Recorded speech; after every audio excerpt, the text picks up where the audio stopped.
Chapter 151. Leo seemed much younger than Jackie, yet he was far more difficult to handle. More importantly, he didn't buy into Dexter's promises. What Dexter didn't realize was that, compared to the big bosses Leo had dealt with in his past life, Dexter's skills at dangling an enticing future paycheck fell far short. Besides, once someone got burned a few times, no matter how gullible they used to be, they'd stop falling for the same tricks. Leo's thinking was simple. Never mind this so-called big job for now. If you want us to head into Maelstrom's den and retrieve that thing for you, fine. But you'd better pay us according to the going rate. After some deliberation, Dexter agreed. Compared to the lucrative deal on the horizon, this hiring fee was nothing. Plus, if T-Bug's assessment was correct, Leo's team was the perfect partner for that larger gig. In that case, I'll treat it as an investment. Sure, bring me that drone, and I'll pay you the market price. Both sides ended up satisfied with the arrangement. After driving a loop, the car returned to the spot where they'd started. Right before Leo got out, Dexter spoke with sober earnestness. Mr. Leo, if you pull this off, we'll not only be rolling in eddies, but we'll forge a lasting friendship. Trust me, it won't be a bad deal for you. Contact me when you've got the drone. When Leo returned to Misty's Esoterica, Jackie and Lucy were already there. Seeing Leo come back eased the tension in Lucy's face. See?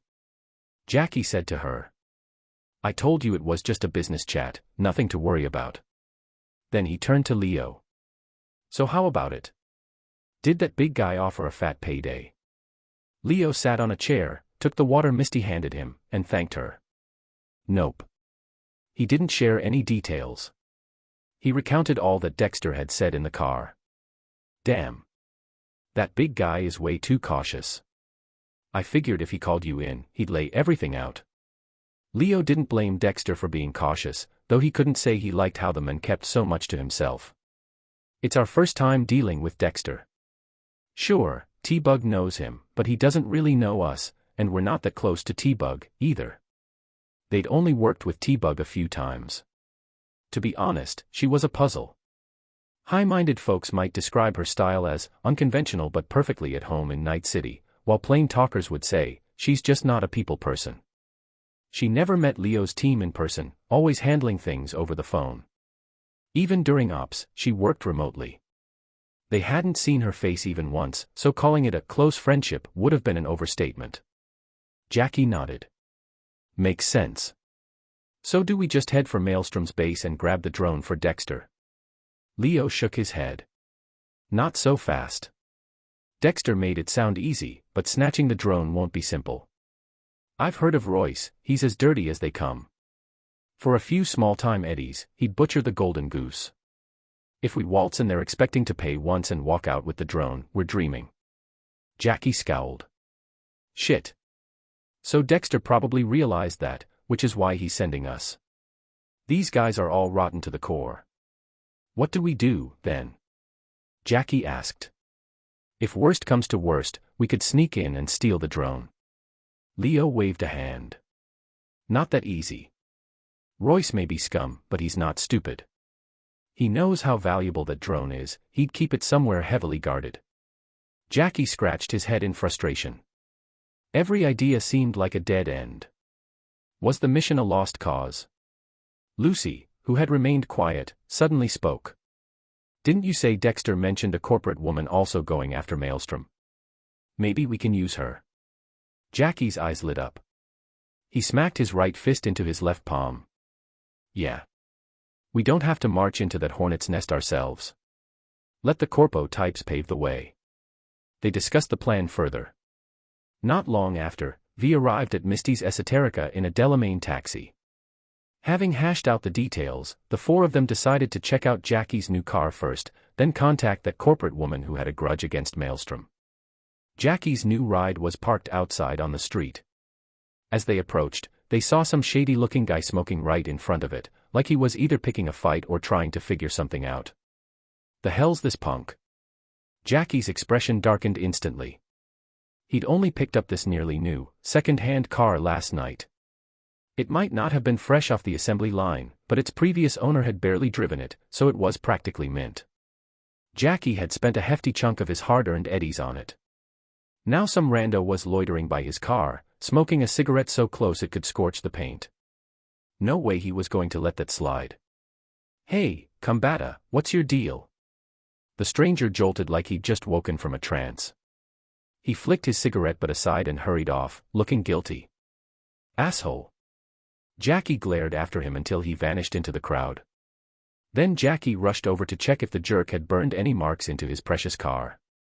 Meanwhile, Leo stared after the stranger, seeming thoughtful as he watched him fade into the throng. "Good thing all he did was smoke," Jackie muttered. "Otherwise, I'd have made him swallow that butt." Satisfied that his car was unharmed, Jackie turned to see Leo's distant expression. "Leo." Leo finally looked away from the crowd. "It's nothing." That guy felt, well, never mind. Maybe I'm just overthinking it. He glanced at Jackie's new ride. "You never said you'd get a sports car." "What else would I buy? I can't cart Misty around in an old piece of junk, can I? It's about style. I want to show her I'm willing and able to give her a good life. She won't regret choosing me." "All right, enough with the lovey-dovey stuff. You'll choke all us single folks to death." Jackie snorted. "Single folks? You think I don't know what's up? I'm not just some meathead, you know." He shot a quick sidelong glance at V and Lucy, then snapped his gaze forward before they noticed. "Anyway," he said, throwing his arms wide in a theatrical pose like a game show host unveiling a prize, "go ahead, shower me with praise. It looks pretty sweet.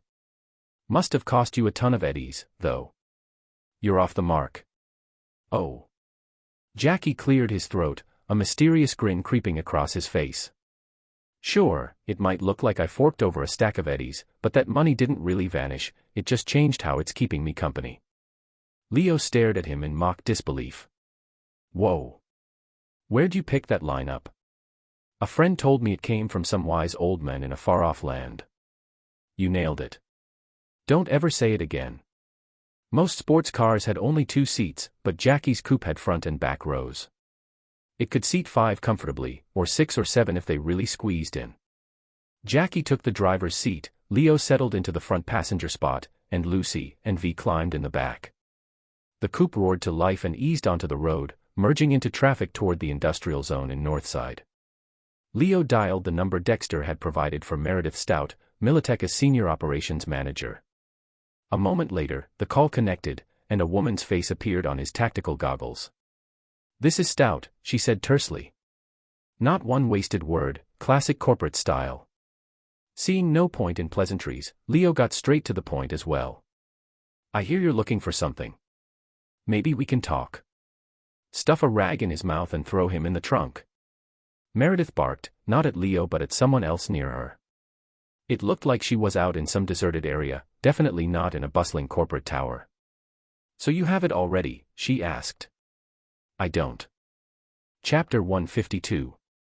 "Then what the hell are you talking about? Calm down, will you? Our interests align here. The people who took your stuff also have something I need." Meredith fell silent for a moment before making a quick decision. "Under the overpass in the Northside Industrial District, in the drainage channel. I'll be waiting. We can talk in person." She ended the call without warning. Leo smiled. It seemed Dexter's intel was spot on. Meredith Stout had been backed into a corner. Under normal circumstances, no corporate exec would casually agree to meet a random merc, but she was clearly desperate. "Jackie, head to the drainage channel beneath the overpass in the Northside Industrial District. That Militech woman is waiting for us.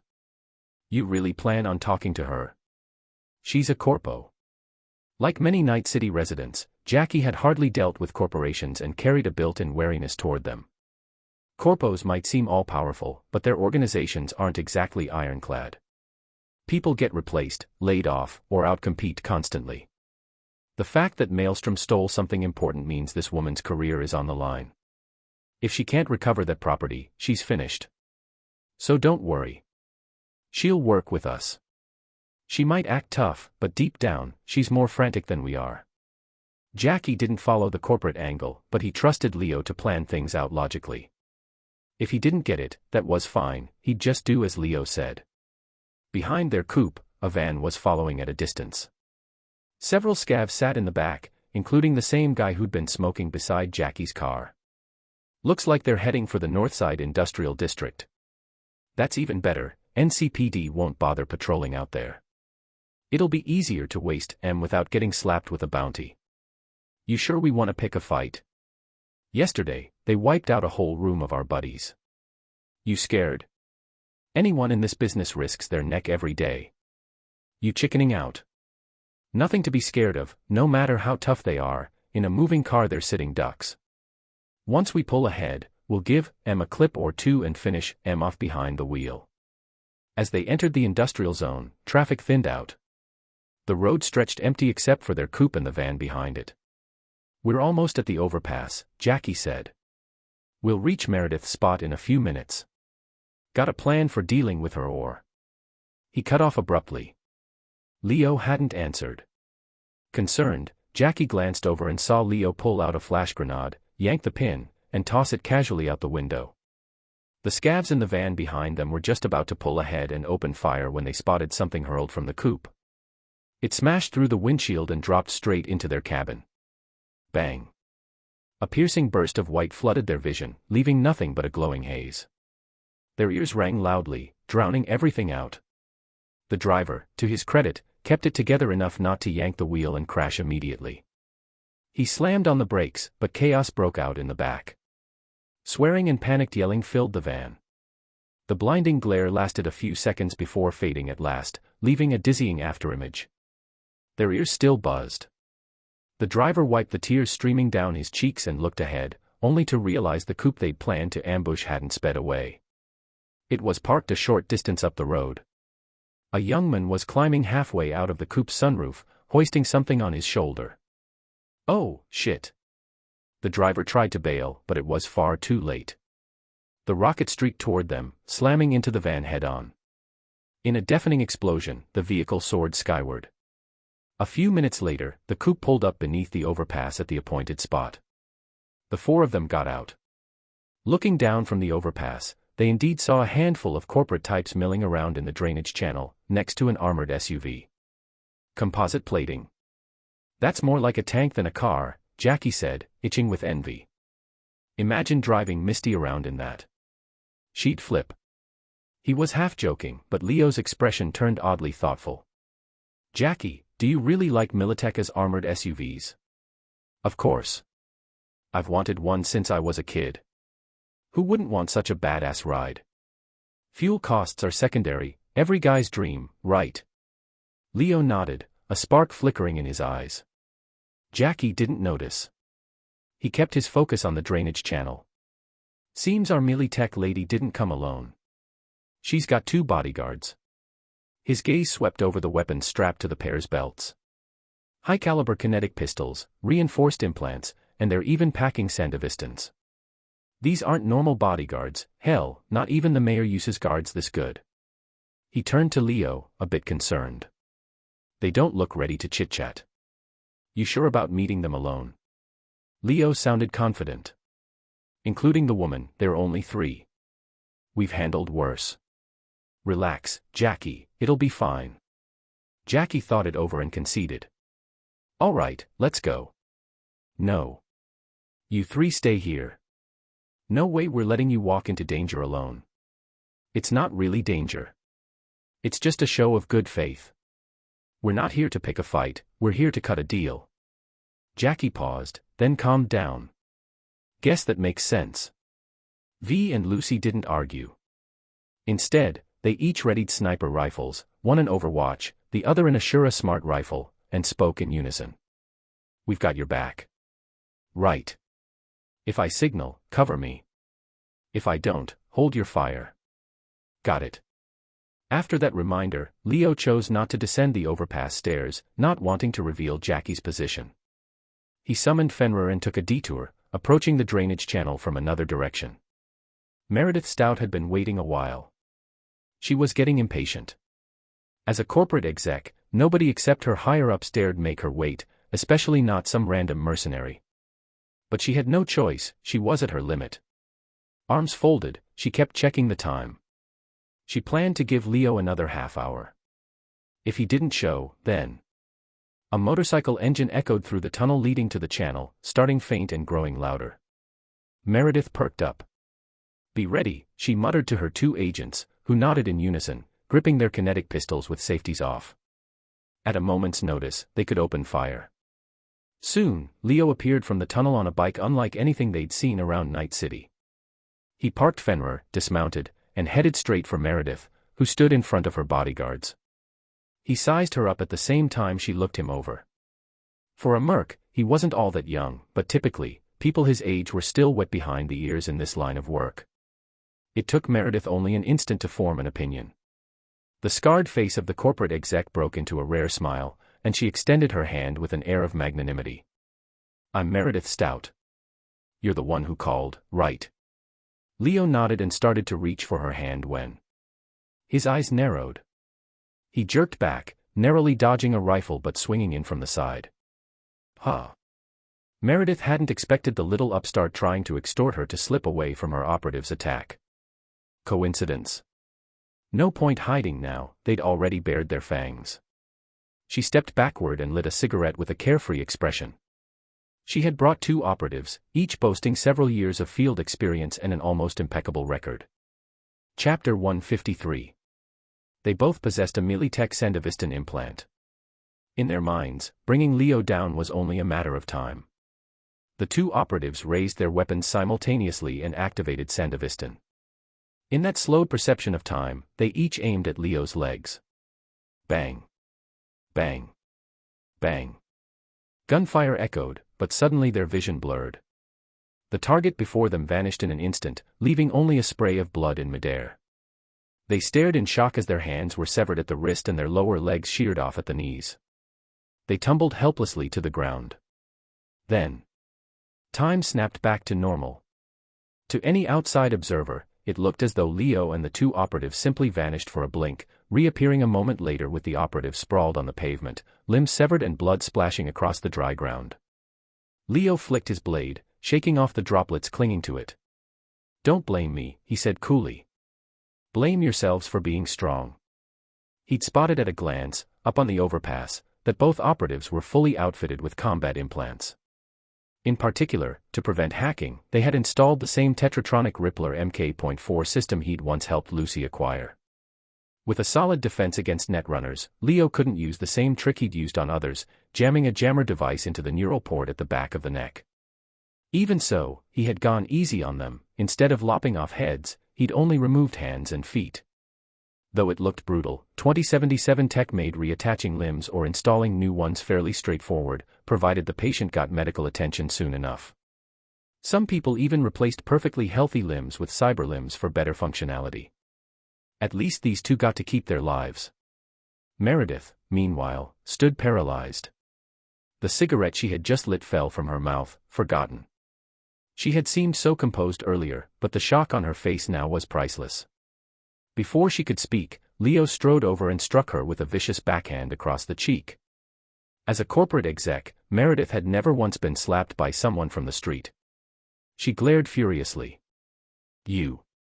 Don't get the wrong idea," Leo said with a casual smile, ignoring her anger. "I'm not your enemy. That slap was payback for what you just tried."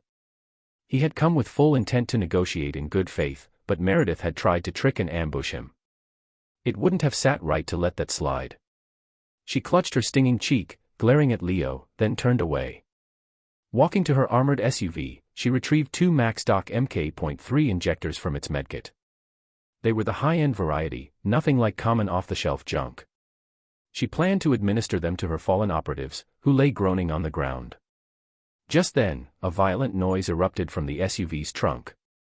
"What's that sound?" Alarmed, Leo instinctively reached for his sword. Meredith's earlier display flashed through her mind, and for a moment, she worried he might cut her down. But Leo held off, watching her closely. She forced herself to appear calm. "It's the mole I caught." "What, do you know them?" "Want me to show you?" Leo wasn't about to trust her at her word, but his tactical goggles confirmed there was indeed a former Militech mid-level staffer bound hand and foot in the SUV's trunk. She wasn't lying or playing another trick this time. Don't know him, and I'm not interested. Satisfied Leo wasn't about to cut her down, Meredith let out a quiet breath. She hurried to her operative's side, injected each of them with Max Doc MK.3, and roughly bandaged their wounds to stop the bleeding. These were her most reliable subordinates, no time for haughty corporate posturing now. Once finished, she looked back at Leo. So, can we talk now? How do you want to play it? Her face darkened. Being a Militech executive, yet so easily strong-armed by a merc, felt humiliating. Leo spread his hands. It's not about what I want. I said on the phone we could help each other.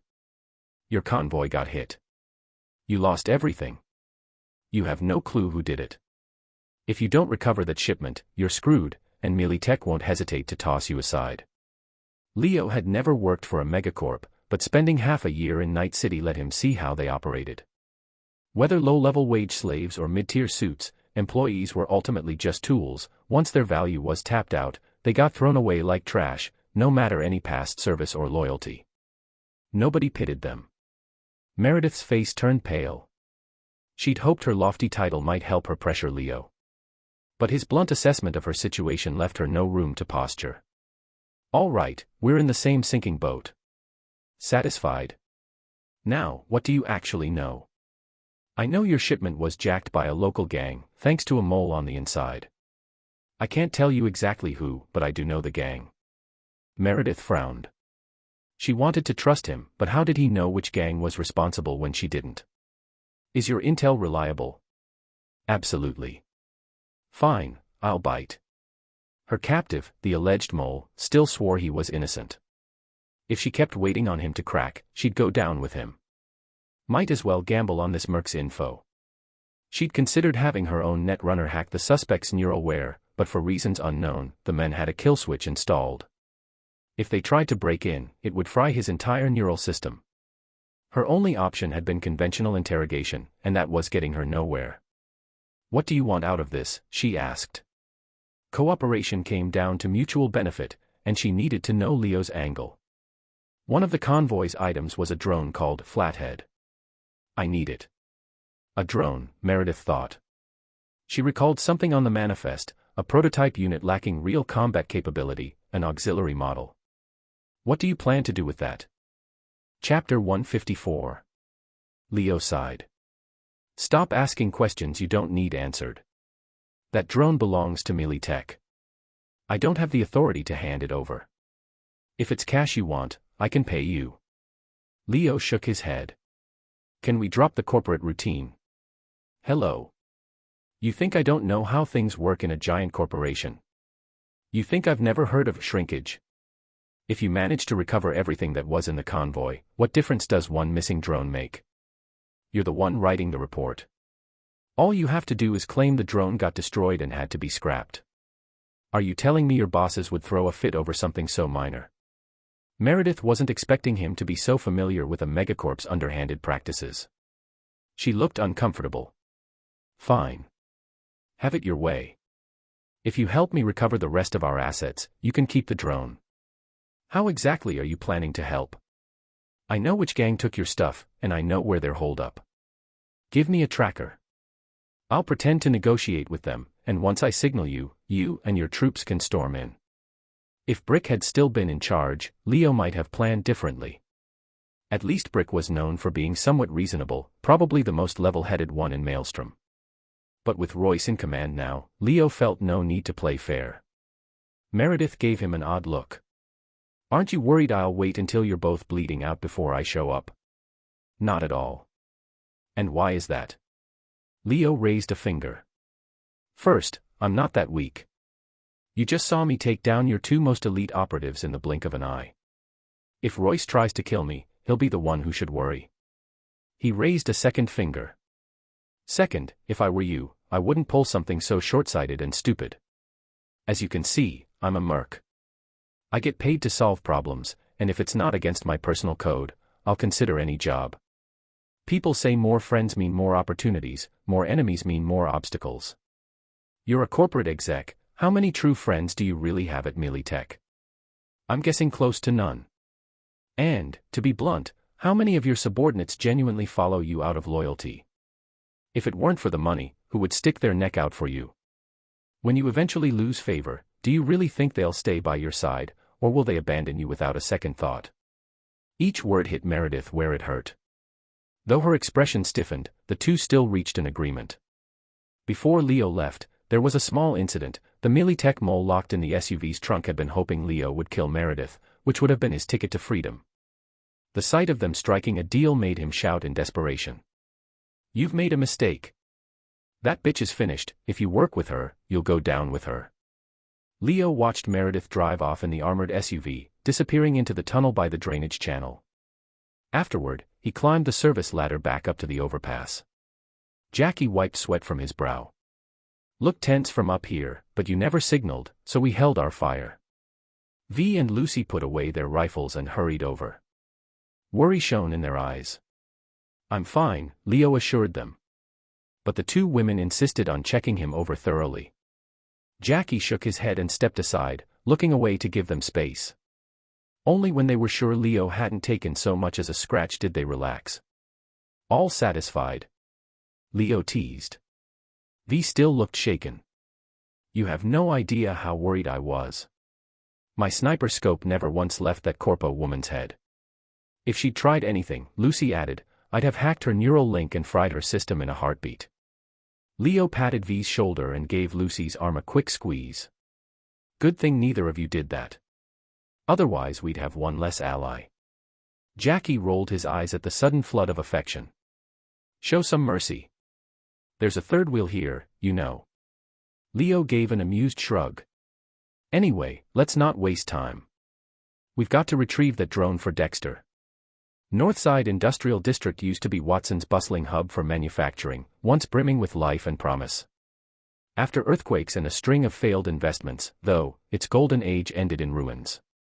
Most factories couldn't stay operational, and the place became Night City's junkyard, a foul-smelling, chaotic purgatory.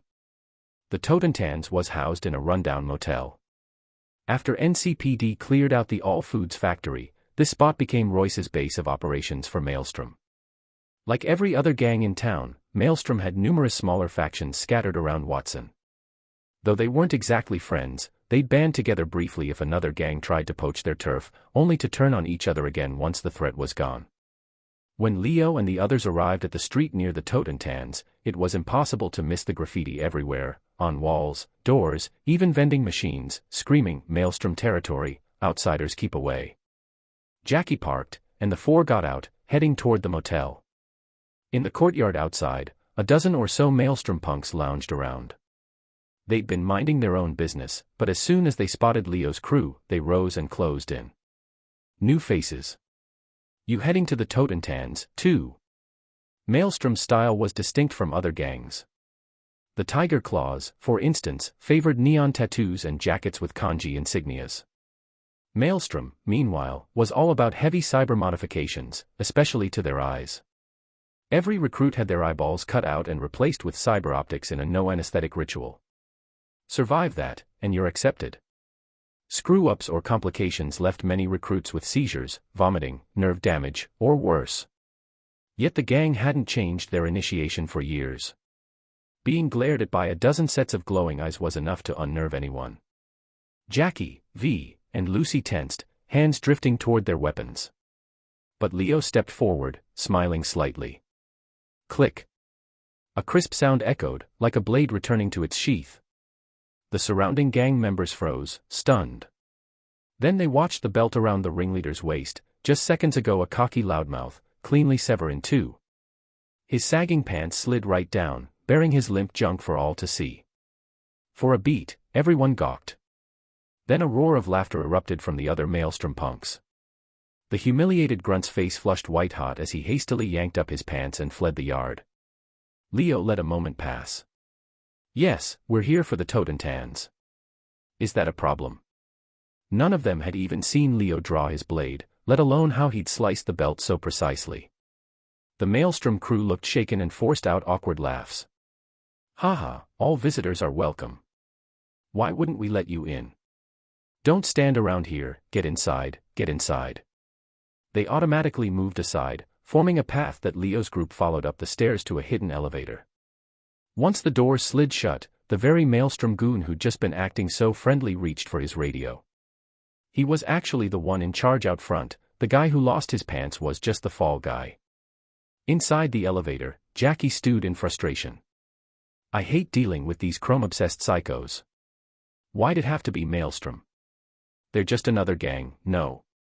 Leo asked, slightly puzzled. Jackie shook his head. No way. Maelstrom's got the worst rep in the city. They're obsessed with cybernetics and extreme body mods hasn't earned them any nice points. Chapter 155. They really could have been called bold pioneers of transhuman transformation if they had only tested the limits of the human body on themselves. Unfortunately, they enjoyed experimenting on anyone unlucky enough to fall into their hands. The alarming number of cyberpsychosis cases in Night City had a lot to do with their contributions. The Toten sat on the third floor. The elevator ride ended quickly, but when the doors slid open, it wasn't yet the bar, just a dimly lit corridor. Even so, the deafening music throbbed from somewhere ahead. Just then, Leo's phone rang. He glanced at the screen. It was Dexter. Hey, Mr. Leo. How's everything going? I'm standing right outside Maelstrom's hideout, about to pick up that drone. Dexter took a drag on his cigar, smoke curling around him. Great, great. As expected of you, quick work. He exhaled another cloud of smoke. I just wanted to remind you, I've already settled the money issue with my dear friends in Maelstrom. Specifically, a colossal sum of 10,000 eddies. So, when you go to pick up the merchandise, don't let them squeeze you for more. You know how they can be. Leo stepped out of the elevator, heading in the direction of that pulsing music. The others naturally followed. Dexter, it's not my first day on the job. Save the reminders. Focus on getting my payment ready, because for all you know, I might have that drone in hand before you finish that cigar. You're confident, Mr. Leo. I like dealing with confident people. I'll be waiting for your good news. Done talking. As the call ended, Jackie grinned. Was that Dex? What, he worried about us? V shook her head. He's worried we'll fail to bring him the Flathead, or worse, tip off Royce so he can lock it down. The corridor walls were plastered with slogans and spider-like Maelstrom emblems. Overhead bulbs gave off a sickly yellow glow, casting a metallic glare. The pounding music grew louder with every step. They reached a turn at the far end, and beyond a grated barrier lay the clamor of the Toten itself. The jarring blast of music rattled the air, reverberating in their chests. Before they could enter, they had to get past the Maelstrom members guarding the entrance. These guards, unlike the punks outside, clearly had a different bearing and more extensive implants. You don't look like ordinary customers. What do you want? Isn't this a bar? Leo asked with a casual shrug. I came for a drink. Problem. Others can come in, but not you. If you don't explain yourselves, we're refusing service. So turn around and leave. Between Leo's demonstration outside and the air of danger clinging to the group, the Maelstrom guards had every reason to be wary. They'd already lost the all-foods factory, losing the Toten on top of that would be a disaster. Royce had ordered them to find out exactly what Leo and his crew wanted. Fine. We're not really here to drink. We want to see Royce. That answer didn't put the guards at ease. Why do you want Royce? You planning to join Maelstrom? Leo casually brushed the dust from his clothes, pressing the hidden tracker pin to his jacket like a button. We've got business to discuss with him. What business? One guard pressed. Leo raised a brow, looking exasperated. Do you always ask so many questions? If Maelstrom's too scared to do business, forget it. We're leaving. He waved once, turned on his heel, and started to walk away. Jackie blinked, then hurried after him when he saw V and Lucy follow without hesitation. Within a few steps, someone called out exactly what Leo had expected to hear. Hold it. Royce wants to see you. The Toten wasn't like other bars. The Maelstrom guards at the entrance stepped aside, and a woman with a gruff, gravelly voice took the lead, opening the door and guiding them in. The sound inside was so loud it was painful, as though they wanted to rupture every eardrum in the place. The bar was cloaked in darkness, lit only by a vivid red glow. Where Lizzie's bar felt energetic, this place felt hostile. Even Jackie, who usually enjoyed a night out, wrinkled his nose in distaste. They pushed through a noisy crowd of dancing bodies to a raised platform on the second level. Several members of Maelstrom waited there, but the hulking figure on the couch drew the most attention. Like the rest, he had blazing red optics for eyes, yet his facial cyberware was even more extreme. Half his face had been replaced by machinery. He was Royce, Maelstrom's new leader. "Patricia, why the hell did you bring these losers to me?" he growled. The female Maelstromer who'd escorted them answered in an oddly respectful tone. "Royce, they said they got business with you." "Business? What business?" Leo stepped forward. "We're here to buy a drone. Model MTOD-12, better known as Flathead." Royce's glowing optics narrowed. "Flathead, huh?" He snapped his head toward a Maelstrom member standing nearby. "Dum-Dum, go check if we've still got that unit." As Dum-Dum left, Royce looked back at Leo and the others. "If you're here for a deal, then have a seat." Royce jerked his chin toward the long couch across from him. Without hesitation, Leo sat down, V and Lucy taking positions on either side. Jackie remained standing, arms folded, next to the couch. "I'll stand." "Sitting kills your mobility. Don't want to be a sitting duck." Royce noticed the warning note in Jackie's voice, and more importantly, Jackie's refusal to obey. Since he'd seized control of Maelstrom, nobody had dared defy him. Anyone who tried ended up dead. Royce's breathing grew heavier as he spoke with deliberate menace. "I said, sit." Jackie refused to budge. "Is that really necessary, Combatta? I ain't your buddy." "Sit," Royce repeated, glare intensifying. "Sit your ass down before I give your skull a bullet." The Maelstrom scattered around the platform watched, their hands drifting toward their weapons. The mood darkened. "Sit, Jackie." Leo stood and patted Jackie's shoulder, flashing him a look that said, "Calm down." Jackie grumbled but trusted Leo enough to comply, dropping onto the couch. "Fine. But this is a crock of." "Was that so hard?" Royce's tone relaxed a touch. He waved at the others, and they took their hands off their guns. Silence fell, tense and foreboding, until Dum-Dum returned hauling a metal case and set it on the table between them. "All right," Royce said at last. "Looks like Dum-Dum found your merchandise." Leo spoke evenly. "Let's see it. I want to confirm we're talking about the right item." Royce gave a rough chuckle. "Hey, fresh meat in this biz, I take it. Never heard my name. I'm Royce. I don't cheat anyone. If I want something, I just take it. But if you insist on checking, go ahead, Dum-Dum. Give them a peek." Dum-Dum opened the case, revealing a compact boxy drone curled into a neat little shape. Leo scanned it with his tactical display, verifying it was indeed the Flathead they were after. Dum-Dum pulled out a chip and slotted it into the port at the back of his neck, then started an animated sales pitch. "This baby's brimming with features. High-end stuff, doesn't even have a standard port. Dynamic thermo-optic camo plating. Prototype titanium alloy fiber actuators. Plus, a fully immersive Raven controller. It can go anywhere, seriously anywhere. We're Night City locals, yeah. We don't lie to our own. Watch this." Chapter 156. Dum-Dum fiddled with the controls, and the Flathead's shell gradually turned transparent.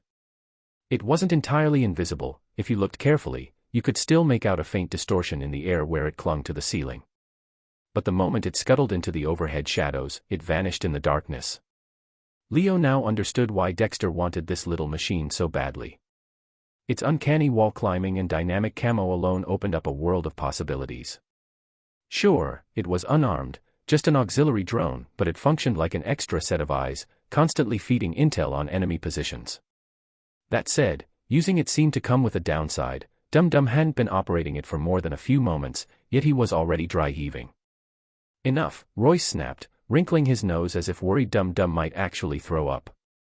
It wasn't that he cared whether Dum-Dum ended up with permanent side effects, he just didn't want to deal with the mess or the smell. He instructed Dum-Dum to guide the Flathead back into the metal case. "So, You've seen the goods. How do you like it? Leo shrugged.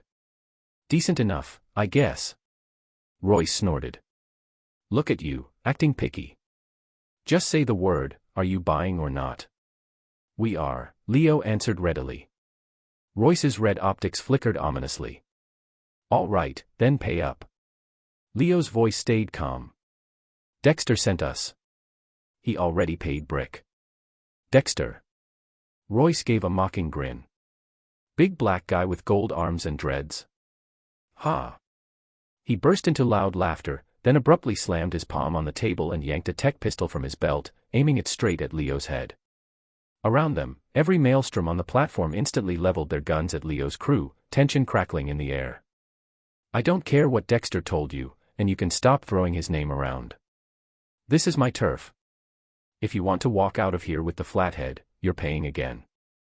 Most people in Night City feared crossing fixers, but Royce wasn't most people.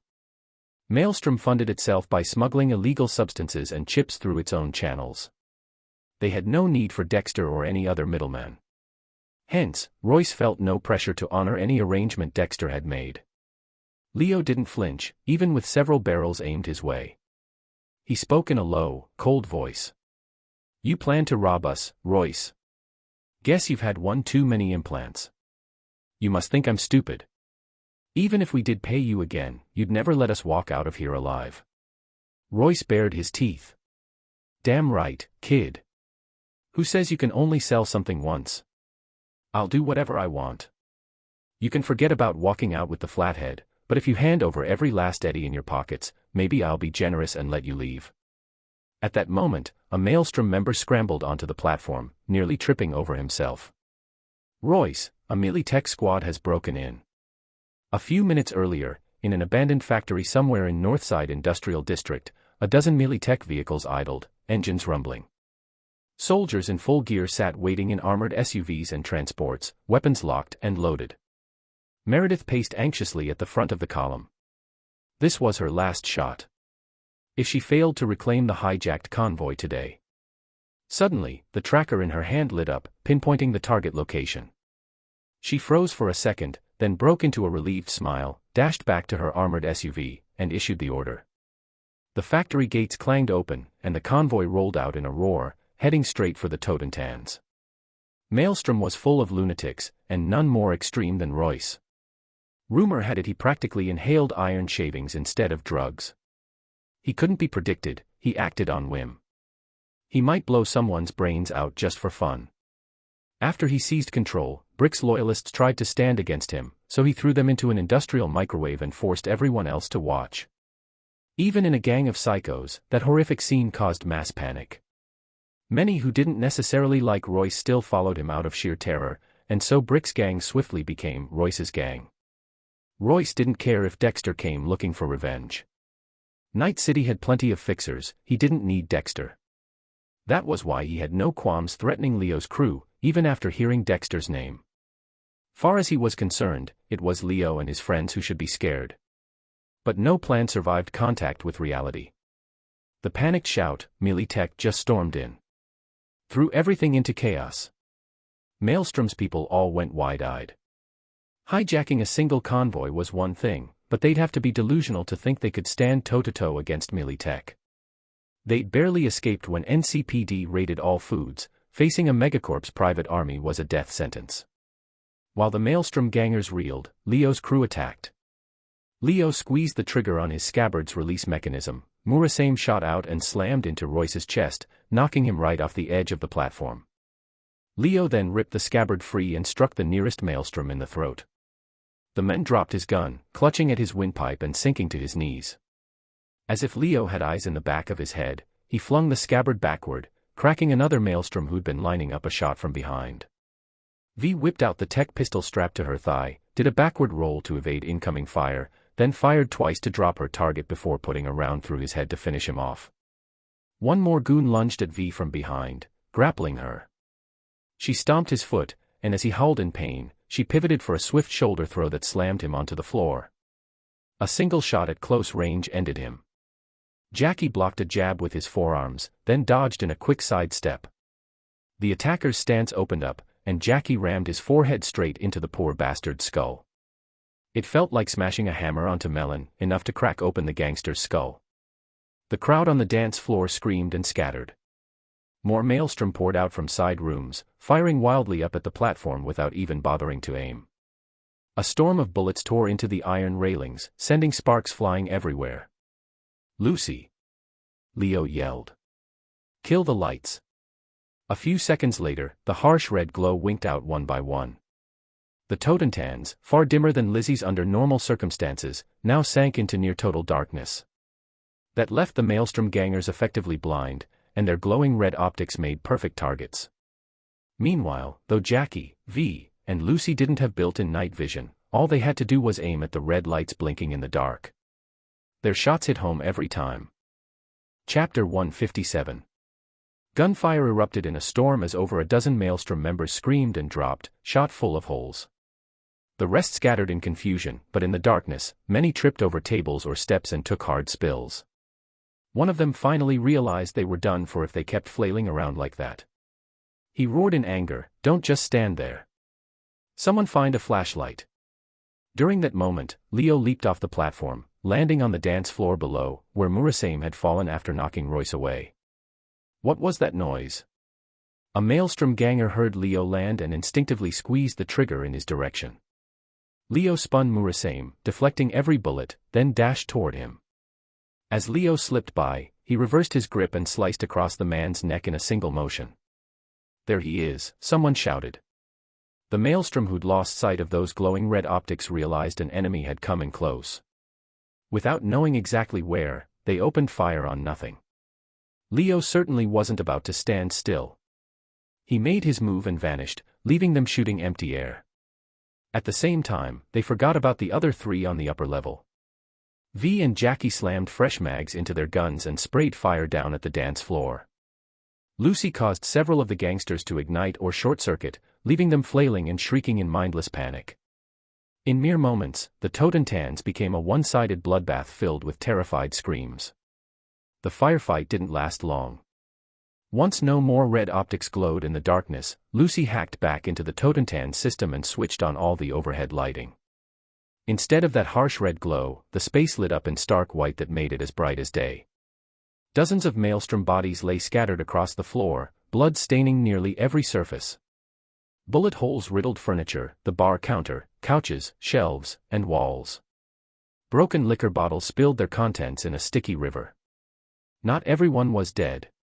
Some guests who hadn't managed to flee were hiding under tables or in back rooms, trembling with fear. Leo scanned them, confirming none belonged to Maelstrom or appeared armed, and he left them alone. Jackie and the others came down the stairs from the platform, carrying the metal case holding the Flathead. "We got the thing Dex wants." It hadn't gone smoothly, but the result was acceptable. Jackie glanced at the carnage and paused. "I think someone's missing." "Where's Royce?" His question was immediately answered by a violent boom. The wall exploded inward. Amid clouds of dust and debris, a hulking mech stomped into view. Ever since Royce took control of Maelstrom, everything had gone his way. He'd never lost so many men to mere mercenaries. Now most of them were dead or had bolted, and Militech was on its way. He should have cut his losses and run, but that wasn't who Royce was. It wasn't courage or responsibility, just a total lack of sanity. Royce was high on black lace, and he'd upgraded his body with extreme cyberware. Even a corporate operative could go crazy with that many implants, let alone a gang psycho with subpar medtech. Blinded by mania, he decided to climb into the stolen Militech mech and take down both the mercs and the corporate forces crashing in. The moment they saw the mech, Leo and the others instinctively dove for cover. Die. Die. Die. Ha ha ha ha ha. Inside the cockpit, Royce cackled with unhinged glee. The mech's dual miniguns spun up and rained steel on everything in front of them. Empty, gleaming casings clattered around him like hail. The furious hailstorm of bullets shredded walls, tables, and bars in a cacophony of destruction. Had Leo not equipped his team with customized ballistic armor, half of them might have been torn apart. As it was, those miniguns still inflicted a brutal barrage. But the insane firing rate meant the mech's ammo supply drained at lightning speed. In moments, both six-barrel cannons clicked dry. Seizing the opportunity, V and Jackie scrambled upright and opened fire. Their bullets hammered the cockpit windshield, plastering it with spiderweb cracks. Even though Militech used tough ballistic glass, their tech handguns packed a serious punch. Royce's initial surge of adrenaline cooled fast when he realized the cockpit wasn't invulnerable. With a nervous grunt, Royce raised both arms to shield the cockpit. Then he tried to deploy the shoulder-mounted missile pods. "I'll blow you all to pieces." But the pods refused to launch, the doors slid closed again. What the? Panicked, he hammered the control panel, only to see an error flash, "No authorization." He glanced away and saw Lucy crouching with a hand to her temple, red hacking signals glowing in her eyes. "You bitch." Royce yanked a giant blade off the mech's back. Rockets fired along its legs, sending the machine hurtling straight at Lucy. In that instant, Leo lunged from the side, slicing into the mech's vulnerable joint with Murasaim. Lucy leaped clear. With one leg severed, the mech lost balance, went into a skid, and plowed through tables, couches, and counters before smashing into a wall. Leo drew a tech revolver and aimed for the ammo pack on its back. The explosion roared, sending out a brilliant flash of flame and smoke that swallowed everything around the mech. Royce never even had time to scream, he was blasted to pieces inside the wreckage. When the fire died down, the mech's charred remains lay crumpled on the floor, scattered in blackened fragments. Nothing remained of Royce or his cockpit. Minutes passed. Go. A wave of Militech soldiers swarmed inside, each one armored in high-grade gear, rifles ready. Expecting to meet heavy resistance, they spread out in battle formation. Instead, they found only the aftermath, a devastated bar strewn with corpses and wreckage. Shocked by the scene, they turned as one to Leo's group and raised their guns. Chapter 158. Meredith's voice cut through the tension, "Lower your weapons. They're on our side." She emerged from behind the ranks of soldiers, and once she spoke, they reluctantly stood down. Most spread out to search the rest of the club, leaving only a few behind to guard Meredith. As she passed the twisted wreck of the mech, one of the hijacked Militech shipments, she paused, casting it a long, shocked look. She recognized it immediately. The fact that Leo and the others had shredded a fully armed mech without taking so much as a scratch left her speechless. She remembered Leo's casual confidence back in the drainage channel, and how he'd said one little gang was nothing to worry about. Clearly, he hadn't been exaggerating. Meredith turned to him. "I like your style. How about coming to work for Militech?" Though she phrased it as working for the company, her real aim was to recruit his entire crew under her command. Leo shook his head. "Sorry, not my thing. I prefer staying independent. Don't like being on anyone's leash." On the surface, Militech looked impressive, but signing up with their security forces wasn't always as promising as it sounded, especially given Militech's long-standing rivalry with Arasaka. Since the start of the new millennium, they'd clashed in the Fourth Corporate War, the Unification War, sometimes called the Metal War, and more. Officially, sure, the Unification War was about the NUSA trying to unify North America, but in truth, Militech had direct ties to the NUSA's president, once Militech's CEO. Meanwhile, Arasaka backed the Free States. So really, it was just another front in the corporate conflict. Unless you pulled off something like becoming Atom Smasher, a personal bodyguard for Arasaka's top brass, you'd remain just another disposable asset in a never-ending corporate feud. Leo had zero interest in getting tangled up in that. Meredith looked disappointed but not surprised. It was like some unspoken rule in Night City. Outside of a few notable exceptions like Smasher, top mercs never seemed to join a corp. Johnny Silverhand, Andrew Wayland, so many of them had avoided that trap. "All right. If that's your choice, I won't force it. But if a job comes up, I'll reach out. Hopefully, we can still cooperate." "We'll see," Leo replied. "As long as it doesn't cross my moral lines and the pay is good, I'm game." They'd said all they needed to. Leo gave his teammates a look that said, "Time to go," and they moved to leave. Just then, one of the soldiers, the type who either wanted to suck up to Meredith or just wasn't thinking, noticed the Militech logo on the display panel of the metal case Jackie was carrying. Without waiting for Meredith's order, he barked. "That case is Militech property. You can't take it. Put it down." His outburst made every soldier nearby turn to look, intensifying the tension. Jackie and the others tensed, suddenly surrounded by a small army of Militech troopers. Out in the street, who knew how many more were waiting?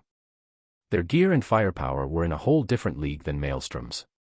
Starting a fight here could end catastrophically, and they'd be branded enemies of Militech. Once that happened, Night City might as well be off limits. No fixer would dare work with them again. But giving up this case meant tossing all their hard work down the drain. Jackie and the others looked torn, not knowing how to get around this. Leo, however, remained calm. He simply folded his arms and leveled a steady gaze at Meredith, wordlessly challenging her. She got the message loud and clear. In that moment, she felt like a country saddled with idiot allies, like Germany stuck with its bumbling partners in World War II. Did I ask for your opinion? That case is empty. It's got nothing inside. You all hear me, she snapped. Then, as if afraid they still wouldn't get it, she doubled down. I don't want to hear another damn word about it. Anyone who flaps their gums gets dumped into the ocean for fish bait. The soldier who had tried to curry favor now stood there getting chewed out, too scared to even utter a squeak. The rest of the squad pretended they'd seen nothing, each turning away. None of them dared look at Leo's crew again. Meredith let out a frustrated snort and waved them off. All right, you can leave. Jackie and the others breathed a collective sigh of relief. Sure, from the conversation it seemed likely Meredith would let them go, but hearing it confirmed was another matter. Yet just as they were about to depart, Leo didn't budge.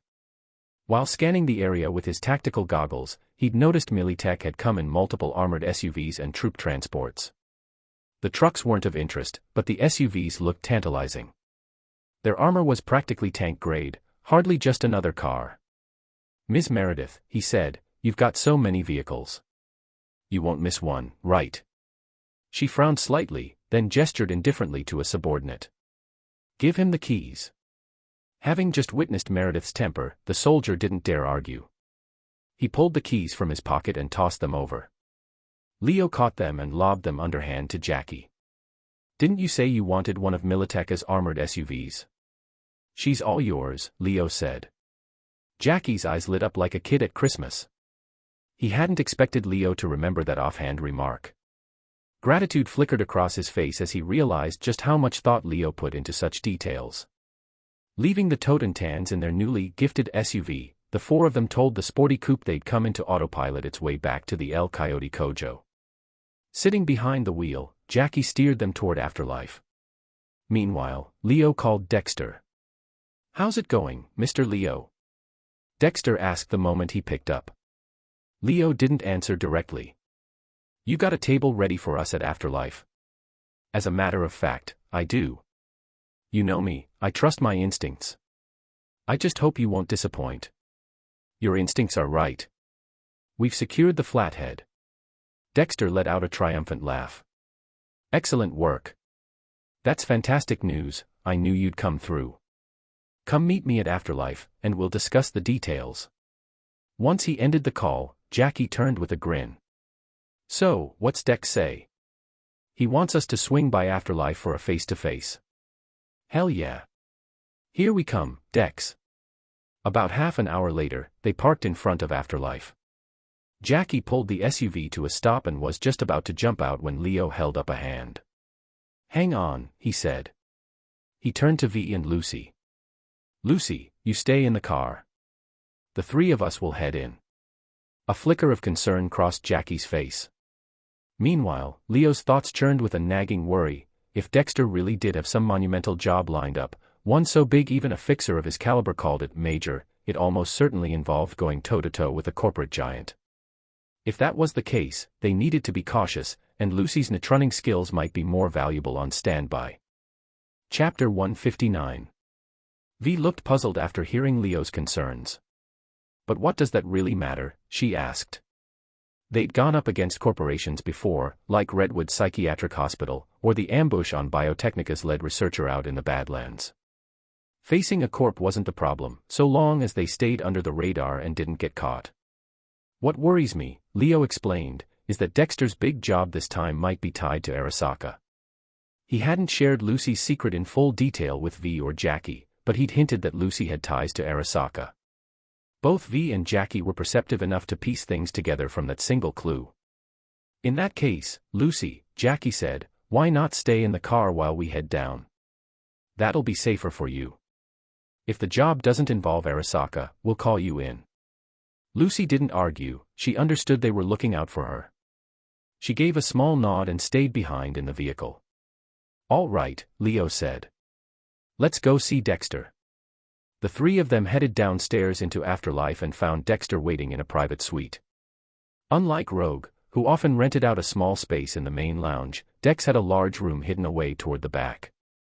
Outside the door stood his driver bodyguard, the one Leo had met before. The men recognized Leo and let the three pass without comment. Inside, Dexter, looking like a mountain of flesh, sprawled on a sofa that sank under his 300-pound bulk. His face brightened the moment he saw Leo, V, and Jackie walk in. Mr. Leo, Ms. V, Jackie, good to see you, he greeted them warmly. Remembering Leo's dislike of second-hand smoke from their earlier car ride, Dex snuffed out his cigar and activated the suite's air purifier at max level. Most of the haze dissipated, leaving only a faint trace of old smoke lingering in the air. Grab a seat, anywhere you like. His gaze fell on the metal case by Jackie's feet. So, is that the Flathead? Leo gestured for Jackie to confirm. That's the one. Jackie, show him. On it. Jackie lifted the metal case onto the table and opened it, revealing the Flathead just as Dex had requested. Delighted, Dexter beamed at them like they were his new best friends. Everything goes smoothly. Any trouble from Militech? He asked. Leo answered matter-of-factly. Plenty of complications. Maelstrom replaced their boss as you knew, Brick's gone, Royce is in charge now. He refused to honor your payment to Brick and tried to make us cough up more. Dex raised his eyebrows in surprise. He'd expected Royce to be uncooperative. That was why he'd hired Leo's team as a test run. But he hadn't counted on them actually pulling it off without so much as a scratch. How'd you manage it? He asked, eyes flicking between them. Use that Militech exec I told you about, or pay again out of your own pocket. Jackie snorted. Dex, you think we'd throw money away when you'd already paid once? Leo added with a grin, I met Meredith. She kinda took a liking to me. Dexter gave him a baffled stare. She likes you. Leo shifted on the couch. Look at me. I could have cruised by on my looks, but I chose to rely on talent, he joked. Long story short, Royce demanded a second payment, but I don't take kindly to extortion. One call, and Meredith and her squad stormed right in and cleaned them out. A flash of intrigue crossed Dexter's eyes from behind his shades. No normal merc could get Militech to dance to their tune, yet here was the Flathead, intact and sitting on the table.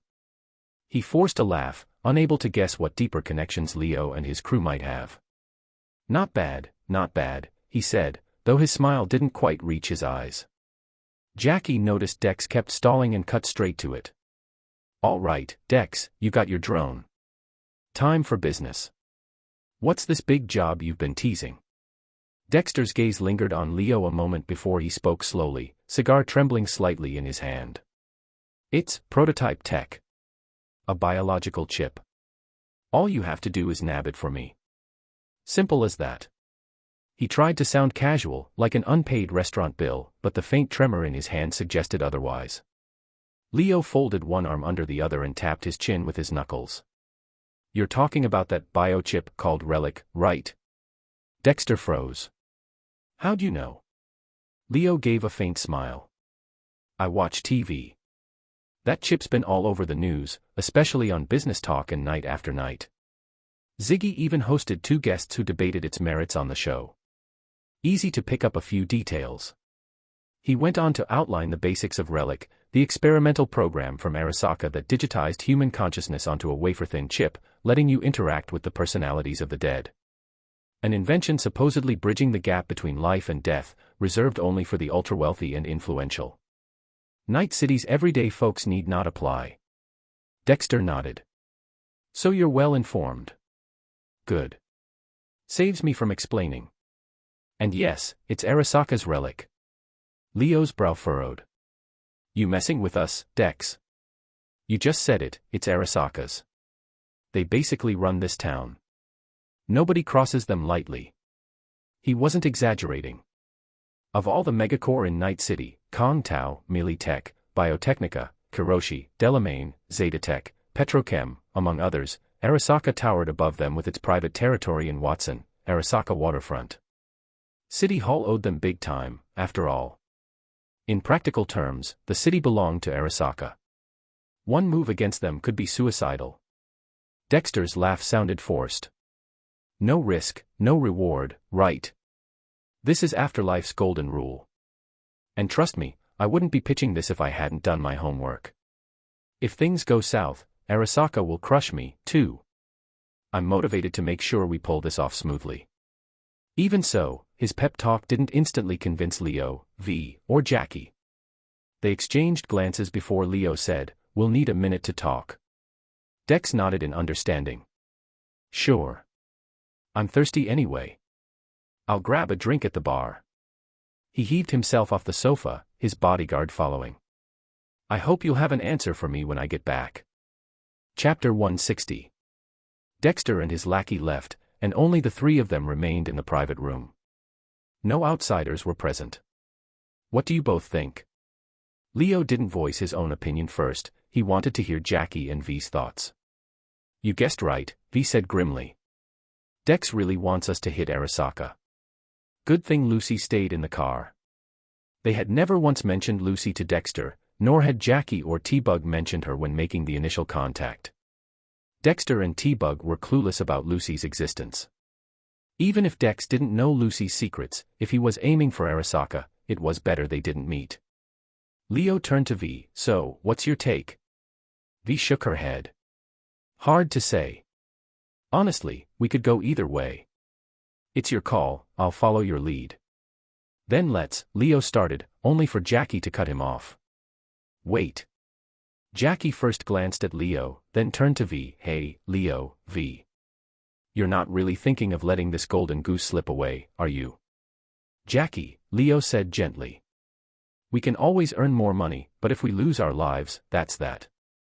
He knew exactly how much Jackie cared about this big gig. So he softened his tone, hoping to reassure him. "Think about Senora Wells, think about Misty. If something happened to you, imagine how devastated they'd be." "You're right, Leo. But it's not that simple," Jackie said. V looked confused. "What's not simple?" "When Dex comes back, we just tell him the job's too risky, we're out. He'll have to hire someone else." Jackie gave a shaky laugh. "Oh yeah. And what about Dex? He's already told us the gist of the job. If we back out, you really think he'll just let us walk?" Leo spoke up. "Relax, Jackie. Worst case, even if we called Arasaka right this moment and ratted on Dex, Arasaka wouldn't give a damn. My downstairs neighbor screams every morning about kidnapping Arasaka Hanako and locking Arasaka Michiko in his basement. Doesn't mean NCPD or Arasaka agents haul him away. Arasaka was huge, sure, but because of that, they got thousands of bogus tips a day. Even if the entire Arasaka counterintelligence unit worked 24/7, they couldn't arrest every random loudmouth.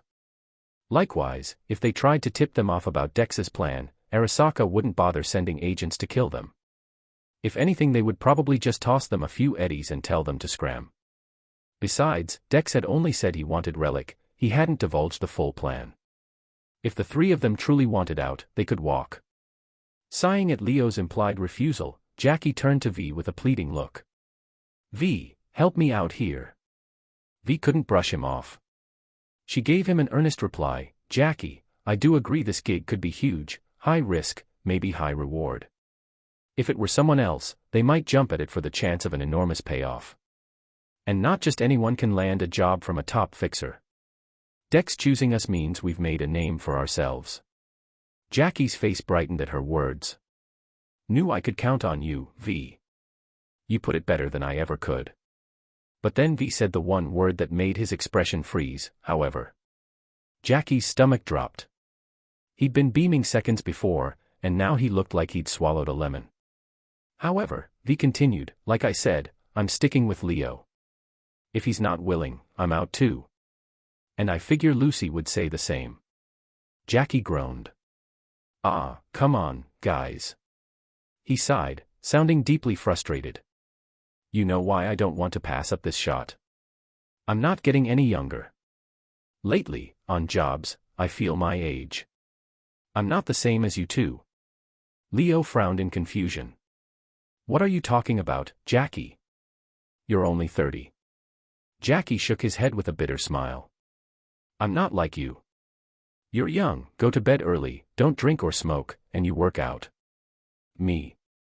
I stay up late, booze a lot, even though I love to lift, I've basically wrecked myself doing it. He shrugged. Plus, you've got that knack for assembling guns from parts and materials, turning them into factory-level pieces. The moment you open your eyes, you earn 350,000 eddies a day. But if I don't land a job, I make zero. Jackie paused, glancing at them. I've been on the streets since I was 13. Joined the Valentinos, left at 18, and did merc work from then on. That's 12 years, and I've busted my ass every step of the way. But in Night City, getting rich is tougher than building the Tower of Babel. You remember what I said to you when you first got here, Leo? Some kid's old man runs a gun shop, the kid takes over. Someone's mom runs a little convenience store, the daughter inherits it. End of the day, they shut the doors and go back to a cramped apartment, or just sleep on the shop floor. You ever see any of them buy a mansion in North Oak doing honest business? Jackie scoffed. I'm no different from them. Sure, if I quit merc work, I could run El Coyote Kojo. But unlike them, I'm not ready to accept this fate. You think I want Misty worrying about our finances, wasting away day by day? You think I want my kid growing up on the same damn streets, making the same mistakes I did? He clenched his fists. I spent my first half of life in a pile of shit. I'm not dragging Misty down there with me. Even if she said she didn't mind, I do. I wouldn't stand for it. Leo and V fell silent. Eventually, Leo sighed. Everyone had burdens. Even the friendliest, most cheerful people could be crushed by the weight of everyday life in Night City. It was the classic gap between rich and poor, taken to its extreme. Some folks here had nothing, forced into horrifying choices for scraps, while the ultra-rich lived like gods, flaunting wealth as if it would never run out. A place where, in 2077, you could die of pneumonia if you couldn't afford a simple trauma team plan. Meanwhile, corporate execs reached their 80s looking like 30-year-olds. After a quiet moment, Leo said softly, Jackie, if you want out, if you need money but hate merc work, I can help. You know I supply goods to Padre and handle a lot of deals. You could join in, and I doubt Padre would mind. I could hire you as a security consultant or something, pay you a salary of, say, 10,000 eddies a day. Then you could quit killing and still earn a good living. Chapter 161. Jackie understood Leo's good intentions but shook his head in refusal. No, Leo, thanks, but I can't take that. He knew about Leo's dealings with Padre and realized he wouldn't be much help there. How could he, in good conscience, just tag along and split profits he never earned? Security consultant. The product was Padre's. Previously, when the 6th Street gang tried something shady in Haywood, they ended up leaving behind a stack of bodies, enough to scare off any other troublemakers. There wasn't really a need for extra security. Jackie saw it for what it was, Leo's way of giving him money without hurting his pride, but Jackie wasn't some musclehead who couldn't see through that. Sure, some money was easy to take, but if it came from a friend in that way, it felt wrong. Taking money for doing nothing would make him a freeloader. Eventually, Jackie let out a heavy sigh. Sorry, Leo. You and V, and Lucy, should walk away. You're right, this job's way too risky, and you've got a bright future. No reason to get tangled up in it. What about you, Jackie? I'm still betting on this, he said. Maybe it's the opportunity the Lord's handed me. If I don't grab it, I might never see another chance like it. He paused and added, if we're friends, please don't talk me out of it. He didn't know the exact value of a biochip only the rich could afford, but he knew high-end braindance movies sometimes raked in hundreds of millions, even billions. A chip like that had to be worth at least that much, right? Even if it topped out at $1 billion, and Dexter was paying him 30%, That would mean 300 million, enough to give Misty and his mother a good life. Jackie forced a smile. Hey, don't worry about me. I survived all the bloodshed in the Valentinos, so this job, just snatching some chip, should be fine. Arasaka's just a bigger gang, right? Leo and V exchanged a look. In each other's eyes, they saw the same thought. Leo called Lucy, explained things briefly, and got her input as well. He turned to Jackie again. You're set on this? Not changing your mind? Nope. In that case, V and I won't try to stop you. Jackie couldn't hide a moment of disappointment. He tried to act casual, though it was painfully obvious how he really felt. All right, guess I'll go find Dexter. While he's still at the bar, maybe I can mooch some free drinks off him. You two heading home? He tried to sound relaxed, not wanting them to see his mixed feelings. Yet Jackie was terrible at masking his emotions, which only made his forced nonchalance feel oddly endearing. V, Leo said, don't you think it's too early for us to leave? V nodded. Yeah, way too early. Jackie blinked. You guys. What are you standing around for? Leo tugged Jackie with one hand and V with the other. Dex is about to come back any second, right? So how are you gonna score free drinks if he leaves? Come on, go. Taking the lead, Leo inwardly sighed. Even if he, V, and Lucy bowed out, Jackie was determined to stay and chase this big gig. Leo didn't blame him. As the line from The Great Gatsby goes, whenever you feel like criticizing anyone, just remember that not everyone has had the advantages you've had. Jackie wasn't like him, he didn't have other ways to make money, so when a chance like this came, he refused to let it slip.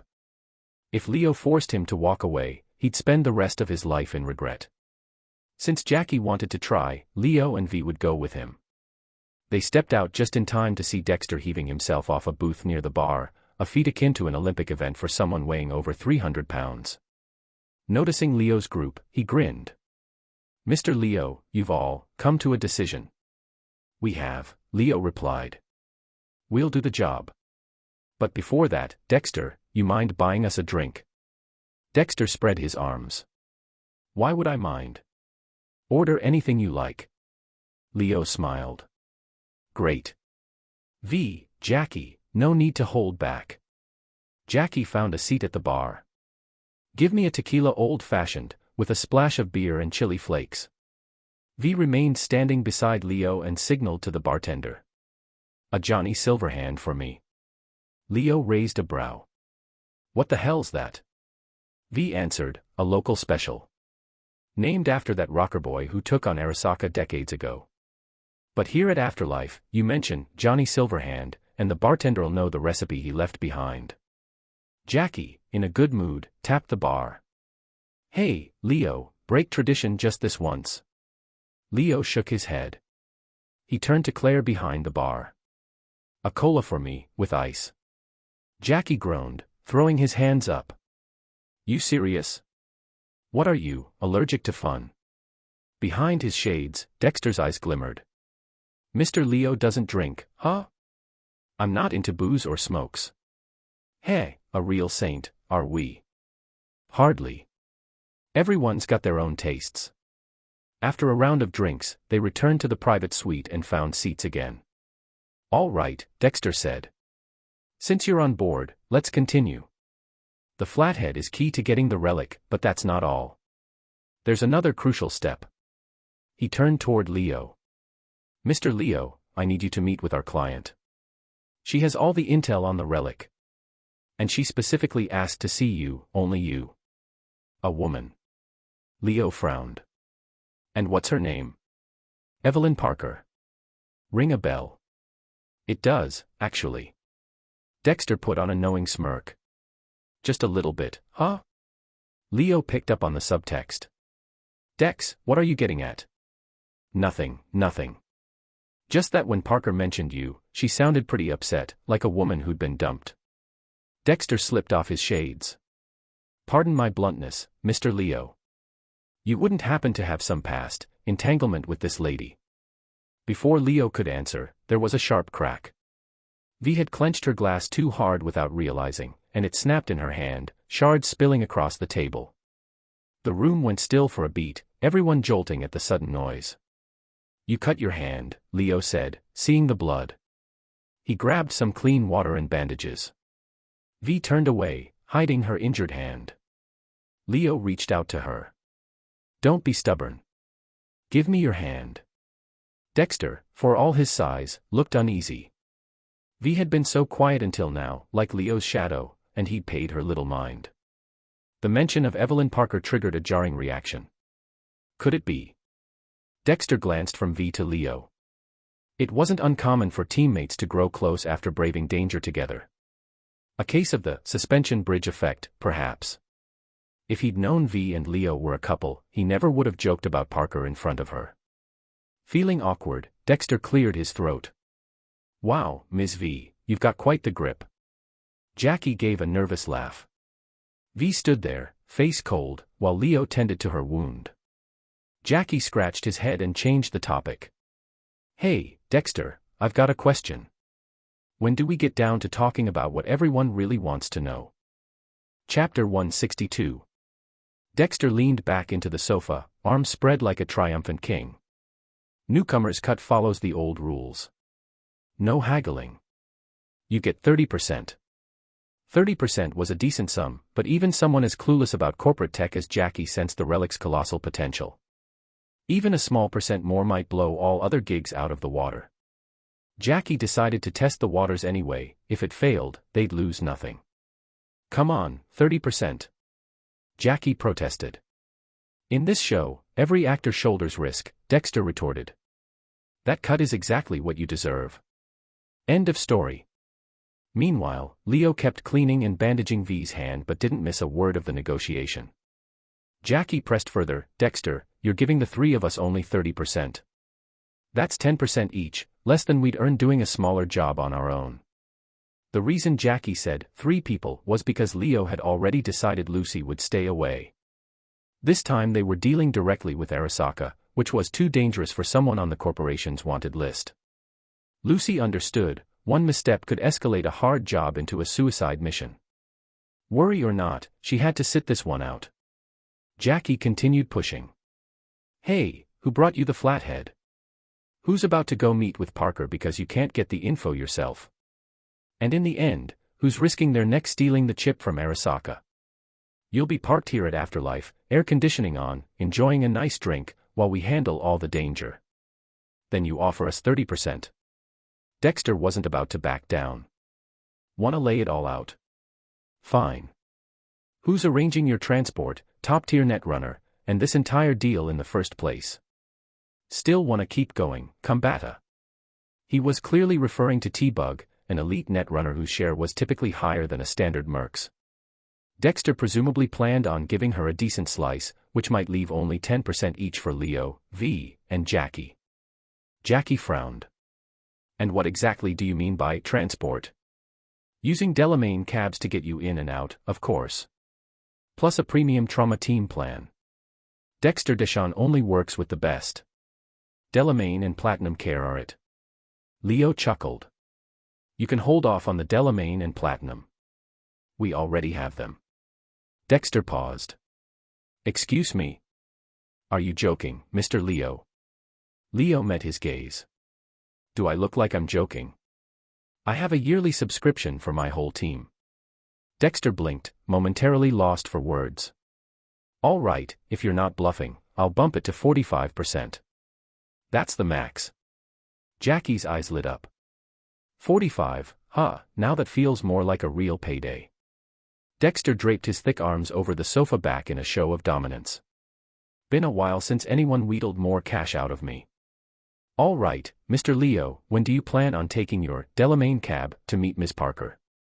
"I'm not rushing you," Dexter added, "but you know how it is in our line of work, speed is everything. The longer we delay, the more chance of trouble." He emphasized Delamain cab heavily, still half suspicious. Leo only smiled, then made a call right in front of him. "Delamain. Pick me up at Afterlife."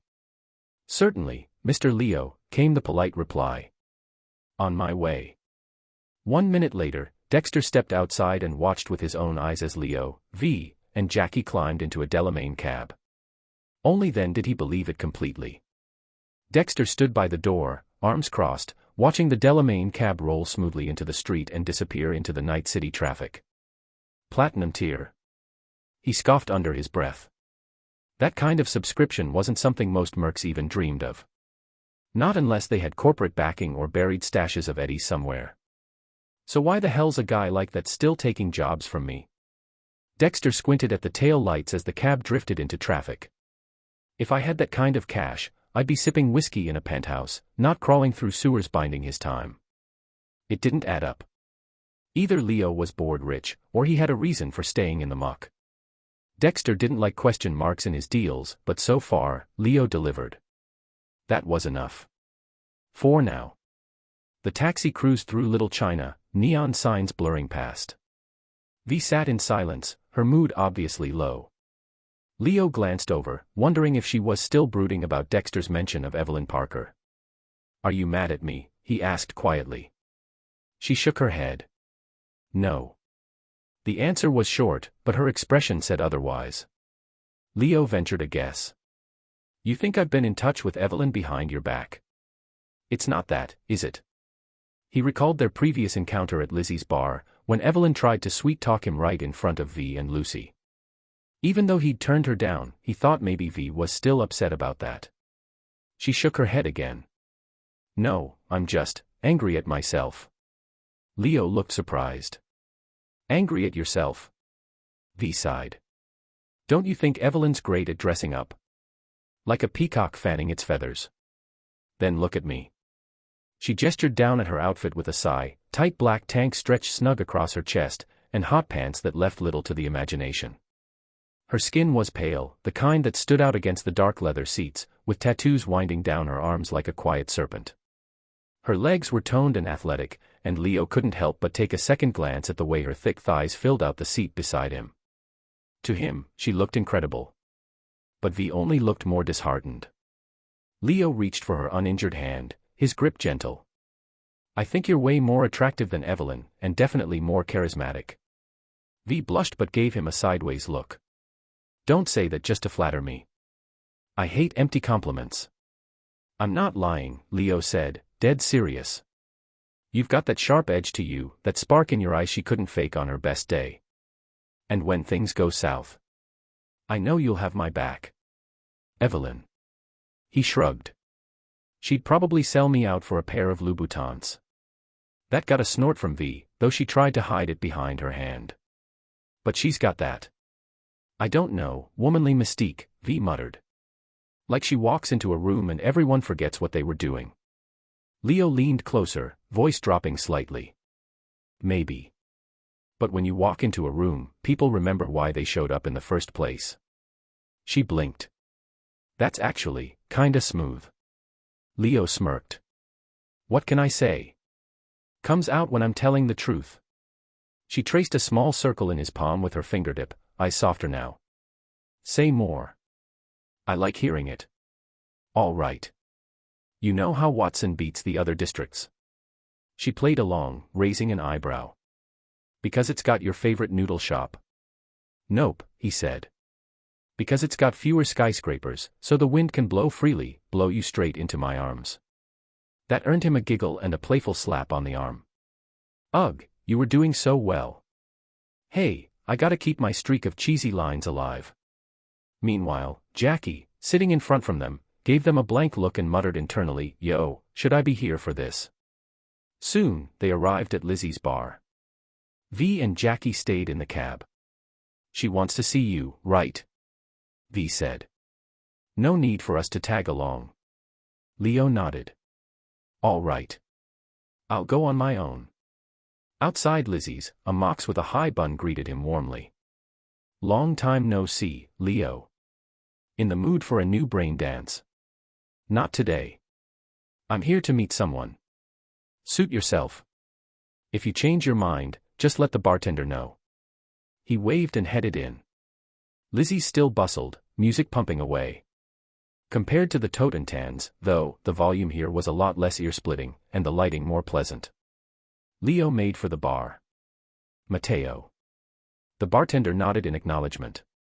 Evening, Leo. Fancy a drink? Iced cola, please. Mateo snorted. This is a bar, not a fast food joint. Chapter 163. Mateo stood speechless for a moment. In his mind, coming to a bar and not ordering alcohol was like being a fish out of water. Still, Lizzie's bar did offer more than just booze, so he soon set down the iced cola Leo had asked for.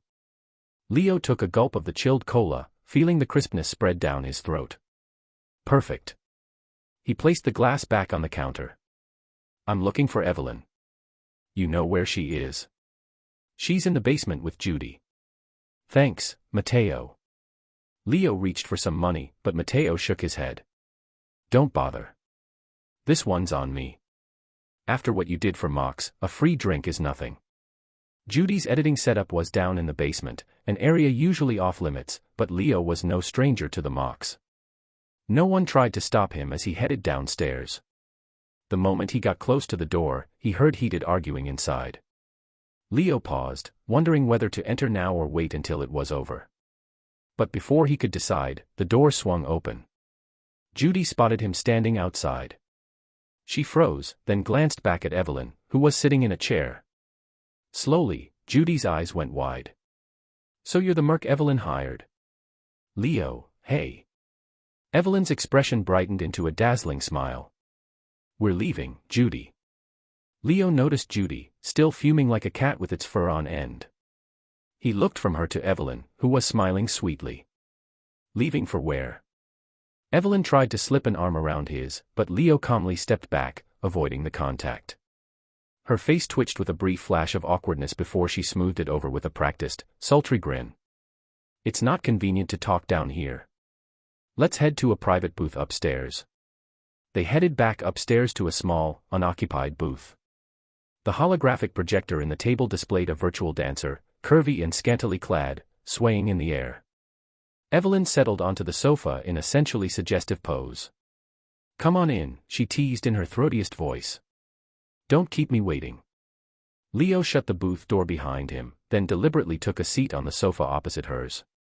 Evelyn was still decked out in heavy makeup and eye-catching attire, a look guaranteed to make most men's hearts pound. Unfortunately for her, Leo wasn't most men. He neither liked nor trusted Evelyn, and her style did absolutely nothing for him, especially since he knew her scheming went deeper than any typical hustle. Evelyn pouted at his distance. Why sit so far away? We have important things to discuss. This booth's soundproofed, but not perfectly. Don't you want to keep our talk private? She rose and came swaying over, settling herself on the same couch right beside him. Before she could get any closer, the door burst open. Judy. Evelyn looked genuinely startled. Judy stomped inside like an annoyed teenager, squeezing her way between Evelyn and Leo and practically shoving Evelyn aside. Evelyn scowled, while Judy wore the same irritated expression she'd had downstairs. Leo, watching this little drama, decided not to rush into asking for intel. What's going on here? Why are you two at each other's throats? Judy spun around and shot Leo a question of her own. Leo, do you even know why Evelyn hired you? To get Arasaka's biochip, Leo answered plainly. Judy's eyes went even wider. You know it's Arasaka's. And you're still willing to do it. Turns out the argument below stemmed from a brain dance Evelyn had asked Judy to analyze, a recording from the top-floor suite of Kiki Plaza, Arasaka Scion Yorinobu Arasaka's personal suite. Once Judy saw what it was, she started panicking. In her mind, only a lunatic would dare plan to steal from the Arasaka prince. She'd told Evelyn off, but Evelyn refused to back down. Judy had never imagined the merc she brought in was Leo himself, someone the Mox deeply respected. She had dashed upstairs to intervene, worried Leo might waltz into a death trap without realizing it. And it shocked her even more to learn that he did realize it.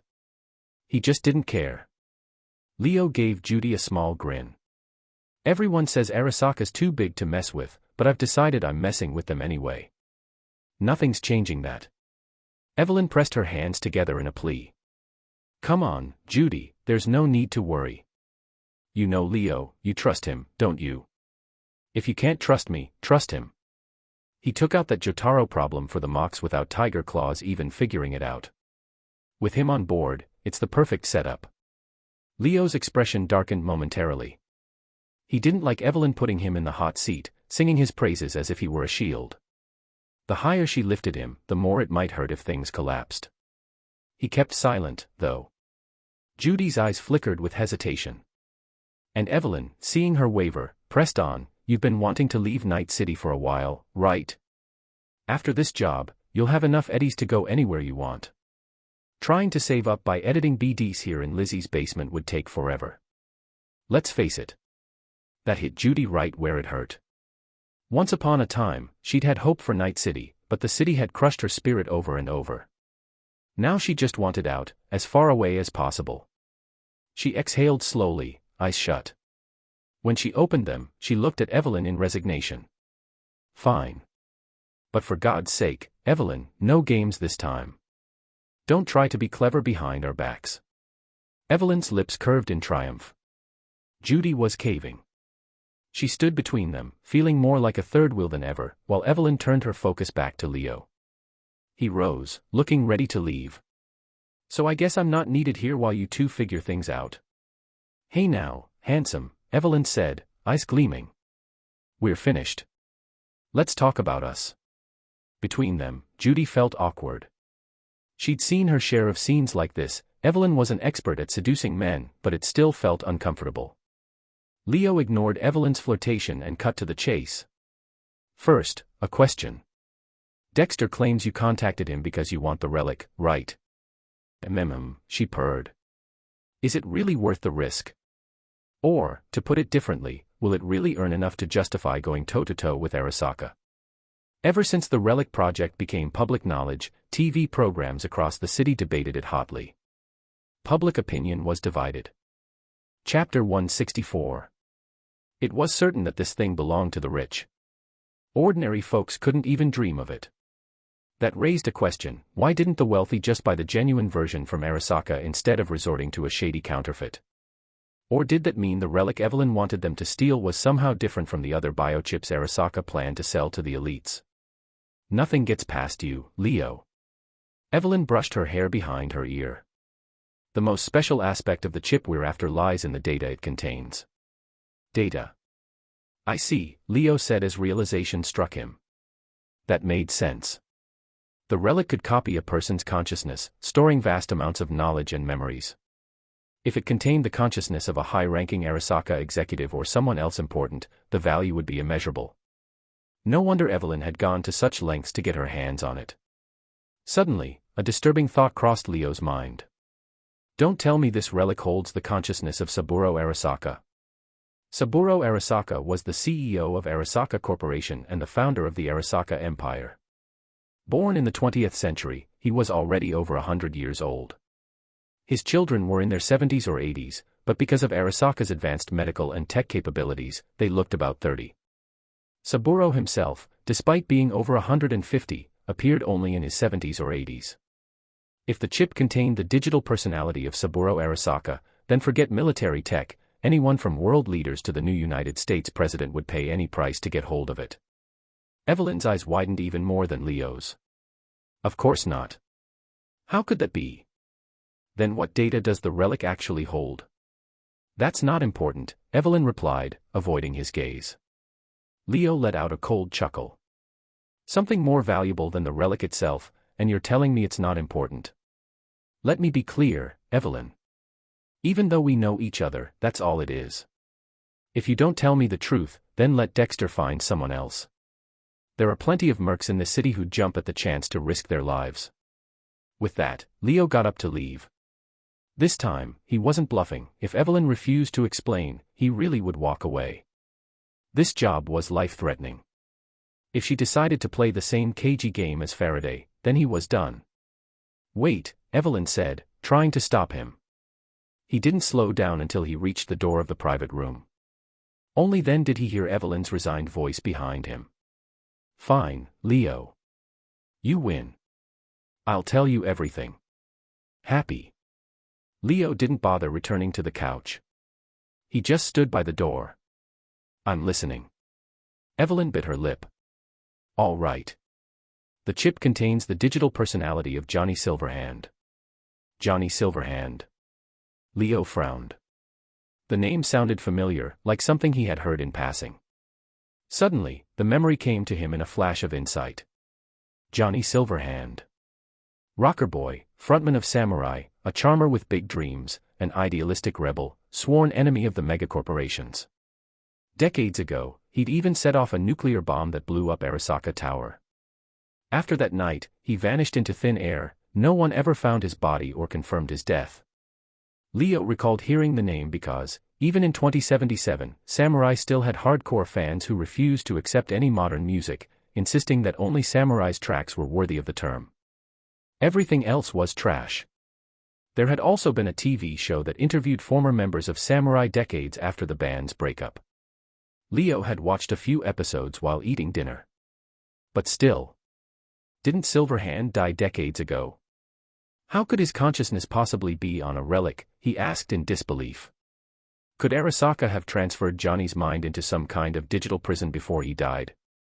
If that were true, it meant that, in the future, ordinary people wouldn't just be worked to the bone by corporate overlords while alive, they'd be enslaved even after death. That was horrifying. Even the 18 layers of hell weren't that terrifying. I have no idea, Evelyn said, sounding exasperated. Don't look at me like that. I really don't know. Leo stared at her for a long moment and, seeing that she truly wasn't bluffing, nodded. All right, I believe you, Evelyn. Evelyn let out a sigh of relief.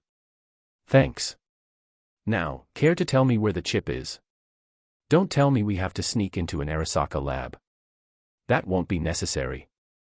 The chip is in the penthouse suite at Kiki Plaza, the luxury hotel by the Arasaka waterfront. Have you been there before? No. Leo shook his head. The average person couldn't afford the place, but he certainly could. He just never bothered visiting, not even once during his 6 months in Night City. He didn't know why, exactly. Evelyn's tone turned a bit smug. That's a shame. Their sashimi is amazing. Once we finish this job, you'll have more money than you know what to do with. You could stay at Kiki Plaza every night if you wanted. Leo waved off the idea. I don't need you spinning fantasies for me. Let's stay on track. Exactly where is this relic in Kiki Plaza? It's in the penthouse suite owned by Yorinobu Arasaka. Yorinobu coming to Night City wasn't surprising to Leo. He'd arrived here a while back, and the streets were full of rumors about him. People gossiped endlessly, but Yorinobu didn't act like a spoiled brat at all. He didn't stir up trouble in the city or harass any women. Odd. That rich kid was nothing like other wealthy heirs. Ever since he arrived, Yorinobu spent most of his time holed up in Kiki Plaza. What puzzled Leo was how Evelyn knew for sure the relic was in Yorinobu's suite. You're certain? Absolutely, Evelyn said. I'm completely sure. Listen, Evelyn, there are some things you can joke about and some you can't. I need proof. Evelyn shot a look at Judy. Judy. Judy took out a small brain dance chip, walked over, and handed it to Leo. Here. Leo accepted it but didn't slot it into his tactical goggles right away. Instead, he glanced at Evelyn. What's this? A brain dance I recorded in Yorinobu Arasaka's suite. It shows where he hid the chip, as well as the alarm and surveillance systems in the room. Judy's already edited it, so just watch it and you'll see for yourself. Leo couldn't hide his surprise. He wasn't an expert, but he still knew a bit about brain dances. You had to be there in person to record one, just like filming a video with a phone. That meant Evelyn had physically entered Yorinobu's suite. How had she done that? Evelyn continued, don't get the wrong idea, I'm not friends with Yorinobu. I'm just a nobody in Night City, how could I possibly be on his level? It was purely a private arrangement, nothing more. A private arrangement. Leo understood. Hourly work, right? Honestly, the moment he first laid eyes on Evelyn, he'd guessed that she worked in a certain, special profession. He might not have liked her, but he didn't look down on her, either. If it was her choice, who was he to judge? She wasn't stealing or robbing anyone. Leo inserted Judy's brain dance chip into his tactical goggles. The display flickered, and he dove into the recording. Chapter 165. Normally, a brain dance placed you in the recorder's point of view, in other words, first-person perspective. However, Judy had taken special care with this particular brain dance, allowing Leo to watch the entire recording in third person. The penthouse suite belonging to Yorinobu Arasaka was as opulent as one would expect.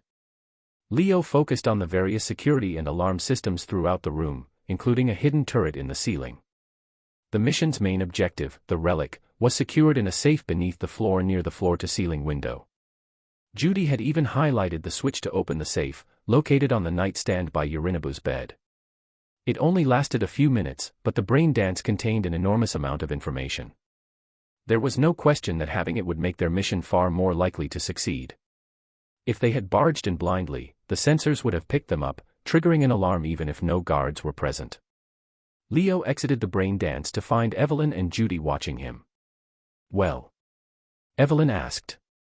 "This brain dance should help your team quite a bit, right?" "It definitely cuts out a lot of trouble," Leo admitted.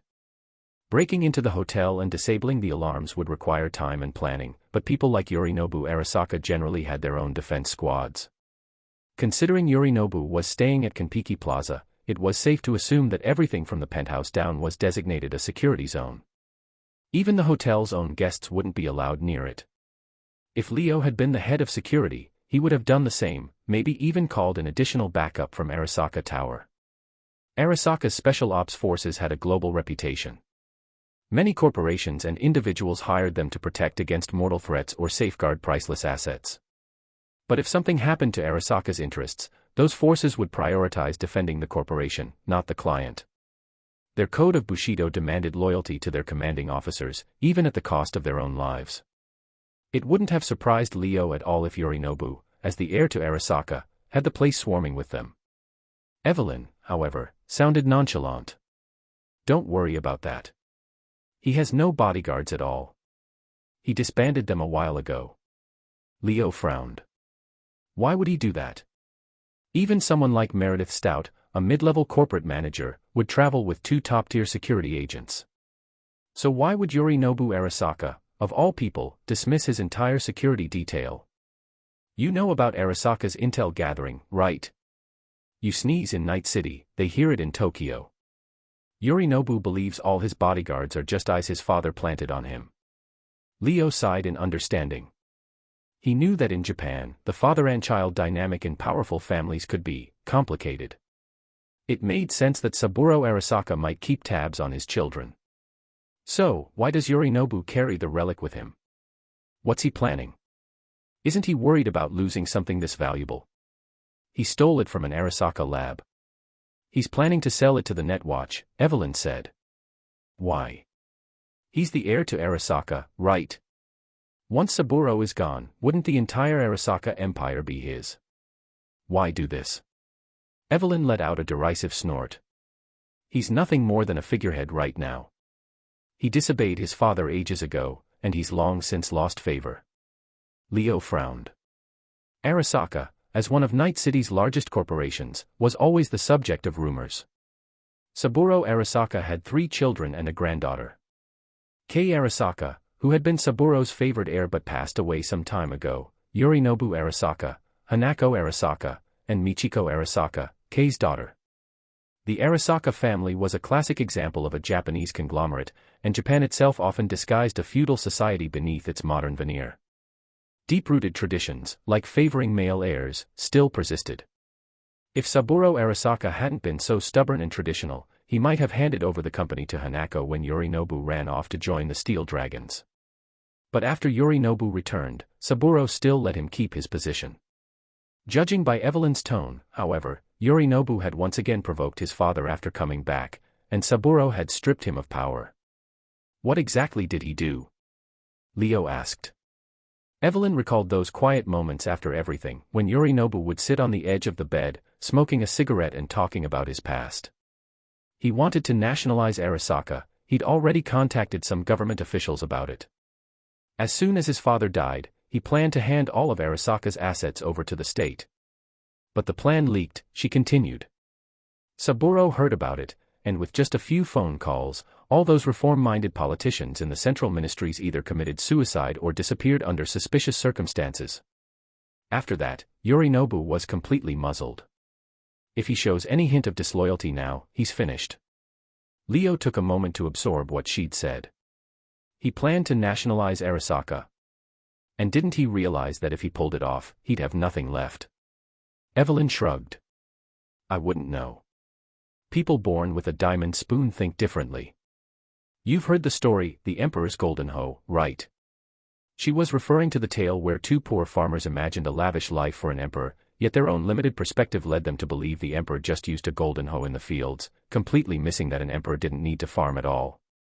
Going by Evelyn's account, Yorinobu's best move might have been to act meek and obedient, doing enough to regain Saburo's trust. Instead, he stole the relic and planned to sell it. Leo frowned. He took the chip. Doesn't he realize he's doomed if Saburo finds out? Evelyn didn't seem bothered. Who knows? Maybe he thinks it's foolproof and believes no one will catch on. And even if they do, it's his problem, not ours. Whether the relic really holds Silverhand's consciousness or someone else's, that thing is going to make us filthy rich, pushing us straight into high society. Think about it, Leo. After this job, you could live in North Oak, drink the finest champagne and wine, drive the flashiest rides, have all the women you want, everything you ever dreamed of. If you felt like enjoying top-tier sashimi, you could hop on a plane to Japan, have a meal, and fly right back. Leo waved her off before she got carried away.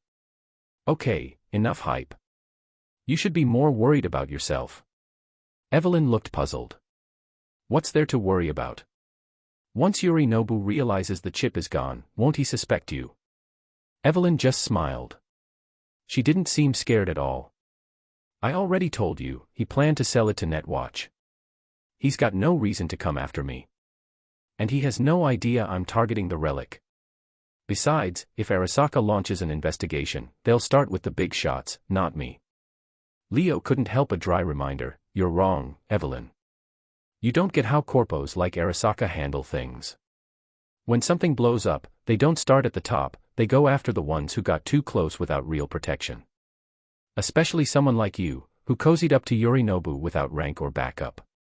Evelyn didn't seem fazed. Are you scared now? High risk, high reward. The data on this chip is worth a fortune, which is why it can make us rich beyond our wildest dreams. I've already mapped everything out for you. All you have to do is sneak in, grab the chip, walk right back out, and give it to me. It couldn't be easier. Don't worry about Arasaka. Chances are they won't even notice, and if they do, by the time they figure it out, we'll be long gone. Arasaka is huge, but the world's bigger. They can't control everything. They talked a little while longer, but it became clear Evelyn had no further intel to give. Leo stood up to leave. I'll walk you out, Evelyn said, following him out of the private room. They made their way into the packed dance floor area, where music and chatter filled the air. Suddenly, Evelyn grabbed Leo, opened a door off to the side of the dance floor, and led him left and right through a short hallway before ducking into a storage room. She pushed Leo in first, then shut the door behind them, leaning against it. Leo raised an eyebrow. What's going on? Is there something you couldn't say back in the booth? Evelyn brushed a stray lock of hair behind her ear. Some things are better left unsaid in front of Judy. Leo folded his arms. Fine. Speak. Evelyn locked eyes with him. Don't hand over the brain dance Judy gave you. Leo looked confused. What do you mean? Evelyn's lips parted. I know you have a small team. You and whoever else. I'm the one posting this job, you're the one doing it, so where does Dexter fit in? We don't need him. We can cut him out. Leo's eyes narrowed. He already knew Evelyn had a nerve, but this was more reckless than he'd expected. Lowering his voice, he hissed, Are you out of your mind? This is basically suicide. Just as a sketchy fixer would be blacklisted by every merc, a merc who double-crossed a fixer would be shut out by every middleman. This gig still might fail, or the chip might sell for less than they hoped. Yet here Evelyn was, burning her bridges before they even got paid. It was madness. Comment Chapter 166. Leo didn't think Dexter was a decent guy, but sometimes the most basic bottom line still mattered, unless Dexter turned out to be a scumbag like Faraday. Besides, if they wanted to ditch Dexter, they needed to handle the fallout properly. In this case, fallout meant ensuring Dexter would have no way to come after them. Otherwise, with Evelyn's current line of thinking, things could only end badly. Evelyn held up 5 fingers. I can give you 50%. That's more than enough money for you to leave Night City and start a new life somewhere else. Leo didn't refuse outright. He decided to placate Evelyn first. I'll have to think about it. He worried that if he turned her down too harshly, who knew what she might do next. Evelyn nodded, then opened the door to the storage room and motioned for him to leave. All right.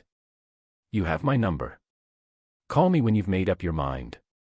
Leo left Lizzie's bar and got back into the Delamain cab. All right, let's go pick up Lucy. After Lucy joined them in the car, Leo told everyone about the intel he got from Evelyn, including her plan to cut Dexter out. V, Jackie, and Lucy were all people he trusted, no need to hide anything from them. The moment Jackie heard about getting rid of Dexter, it was like a bucket of cold water had been dumped over him. He froze. V and Lucy both fell silent, thinking it over. Even Jackie, who desperately wanted to get rich, couldn't help but question Evelyn's proposal. Isn't that going too far? Jackie was a Night City native. This city was his home. He only wanted to earn enough money to leave Haywood and buy a place in North Oak or Charter Hill for himself, Misty, and whatever kids they might have in the future. If they double-crossed Dexter, he'd have to skip town. Evelyn could do that without a second thought, but he couldn't. After all, his mom, Mama Wells, also lived here in Night City. V, who had been lost in thought, eventually spoke up with a measured tone. Even from a purely practical standpoint, I think we should avoid going back on our word. Not to mention Jackie has a lot of ties here, those aren't so easy to cut. And let's not forget we don't even know if this relic is truly worth that much. Could Evelyn actually sell it for a fortune? We have no idea. We shouldn't only consider best-case scenarios and ignore worst-case outcomes. Take someone like the Grand Wise Master, Ram, for example.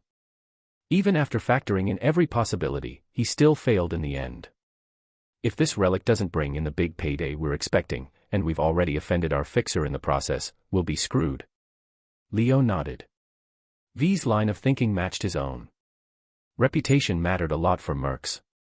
Sure, it sounded laughable in a city as rotten as Night City, but the more morals went down the drain, the more crucial a decent reputation became. They couldn't be the first to betray Dexter unless he betrayed them. Plus, something about Evelyn Parker struck Leo as unreliable. She was the one who had gone to Dexter in the first place, but now, before the job was even done, she already wanted to kick him out and reduce the cut. That, along with another core issue, once they got the chip and handed it over to her, how could they be sure she wouldn't cut them out too? She was promising them a whopping 50%. If she truly didn't care about money, she wouldn't be risking Arasaka's wrath in the first place. Because Evelyn had already shown she might ignore the rules of the streets, how could they trust her to split such a massive sum honestly? After some debate, the group decided to ignore Evelyn's idea. Jackie hesitated for a moment. Should we tell Dexter? Leo shook his head. Better not. Who knows how many new complications might pop up if we do. Neither Evelyn nor Dexter are naive. We're better off staying out of it. Right. I've got this brain dance recording. Why don't we all watch it first, then I'll pass it on to Dexter. Half an hour later, Jackie removed his tactical goggles with a stunned expression. No way. Yorinobu Arasaka's bodyguard is that legendary dude, Atom Smasher. Leo nodded. He had noticed it back at Lizzie's bar when he first watched the brain dance. Atom Smasher was a legend from the same era as Johnny Silverhand, Morgan Blackgund, and Andrew Wayland. The difference was that only Smasher remained alive. Morgan Blackgund and the others left behind stories, but the mere mention of Smasher's name brought fear and dread. He had killed hundreds of people, maybe even 1,000. Johnny Silverhand had died by his hand. He was the only living legend in Night City. But it's not really a big problem, Leo said. Smasher's basically Yorinobu's close protection bodyguard. He never leaves his side. As long as we sneak into the penthouse suite when Yorinobu isn't there, we shouldn't run into Smasher. Jackie thought about it and realized that made sense. They were there to grab something, not to fight. If they were careful enough and avoided tripping the alarms, how would Smasher even know they'd been there? They ironed out a few more details until no one had anything else to add. Then Leo had Delamain drive them to the afterlife. He went in alone, delivering the brain dance chip to Dexter. Dexter said he'd make good use of the intel and would come up with a plan alongside T-Bug. All Leo had to do was wait for their word. After leaving Dexter's booth, Leo frowned, not because he feared Arasaka's retaliation, but because he had something else on his mind, his own abilities. According to Murphy's Law, anything that could go wrong would go wrong. Sure, their plan called for hitting the suite while Smasher wasn't there, but plans could fall apart. The idea of running into Adam Smasher made Leo's stomach churn. He recalled everything he knew about the men. Adam Smasher had started off as a lowly thug in New York. After his gang got wiped out, he enlisted in the new United States military. He served for a few years but was discharged for misconduct and ended up working as a hired gun back in New York. That gig suited him. He was unhinged and brutal, which helped him rack up decent pay in the form of weapons, gear, drugs, and random hookups. Eventually, like everyone in that line of work, he took a job that doomed him. A few rockets left him a mangled pile of flesh. By all rights, he should have died, but he managed to hang on to life. His buddies gathered up what was left of him, shoved him into a bag, and hauled him back to New York. Then Arasaka reached out with an offer he couldn't refuse. Either undergo near-total cybernetic conversion and work for the company until the end of the world, or die. Naturally, Smasher chose the first option. Over the next 7 years, the newly reborn Adam Smasher made a name for himself on the East Coast. His full-body conversion gave him far more power than any typical cyborg mercenary. Armed with first-rate Arasaka hardware and maintenance, plus his own ruthless, bloodthirsty personality and iron will, he managed to stave off cyberpsychosis. Anyone else with that many implants would have gone insane long ago, but Smasher hadn't shown the slightest sign of losing it. After his rebirth, Smasher never turned down a job, as long as it wasn't an obvious suicide mission or a trap targeting him. Chapter 167. He had one rule for taking jobs: he had to be allowed to cause destruction at will and kill whoever he wanted. Those 7 years were Arasaka's last act of mercy and Adam Smasher's final taste of freedom. Good times never lasted long. When the Fourth Corporate War broke out, Arasaka summoned Smasher back. After that, he never returned to mercenary work and devoted himself fully to serving Arasaka. All of the data fixers had on him confirmed the same story. People still argued about how strong Adam Smasher truly was. During the Fourth Corporate War, Johnny Silverhand had formed an assault team to raid Arasaka Tower. They ran into Adam Smasher and were wiped out, with Johnny losing his life to Smasher. It proved that Smasher surpassed Johnny in combat strength. Some might assume it was normal for Johnny, a rocker, to lose a fight against a soldier like Smasher, but that wasn't entirely true. Johnny had served in the military before launching his music career, and he had fought in the Central American conflict. Even Arasaka Tower's securities couldn't stop him and his team from forcing their way in and planting a nuclear device. They only failed because Smasher arrived. Had it been just the guards, Johnny would have succeeded. Now that Smasher was confirmed to be at Kiki Plaza, they had no choice but to prepare for a possible showdown with him. Someone at Smasher's level definitely has a Sandevistan, and I'd bet he's running a secret Arasaka prototype that outperforms anything on the market, Leo thought. With my talent, times 0, maybe I could handle that part. The real problem would be his raw strength, speed, and endurance, not to mention all the advanced weapons built into him. According to every fixer's intel, Smasher's entire body was cyberized except for his brain, so his strength, speed, and durability completely outclass a human's. Even with gorilla arms, nobody could match his strength. I've got strength level 9 and the powered arm guards I built, but comparing myself to Smasher is anybody's guess. My custom bulletproof combat suit can reduce the impact of gunfire, but it doesn't do much against melee attacks. And with that level of augmentation, even an unarmed punch from Smasher might hit like a speeding truck. On top of that, Kiki Plaza probably has at least 100 heavily armed guards. If they call for backup, the special Arasaka Rapid Response Team could arrive from Arasaka Tower in about 3 minutes. If we end up fighting Smasher and can't bring him down quickly, we'll end up like Johnny Silverhand. Maybe worse. Arasaka has relic tech, which means they must have a digital holding cell for souls. The real nightmare would be dying and still not escaping corporate servitude. Leo understood how powerful Arasaka was, so he had no intention of letting Jackie go in alone. He couldn't come up with any solid plan off the top of his head. As he passed the bar, he glanced at Rogue's private booth and switched on the skin mode in his tactical goggles. Inside, he heard Rogue's irritated voice loud and clear. "Wakako, did you lose your mind? Should I call a doctor? You know I can't stand Ken, yet you let him stay at your pachinko parlor. Don't play dumb. I know Ken's back in Night City, and my people saw him walk into your parlor. Now he's vanished. If you didn't hide him, who did? All right, fine. We'll see about that." Leo scratched his head. It sounded like Rogue and Wakako Okada were in the middle of something unpleasant. After a moment's thought, he decided to head over to Rogue's private booth. As usual, Crispin Wayland, Rogue's personal merc, stood guard outside. When Crispin spotted Leo, he greeted him warmly. "Hey." Leo noticed that Crispin was still wearing the powered arm guards he'd crafted. He walked over and patted them. "How are they working out for you?" "Great," Crispin said, throwing a few playful punches in the air. Rogue's voice came from inside. "Is that you, kid? Come in." Hearing how annoyed his boss sounded, Crispin immediately stopped joking around. Leo walked into the booth and sat on the couch across from Rogue. "You need me to get something for you again?" "Yes," Leo replied bluntly. "All right. You've got money, so tell me, what is it?" Rogue never really understood Leo. Unlike most mercs who scraped by in Night City, he had enough earnings from his business dealings with Padre to live comfortably, yet he still took dangerous jobs. Rogue had no clue why, but she did know Leo could afford to pay, and that was enough. She picked up a glass of tequila and took a sip. "I need powered armor." Buffed, Rogue spat the tequila all over the table. Even she, usually calm and collected, looked stunned. "You're serious?" "Completely." She rubbed her temples with a helpless sigh. "You really have no idea, do you? Do you know how rare that stuff is? Only Kong Tao, Arasaka, and Militech have the technology to make powered armor, and it's top secret. Plus, having the tech doesn't mean they can mass-produce it.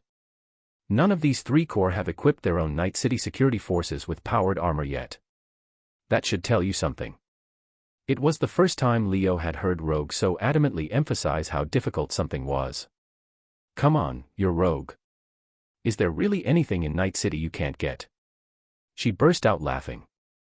"You're not treating me like a fixer, you're treating me like some goddess who grants miracles. Sorry, kid. Even if I had that armor, I wouldn't dare sell it to you. The heat would be too intense.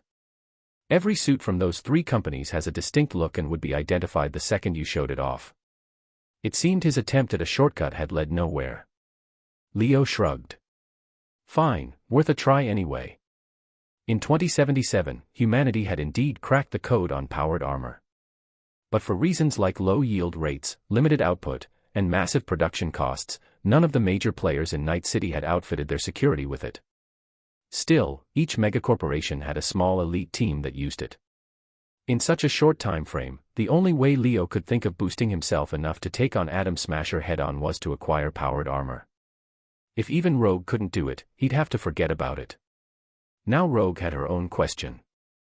"Kid, why do you need powered armor? Regular bullets can't get through that special combat suit you're wearing, right?" Rogue was sharper than most. Although she'd quit merc work for a fixer's life years ago, she still spent a few days every week training as she used to. Her keen eye told her that the white trench coat, style custom combat suit Leo wore wasn't any brand on the market or from a corp. That meant only one possibility: Leo had made it himself. She already knew about the small-time partnership he had with Padre and suspected that making guns wasn't his only skill. Leo didn't bother explaining too much. He stood up, ready to leave. "Wait, have you heard the name Stella before?" Rogue asked just as he was about to walk out. Leo paused. "Stella. Rings a bell." Stella was also a legend in Night City, though different from the likes of Johnny Silverhand, Morgan Blackgun, or Andrew Wayland. Those icons gained fame when they were young, but Stella's rise came much later in life, around age 50. In an era when top-of-the-line medicine could keep someone in their 80s looking half their age, that shouldn't have been so unusual, but Stella had come from the streets, where people didn't have access to that level of care. He was one of a kind. Despite being a legend, Stella's name didn't measure up to giants like Johnny or Morgan. Part of it was that Johnny and Morgan both had fame in other fields, Johnny with his band Samurai, Morgan through classics like the Solo's Manual, which every aspiring solo had read. The other reason was that Stella's rise and fall happened in the span of just 1 week. He flashed by like a meteor, and hardly anyone remembered his name anymore. He never even visited the afterlife, so he didn't have a drink named after him there. Does this have something to do with what we were just talking about? Leo asked. He knew Rogue hated pointless chatter. Chapter 168. Leo disliked asking stupid questions. If Rogue brought up Stella's name on her own, she must have had a reason. Stella's final job before he died was one assigned by Faraday, Rogue began. A scientist defected from Militech to join Tektronika. Their people planned to smuggle him out of Night City to Moscow. Faraday, hired by Militech, got Stella's team to intercept the Tektronika convoy and kill the defector. Soviet high-tech, Tektronika, was a giant corporation from the USSR. It might not be on the same tier as Kong Tao, Arasaka, or Militech, but Leo was sure he'd heard of its weapons. One was called the SPT-32 Grad, whose upgraded version was the Overture. Another was the RT-46 Beria, whose upgraded version was the Comrade's Hammer, a real heavy hitter. Leo thought for a moment. Stella failed. Rogue shook her head. No, he succeeded, but right after that, he and his comrades got surrounded by Tektronika reinforcements and were wiped out in despair. Tektronika originally wanted to save that scientist, but once they realized he wasn't going to make it, they tried to salvage the data in his cyberware. Unfortunately, it was already too late. After death, a cyberware implant also starts to degrade. In the end, they recovered only a small amount of jumbled data, which turned out to be useless. Leo's eyes flickered. You're not implying that data is Militech's powered armor blueprints, are you? Like I said, it's only a tiny fragment, scattered and incomplete. But why ask how it ended up with me? Rogue crossed her legs, clearly enjoying Leo's expression. Tektronika realized it was worthless and just stored it away. A friend of mine in that corp copied a set for me. Doesn't really count as corporate espionage when it's a pile of junk data that no one wants, right?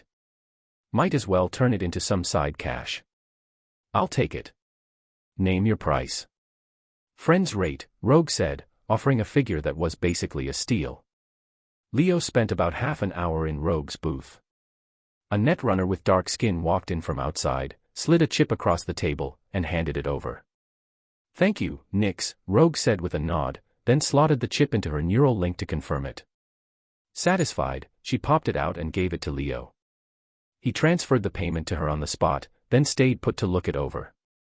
He didn't distrust Rogue, but he wanted to see if these fragments might spark something in his mind. He inserted the chip into his tactical goggles, letting streams of data scroll across his vision. As he'd suspected, the files were too broken. Even reverse engineering wouldn't help much. No wonder Tektronika gave up on them. Unless. You suspect that, despite the incomplete data, it'll give you a flash of inspiration. Do you want to spend 100 potential points to obtain an improved blueprint? The system prompt appeared, and Leo's spirits lifted at once. Ever since learning Smasher was Yorinobu Arasaka's bodyguard, the pressure had weighed him down. Now he felt it starting to ease. Quietly, he willed, yes. 100 potential points expended. You have obtained the improved blueprint, exoskeleton armor. Rogue, I need your help buying some items. Leo sent her a materials list for building the exoskeleton armor. One glance was enough for Rogue to frown. This stuff isn't cheap. It'll cost more than replacing your entire body with 4th-generation cyberware. You sure about this? She didn't ask why he needed it, she'd already guessed. Leo didn't waste words. I'll pay you in 6 installments, plus commercial loan interest. They might have known each other for a while, but it was never wise to let money ruin a relationship, especially when these materials cost more than a full 4th-gen body. To keep things fair, Leo volunteered to pay interest. No need for interest. I trust you. That's great. Talk to you soon. Over the next few days, nothing much happened. Leo and V, Jackie, and Lucy occasionally met up. Meanwhile, Dexter took longer than expected to finalize a plan. It made sense, breaking into Arasaka's hotel wouldn't be a cakewalk. Leo welcomed the delay. Ideally, Rogue would gather the materials he needed to build that exoskeleton armor before Dexter was ready, so he could finish it and be fully prepared when the time came. Around noon that day, a call came in. He assumed it was Rogue but saw that the name on the screen was Linari. "What's up?" he asked. "Can't I call you without a reason?" Leo stayed silent, staring at her through the hollow display. After a few seconds, Linari let out a sigh. "Fine, I do have a reason. Location, job details, pay. Come to the street market in Kabuki. We'll eat and talk it over." Leo didn't turn her down. If whatever she wanted wasn't too complicated, he'd take it. Dexter's plan could wait. He found Linari at one of the street stalls in Kabuki. She was out of uniform, dressed in tight black clothes. They ate, then she asked him to drive north to the industrial district. While they were on the road, she explained why she'd called. Near Ross Street and Dockyard, a group of scavs attacked some homeless folks, but the NCPD's not letting us near them. "You want to get rid of them and figure you need backup, so you called me?" Leo asked. Linari nodded. "That's right. How come you didn't ask anyone else in the department to help?" She sighed. "They're armed, so going after them involves risk. The higher-ups won't sanction it, so my coworkers aren't keen to go looking for trouble. If anyone got injured, we'd be on our own for medical bills. They could even fire us." "I see. You're not expecting me to kill these guys for free, are you?" "Of course not. I did my research on how much a typical scav cleanup job costs. I won't shortchange you. But..." She paused. "I'm just a regular officer. I don't earn much, so I'll have to pay in installments." Leo agreed right away. "Fine. Installments are okay. Scavs deserve to die, and he'd be getting paid one way or the other. It was a win-win. You can stay behind me. I'll handle them," he said. Scavs weren't a real threat to him. But Linari shook her head. "No direct assault. We'll be smarter about it. I've already got a plan. We'll disguise ourselves as pizza delivery. Once those scavs place an order, we'll spike the pizza with poison, deliver it to them, and let the poison do the work." Leo gave her a thumbs up. "Nice." About half an hour later, they reached the area near Ross Street and Dockyard in the Northern Industrial District. Linari found a vantage point where she could keep watch on the entrance to an underground mall over 1,000 meters away. It was an unfinished, abandoned site. Many homeless folks used to stay there until a group of scavs drove them out. Chapter 169. Leo glanced at the road outside. "Any pizza delivery to that place will come through here, so once we spot the delivery guy, we'll move in." He did have a question. What if they don't order pizza? Then there's nothing we can do. I've been watching them for days, and all they ever order is pizza. They're ridiculously picky. Linari checked the time on her phone. It's afternoon now. By tonight, we'll be heading back. So they waited at the vantage point, letting time slip by. Evening came, and night fell. Many streetlights were dead from neglect, and the ones still glowing flickered and buzzed ominously. Leo checked his watch. It was 7:30 p.m. "Officer Linari, you realize it's already 7:30. Linari looked a little embarrassed.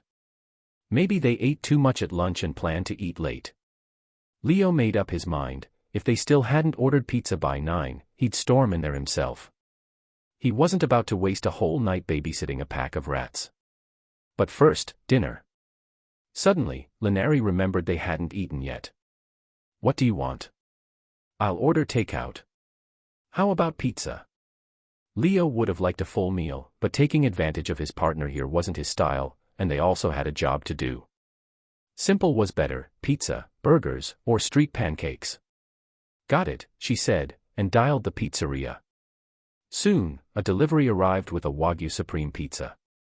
When they opened the box, a rich, smoky aroma wafted out: thin-sliced Wagyu, lightly curled at the edges, dripping with savory juices, premium smoked bacon, chicken thigh, mozzarella, cherry tomatoes, green peppers, pineapple, meticulously chosen ingredients piled high. Linari's eyes lit up, and she devoured a slice without bothering to maintain any poise. The pizza vanished in no time. Another hour and a half flew by. It was now 9 p.m. Even if the scavs had been stuffed after lunch, they'd be hungry by now. Leo started suspecting they might have already left the underground mall. He hadn't scanned it yet because it was over 1,000 meters away, beyond his tactical goggles range. But the fact that they hadn't shown up all day made him think those rats might have moved on. He rose to his feet and headed downstairs. Come on. Let's go check. Linari looked alarmed. Won't that alert them? Leo didn't stop moving. Don't worry. We won't go all the way inside. Once we're close enough, I can scout the interior my own way. But, despite her misgivings, Leo was already downstairs, climbing onto his Fenrir bike.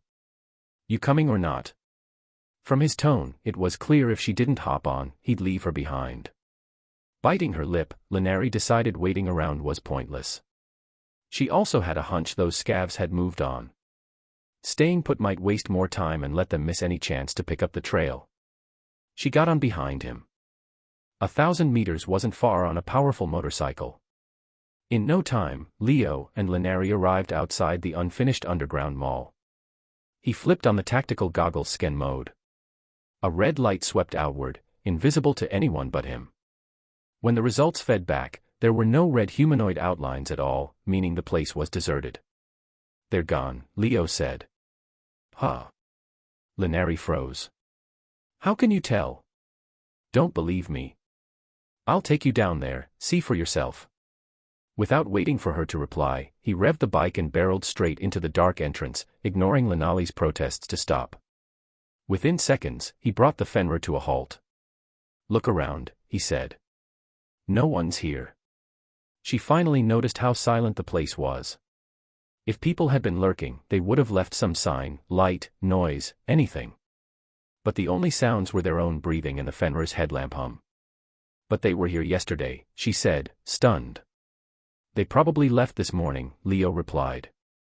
Whether or not they saw Linari and got spooked or just decided to relocate, they'd cleared out. He hopped off the bike to check for clues. Linali, equally unwilling to give up, did the same. After a few minutes, they met back where the Fenrir was parked. Find anything? Leo asked. Linari wore a disgusted expression. Some moldy pizza slices, dirty clothes, and a used, she didn't finish. It was clear the scavs had taken everything valuable with them, leaving only trash. She sighed, frustrated. If I'd called you sooner. You did what you could, Leo reassured her. Based on what she said, the scavs had been here for days. Who would have guessed they'd move out on the very day she decided to bring him in? It wasn't her fault. Plenty of cops in the NCPD couldn't care less about clearing out scavs. Linari was at least trying. They were about to leave when Leo noticed something. His tactical goggles suddenly picked up two red silhouettes approaching the underground mall. They weren't just passing by, they were headed straight for this place. There's someone coming, he murmured. Linari reflexively looked toward the entrance. It was pitch black, she couldn't see a thing. How do you? She started. Trust me, Leo cut in. Chapter 170. Leo didn't have time to explain everything to Linari. He gestured for her to hide and then pushed his Fenrir bike out of sight. 2 minutes later, footsteps echoed from the entrance to the underground mall. Two scavs, flashlights in hand, appeared in Leo's field of vision. They looked exhausted and failed to notice him or Linari as they yawned and headed deeper inside. Linari's voice came through their team channel. One for you, one for me. Got it. You take the one on the left, I'll handle the one on the right. Wait for my signal. The two scavs passed right by Leo's hiding spot, none the wiser. Over the team channel, he said, now, go. He rushed at the nearest scav. The guy turned at the sound, only to catch a kick in the face that sent him spinning through the air. If Leo hadn't held back, that blow would have snapped his neck outright. Even so, the scav lay on the ground, dazed and unable to react. Meanwhile, Linari finished off the other scav. She cuffed both of them, handcuffing their wrists behind their backs. Initially, they tried acting tough and refused to say anything. But truly tough guys were rare, especially among the scavs. Leo was certain they weren't made of stern stuff. When sweet talk failed, Leo switched to a more direct interrogation method. If they still refused to talk, he would apply what he mockingly called CIA memory restoration. In other words, he'd beat them until they cooperated. These two had no expensive cyberware like pain editing implants, so they folded before their faces even got too swollen, scrambling to spill everything they knew. Their group had two leaders, Yelena Sidorova and Vladimir Chimerkovsky. After driving out the homeless people, they had used this mall as their base.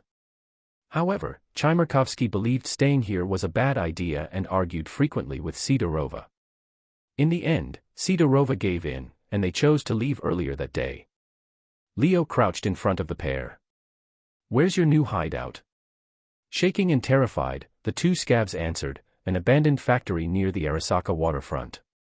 It's just a wall away from Arasaka's property." Leo nodded, satisfied. "If you've already moved, what are you two doing back here?" "We left in a hurry," one of them said. Once we reached the new place, Sidorova realized she forgot a laptop. "She told us to come back and get it." "And where is this laptop?" "It should be in her room," the scav answered quickly. Following their directions, Leo climbed the scaffolding to a second-floor room. He found a laptop on a makeshift bedroll. When he returned with it, one of the scavs asked nervously, "That's it? You've got what you came for, and we've told you everything. Can we go now?" Leo smiled. "Sure. I'll let you go right now." A flash of cold light cut through the darkness. Two heads, still wearing expressions of faint relief, toppled from their shoulders. Their bodies collapsed in a heap. Linari didn't react. Sympathy or mercy had no place for scavs, the city's filth. The moment they were caught, their fates were sealed. Letting them go would only give them the chance to harvest more innocent people's organs. "Let's get out of here," Leo said. Linari nodded. They hopped onto the Fenrir and left the underground mall.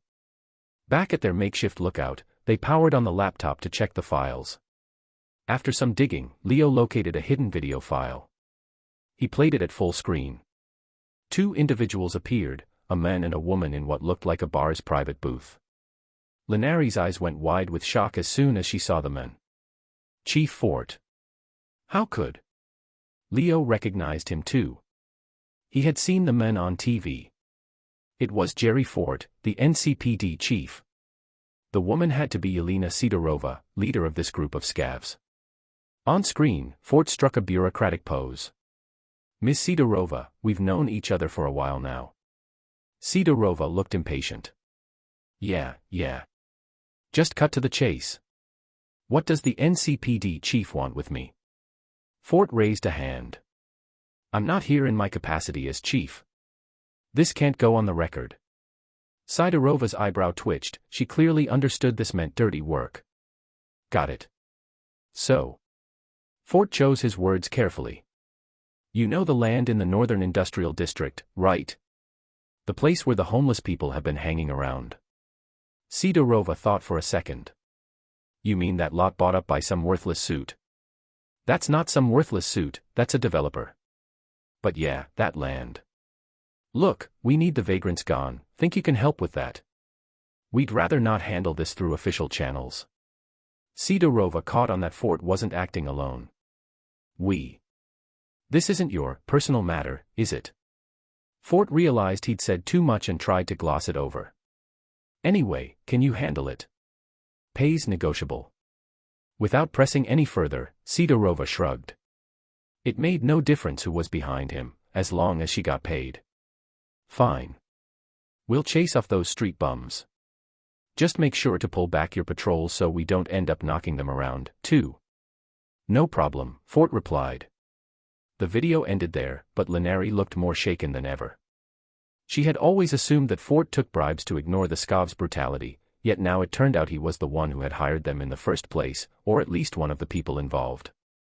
Leo saw her expression and asked, "You okay?" Linari shook her head. "No."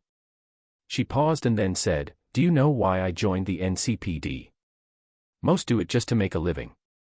A few do it for their ideals. I believe you're the latter." A distant look came over her face. "My family used to run a small clinic. After my parents passed, I inherited it. Even back then, I realized that practicing medicine alone couldn't save Night City. So I closed the clinic, studied hard, and eventually got accepted into the NCPD." Chapter 171. People with big dreams and ideals often ended up in pain. Those who saw the world's true nature yet chose a path of selfish indulgence lived only for themselves, uncaring if the world drowned in floodwaters tomorrow. They would board the first ship off this planet before the deluge struck. But those with ideals felt hurt and angry about society's decay, about others suffering, to the point of guilt and self-blame. Leo sighed. "So what are you going to do now?" Linari turned and looked at him. "What would you do in my position? In Night City, everyone's rotten to the core. Handing over that evidence wouldn't bring down the masterminds, it might just drag you into their mess." Leo thought for a moment and gave her his honest take. "If it were me, I'd quit the NCPD. Of course, there was another option, do nothing, just like many in the NCPD. Shut your eyes and ears, pretend you saw nothing, heard nothing. Put in the bare minimum until the day you retired, carefully balancing how not to work while avoiding reprimands or complaints." But Linari had asked what Leo would do, and that was his answer. Linari gave a small laugh. "That sounds like you. But I'm not quitting the NCPD." Her expression grew serious. "One person's power is limited, so I'll protect whatever I can, even if it's just a tiny bit. I'll protect what matters most. People at the bottom can still help those beneath them. Even if it's something small, it's worth doing." She noticed Leo staring at her, wide-eyed. "What's that look for? You look like you're glowing from behind, like a halo of holy light," he teased. Linari's face froze. "Okay, jokes aside," Leo said, turning serious again. "Don't try to carry everything alone. You're not fighting this battle by yourself, you have me." She answered by reflex, "Thanks. No, I'm not comforting you. Next time you plan to seek justice, call me. But for now, we still have unfinished business, right? We need to wipe out the rest of those scavs. The sooner we're done, the sooner we can go home and sleep. Chimerkovsky, are you out of your mind?" Yelena Sidorova checked her phone. It was already 10 at night. As someone who had once been just another overworked corporate drone, she knew the importance of taking care of herself. She was usually in bed by 9. Tonight, Chimerkovsky had woken her up. He didn't lose his temper but asked, "Roland and Bannings disappeared, where did they go?" "How should I know?" Sidorova snapped. "Maybe they went out looking for fun." She rolled her eyes, ready to flop back on the bed and get some sleep. Staying up all night was the worst. Chimerkovsky grabbed Sidorova's arm and dragged her out of bed. "Hey, what's your problem? Let go. Did you send them off somewhere? I told you we had to lay low. Now's not the time to be drawing attention." Sidorova let her gaze drift down, sneering. "What's wrong with you, Chimerkovsky? Missing something down there? When did you get so scared?" He forced himself to stay calm. "I'm not scared, I'm worried about the group." "That's called being a coward," Sidorova retorted mercilessly. "Before you joined, I led these people for 2 years without any trouble. This time is different." She rolled her eyes again. "And how is it different?" He was reaching the end of his patience. If not for his grudging respect for her leadership skills, he would have walked away a long time ago. "You're tangled up with Fort and his cronies. Nothing good comes from that." Sidorova burst out laughing. "We're scavs, Chimerkovsky. Who's lower than us? Fort at least pays us. A little courtesy, money in my pocket, what's there to complain about? You. If you've got nothing else to say, I'm going back to bed. Don't get in the way of my beauty sleep." Chimerkovsky sighed. One day, you'll get us all killed. Sidorova shrugged. You never know. Maybe I'll lead everyone to replace Maelstrom and take control of the entire industrial district. Just then, an explosion rocked the outside, lighting up Sidorova's face with a burst of red-orange glow. Boom. A ball of fire erupted by the factory wall, bright enough to see even from a distance. What the hell? Sidorova rushed to the window, trying to see through the darkness outside. She saw a few of her people step out to investigate, only to be gunned down like sitting ducks. Damn it. It's the NCPD. Chimerkovsky grabbed her arm. Why are you just standing there? Move. Let's rewind a bit. To avoid alerting the scavs, Leo parked his bike 2 blocks from the factory, and he and Lenari moved forward on foot. A few minutes later, they spotted the faint lights of the old compound in the distance. That's where Sidorova's group is holed up, Leo said. Lenari turned to him. What's the plan? He smirked. We knock on their door and see who comes out. He pulled out a sniper rifle instead of his usual blade. Lenari's eyes widened. That's a Nikomata. Where did you get it? Nikomata was a tech sniper rifle made by Tsunami Defense Systems, firing tungsten spines capable of tearing through thick armor and walls, shredding even titanium reinforcements. It was heavily restricted, ordinary gun shops never stocked it. Leo merely smiled. The only answer was that he'd built it himself. Bang. Boom. A stack of junk outside the factory exploded, lighting up the dark street with a burst of flame. Who's there? Several scavs ran out, only to be shredded by bullets from the dark, one after another.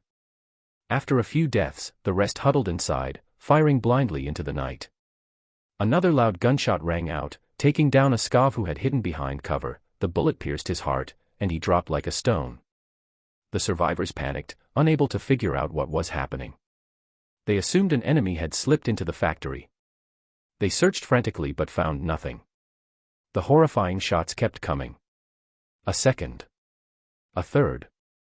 Even with the walls for cover, they crumpled like weeds under a scythe. One of them noticed a hole in the concrete where a round had punched right through. Realization dawned, it was a charged tech weapon.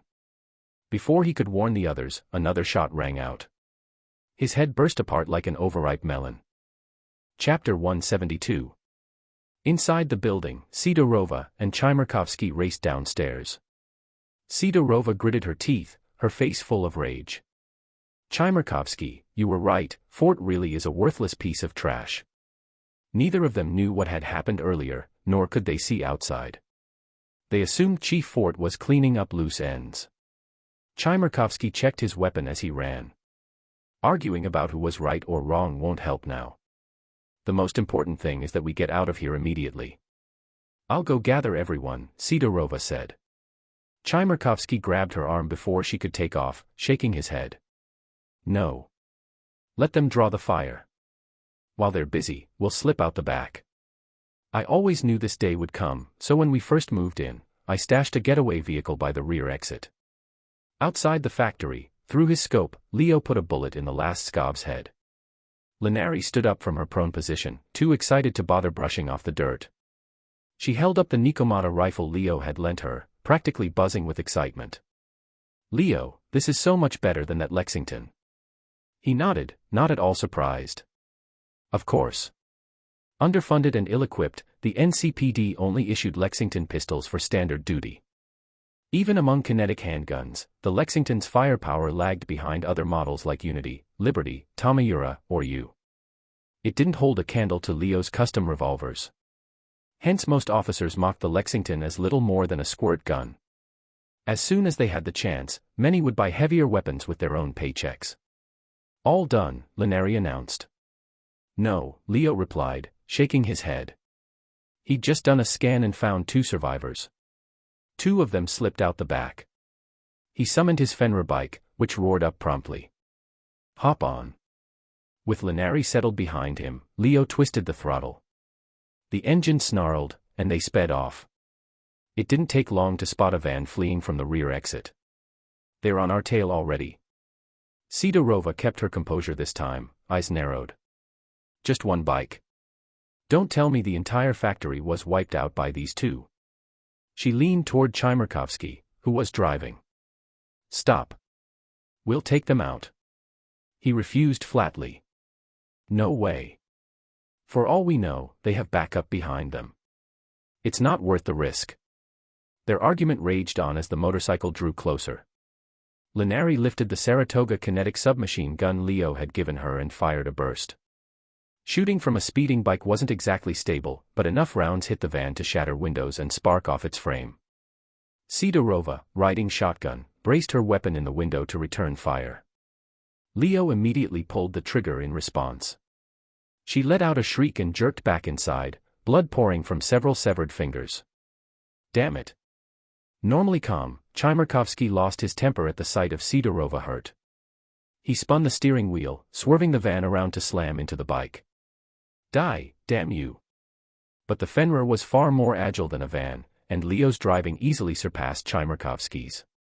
At the last moment, Leo jerked the handlebars, avoiding a collision by a hair. They zoomed past each other, giving Linari a perfect line of sight. Crap, was all Chmerkovsky managed to think as Linari's next burst of fire struck him head-on, riddling him with bullets. He slumped over the wheel, and the van careened into a roadside barrier with a crash before stalling. Leo eased up on the throttle and pulled over. Linari kept both hands on the submachine gun as she dismounted, approaching the crashed van with caution. Watch yourself, Leo reminded her. Somebody might still be alive. She nodded but didn't look back. At that moment, the van door flew open and a figure lunged straight at her, Sidorova. With Chmerkovsky dead, she had only minor wounds. Wrath contorted her features like a demon's. She wanted vengeance for Chmerkovsky. Linari didn't fire. She tossed the gun aside and squared up, ready for close combat. In one swift motion, she kicked the knife from Sidorova's hand, followed by another kick that snapped the woman's jaw upward. Dazed, Sidorova couldn't defend herself as Linari unleashed a flurry of rapid kicks, lightning fast and brutally precise. Finally, Linari spun in midair, her right leg sweeping Sidorova's face and sending her hurtling across the road, tumbling a dozen meters until she lay still. Breathing heavily, Linari placed a hand over her racing heart. The fight had drained her. Leo strolled over, giving her a quick round of applause. Nice footwork.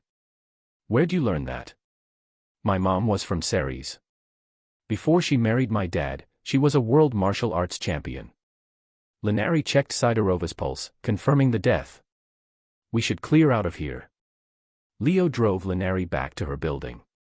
She hopped off the bike and turned to face him. Thank you. For what? For everything you did. He shrugged. No need. Taking out scabs is every citizen's duty, it's just trash disposal. She burst out laughing. You teased me for being so upright, but listen to you now. Leo suddenly paused. Wait. You're not planning to dig up more dirt on Fort, are you? Linari blinked. Would you stop me? He shook his head. No, but be careful. Night City needs people like you. She nodded. I will. He went on, also, if you gather enough evidence, don't use it right away. Contact me first. I might be able to help you get more mileage out of it. And if you ever run into something you can't handle, call me. Don't worry about bothering me. As a merc, Leo usually charged for his services. But for someone like Linari, he was willing to make exceptions. After all, everyone wanted more good people in the world. Linari nodded again, then waved. Got it. Thanks, Leo. I'm heading up, good night. He watched her enter the elevator, then took off on the Fenrir. The moment he got home, his phone buzzed. Rogue told him all the materials he needed had arrived and that Emmerich and Crispin would deliver everything, including the extra tools he requested. Because the load was significant, and because it would look suspicious having them come in and out of his place, Leo asked to borrow one of Rogue's safe houses. A top fixer like her had multiple safe houses across the city. Emmerich and Crispin would bring everything there. Before heading over, Leo made a quick call to Jackie, V, and Lucy, telling them he needed a week to prepare for their upcoming plan. Even if Dexter and T-Bug came up with a plan during that week, Leo intended to wait until he finished his own preparations before dealing with them. Chapter 173. A week later. Leo looked at the sleek, silver briefcase on his workbench and felt a wave of relief. Finally done. He lifted the briefcase off the bench and set it on the floor, placing both feet on its sides. In an instant, the container unfurled like a blossoming flower, swiftly wrapping around his entire body.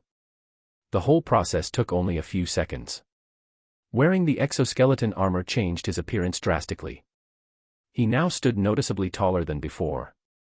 Its design resembled a streamlined, silver-white knight suit, complete with thick titanium alloy plating on the outside. That alloy boasted remarkable toughness and could bear enormous loads. It was also impressively resistant against both kinetic and tech-based ammunition. Beneath the external plating lay a one-piece bodysuit made from titanium-based composite materials, processed at a nanoscopic scale for exceptional flexibility without sacrificing high tensile strength. This suit provided an additional layer of ballistic defense. It also contained a buffer gel that automatically adapted to the wearer's body measurements. Upon impact, the gel could rapidly pressurize and alter its density, dispersing force to prevent severe harm. The bodysuit was designed so it could be worn continuously if needed, while the exoskeleton folded down into a compact, briefcase-like form when not in use. Deploying it took only a few seconds. Along with the exoskeleton came a helmet that fully enclosed the head. Nobody would go into a fight without head protection. The built-in tactical goggles gave the wearer total battlefield awareness and doubled as a gas mask.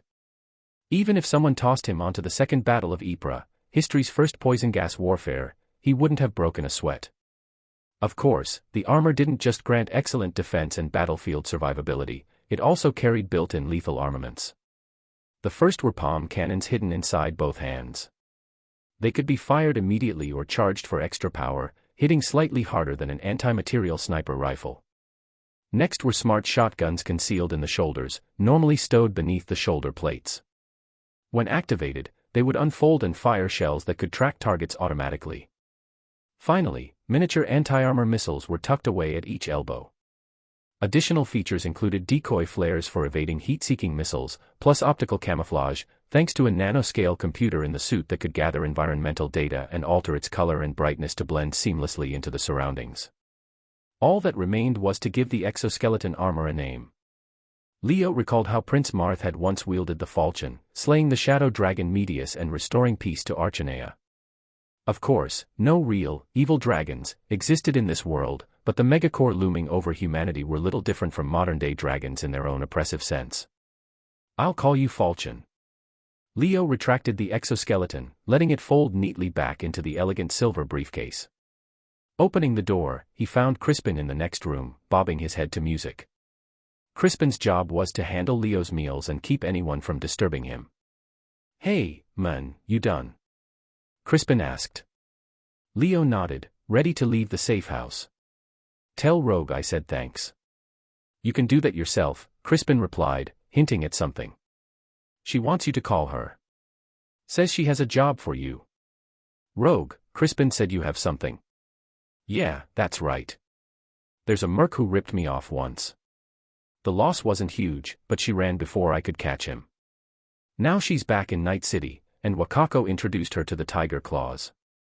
I asked her to hand her over, but she refused, so I need someone to go into Tiger Claw territory and take her out."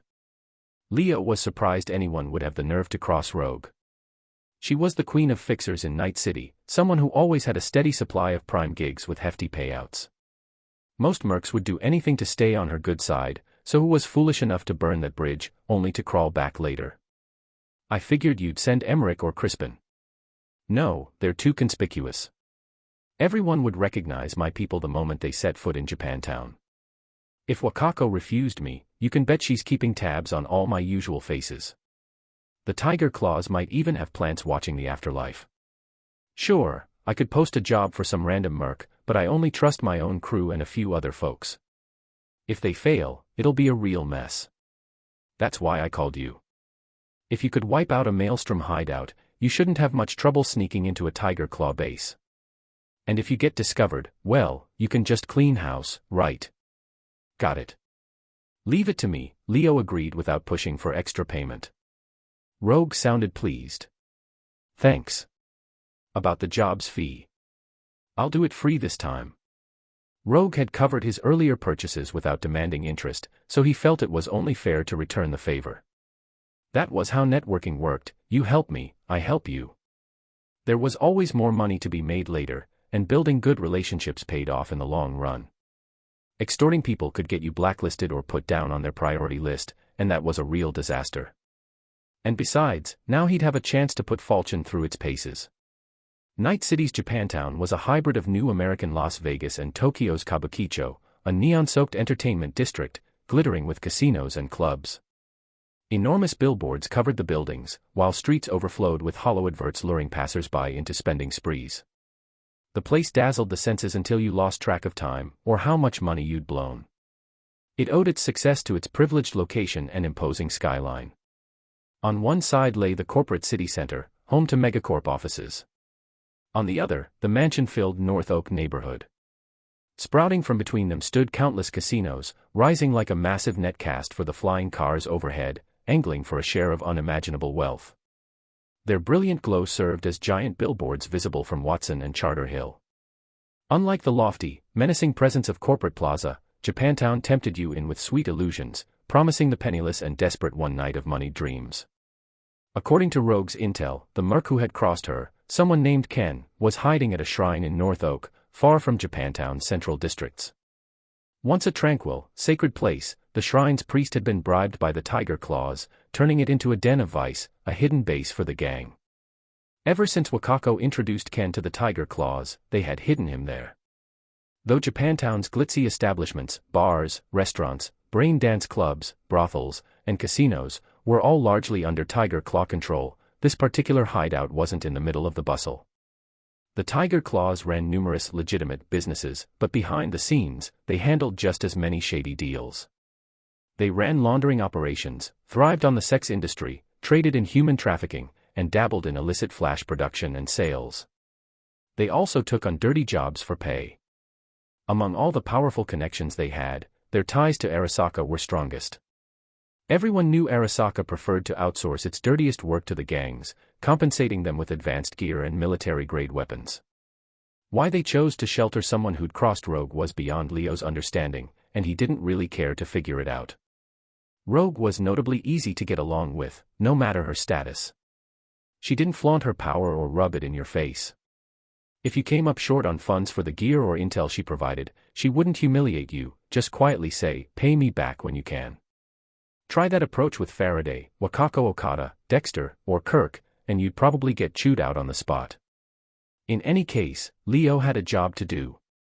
Chapter 174. Night had fallen.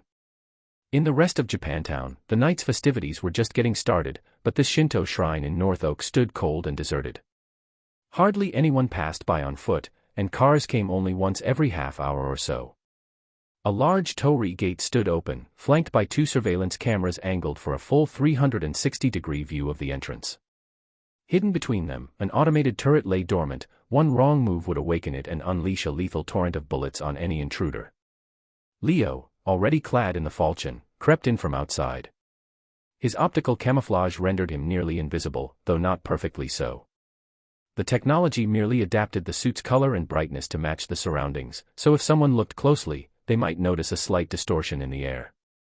Sticking to the shadows helped avoid that. Before long, Leo reached the shrine's outer buildings. With a single step onto the wall and a push, he vaulted onto the rooftop. Crouching there, he looked down at a courtyard enclosed by several structures, serene and elegant. By day, it would be bustling with tourists. Now, the only activity came from armed members of the Tiger Claws standing guard. He stood atop the roof of what looked like the shrine's purification station. Opposite him, across the courtyard, were the main buildings, the offering hall, the worship hall, and the inner sanctuary. Using his helmet's tactical display, Leo scanned the shrine's interior and swiftly identified the red silhouette labeled as Ken. She was in a room inside the worship hall. He didn't head there right away, though. First, he planned to clear out the surveillance room in the shrine's administrative offices. If he simply snuck in and took Ken down silently, Wakako and the Tiger Claws would know immediately that Rogue was involved. Since Rogue wanted no part of this on the surface, Leo intended to make it look like a small-scale gang conflict, with Ken ending up as collateral damage. The administrative offices stood right next to the purification station. After jumping down from the roof, Leo slipped over to a side door, opened it, and hurried inside, closing it behind him. Traditionally, such offices handled official shrine business, prayer services, donations, event planning. Yet here, the place was filthy, trash strewn across the floor. He had barely shut the door when a tiger claw grunt rounded the corner, clearly heading off duty after a long shift at the monitors. The man, half asleep, staggered right into what felt like an invisible wall, stumbling back in confusion. He blinked at the spot that should have been empty, only to see a figure in gleaming armor flicker into view. Instantly, he tried to shout, but a flash of steel cut him off. His throat was nearly severed, and he slumped over, blood spurting everywhere. Leo glanced at himself, now visible again, and dragged the corpse into a trash bin. That was the falchion's optical camouflage drawback. Any direct attack or impact disrupted the cloaking effect. Worse, it took about 60 seconds of cooldown to re-engage the suit's sensors after such a disruption. Leo didn't bother waiting. He pressed on, aware from his skin that the hallway led to a room normally used to greet visitors, currently empty, and that the surveillance room was on the right, guarded by 3 tiger claws. He opened the door. All 3 tiger claws inside turned at the sound. In that instant, 2 rows of miniature launchers slid up from the armor around Leo's shoulders. Puffs of compressed air sent multiple smart shells sizzling across the room, leaving smoky trails. The 3 guards barely had time to register what was happening before getting torn apart. Leo stepped over to the monitors, deleted every scrap of surveillance footage, then shut down all active cameras. Next, he planted a timed explosive beneath the console. Moving on, he entered the visitor's reception room and rigged another bomb there. Finally, he opened a window and jumped outside. In a room near the worship hall, a woman wearing a black tank top, cargo pants, and combat boots was hammering away at a heavy sandbag with her fists. Her name was Ken. Sweat covered her pale skin, and her chest rose and fell with every breath. She lifted a bottle of water for a quick swig when a massive explosion shook the whole shrine. The bottle slipped from her hand, splashing water all over her. Ken immediately crouched low, trying to figure out what was happening. She heard frantic footsteps and shouts outside, plus the echo of that explosion. It had to be an attack from a rival gang, most likely Maelstrom, who often clashed with the Tiger Claws over territory. Even so, bomb attacks on a stronghold were rare. She had no intention of staying. Since Ken hadn't formally joined the Tiger Claws, she owed them nothing. She grabbed her Ajax assault rifle from the nearby rack, popped out the magazine to check it was full, and slammed it back in. Stooped low, she prepared to leave. Suddenly, a figure lunged into the room. Her merc instincts kicked in, and she opened fire without hesitation. A burst of rounds streaked across the space. Yet the intruder didn't dodge, he simply charged forward and swung a punch. The impact felt like getting hit by a speeding truck. Ken's stomach seized up, and the world blurred around her. Chapter 175. Ken flew like a kite with its string cut, crashing heavily to the ground before rolling several meters until she finally slammed into a wall and stopped. She tried to brace herself against the floor, wanting to stand, but coughed up a spray of blood mixed with shredded bits of her organs. If she'd never received any cyberware implants, that single punch would have killed her outright. As it was, she could barely stand, her combat ability all but gone. Even more terrifying was the fact that her enemy had reduced her to this state with just one punch. Wait, please, wait. Ken pleaded, choking the words out. She dragged herself upright and raised both hands, placing them behind her head. It was a calculated gesture of surrender. If a woman, especially a stunning one, dressed only in a black tank top, lifted her arms behind her head, it both emphasized her figure and carried a deeply suggestive undertone. That was when she finally got a clear look at the figure who had attacked her. His entire body was encased in a sleek, silver-white exoskeleton armor. Dim red lights glowed faintly through the seams, radiating a cold and overpowering sense of force. What kind of cyberware is this? Ken mumbled, thinking of the big three, Kong Tao, Arasaka, and Militech, who made powered armor. She'd never seen anything like this and assumed it had to be some new type of full-body cybernetic shell. Such a design, armor that enveloped the entire human form, was beyond her experience. Still, she was a merc, used to dancing on the edge of life and death. She forced herself to calm down and manage a shaky smile. "I don't know who you are or what you want, but how about this? I pretend I never saw you, and you let me walk away, okay?" She flashed a friendly grin, but beneath her tongue, a hidden gun barrel emerged. A piercing round fired straight at the armored figure. Without checking if it landed, Ken flipped her arms forward from behind her head, tossing several grenades with the pins already pulled. The intruder sidestepped and crossed both arms, shielding himself as the explosions boomed one after another. Thick smoke billowed through the room. Yet almost instantly, a silhouette rushed out of the swirling dust. It closed in with terrifying speed, grabbing Ken by the throat and hoisting her off the ground. Her face twisted with rage. She pulled a combat knife from her belt, swinging it at the intruder's visor in a desperate final strike, until a crisp crack echoed, and Ken's expression dimmed. Her arm fell limp, blade tumbling from her grasp. A few minutes later, several tiger claws rushed into the room. They froze at the sight of Ken sprawled out and unmoving on the floor. Alarmed, they hurried over to check on her. The moment they turned Ken's body, a sharp click rang out, like a trap trigger being released. Boom. A deafening explosion blasted from beneath her corpse, shooting flame and debris out the windows of the worship hall. Outside in the courtyard, the armored man never even glanced back. Wielding a pair of kinetic guns he'd picked up off fallen enemies, he unleashed relentless bursts of fire. Any tiger claw who came into view was shredded on the spot. He advanced from the worship hall to the courtyard, mowing down dozens of gang members. The survivors cowered in buildings, too terrified to show themselves. By now, they'd surely called for backup. Rather than waste time on those last petrified few, he ran to a nearby bike shed and pulled out a Kusanagi CT-3X. Mounting it, he sped away from the shrine. Only after he left did the surviving tiger claws creep out from their hiding places. They gazed at the smoldering devastation, what remained of their Shinto shrine base, and stared at one another in terrified silence. A column of Kusanagi CT-3XS and two red muscle cars adorned with tiger claw emblems drove along the only route from Japantown to the shrine. They were the first wave of reinforcements from the nearest tiger claw stronghold. They had no real idea what had happened at the shrine, just that it was under attack and had suffered heavy casualties. As for the attacker, the tiger claws at the shrine barely knew, either, only that there had been explosions, fire, smoke, and gunshots everywhere. It was almost certainly a gang fight, maybe the start of an all-out gang war. Possibly Maelstrom, or someone disguised as Maelstrom. Wait, there's a bike up ahead. They saw a lone rider headed straight for them, a silver-armored figure on a Kusanagi CT-3X. That matched the description from the panicked shrine reports. Before the Tiger Claw leader could issue an order to open fire, the rider raised both arms. From the elbows of the armor, two launch tubes extended. Whoosh, whoosh, two anti-armor micromissiles streaked into the muscle car's hood and exploded in a searing fireball.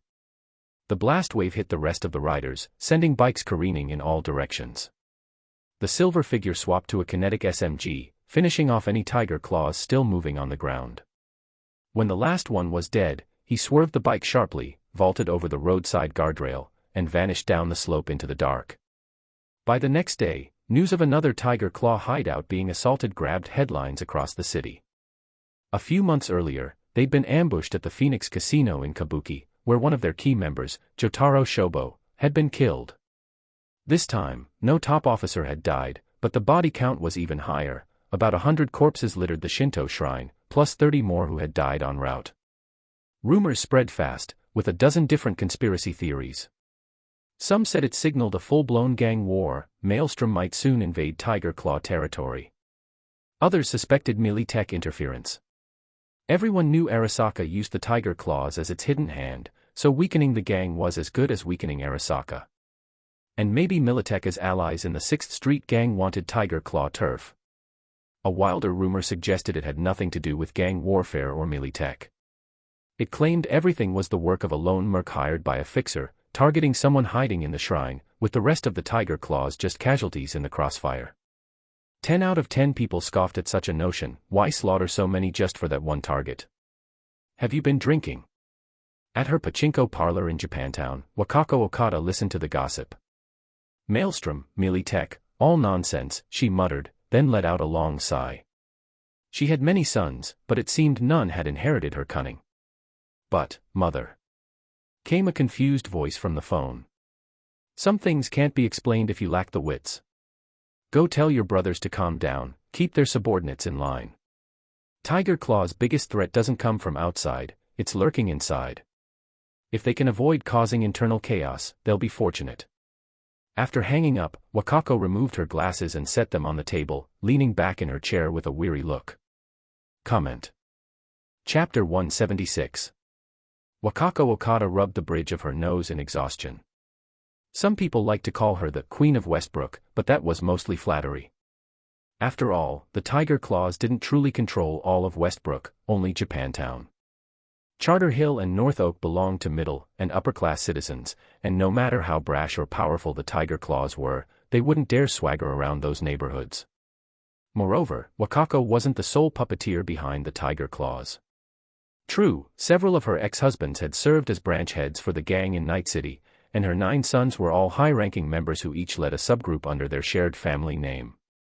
Still, the Tiger Claws, like every other gang in the city or in Japan, comprised numerous factions. Her sons together managed about half the Night City branch's forces, not all. They sometimes clashed with one another, too, so it wasn't exactly a unified front. Wakako understood her own limitations. She knew perfectly well who was responsible for the chaos at the Shinto shrine. She herself had never intended to provoke Rogue, but fate had taken a frustrating turn. Her youngest son had fallen hard for that female merc who once swindled Rogue. He was even willing to sever ties with Wakako if it meant staying with Ken. Wakako had planned on making that merc disappear from the world, but Rogue beat her to it. Yes, while her other sons were busy arguing whether Maelstrom or Militech had done it, she already knew it was Rogue, without a doubt. They had been the ones to poke the bear first, so it was hardly surprising that Rogue retaliated. Wakako could only swallow her anger. A few days later, Leo received a call from Dexter.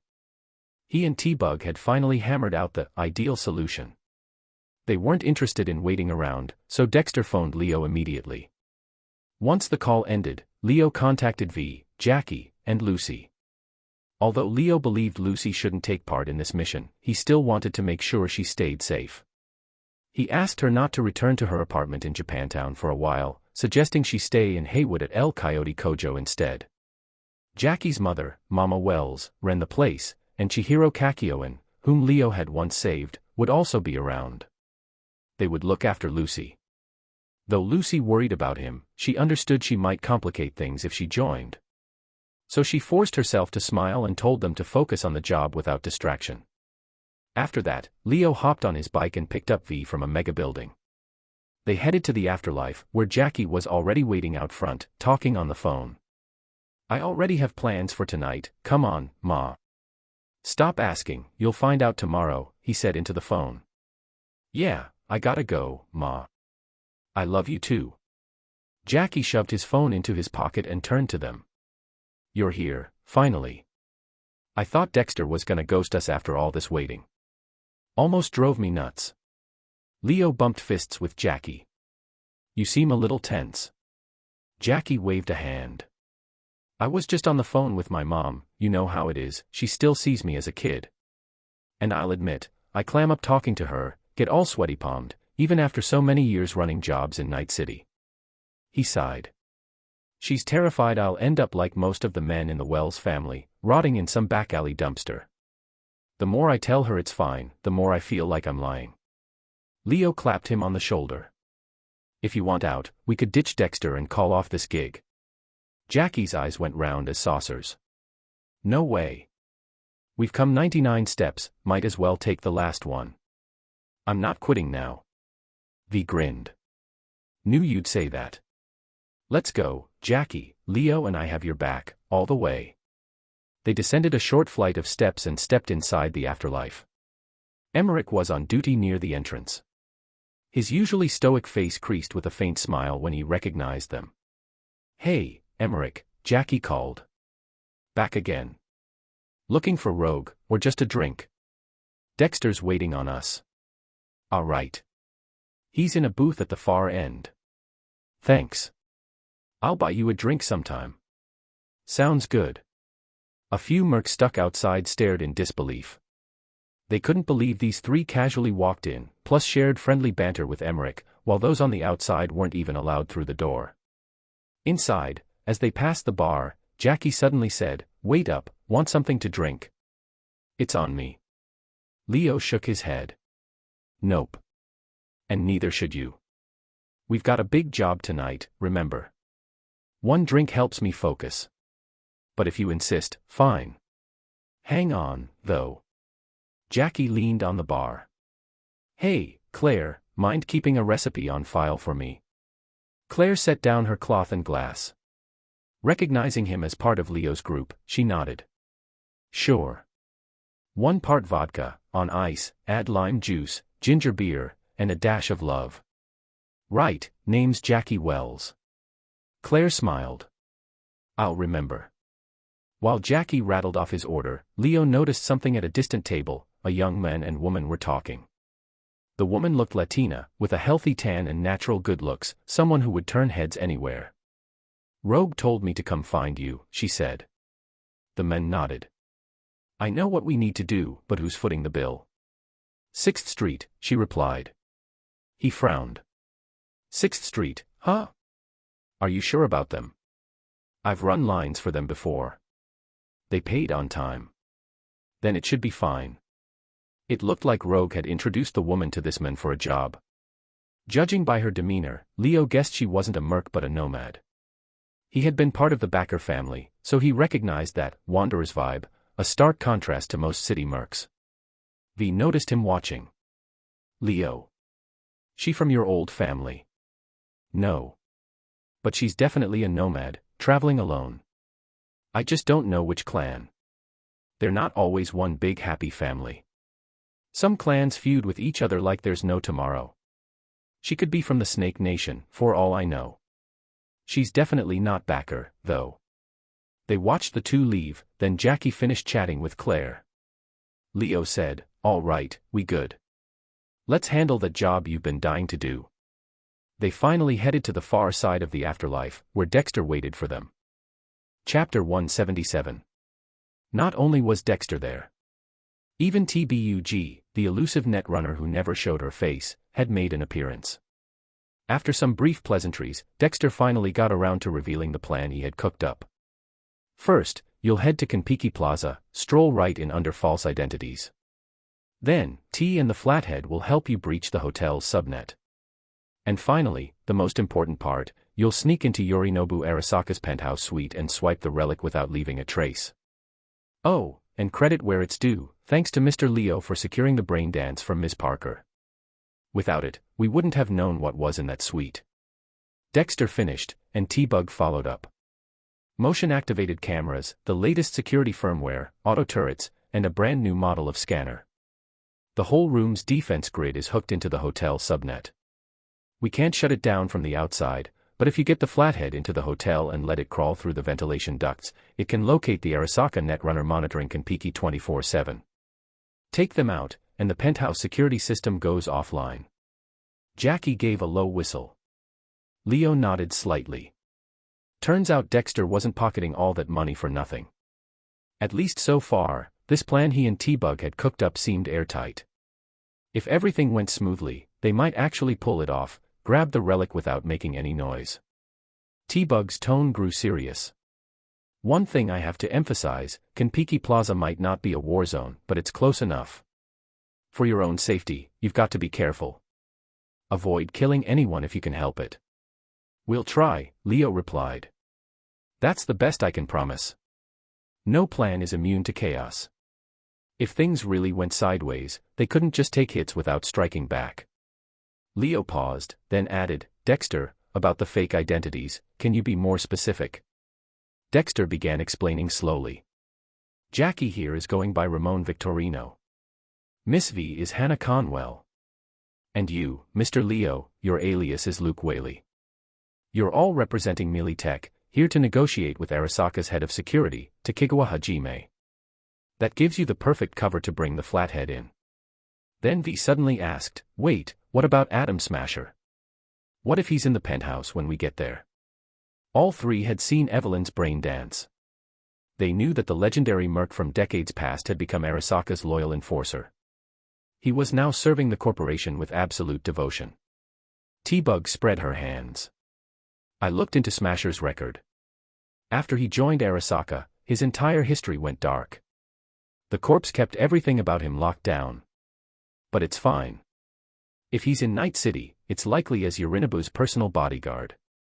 He should only be around when Yorinobu is. So if you time it right and enter while Yorinobu's out of the room, you'll be fine. Leo emphasized the word. Should. The Flathead, remember. T-Bug said, exasperated. Once it's in the Konpeki surveillance room, I'll have full visibility. That includes the penthouse, Yorinobu Arasaka, and Atom Smasher's biometric signals. Leo, I know you've got doubts, but trust me, all right. All right. As long as you don't make a mess, everything will go smooth. Dexter gave them a final look. Any more questions? Honestly, the plan Dexter and T-Bug had put together was pretty damn solid. They'd accounted for just about everything they could. Leo had nothing more to add. V and Jackie both shook their heads. Good. Before you go, though, I've got a question for you, Mr. Leo. What do you think of Evelyn Parker? The moment Dexter said it, V and Jackie visibly tensed. Leo had already told them that Evelyn was planning to cut Dexter out of the job. Now Dexter was suddenly bringing her up, had he found out. The two kept their mouths shut and looked toward Leo. Leo, however, stayed calm and collected. She's young, but ambitious. Just because she's been to Konpeki a few times, she thinks she's ready to go after the Arasaka Prince's toys. Dexter raised an eyebrow, intrigued. That all? Leo didn't hesitate. That's all. That's all. Dexter didn't seem satisfied with the brief answer. Leo met his gaze without flinching. Dexter, if you've got something to say, say it. No need to beat around the bush. Ha ha ha, don't be mad, Mr. Leo. Just making conversation. Dexter didn't actually know anything. He was simply sniffing out tension, acting on his instincts as a middleman. Normally, clients didn't mingle much with the mercs they hired. But Evelyn, she not only knew Leo, she'd trusted him with a critical piece of intel, the penthouse brain dance. She hadn't sent it to Dexter directly. She'd given it to Leo, who had then passed it on. That was enough to raise some suspicion. But since Leo had denied it, Dexter decided to let it go for now and focus on the mission. Since they were heading into Kiki Plaza, a high-end hotel, they couldn't exactly show up dressed like mercs. And Dexter, naturally, had already taken care of that. Back when he was putting the plan together, he'd commissioned 3 custom-tailored suits for them from a boutique called Jinguji downtown. They say clothes make the men, and that held true here. Once they'd changed into the sleek suits, even Jackie's rough street vibe got toned down. He still didn't look like a cubicle jockey, but maybe a high-level field agent or executive bodyguard. As for V, dressed to kill, she looked every bit the part of a counterintelligence director. Looking sharp and fully equipped, the 3 of them picked up the case with the Flathead and left the afterlife. A Delamain cab waited for them outside, ready to take them to Kiki Plaza. At the same time, high above the Pacific Ocean, an elite flight formation soared across the sky. Multiple fighter jets from the Japan Air Self-Defense Force escorted a central passenger aircraft, its destination, Night City. On board the large jet, aside from crew and security, only one person sat face-to-face with Saburo Arasaka in first class, Goro Takemura. Saburo had remained silent the entire flight. The mood in the cabin was heavy, tense. Security personnel kept their distance from first class. Even the crew who had to enter to serve them moved with the utmost caution, terrified of doing anything wrong. Fortunately, so far, Saburo Arasaka hadn't said a word of complaint. They just had to make it to Night City, and they'd be in the clear. Staring out at the unchanging sky, Saburo finally broke the silence with his first words of the trip. Takemura. Yes, Master Saburo. Goro Takemura replied immediately, sitting up straight.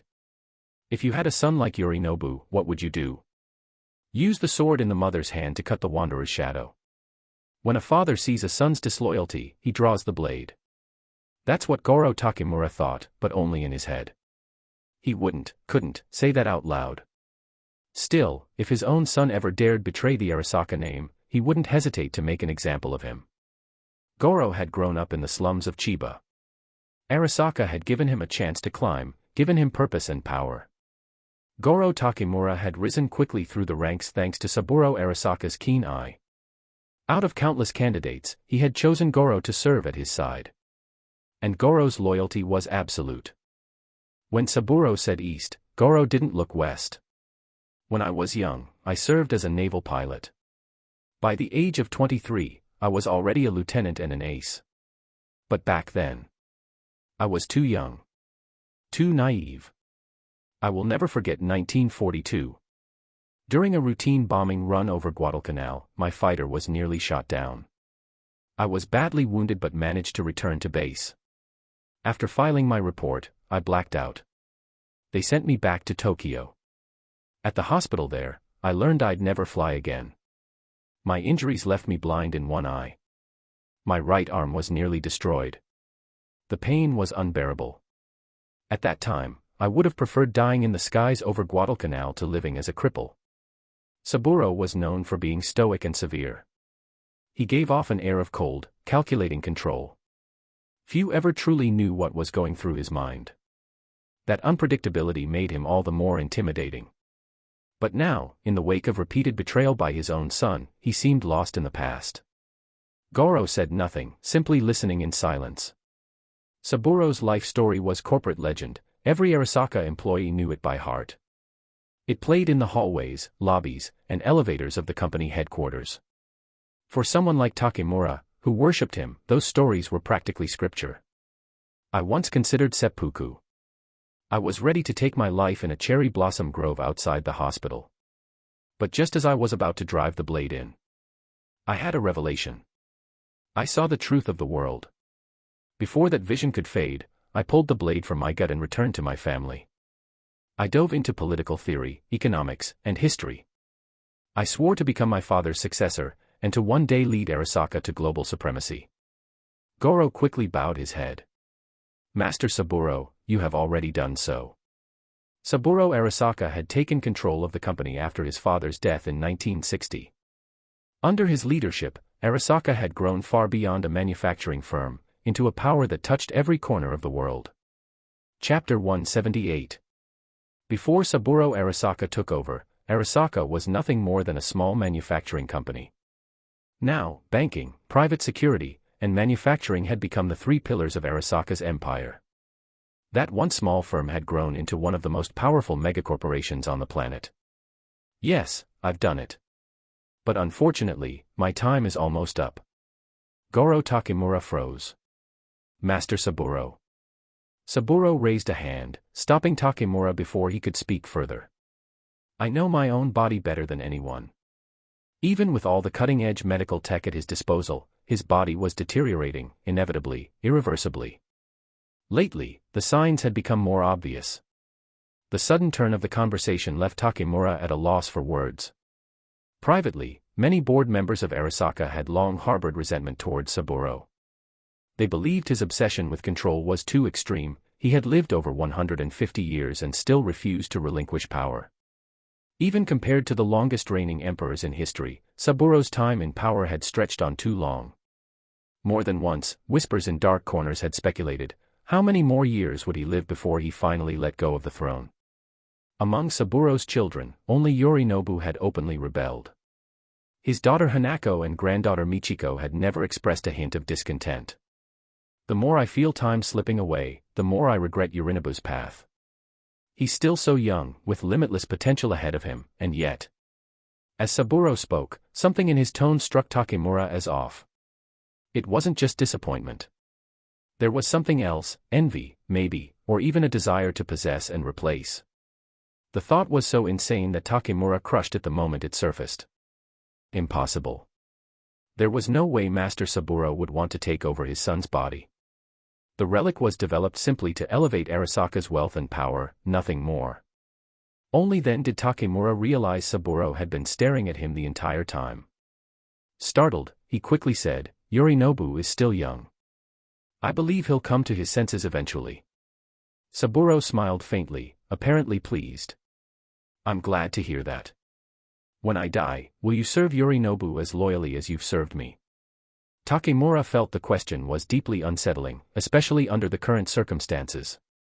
It was almost as if Saburo expected to die in Night City. The thought sent a chill down his spine, and he quickly purged the blasphemous idea from his mind. "Yes. I will remain loyal to the Arasaka family. Always." Kiki Plaza was located in Arasaka waterfront. During the Fourth Corporate War, a nuclear bomb had detonated inside Arasaka Tower, wiping out the Night City Municipal Center. At the time, public opinion largely blamed Arasaka for the attack, and for the destruction of the city's heart. The President of the United States used the outrage to justify expelling Arasaka from Night City entirely. For decades afterward, Arasaka operated solely out of Japan. That lasted until 2069, when the Unification War began. The new U.S. president launched a campaign to reintegrate the breakaway territories, including Night City. As federal troops approached the city's outskirts, Mayor Ryan requested assistance from Arasaka. In response, Arasaka deployed a supercarrier to Night City's port. Within hours, the U.S. forces withdrew. Arasaka's unwavering support during the Unification War earned them favor once again, and in 2070, they officially returned to Night City. Their first move was acquiring a massive swath of land in Watson and converting it into a hyper-modern industrial and logistics hub, Arasaka Waterfront. They flattened the crumbling buildings of old Watson and erected a militarized complex of reinforced walls, security checkpoints, and auto turrets. The sprawling facility included endless warehouses, hangars, and production lines, all draped with the unmistakable Arasaka triple sakura crest, a reminder to everyone entering that this place belonged to the corporation, and the working class were little more than ants. As they neared Kiki Plaza, T-Bug patched into the comms. "Yo, how's it looking?" Jackie couldn't hide the excitement in his voice. "Smoother than sandpaper on chrome." Leo glanced at the skyline. "We can see the outer walls of the hotel." "All right, I'm setting up an encrypted uplink. It'll guide you straight through Konpiki's systems," T-Bug said, then paused. "Leo, check with V and Jackie. Make sure everyone's synced. Better safe than sorry." "V, you good?" V nodded. "Yeah, I'm in. Loud and clear." Leo turned to Jackie. "And you?" "Just static." "Say something, Bug." T-Bug replied coldly, "The greatest crimes are born not from poverty, but from greed." Jackie frowned. That line immediately killed his good mood. "The hell does that mean?" "Sounds like you caught one of Aristotle's quotes." "Oh yeah, I heard it. No clue what your Greek buddy meant, just got me hyped, that's all." Jackie wasn't as simple as he looked. The moment he heard the name Aristotle, he knew it was a Greek philosopher. Maybe try thinking about what it means. "What about you, Leo?" T-Bug aimed the quote at Jackie, but now she was asking Leo directly. Leo spoke calmly. "The quote makes sense. If the man who said it hadn't come from Rome but from the stables, it'd make even more sense. Aristotle, born 384 BC, died 322 BC. His father was the court physician to King Philip II of Macedon. That makes him middle class within the slave-owning aristocracy.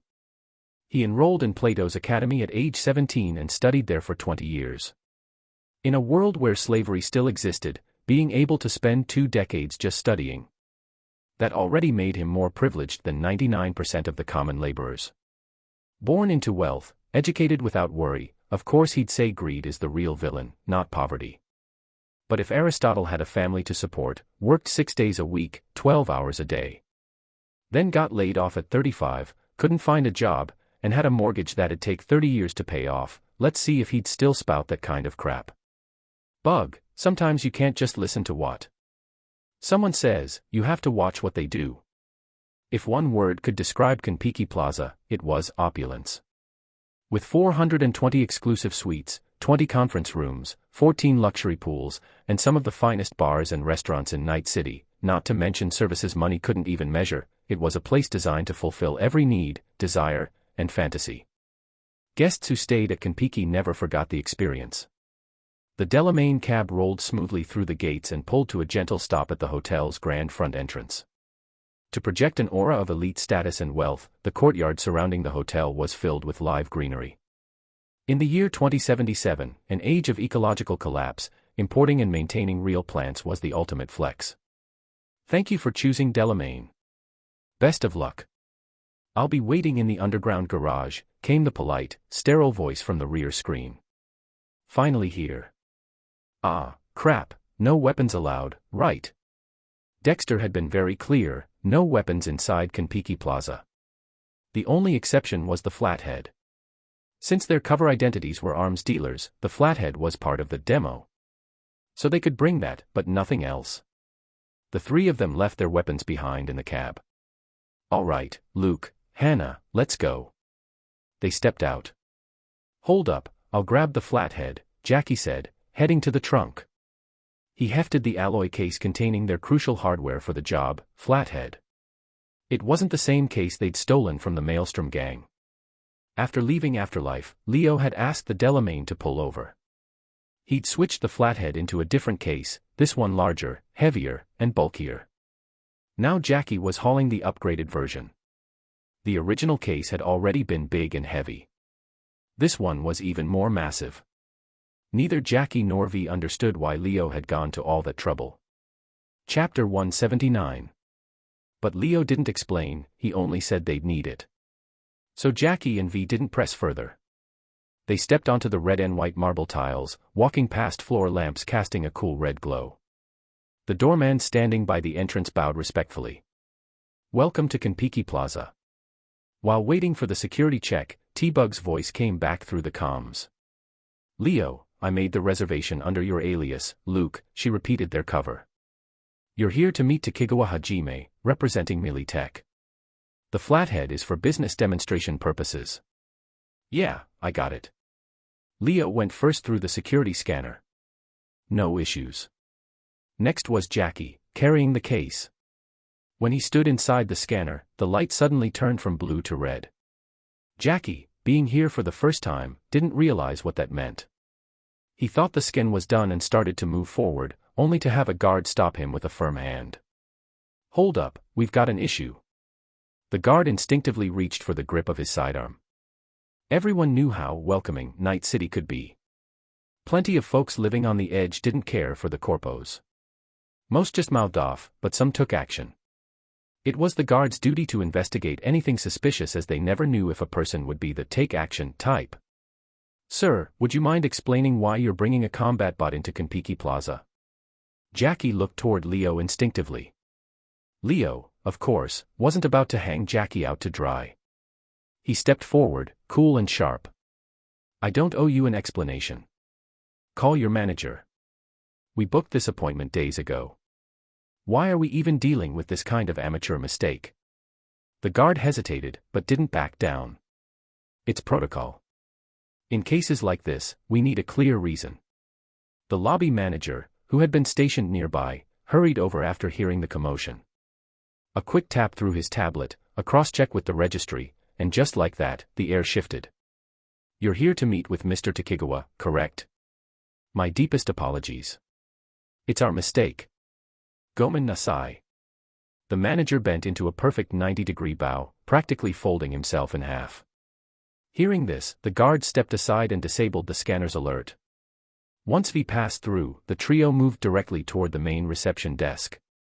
Good evening, welcome to Konpeki Plaza.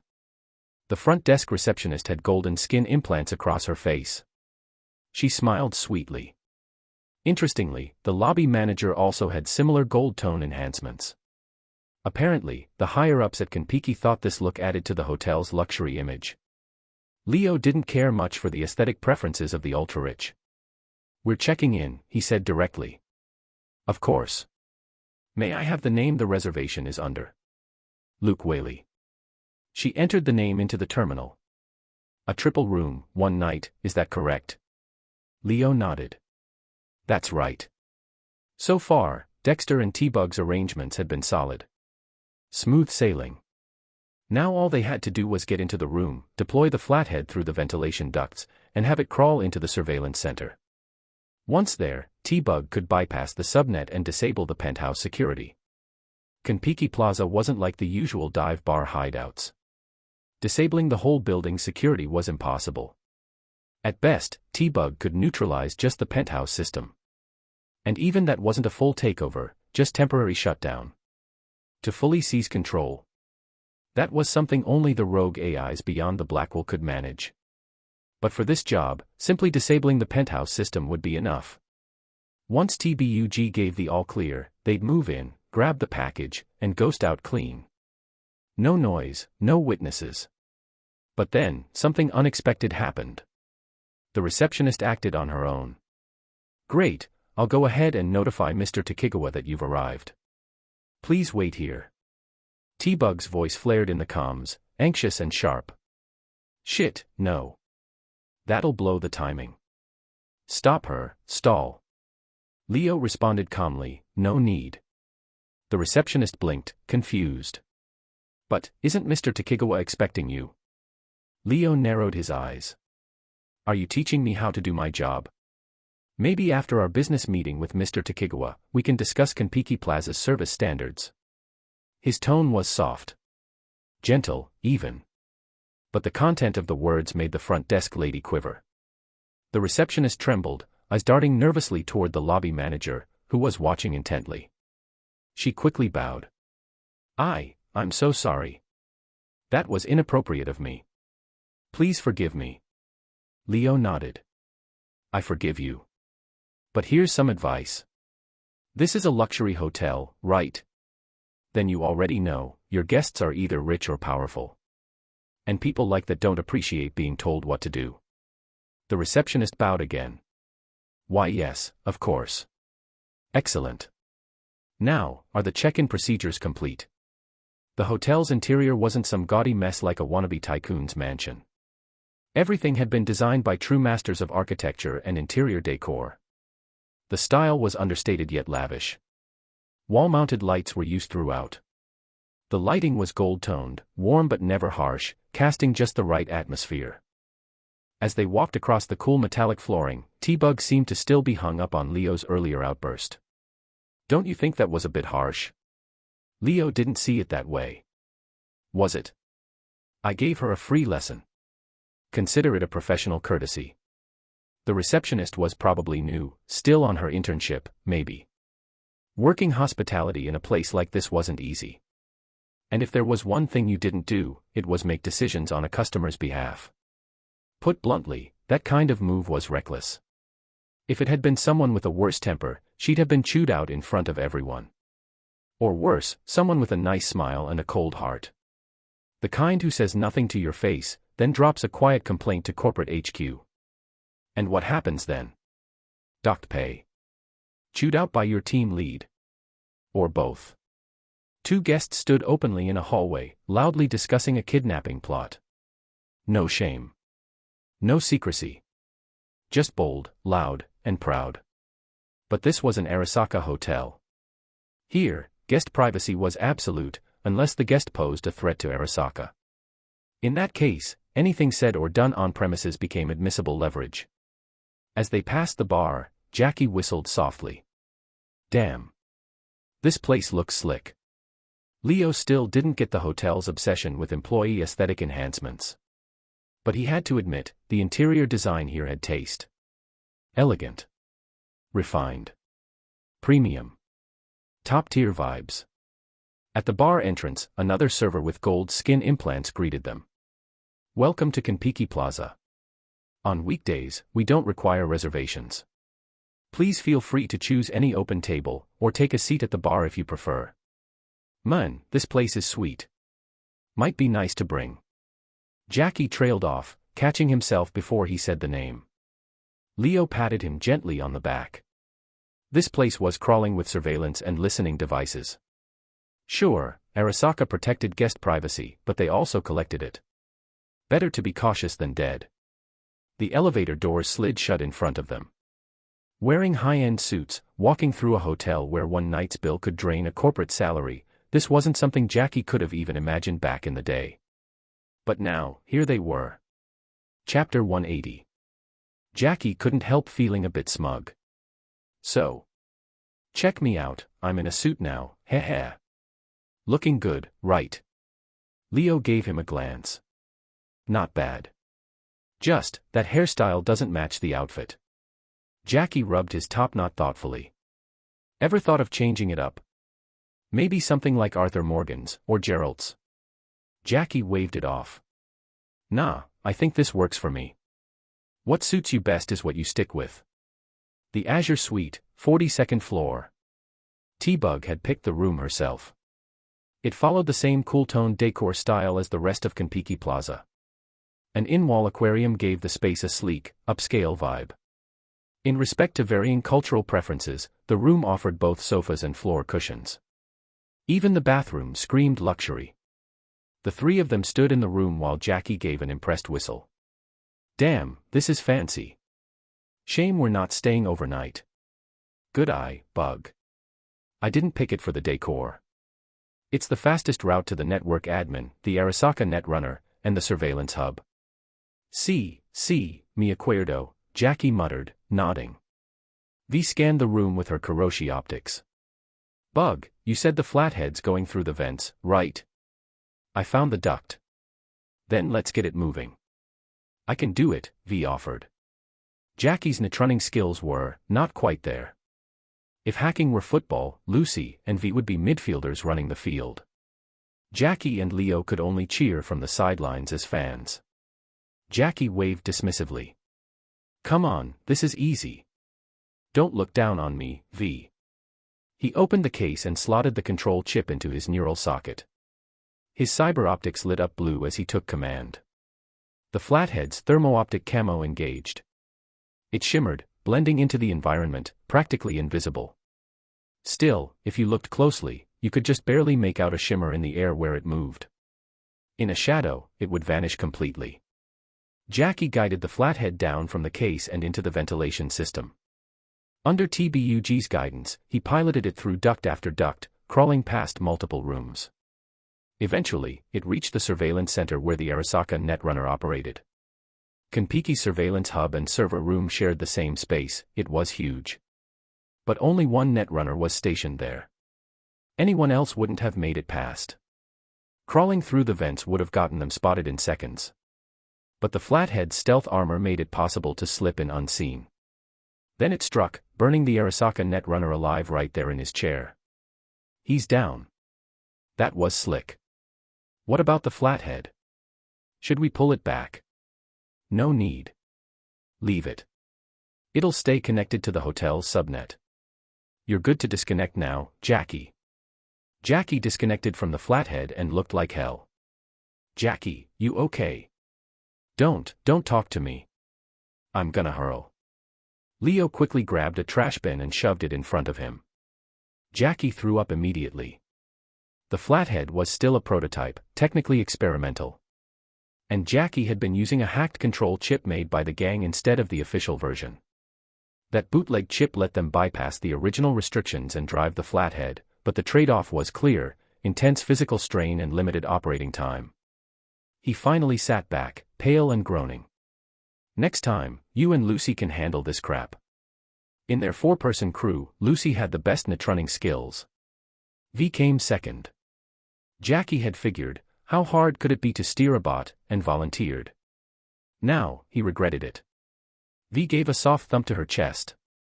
All right, next time it's on me. Leo grabbed a bottle of water from the minibar. You done puking? Drink some water. Jackie rinsed his mouth, then took a few gulps. Bug, what's the status? When can we move? To disable the penthouse security, I've got to break through Konpeki's ICE. It's thicker than I expected, it'll take a few hours. A few hours? That long? Leo glanced out the window. Dex had called them to afterlife back in the afternoon. Now the sky was dark. Right around the time the evening news on Ceres was airing. They hadn't planned on staying overnight.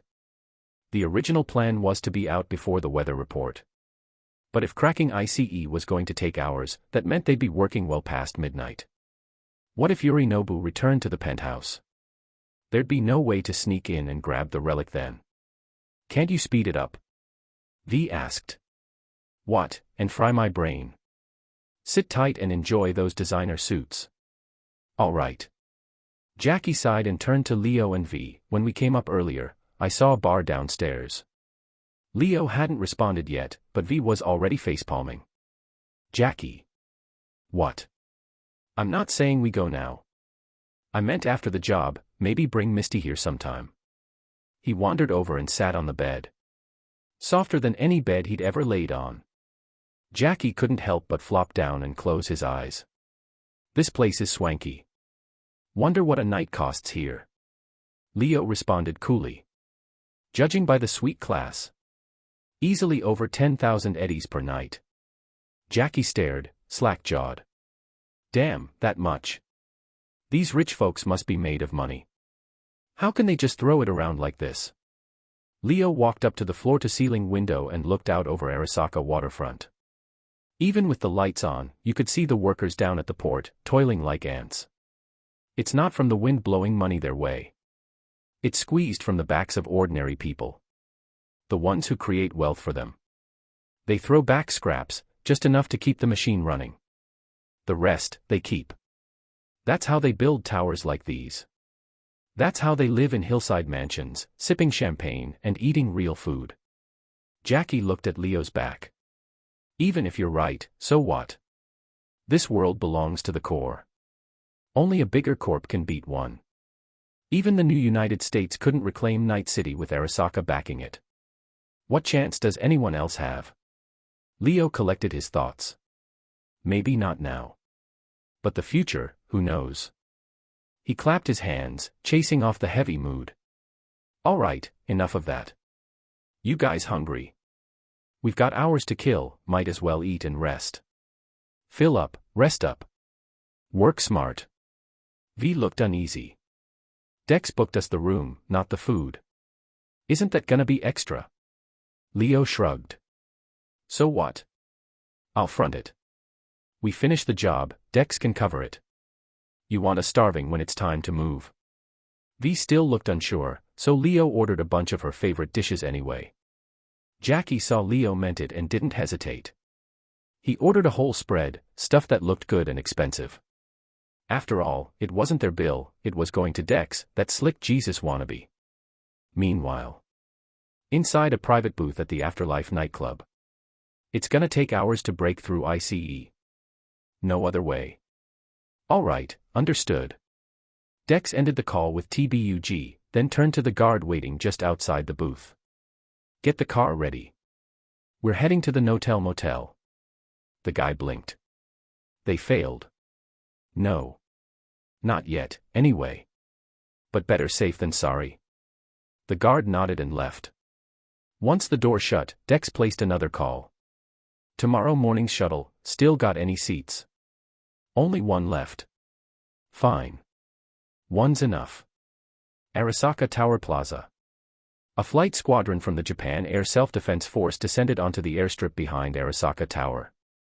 On the tarmac, senior execs and a specialized medical team stood waiting in formation. All eyes were fixed on one of the descending aircraft. Saburo Arasaka stepped out. The moment he touched down, the medical team rushed to meet him. Chapter 181. They helped Saburo Arasaka into the fully automated wheelchair that had been prepared in advance. Its automation wasn't limited to movement, it also integrated a life support system. The Arasaka execs had wanted to offer their respects, but all they were met with was the cold, rock-solid presence of Goro Takemura. Prepare a few AVs. Once Master Saburo rests, we're heading to Kiki Plaza. The execs exchanged puzzled looks. Why would Saburo Arasaka, who hadn't left Tokyo in years, insist on going to Kiki the moment he arrived in Night City?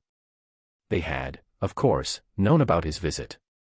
That's why they coordinated with Mayor Lucius Rhine to shut down Watson District. They'd assumed Saburo was coming to inspect operations. They hadn't expected his destination to be Kiki. Understood. Even without understanding, they moved to carry out the order. After eating, the three lay down to rest.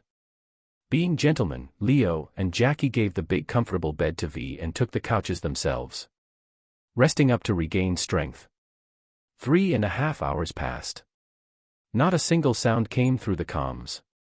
If Leo hadn't checked in with T-Bug once during that stretch, they'd have thought she'd fallen asleep. The Azure Suite was stunning, elegant design, beautiful view, excellent service. But they weren't here to relax. It was bearable at first.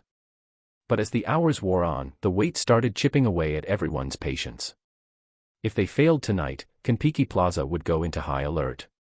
There'd be no slipping in with fake IDs next time. Jackie was the first to crack. He paced the room restlessly.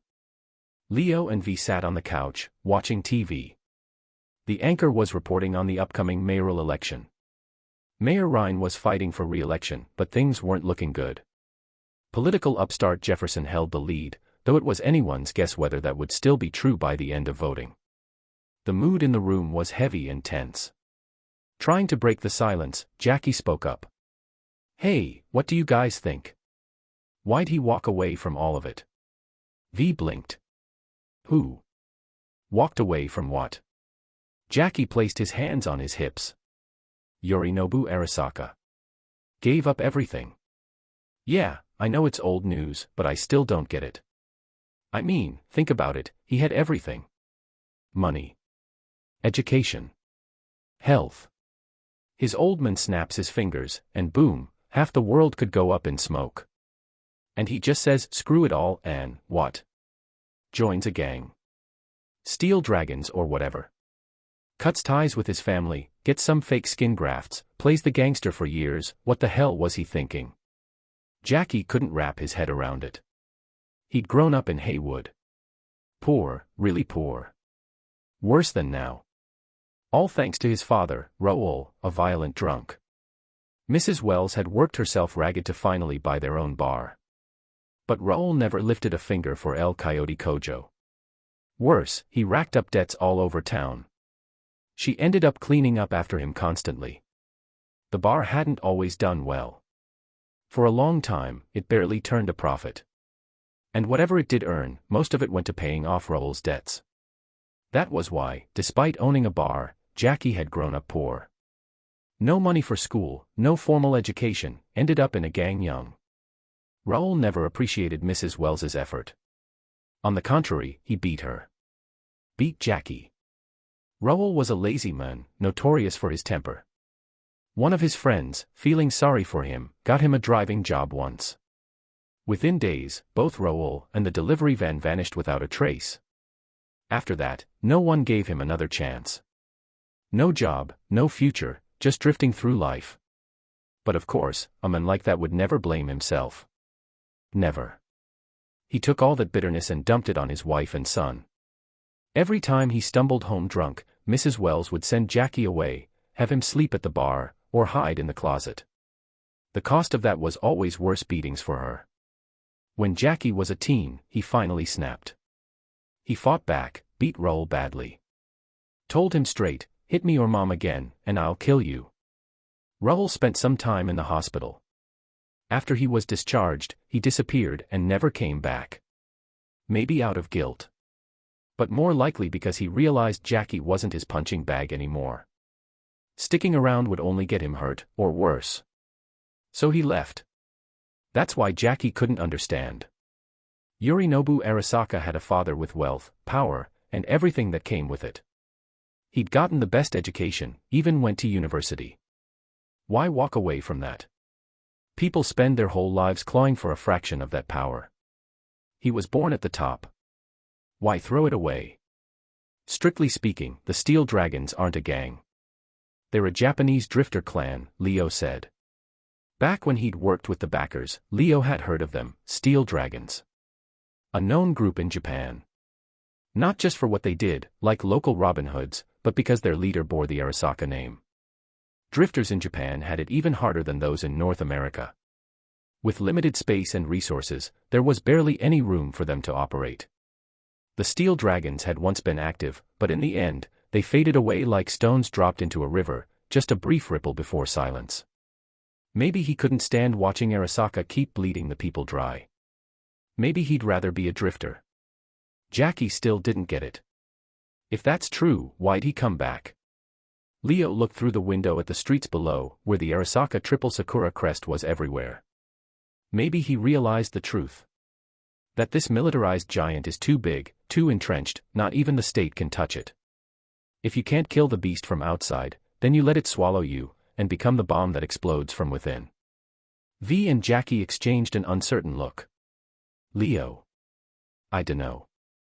Sounds like we're talking about a different guy. Yorinobu. That spoiled brat. You really think he's some noble rebel?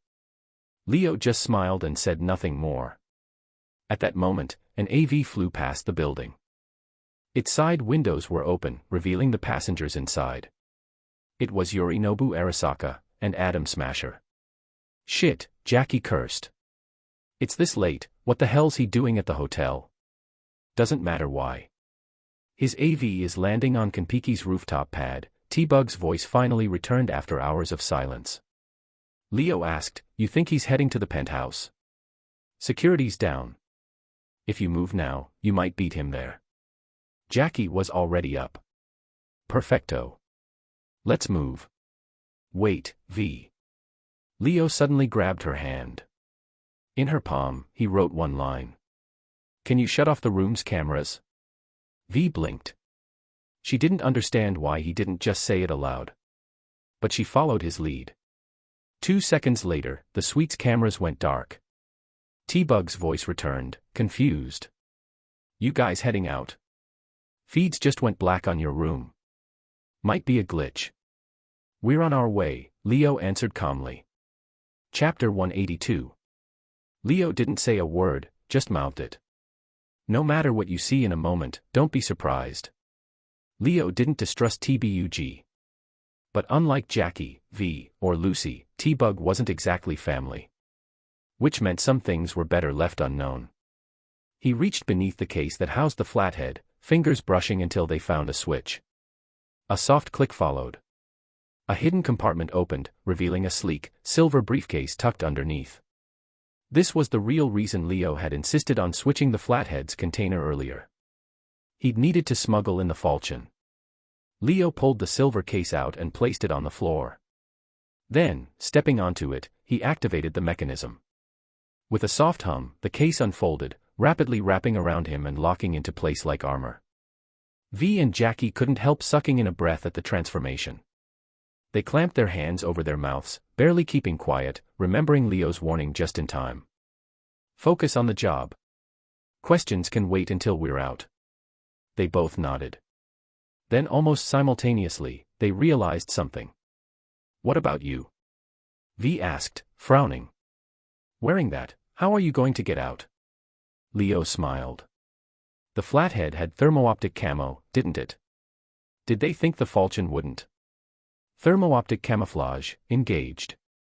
And just like that, Leo vanished from view. The door to the Azure suite opened. V and Jackie stepped out, doing their best to act natural. From the comms came T-Bug's puzzled voice. Where's Leo? Why is it just the two of you? He was walking right behind them, completely invisible. His voice drifted calmly over the channel. I'm staying in the room. Just in case something happens, I can cover them. T-Bug was caught between surprise and anger. That wasn't the plan. Are we going to argue, or are you going to keep an eye on the feeds? If this job fails, you don't get paid, and forget about leaving Night City. The money Dexter had promised her was enough for a fresh start. A beach house somewhere in the Mediterranean or Caribbean. A quiet life.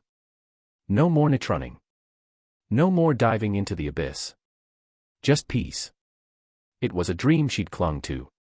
That was why she was here in the first place. In the end, she chose to let it go. Inside the elevator. The silence was thick. As the numbers ticked upward, Jackie scratched his head. Man, this is awkward. Let me tell a joke. V looked at him, incredulous.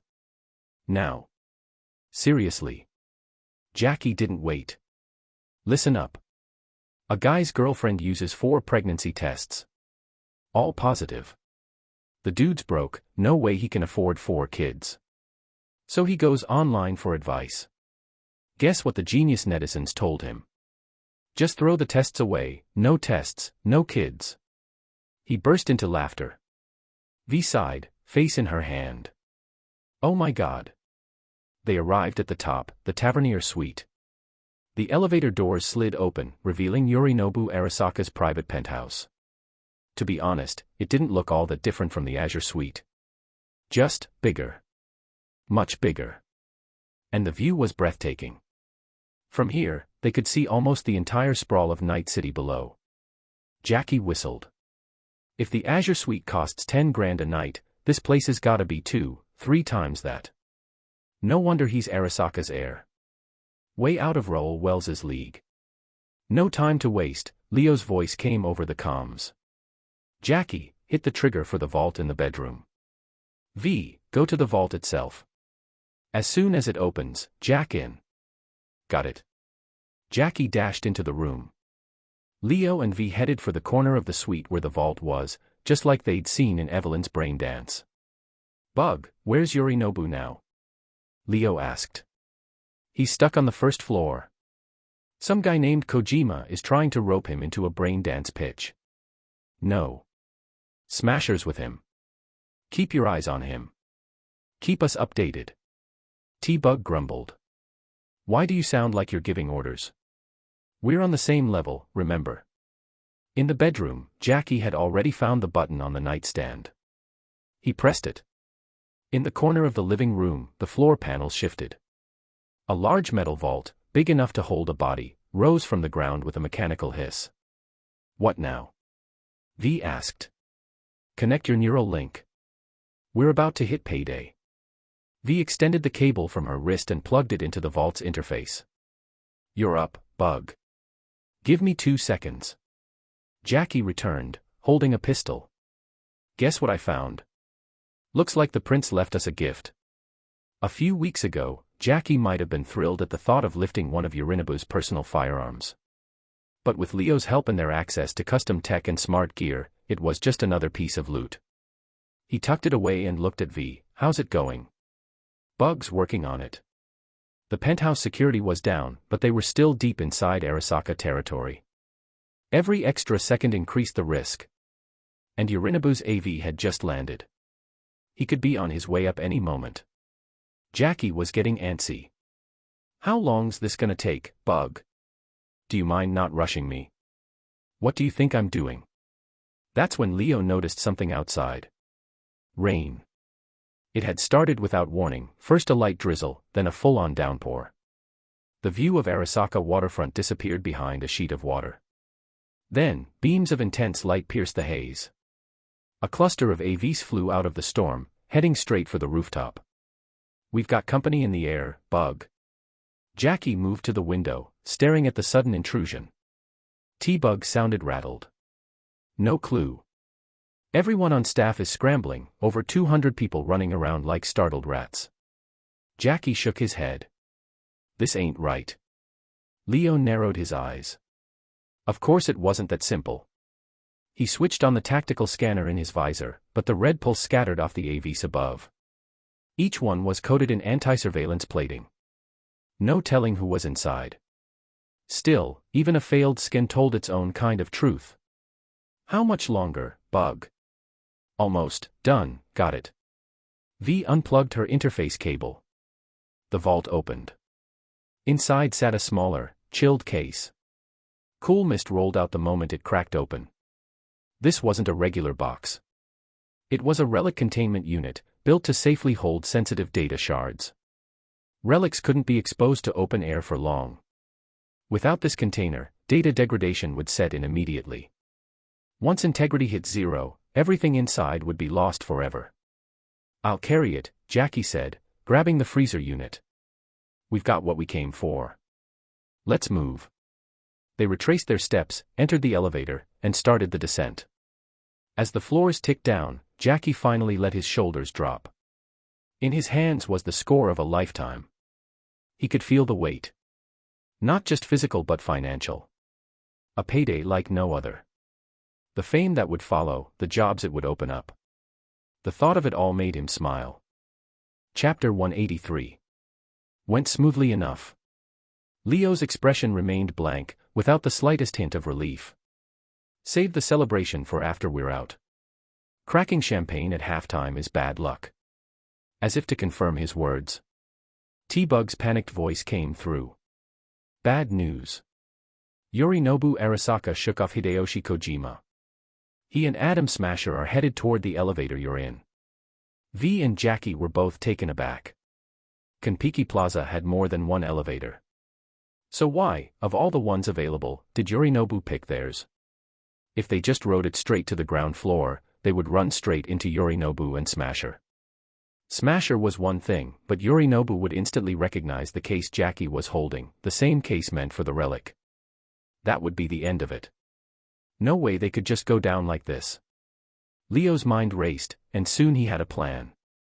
His gaze locked onto the floor display. When the elevator passed the 42nd floor, the floor of the Azure Suite T-Bug had picked out earlier, Leo quickly hit both the 42 and open buttons. The elevator stopped.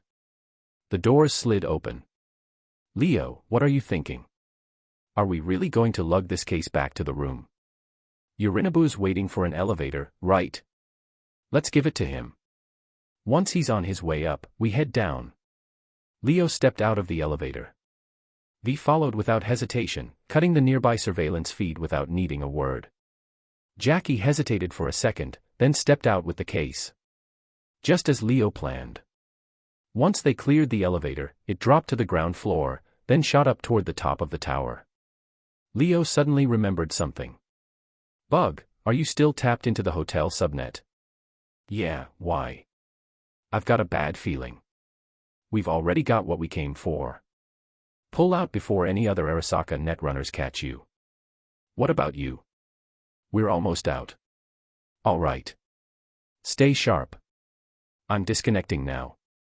Leo glanced toward the Azure Suite. Is Flathead still in the surveillance room? V nodded. Should be. Why? We're not wasting it. It's too valuable to be a one-time tool. A flicker of concern passed across V's face. If we take it with us, we might trip the alarms. We shouldn't be drawing attention now. Then we don't use the front door. V, take over for Jackie. Have Flathead crawl through the vents. Hide out on the first floor. Once we're clear, guide it out of the tower and rendezvous with us outside. Their eyes lit up. Of course. This hotel was massive. Finding a window to crawl out of wouldn't be hard. Not for Flathead, at least. The courtyard was swarming with guards and cameras, bad news for people, but not for Flathead. It had optical camouflage. Neither human eyes nor machines would see it. Here. Jackie handed over the control chip for Flathead. V took it and slotted it into her neural port, beginning remote control of Flathead's exit. Dear guests, is there anything I can assist you with? A voice came from behind them. A staff member from the service desk had approached, noticing the three standing outside the elevator without moving. Kiki Plaza had service desks on every floor, not just the lobby. Their motto, to serve the guest, wherever they are. Thanks, but no. Something came up, we're heading back. As they spoke, the elevator carrying Yorinobu and Smasher had gone up, then returned to the 42nd floor, arriving right in front of them. Our elevator's here. We'll be on our way. The three stepped in. The doors closed. Outside, the staff member bowed deeply. Please take care. Thank you for staying with us. Kiki Plaza welcomes your next visit. The elevator descended, nearing the lobby. Jackie let out a breath. That was close. V looked just as shaken. Leo, too, relaxed a little. They'd thought they'd be trapped in the penthouse by Yorinobu and the unknown guest from the AV that landed on the roof. But they'd made it out. Now, it was simple. Ride this elevator down to the parking garage next to the lobby, hop into the Delamain cab, and disappear. Even if Yorinobu went to open the safe again, he wouldn't know the relic was already gone, unless he actually opened the case. But one question still lingered in Leo's mind. That AV that had landed on the rooftop. Who the hell was inside? Top floor of Kiki Plaza, the Tavernier Suite. Saburo Arasaka stood with his hands behind his back. Old, nearly buried in the earth already, yet still exuding an oppressive, unquestionable aura. Even Atom Smasher, whose hands were soaked in blood, stood far off like a scolded schoolboy. Yorinobu sat slumped on a short stool like a rebellious child caught red-handed. Takemura. Leave us. Goro Takemura turned from scanning the room. Saburo-sama, I haven't finished the sweep. No need. This is my son's suite. Takemura glanced at Atom Smasher, wariness in his eyes. Should I retrieve the item now? Atom Smasher. A notorious Night City thug. Arasaka gave him a second life. Takemura despised him. In his eyes, mercs like Smasher, driven by money and status, were always one step from betrayal. Still. Even he had to admit, facing Smasher, he'd have no better than even odds. Leave it to me. You can go. Takemura gave a deep bow and walked toward the elevator. It didn't open. In use. Helpless, Takemura turned and headed back to the rooftop helipad. Saburo hadn't said a word, but if even his most loyal bodyguard had to step away, Smasher knew he was no exception. Smasher knew his place. Everything he had came from Arasaka.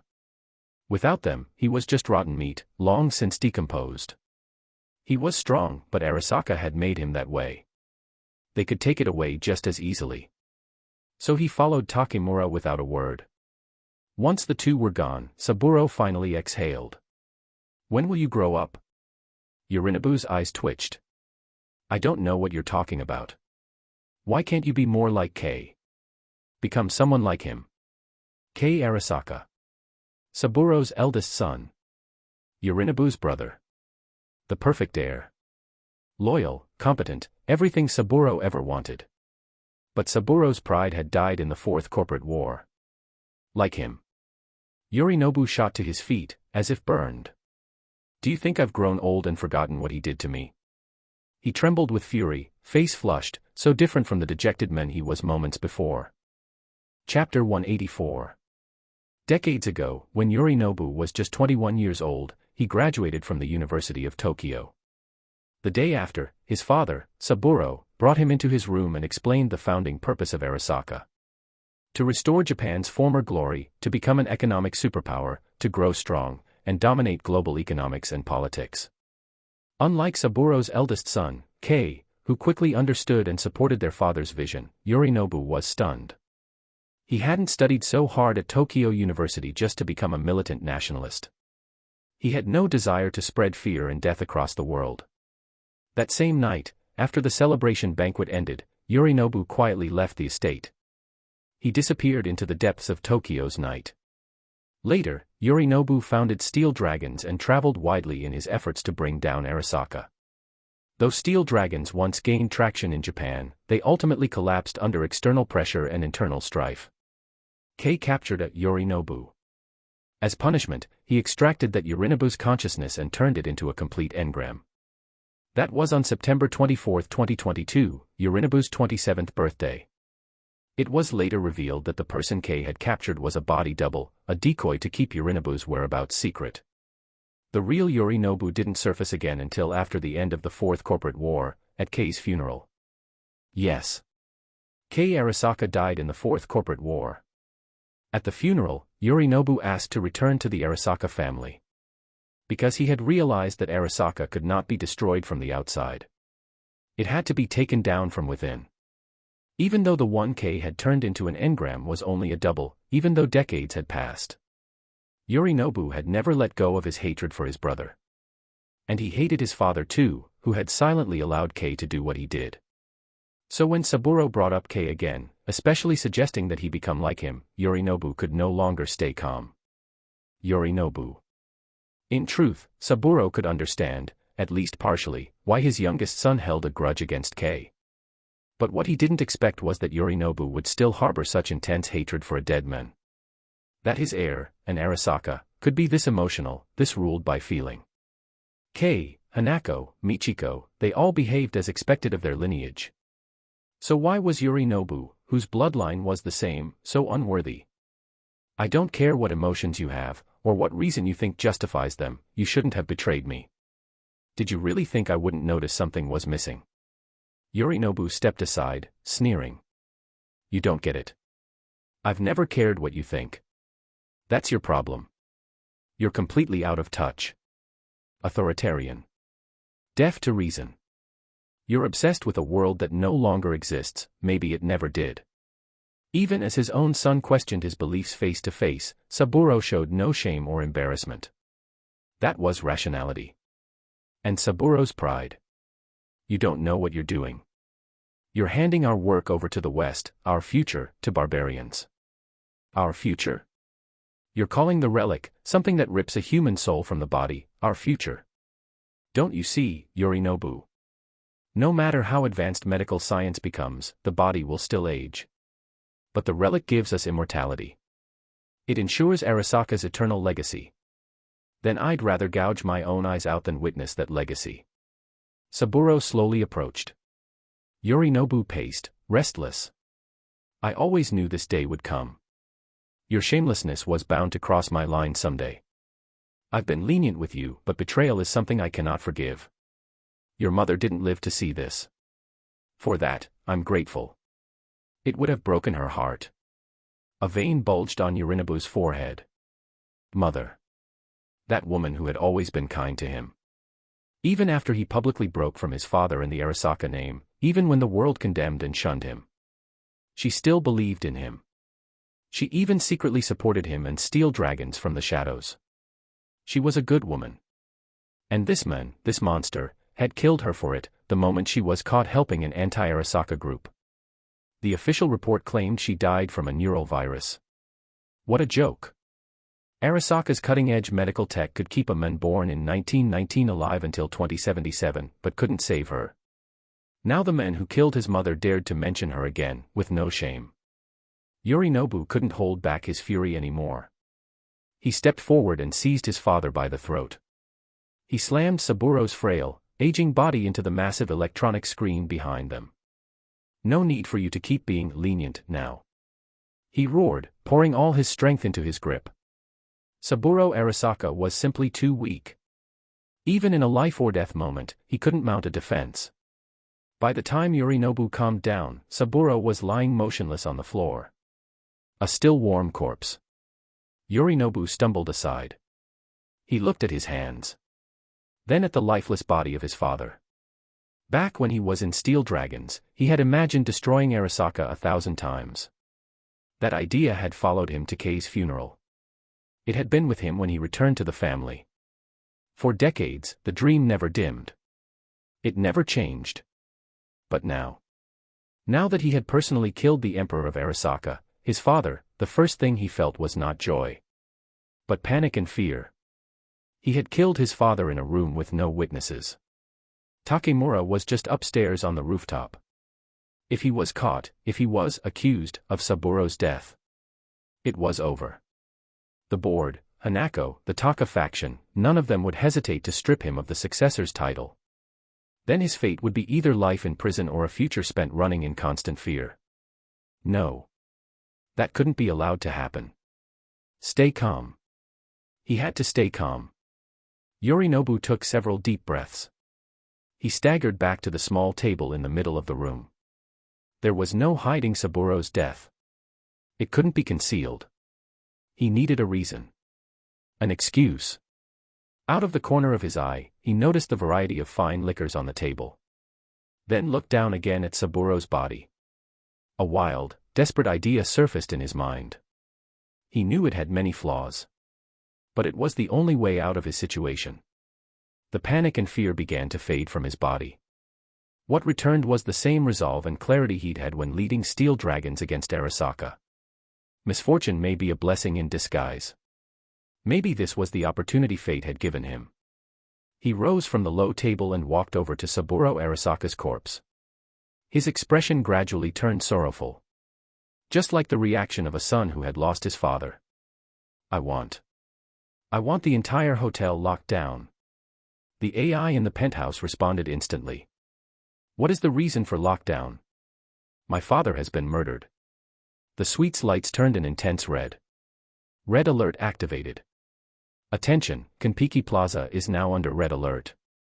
Please remain in your rooms and follow all staff instructions.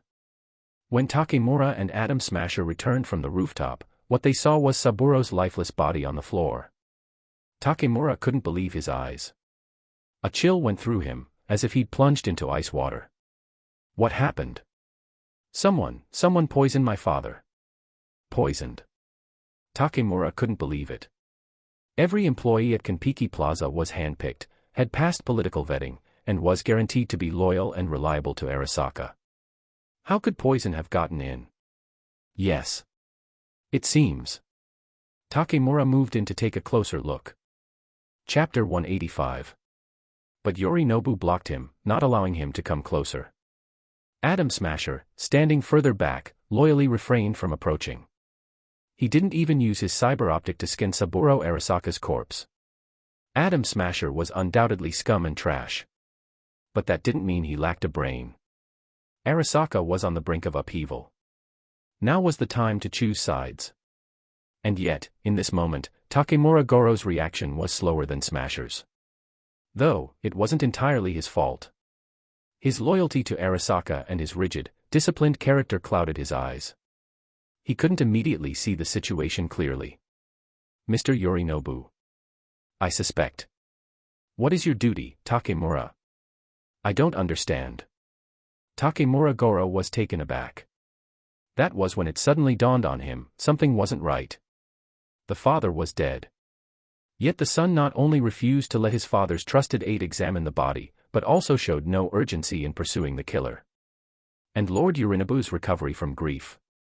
Wasn't it a bit too fast? This is a simple question. Please answer. Takemura Goro paused in silence. In the end, he gave an answer that was both impeccable and acceptable to Yorinobu. My duty is to protect the head of the Arasaka family. I sincerely hope you'll fulfill that duty better in the future. Takemura Goro lowered his head respectfully. My apologies, Lord Yorinobu. I will. I won't let you down. Only then did Yorinobu walk toward the elevator, satisfied.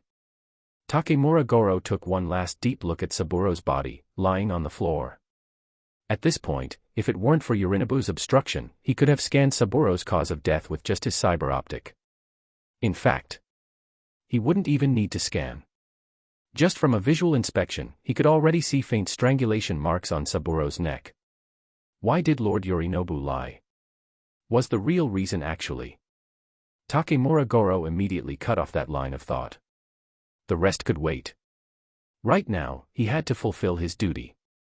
So Takemura Goro and Atom Smasher entered the elevator together, escorting Yorinobu Arasaka out of the area. First floor of the hotel. The elevator doors opened. Leo and the others stepped out. Of course, due to Leo wearing a falchion suit with optical camouflage activated, to everyone else, only V and Jackie were visible. The receptionist, lobby manager, and security guards who had welcomed them earlier had all switched shifts. Please queue and proceed through in order. Jackie frowned. We already went through a scan on our way in. This how your hotel shows trust to its guests? The guard glanced at the cryo case Jackie was carrying and replied calmly, sorry, it's a regulation of Kiki Plaza. We ask for your cooperation. Jackie exchanged a look with V. What now? Leo reassured them, just do as he says. It's fine. If there was something wrong with this case, Yorinobu wouldn't have been able to bring it in either. Jackie gave a subtle nod. I'll go first. Jackie, you follow. All right. V stepped into the scanner first. The scanner beam swept across her repeatedly. Once confirmed clear, the guard gestured for her to proceed. Next was Jackie. He tried to appear calm as he stepped through. V, already past the scanner, stood behind the guard. Her eyes occasionally flicked toward the pistol on the guard's belt. If anything happened, she could grab it in an instant. To her relief, the scan came back clear. Just as expected. Yorinobu wouldn't deliberately set them up. That went smoother than Jackie was about to give a thumbs up. Then remembered they weren't completely out of danger yet. So he awkwardly held his hand midair before switching to pat the guard on the shoulder. Appreciate it. Hope to see you again, sir, ma'am. Just as the guard courteously sent off V and Jackie, the entire hotel was suddenly filled with blaring alarms. The lights in the lobby instantly switched to a blinding red hue. Kiki Plaza's AI announced in a cold voice, repeating over and over. We regret to inform you that Kiki Plaza has initiated a full building red alert. Please remain in your room and follow all hotel personnel instructions. Red alert. No way. The guard looked horrified. Since Kiki Plaza was completed in 2070, it had never triggered a red alert. What the hell was happening? Another guard muttered, could this be a drill? But regardless of whether it was a drill or not, the hotel's AI had already followed security protocols and dropped the blast-proof doors at the entrance. Shit. What now, Leo? The exit was right there. But the blast doors had sealed it shut before they could get out. Both Jackie and V's expressions turned grim. Use the elevator, move. When they entered Kiki Plaza, Leo had been observing the place closely. He had already made contingency plans. He never relied solely on the front door. Right, the elevator. V and Jackie snapped back to their senses. They could take the elevator next to the concierge desk down to the underground parking lot. As long as they reached the parking level, they could still get out of Kiki Plaza. The three of them turned and started heading back. But this time, a guard stepped in front of V and Jackie. Please hold on, sir, ma'am. With the red alert active, no one is allowed to leave. Please return to your rooms. We apologize for the inconvenience. V kept her expression neutral and glanced subtly toward the elevator behind the guard, putting on a look of urgency. We have a very important emergency. We must leave right now. Sorry, but those are the hotel's regulations. V played good cop, so Jackie played bad cop. He deliberately raised his voice impatiently. What kind of bullshit rule is this? Can't you make an exception? This could cost us a lot if we are late. But the guard still refused to budge. I'm really sorry, but rules are rules. There was more than just the one guard at the entrance. The other guards, noticing the argument, began to gather. Since V and Jackie were guests at the hotel, the guards were still being polite for now. But if they continued to resist, things could go sideways. Leo let out a sigh. He hadn't wanted to kill anyone. If these guards weren't so dedicated to their jobs, if they'd just let them go, there wouldn't have been any need for bloodshed. Chapter 186. What a shame. Leo clenched his fists and stepped forward. Boom. The guard blocking V and Jackie was suddenly sent flying, as if struck by a freight truck, crashing hard into the blast-resistant wall with a splat before slowly sliding down, leaving a thick trail of blood behind. Who's there? The other guards were instantly alarmed. Only then did they spot Leo, whose optical camo had failed upon attacking. Their combat training kicked in as they quickly raised their weapons and aimed. I didn't want to kill anyone. Why force me? Before they could react, their vision blurred, Leo had vanished. One after another, the guards were flung like rag dolls, some slammed into the blast wall like the first, others smashed into the ceiling. In mere seconds, the fight was over. Every last one of the well-trained guards lay dead, bones shattered and organs ruptured. V and Jackie were stunned. That was brutal. They could have taken out the guards too, but not with such ease. And Leo's speed was insane. Even with their Kiroshi Optics MK.3, they could barely catch a blur of motion. If they had been the target, they wouldn't have stood a chance. Move. Leo didn't waste words. He pointed to the elevator. V and Jackie snapped back to action and rushed to follow. When the three reached the elevator, they found it locked down. Back up. Leo motioned for V and Jackie to step aside, then grabbed the elevator doors and forced them open. He stepped inside, only to realize it was useless. By 2077, elevators no longer used physical buttons, only touchscreen panels. The one next to the doors showed nothing but a locked icon. Hey! Leo reached behind the front desk and dragged out a receptionist. When the red alert triggered, most of the staff had followed protocol and evacuated.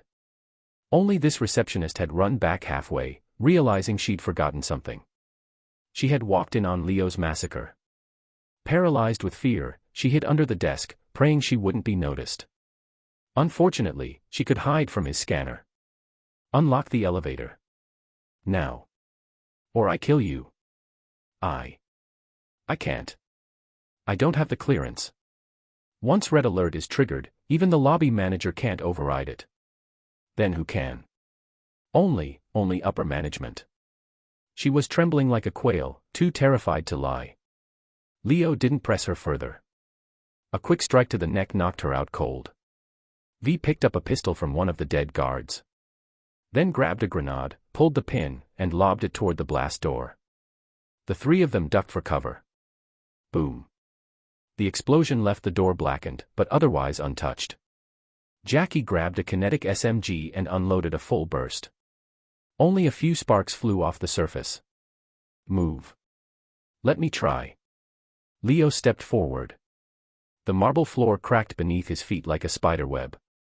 He closed the gap to the door in a flash and delivered a punch. Boom. The impact echoed like a grenade blast. A visible shockwave spread from the point of contact. The blast door dented slightly, a shallow crater. It worked, but barely. Just one small dent. Who knew how many more punches it would take? There. A shout came from behind. A squad of heavily armored soldiers stormed into the lobby, wielding smart and tech weapons. They weren't reinforcements from Arasaka Tower. They were Kiki Plaza's own special rapid response team, stationed at Arasaka Seaside.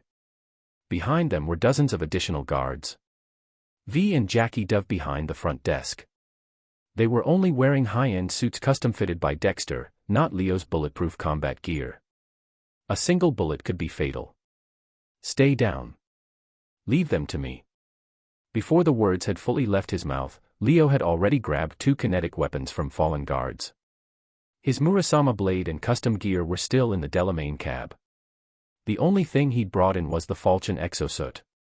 But even just the falchion was more than enough. The weapons weren't smart-linked, but the falchion helmet came with a tactical visor and built-in auto-targeting. Leo opened fire, cutting down the unarmored guards trailing the heavily armed squad. He didn't stay in one spot either. Despite the suit's protection being strong enough to shrug off regular bullets, he darted through the storm of gunfire, using the suit's high-speed mobility along with his own dodge skill to avoid hits altogether. Before long, both guns clicked empty. He tossed them aside. The sheer force of the throw smashed into two of the armored soldiers' helmets, leaving visible cracks. The impact was strong enough to snap their necks. Leo rushed past their collapsing bodies. In the blink of an eye, the tactical knives strapped to their thighs were in his hands. Then the slaughter began. V and Jackie peeked over the desk, ready to provide cover. But quickly realized they weren't needed. Leo didn't need support. They could barely see him. What they did see was enemies, wide-eyed with terror, throats being slashed by a blur of motion. Even the soldiers clad in heavy ballistic armor, armed to the teeth, looked like livestock led to slaughter. The armor may have covered the whole body, but between the helmet and vest, there were always gaps. Leo found those gaps, every time. One precise stab was enough to take them down. The lobby turned into chaos. Arasaka's forces were cut down one after another. Finally, after more than half of them were dead, the survivors lost their nerve and fled in every direction. They weren't like the conscripted peasant soldiers of Japan's Sengoku era. But it didn't matter. Their enemy was a nightmare. And they'd already lost too many. Chapter 187. So many bullets had been fired, yet they hadn't even grazed the enemy's hem, and they couldn't even clearly see where the enemy was. Watching the fleeing enemies, Leo picked up a tech weapon from the ground and swept a burst of fire toward them. After a while, the world quieted down. Although all enemies had been eliminated, they were only the hotel's defensive personnel. Reinforcements from Arasaka Tower were most likely already on their way. Staying trapped here wasn't an option, they had to find a way out. Leo glanced at the blast-proof door and silently abandoned the idea of using an anti-armor missile. Doors like this were designed specifically to withstand explosive force. Even with an anti-armor missile, it was unlikely to blast open a hole wide enough for 3 people to get through. Were they really going to die trapped here? Suddenly, a thought flashed through Leo's mind like lightning. Boom. Without any warning, the outer wall of Kiki Plaza erupted in an explosion. Guards stationed in the courtyard outside, those closest to the blast, were knocked over by the shockwave and debris. In the rolling smoke, a figure burst forth.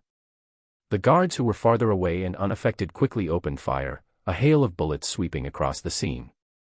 But the rounds only tore through the black smoke without the dull thud of bullets striking flesh, only sharp metallic clinks like ricochets off composite armor echoed out.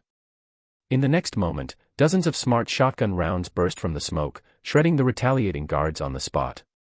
Leo held a kinetic assault rifle in hand, executing the guards knocked down by the blast wave one by one. Once silence returned to the large courtyard, he signaled to V and Jackie, still inside the hotel, to come out quickly. Yes, blast-proof doors were made to resist explosive force, but walls didn't necessarily share that design. A Watch_Dogs player might try to hack open the door, but a Rainbow Six player would blow through the wall. Why fuss with doors when you can go through the wall? With a high-pitched screech, a Delamain cab screeched to a stop in front of the 3. The door opened automatically, and Delamain's emotionless synthetic voice drifted out with it. Welcome back. With Delamain, your worries stay at the curb. The 3 climbed into the vehicle. Drive. Get us out of here. The black wheel spun rapidly, accelerating from a dead stop to top speed in seconds. Even sitting inside, they could feel the wind blasting velocity. As the scenery outside blurred in reverse through the windows, all 3 passengers visibly relaxed. Arasaka's reinforcements were still on their way, but they were already leaving. As long as they could get away from Arasaka waterfront, they'd be safe, for now. But just as the thought settled in their minds, a sudden shattering of glass echoed from above Kiki Plaza, followed by a massive steel figure plummeting from the sky like an artillery shell, slamming down directly in front of the Delamain cab. With an earth-shaking crash, the impact punched a deep crater into the ground. Shit. Despite the vehicle's onboard AI executing evasive maneuvers, the cab had been traveling too fast, and the descending steel figure had landed far too close. There was no time or room to avoid it, so the cab slammed straight into the armored figure. Bang. The front of the vehicle crumpled inward, the shattered bumper sprayed outward, and the entire car was launched into the air. The wheels spun uselessly as the cab flipped multiple times in midair before finally crashing down. All 3 inside were jolted violently. But it wasn't over. With a sickening crunch, the cab tumbled several more times across the ground before finally coming to a stop upside down.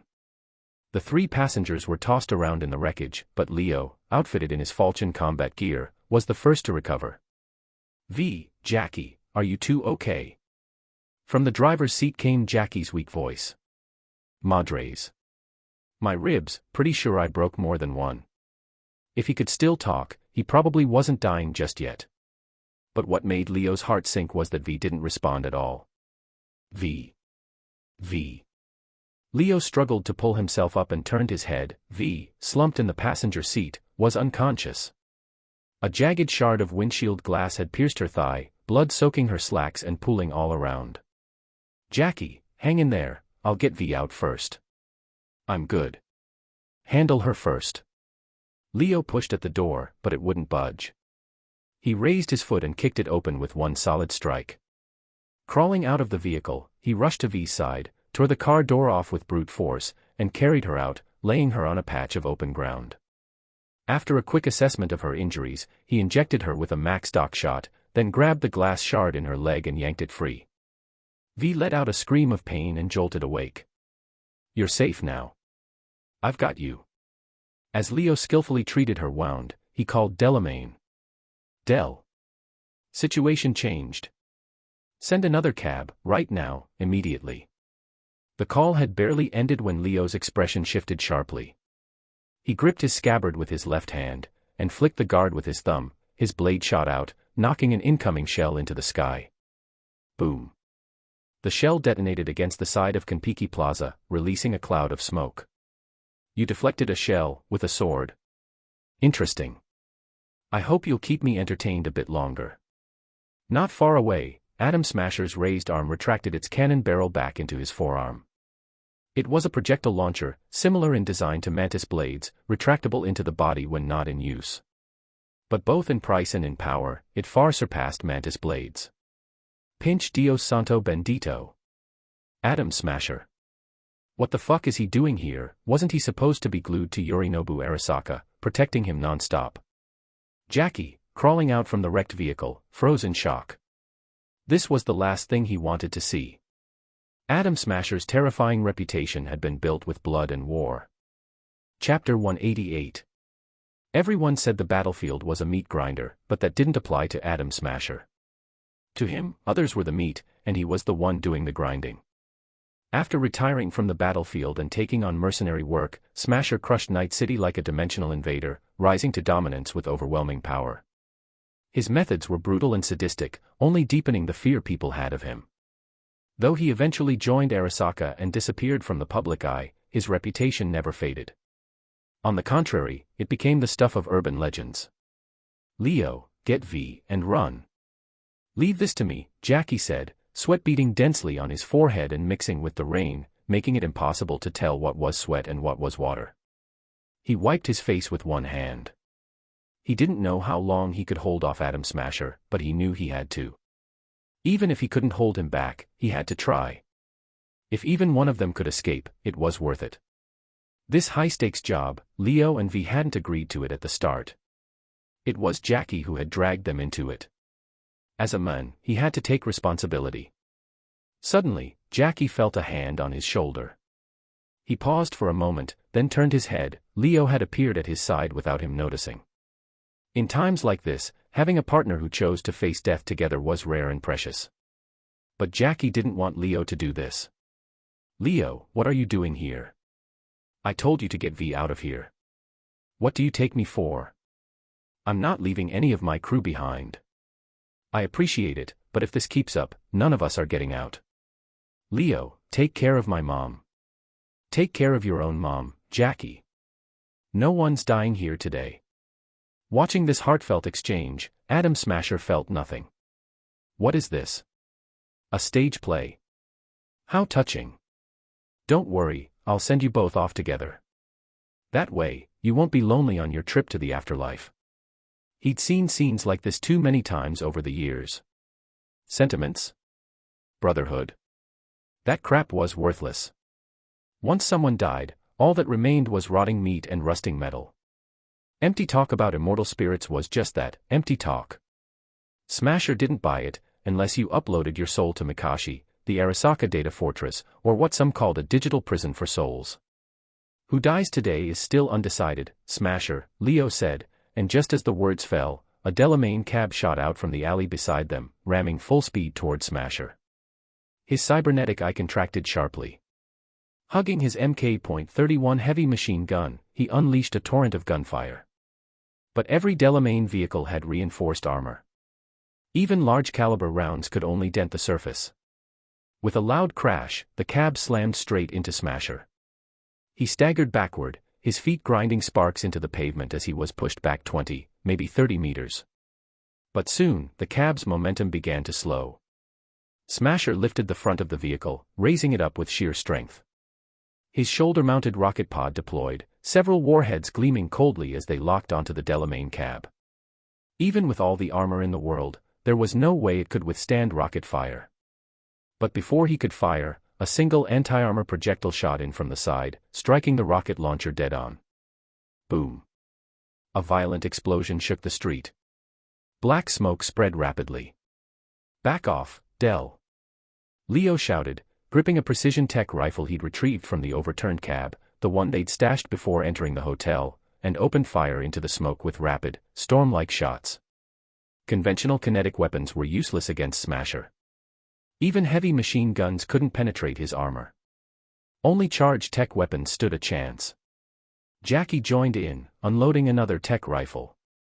2 people, 3 guns, the barrage was overwhelming. Before long, the magazines clicked empty. He's gotta be dead now, right? Every time someone says that it means they're not, idiot. Smasher's cold voice echoed from within the smoke, followed by a storm of bullets composed of pure metal fury. Leo shoved Jackie aside, gripped his blade, and spun Muramasa into a glowing red vortex that formed an airtight shield. Sparks flew like a welding torch as the rounds deflected off the spinning edge.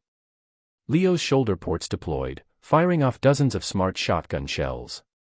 But Smasher's armor absorbed them with minimal damage. Another hand cannon blast came, which Leo dodged cleanly. Smasher quickly realized long-range attacks wouldn't end this. My blade. He reached out, and from the top of Kiki Plaza, a crate descended on blue thrusters, landing with a thud before him. The sides opened to reveal a massive sword the size of a steel door, an enormous, engine-assisted slab of destruction. The blade was lined with glowing circuits, and instead of a handguard, it was fitted with a compact motor. It wasn't double-edged, just a single honed edge, while the blunt side housed a massive thruster. Smasher hoisted the jet greatsword onto his shoulder. His Sandevistan activated and time began to slow down. He stomped down, cracking the ground beneath his feet. Despite his multi-ton frame, he launched into the air like a rocket. The rear thruster of the sword erupted in flames, and with terrifying force, he brought it crashing down on Leo. In this slowed-down world of Sandevistan and jet propulsion, Smasher believed there was no way Leo could dodge. The sword's raw weight, combined with Smasher's body plunging from above, could slice a main battle tank in half. What the hell? No way. Smasher's vision blurred. Leo, who should have been frozen in place under the effects of time dilation, suddenly slid backward, completely evading the sword's arc. What Smasher didn't know was that, because he was using Arasaka's most advanced Sandevistan, he could just barely perceive Leo's time zero activation. To anyone else, Leo would have simply vanished in a blink. Boom. The jet sword slammed into the ground, exploding with a blast no less powerful than artillery fire. Wind howled and debris flew with similar velocity as grenade shrapnels. Leo pushed off the ground, launching forward like an arrow. Smasher threw up his left arm to block. Clang. The arm that had resisted all those bullets, now cracked under Muramasa's blade. Smasher's eyes widened. The embedded jet greatsword kicked up rubble and dirt as Smasher swung it sideways at Leo. Clang. Clang. Clang. The seemingly delicate Muramasa blade clashed again and again with the massive jet sword, sparks erupting with every strike. Chapter 189. The clash erupted with terrifying momentum. In the intelligence reports circulated among corporations and fixers, Atom Smasher was always portrayed as a mobile artillery platform, heavy machine guns, shoulder-mounted missiles, hand cannons, and so on, but nowhere in his record was it mentioned that he excelled at close-quarters combat with swords. Such a massive greatsword, even if one's body was strong enough to swing it, would be useless without skill, like a child flailing a stick. But Atom Smasher wasn't a child, and the jet greatsword he wielded wasn't a toy. Gaps in the intel were normal. After all, Arasaka's counterintelligence division would have gone to great lengths to cover for Smasher, and Smasher himself understood the benefits of hiding his trump cards. However, while Smasher was powerful, Leo was just as formidable. Enhanced by Falchion combat gear, Leo's strength, speed, and stamina even surpassed Smasher's Dione power armor. Although both Time Zero and Smasher's Sandevistan had already worn off, the intensity of their battle made it impossible for outsiders to intervene. The courtyard outside Kiki Plaza looked as if a tornado had swept through. Polished marble tiles were shattered, green trees uprooted, railings smashed to pieces, a scene of complete devastation. V, who had woken up, and Jackie stared in stunned silence. Not only could they not help, they could only hide behind the Delamain cab. Otherwise, the shockwaves alone from the battle could have killed them. Smasher, moving like a predator, dodged the red blade and lunged low into Leo's chest, locking his arms around Leo's legs and dragging him to the ground. Then, spinning like a top, he hurled Leo through the air. Leo twisted his body midair, managing to land against the exterior wall of Kiki Plaza in a half-crouched position instead of crashing into it. At the same moment, he sheathed his blade. Leo's legs bent. He braced himself, then exploded forward. The wall cracked underfoot, a deep crater forming as Leo shot forward like a cannon round. Smasher hadn't expected him to recover so quickly and reflexively raised the jet greatsword to block. Leo's right hand gripped the sword hilt, while his left index finger squeezed the trigger on the sheath. Bang! The crimson blade, wrapped in a burst of dazzling sparks, flashed downward. The explosion of force split the air with a high-pitched screech. Muramasa collided with the jet greatsword, and cut through it instantly. Smasher froze. A deep gash split from the top of his head, down his face, chest, and abdomen. If it were anyone else, they would have died instantly. But Smasher, even grievously wounded, still clung to life. Thud. His massive body dropped heavily to one knee. Gasping heavily, he growled, "I'll kill you. I'll smear your brains and blood all over the floor. Then I'll hunt down everyone you ever cared about and make sure they know it was your fault before they die." His voice dripped with malice, hatred, and fury. "Adam, has no one ever told you how brainless you are? If you had begged for your life, maybe I would have let you crawl away. Too bad you chose to piss me off," Leo said as he stepped up to the kneeling Smasher. Suddenly, Smasher lunged forward. Although his jet greatsword was destroyed, his massive body was still a deadly weapon. Leo sidestepped the charge with a flash and drew his blade, severing Smasher's right arm at the shoulder. Another flash, and Smasher's left arm was sliced off as well.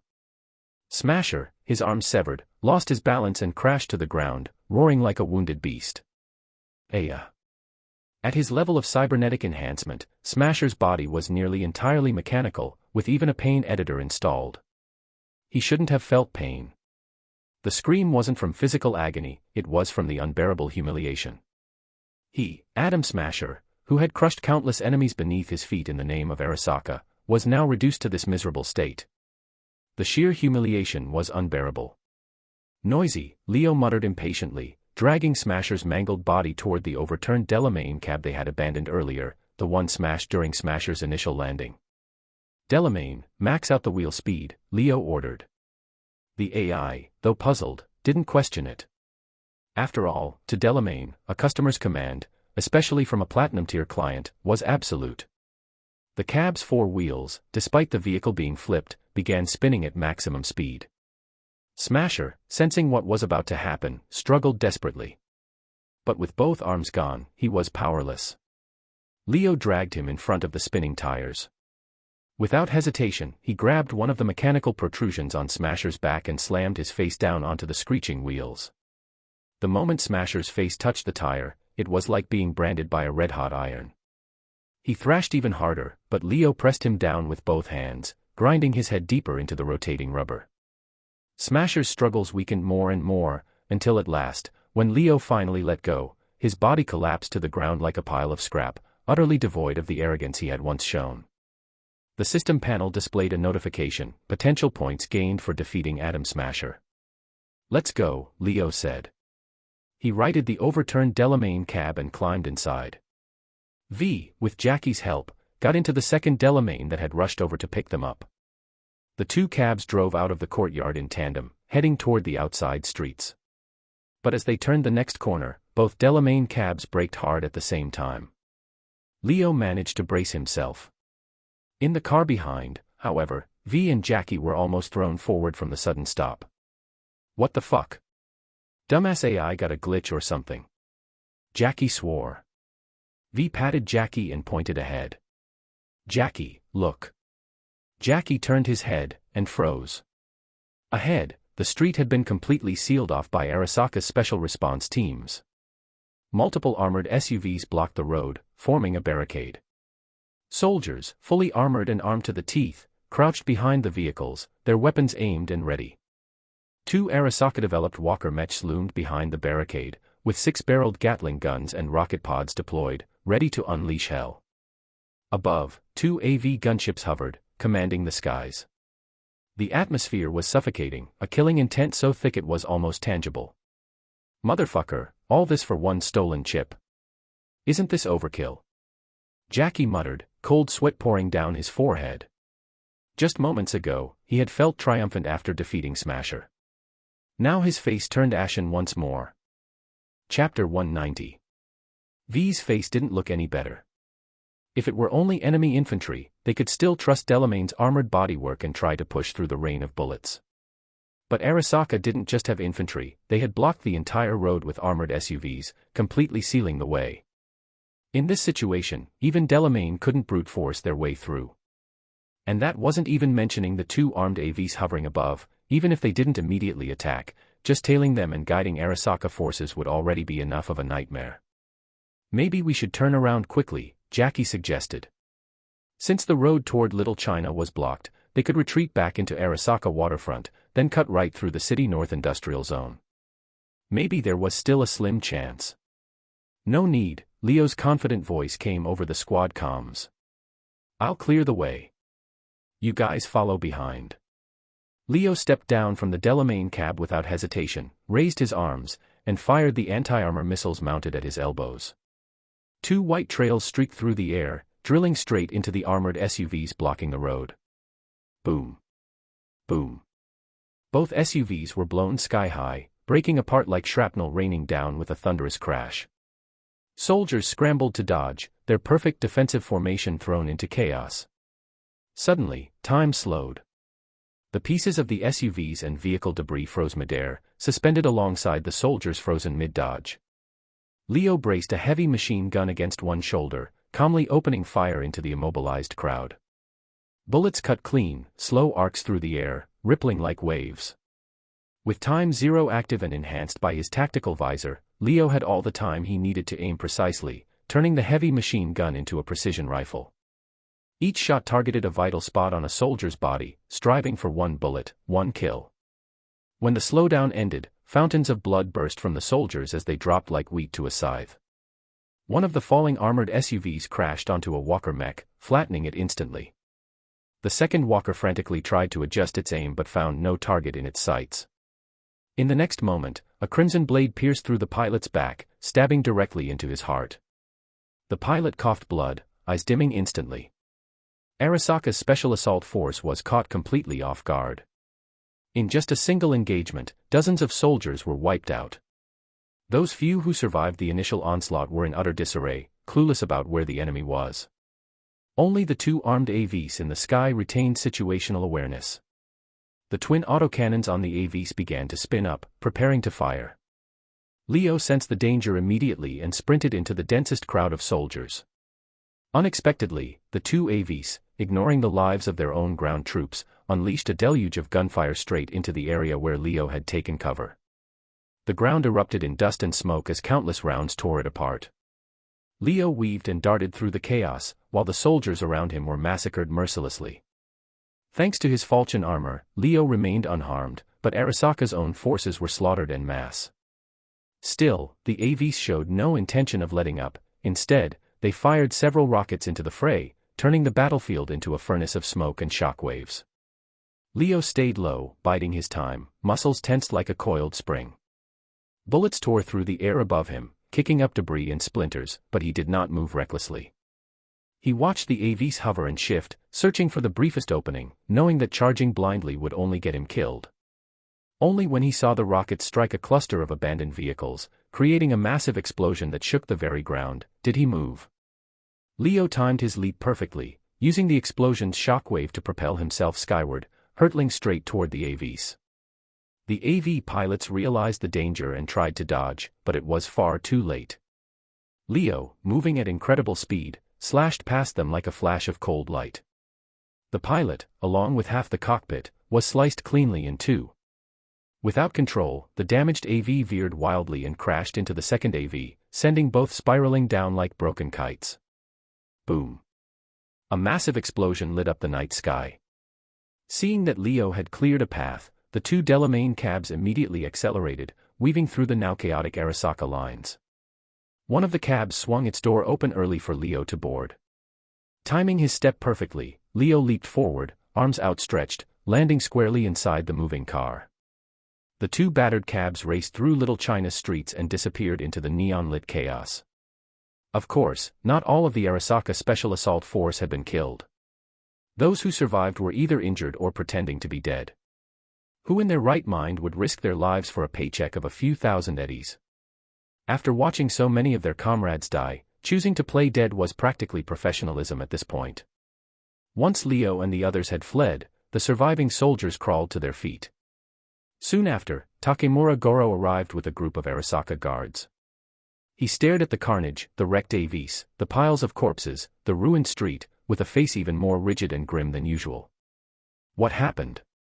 Takemura demanded coldly. A surviving soldier quickly reported the situation to him. After hearing the explanation, Takemura's face darkened further. Without hesitation, he slapped the soldier so hard that he knocked him to the ground. You let a few petty thieves slip past you with so many men at your disposal. Takemura-sama, it's not that we were incompetent. The enemy was simply too strong. Bakayaro. Don't make excuses. Find them immediately. They are the murderers of Saburo-sama. They cannot be allowed to escape. Hi. Meanwhile, at a night market on the edge of Little China, two battered Delamain cabs pulled up. The cars, riddled with bullet holes and battle scars, looked like they'd been dragged through hell and back. Three figures stepped out, Leo, V, and Jackie. Jackie carried the cold storage container holding the relic, while Leo, during the cab ride, had already removed his exoskeleton armor, returning it to its disguised form as a silver suitcase. They didn't continue driving because the cabs were too obviously damaged and would draw unwanted attention. The moment they broke out of Arasaka's encirclement, Leo had instructed Delamain to find a place to drop them off. Let's move. We'll change clothes inside the market, wait for the Flathead to meet up with us, and then leave, Leo said, taking the lead. Neither V nor Jackie objected. The three quickly parted ways with the cabs, sending them back to headquarters, and headed into the bustling night market. What they didn't know was that a group of thugs hanging around the entrance had been watching them ever since the Delamain cars rolled in. The thugs, despite their limited brainpower, could easily tell from the beat-up cabs and the conspicuous suitcase that Leo's group was likely carrying something valuable. The moment the three disappeared into the market, the thugs exchanged glances and quietly followed. Over 10 minutes later, at another exit of the night market, the three of them, now dressed like ordinary tourists, emerged. They boarded the sleek coupe that Jackie had called earlier, heading straight for the Notel Motel. As for those thugs who had intended to rob and kill them, by now, their corpses were rotting in a dark alley near the market.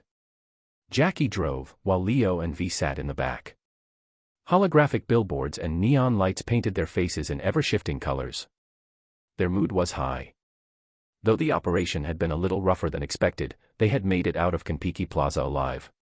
Despite the countless surveillance cameras in Kiki Plaza, Leo's tactical visor, along with V and Jackie's Kuroshi Optics Mk.3 Cyber Eyes, had interference tech installed, jamming most of the footage as they moved. Chapter 191. The surveillance interference they had wasn't just for hiding their faces, it masked their entire bodies. From the perspective of the monitoring system scanning them, all three of them appeared completely covered in a shimmering blur of pixelated mosaic. Under such circumstances, human shape detection, AI recognition algorithms, behavioral analysis, all of it became useless. Thus, they had managed to escape. As long as they kept a low profile for a while longer, and waited for the heat to die down, they should be safe. Of course, that was assuming Dexter and Evelyn's side didn't screw things up. Among the three of them, the happiest was definitely Jackie. He held the steering wheel, humming a Mexican folk song, his body swaying along with the tune. Strictly speaking, this was dangerous driving. Kids, don't try this at home. It was only thanks to the fact that cars in 2077 were mostly equipped with smart driving and intelligent assist systems that Leo wasn't too worried about Jackie's behavior. Still, Leo could understand Jackie's mood. He didn't ruin it by lecturing him. Jackie was naturally overjoyed, not just because of the massive payday that would solve his worries about his house, car, and bank account, but more importantly, because now Dexter would surely think of them first when future big jobs came along. Feeling more and more excited, Jackie couldn't help but glance at the cold storage box resting on the passenger seat. And that glance revealed a big problem. Only now did Jackie's peripheral vision catch it. The cold storage box containing the relic was riddled with several clear bullet holes. The screech of brakes pierced the night. In the back seat, Leo and V were thrown forward by inertia. Leo's first instinct was to activate his tactical visor, scanning the surroundings for threats. But strangely, he found nothing dangerous nearby. Jackie. Shit. Shit. Jackie. Jackie hugged the cold storage box, nearly losing it. The container's depressurized, the relic's data integrity, it's at 94%. And still dropping. Carajo. Leo and V's expressions darkened immediately. Their eyes darted toward the cold storage box, seeing for themselves the steadily decreasing number on the screen. Their mood plummeted like a roller coaster. Moments ago, they had been riding high. Now, it felt like the floor had been ripped out from under them. The relic itself wasn't particularly rare, the true value lay in the data stored inside. Even though this was their first real contact with a relic, it wasn't hard to guess that integrity meant the internal data's condition. If it hit 0, it meant all the precious data inside would be lost. Everything they had fought and bled for, meaningless. What do we do, Leo? V and Jackie turned their eyes to him instinctively. Don't panic. Let me think. If the data went to 0, then all their blood and sweat would have been for nothing. Leo, come on, think of something. Jackie pleaded. Okay, I've got an idea. In desperation, Leo thought of someone, Evelyn. This whole job had been her plan from the start. Of everyone, she was the only one who had gotten close to Yorinobu Arasaka, more than once. Maybe she knew something Leo didn't about the relic. Without wasting time, Leo called Evelyn. The line connected quickly. Evelyn's face appeared, her expression tense.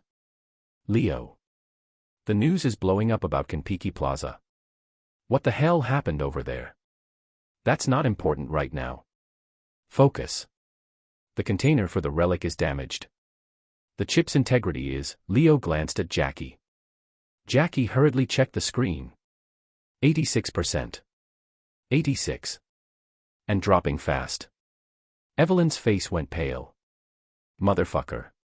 What did you idiots do? Leo cursed back, fuck you. You think this was a fucking shopping trip? Evelyn took a deep breath, trying to calm down. Okay, listen. We have one option left. One of you needs to slot the chip into your neural interface. Now.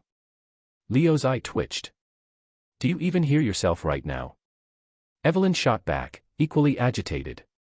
The relic can't survive in open air, it has to be inside a stable, insulated environment. Hearing this triggered a memory for Leo, something from the brain dance data they'd seen. The relic biochip required a controlled temperature and neutral environment for transport and storage. Even brief exposure outside the recommended range could cause irreversible damage. According to Arasaka's guidelines, the relic should be stored inside insulated containers certified by their labs, maintaining a temperature between 2 to 8 degrees Celsius. Leo frowned. Neutral environment. 2 to 8 degrees Celsius. Thinking logically, Evelyn's suggestion wasn't entirely crazy. The neural interface in a human body could serve as a temporary environment. But the bigger issue, the relic didn't just contain data, it contained a soul. Slotting it into someone's neural port could have serious, unknown consequences. Sensing the other's hesitation, Evelyn softened her tone. Once you get back, we'll extract it immediately and run a full neural scan. The call ended. The three sat there in silence, staring at each other. The only sound was the rain tapping against the windshield. The awkward silence was shattered by an angry blaring of a car horn from behind. Are you dumbass gonna move or what? The driver of the car behind them had gotten fed up. It was already a green light, but Leo's car hadn't moved an inch. The roads were practically empty this late at night. He could have just switched lanes, but he was having a bad night and needed to vent. The furious driver slammed his horn again and again, before getting out of his car and stomping toward them, fists clenched, ready to pick a fight. But the moment he reached the front of the coupe and opened his mouth to shout, he froze. A tech revolver poked out of the window and pressed coldly against his chin. Is there a problem, sir? No problem at all. Then why are you still standing there? No problem, sir. I just wanted to wish you all a good night. The driver stumbled backward, tripping over his own feet in his hurry to flee, practically crawling back to his car and speeding off like the devil was chasing him. Leo spun the revolver in his hand and holstered it. Inside the car, the three exchanged another long, heavy stare. Eventually, Jackie broke the silence. Forget it. Someone has to do it. I'll do it. No, wait, Jackie. There has to be another way. What way? Even if we drive to Lizzie's bar right now, we probably won't make it in time.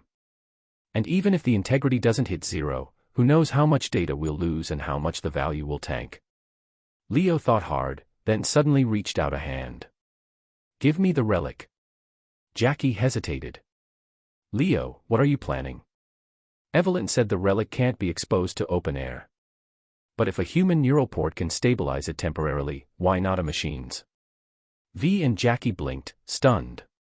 Leo's logic made sense. But neither of them dared to gamble so easily. What if something went wrong? Chapter 192. Seeing Jackie hesitate without answering, Leo grew impatient and said again, "Come on, hand it over. We don't have time to waste." Jackie still felt Leo's plan was unreliable. If it were really that simple, why would the relic need to be kept in a specialized cold storage container? Recklessly doing this could very well lead to the chip's data being completely wiped out, and they'd be left with nothing. But thinking about how Leo was offering because he was worried for Jackie's safety, in the end, Jackie gritted his teeth and handed the box over. Here. Leo took the cold storage box, opened it, and carefully removed the relic chip inside. The chip glowed with a soft red light. Visually, there were no signs that its integrity had dropped, but Leo didn't dare waste any time. He immediately slotted the chip into the Flathead's interface port. The three of them held their breath, their eyes fixed on the Flathead. There was no reaction. Jackie asked nervously, "Did it work, or?" Compared to him, Leo looked much calmer. "Doesn't matter. Either way, we're handing the chip off to Dexter. Let him argue with Evelyn about it. Our job's done. If the data really is gone, well, nothing we can do about it. At least the relic chip itself still has value, we could probably sell it for a few million." Seeing Jackie's mood plummet, Leo patted him on the shoulder. "You can't earn every eddy there is, Jackie. As long as you're alive, good things will happen." Jackie nodded quietly, agreeing with Leo's words. At that moment, the broadcast from the car radio drew their attention. "We interrupt this program to bring you breaking news. Arasaka Corporation's founder and CEO, Saburo Arasaka, has been confirmed dead in Night City. His body was discovered in the top-floor penthouse of the Kiki Plaza Hotel. At present, it is unclear whether his death was due to natural causes or if there is foul play involved. Several witnesses report hearing heavy gunfire and explosions outside the hotel. Arasaka waterfront has been sealed off by Arasaka Special Assault Forces, blocking NCPD from conducting an official investigation. We are awaiting an official statement from Arasaka Corporation. Please refrain from spreading rumors." Hearing this, the three froze. Saburo Arasaka, that old emperor, is actually dead. He died in Night City. Wait, when did he even come here? None of them could understand it. Everyone knew Yorinobu Arasaka was in Night City, but when had Saburo arrived? Why hadn't there been a single rumor? Leo suddenly remembered something. Back when they were still in Kiki Plaza's penthouse, they had seen a few AVs land on the rooftop. At the time, Leo had tried scanning them with his tactical visor, but couldn't get any information. Could it be Saburo Arasaka was inside those AVs? Following that train of thought, it wasn't hard to guess why Saburo would come to Night City. He must have realized Yorinobu had stolen the personalized relic from Arasaka's lab, and came personally to retrieve it. And now, he had ended up dead at Kiki Plaza. Saburo Arasaka dead. We're screwed, fuck. Jackie finally realized the gravity of the situation. With Saburo dead, Arasaka would definitely make major moves. Watson District was already locked down. Once Yorinobu realized the relic was missing, he would go ballistic. All of their previous plans had been based on the assumption that Yorinobu wouldn't immediately notice the theft, sneak the relic out, and sell it before anyone caught on. But now, with Saburo's death causing a citywide uproar, could they still offload the relic so easily? 10 minutes later, their coupe pulled up smoothly outside the Notel Motel. "V, your leg's injured. You stay in the car," Leo said. "I'm fine," V tried to argue. But Leo pressed her firmly back into the seat. "Don't push yourself. Sitting here quietly is already helping me." Then he turned to Jackie. "Jackie, stay here and protect V." Jackie nodded. Back at Kiki Plaza, it was Leo who had carved them a path to escape, even defeating Atom Smasher, a living legend. Jackie had no doubts now. Besides, Leo was just going to deliver the relic to Dexter. No need to worry. The rain drizzled down over the pink-glowing entrance of the Notel Motel, giving it more the vibe of a Japanese love hotel than a seedy roadside inn. Leo stepped through the garbage-strewn alleyway, climbed the dimly lit stairs, and made his way down a grim hallway to room 204, the meeting place they had agreed on beforehand. He knocked. No answer. He knocked again. Finally, the door opened. Dexter's bodyguard, the same guy who doubled as his chauffeur, stood there. As Leo moved to enter, the bodyguard blocked him briefly, cautiously peering down the hallway. Once he confirmed no one had followed, he stepped aside to let Leo in. The room was a mess, lit only by a few flickering bulbs. Not bad, Mr. Leo. You actually pulled it off.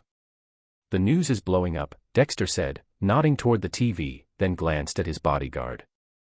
The bodyguard gave a subtle nod back, relaying via private comms, only him. Leo pretended not to notice their little exchange and shrugged. You don't seem too surprised to see I'm alone. Not true. I'm shocked. Where's Miss V and brother Jackie? Still in the car. Yeah, they're still in the car. And the package? Leo paused briefly. The relic was slotted into the Flathead, who was hanging just outside, attached under the motel's roof. But seeing how tense Dexter looked, Leo decided to play it cautious. Also in the car. For just a moment, a flicker of panic crossed Dexter's face, though he quickly masked it. Leo caught it anyway. To probe further, Leo asked casually, city's crawling with Arasaka right now. What's our next move? Relax, Mr. Leo. I'll handle everything. That's what a fixer's for, Dexter said, pointing at the bathroom. But first, why don't you go wash up? You look like shit. Leo nodded and started walking toward the bathroom. Dexter took a long drag on his cigar and signaled his bodyguard to shadow Leo. Meanwhile, he slumped onto the sofa and made a call. It's me. I can't wait till morning. I'll pay extra, he said into the phone. The other end must have given him an address. Spaceport, Platform 4. Got it, Dexter repeated. Leo, who had almost entered the bathroom, suddenly turned back. His sudden movement caught the bodyguard off guard, but he didn't attack, only hesitated and made room. Leo walked straight over to Dexter. Who were you calling? Evelyn Parker. No, just an old friend at the docks. Logistics work. That's all you need to know, Mr. Leo. Seriously, you should wash your face, freshen up a bit. No need, Leo said calmly, sinking into a chair. I'll sit right here. Dexter and his bodyguard exchanged a glance. Fine, whatever you like. Leo watched their little exchange without comment, then asked casually, I overheard you saying spaceport. We leaving Night City by shuttle. Chapter 193. That's right, Dexter said. When are we leaving, then? What are we still waiting for? No rush. No rush. You literally just said you couldn't wait until morning. You overheard that. Well then, Mr. Leo, no point pretending anymore. Do it. Even before Dexter had finished yelling do it, the bodyguard behind Leo had already made his move, launching a sudden sneak attack. The bodyguard was trained. Not only had he installed guerrilla arms, but he also mastered various combat techniques. In his mind, a sneak attack would guarantee success. Smack. Before he could even process what was happening, Leo casually caught his punch with ease. How is that possible? Come on now, you're really weak. Leo's left fist slammed into the bodyguard's chest. Even without wearing his falchion suit or power armor, Fitness LV10 gave him strength far beyond an ordinary cybernetic. With a dull boom, the bodyguard coughed up blood midair, crashed into the bathroom glass wall, and collapsed unconscious. Seeing Leo handle his trusted bodyguard so easily, Dexter stumbled back, terrified, barely able to stay upright. He knew Leo had escaped Arasaka's encirclement, a feat that alone marked him as dangerous. Arasaka had locked down media access. The public knew Saburo Arasaka was dead, but not how he died or what happened inside Kiki Plaza. Dexter only knew Leo's team had fought their way out but had no idea they had even killed Atom Smasher. Still, Dexter had never imagined Leo would take down his best man barehanded without even drawing a weapon. Shaking with fear, Dexter drew a pistol, pointing it at Leo. Feeling the cold steel grip gave him a sliver of courage. Despite being unarmed and unarmored, Leo was completely confident he could handle Dexter. He didn't rush to kill him. Instead, he asked calmly, "Dexter, what the hell are you doing? Lost your mind?" Dexter ripped off his sunglasses and hurled them onto the floor. "That's rich coming from you. WNS, Channel 54, hell, even the underground nets, everyone's talking about you. I sent you to grab a chip, not to kill Saburo Arasaka. You realize what you've done? You killed a fucking emperor. A god. Anyone even remotely tied to this is gonna fucking die." Leo crossed his arms in front of him. "And you don't think that's your fault? What kind of fixer are you if you didn't even know Saburo Arasaka was in Night City?" Dexter's face twisted with rage. "You think I have access to his schedule? Besides, who told you to kill the old man?" All Dexter could feel was burning frustration. He had hired them to steal the relic. Instead, they stirred up a shitstorm by assassinating the Emperor of Arasaka. Leo corrected him coldly. "We didn't kill Saburo Arasaka. His death has nothing to do with us." "Bullshit." Dexter snarled. "Go tell that to the Arasaka ninjas hunting you." He shook his head. "Don't blame me, Leo. You're the ones who went into Konpeki. The only way I live is if you all die." Leo looked at him, deeply disappointed, as if realizing for the first time what kind of man Dexter really was. "Is that so, Dexter? I should have known you'd be this kind of person.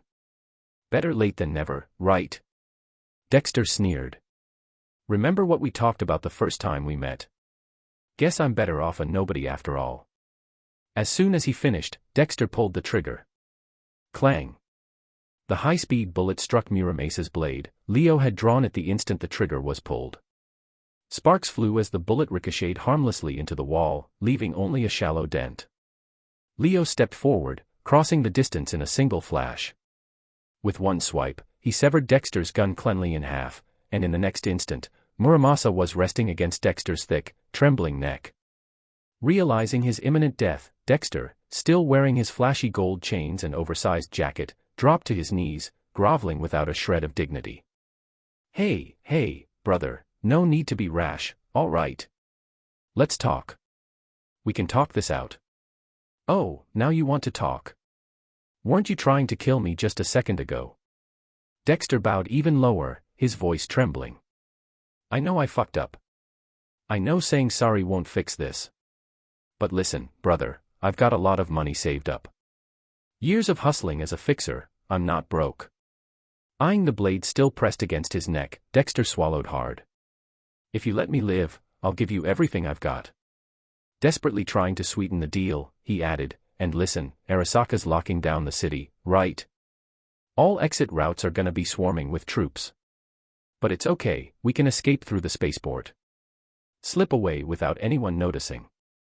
The offer seemed to make Leo pause. He thought for a moment, then slowly withdrew his sword into its sheath. Coldly, he said, "How much money?" 500,000. Only that much? Leo frowned. When he worked with Padre crafting smart weapons, he could pull in 350,000 a day. 500,000 wasn't even a month's profit. For someone like Dexter, who'd been a fixture in Night City for years, this was pitiful. Dexter winced. Inside, he cursed. 500,000 euro wasn't small. Most people in Night City couldn't even scrape together 50,000. Sure, when Dexter had been at the top of his game, he'd had much more, millions even. But he wasn't a miser. He spent what he earned. What was the point of hoarding it? You couldn't take it to the grave. If he still had millions sitting around, would he be risking his life trying to pull a stunt like this against Arasaka? No choice, huh? Fine. Transfer it, now. Dexter didn't dare hesitate. He quickly transferred 250,000 over. Leo checked his agent and scowled. "Didn't you say you had 500,000? Why did I only get half?" Wait.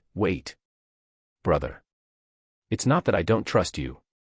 I just need to make sure I'm safe first, alright? As soon as I'm in the clear, I'll send you the rest. Leo nodded slightly, indicating he accepted that, for now. Get out of my sight. You're not coming with me to the spaceport. Dexter's voice wavered with fear. Night City was Arasaka's home turf. Now that Saburo was dead, the city would be crawling with patrols, checkpoints, and death squads. Anyone connected to the case would be hunted down without mercy. If you wanted to survive, you had to flee before the lockdown fully sealed the city. Maybe escape to another country, somewhere outside Arasaka's grasp. Maybe even a remote region no megacorp bothered to touch, or off-world, to the moon. But Leo didn't explain. He simply said, impatiently, before I change my mind, crawl away. Dexter shivered. He didn't know what kind of trump cards Leo still had. He couldn't understand why Leo would just let him go. Didn't he worry that once he was safe, Dexter would stiff him out of the remaining money? Of course, Dexter only dared to think this, he wasn't stupid enough to say it aloud and remind Leo. All these thoughts flashed through his mind in a split second. Without wasting time, Dexter scrambled up and bolted for the door. Just as his hand was about to grab the doorknob. Bang. A gunshot rang out. Dexter first felt an intense pain in his leg. His right leg buckled, unable to support his weight. He crashed to the floor face first, sprawling out in a pathetic heap. Desperately, he clawed at the door handle, trying to pull himself up. Another shot. This time, it was his massive arm, thicker than most people's calves, that was hit. Dexter screamed in agony, collapsing again, no longer able to even touch the doorknob. Chapter 194. Once again, Dexter collapsed to the floor. Why are you? Bang. Before he could finish, a bullet punched through the center of his forehead. His eyes bulged wide open, and life drained from his obese body in an instant. Leo, spinning his tech revolver like an old-school cowboy, blew away the imaginary smoke from the barrel. Dexter, you can't blame me for this. I actually was planning to let you walk. But you broke our deal, you were supposed to crawl out of here. Beep. The room's automatic door was suddenly hacked open. V and Jackie, guns drawn, burst inside. Leo. Are you all right? They hadn't listened to Leo's instructions to stay put in the car. After Leo entered the no-tell motel, worry got the better of them, and they decided to follow. Before Leo could even answer, they both froze at the sight before them. Despite hearing the sounds of fighting earlier, and guessing something bad had happened, actually seeing Dexter's and the bodyguards' corpses sprawled on the floor still shocked them. What the hell happened? Jackie blurted. Nothing much, Leo said casually. Dexter panicked after the job blew up and tried to kill me to save his own skin. Same way he bailed back during that mess 2 years ago in the Pacific. Jackie spat viciously at Dexter's corpse. Fuck. This fat pig. V gave Dexter's corpse a savage kick. Seeing she was about to kick again, Leo reached out and stopped her. Don't bother. You'll just dirty your shoes. He glanced at her leg. Your leg, still hurting? V blushed slightly, looking away. No, it's fine now. Thanks for asking. Ahem, Jackie coughed awkwardly, scratching his bun of hair. Maybe now's a good time to leave. Originally, they had thought Dexter would handle everything, after all, that was what fixers were for. They never expected Dexter would not only abandon his responsibilities, but also try to kill them to save himself. Now, with the realization hitting him fully, Jackie couldn't help but panic a little. After all, this time they had pissed off Arasaka, not some two-bit gang, but one of the most powerful corporations in the world. Sure, they had fought their way out of Kiki Plaza. But if anyone thought that was the full extent of Arasaka's strength, they were kidding themselves. Arasaka didn't even need to personally come after them. They could simply slap a massive bounty on their heads, and mercs would swarm them like flies to shit. No matter how strong you were, you couldn't fight an entire city. No one could stay on alert 24/7, you had to sleep, you had to eat, and you had to take a shit at some point. In a wuxia novel, maybe a nascent soul cultivator could crush countless martial artists without breaking a sweat. But in 2077, in a cyberpunk world, raw strength alone wasn't enough, you needed power, resources, backing. Even Atom Smasher, top of the mercenary food chain, would be dead meat without Arasaka's protection. Realizing all this, Jackie's heart filled with regret. He should have listened to Leo and V. He should have stayed out of this mess. But now it was far too late. Seeing Jackie's face twist in regret, Leo didn't rub it in. He just clapped Jackie on the shoulder. Relax, Jackie. Don't worry. I already expected something like this might happen. He was just about to explain his backup plan when something flickered in the squad comms. T-Bug was back online. Hey, Leo, thanks for earlier. For what? I had just jacked out of the Konpeki subnet when Arasaka's netrunners almost nabbed me in cyberspace. Without your warning, my brain would have been toast. No problem. Are you still at your original location? T-Bug hesitated, clearly debating whether to tell Leo the truth. After a moment, she spoke honestly. No, I bailed. Arasaka was closing in on my place. It was only a matter of time. Staying there would have been suicide. And you guys?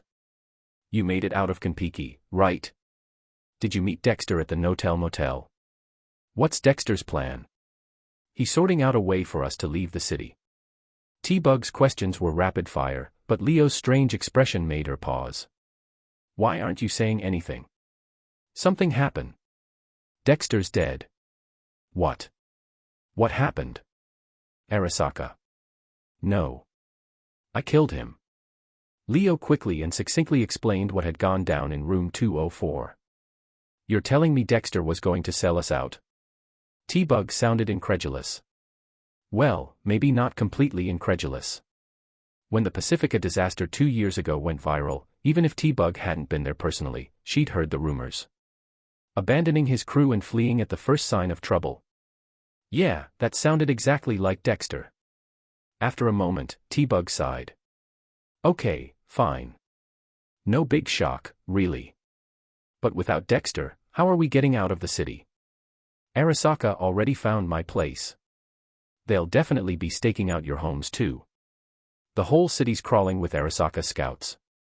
We're. Okay, calm down. Listen, T-Bug. I have a place. It's safe. Sending you the location now. Meet us there. Half an hour later. A battered coupe rolled up to a rundown part of the North Industrial Zone, pulling in front of a rusted fence. The three got out. In front of them were rusted fences, piles of abandoned cars, trash bins, and broken vending machines.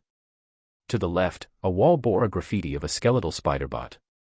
To the right, a garage door was covered in colorful spray paint, a chaotic masterpiece of street art. Jackie stared at it all, puzzled. This is it. This is your safe house. Yeah. Follow me, Leo said, waving them forward. V and Jackie followed, only for Jackie to suddenly notice something. Wait, that's... Hidden defense turrets embedded in the walls suddenly rose, red targeting lasers locking onto the group. Shit. Get down. Jackie, acting on pure instinct, threw himself over Leo and V, shielding them with his own body. The red dots landed on Jackie's back, but the expected storm of bullets didn't come. Instead, the turrets recognized him as friendly, retracted their guns, and sank back into the walls. Jackie, confused, scrambled to his feet. What the hell was that? Leo stood, helping V up as well. He smiled warmly at Jackie's instinctive sacrifice. Opening his arms wide, he grinned. Welcome to my turf. During a previous job in the North Industrial Zone with Lucy, Leo had stumbled across this place by accident. Those turrets had caught his attention, so he'd scanned the area using his tactical visor. He found the building empty, with only a single corpse inside. After Lucy hacked in and disabled the turrets, Leo went in to investigate. Turned out, the place's former owner had been a netrunner, a lot like T-Bug. But he'd been killed while trying to breach someone else's subnet, the counter-intrusion defenses frying his brain. With no living owner and no claims, Leo had simply helped himself to the property. Chapter 195. As for the 2 sentry turrets by the entrance, of course, Leo had already reprogrammed them long ago, marking all of them as friendlies in advance. 10 minutes later. T-Bug also arrived at the location, stepping out of a Delamain cab.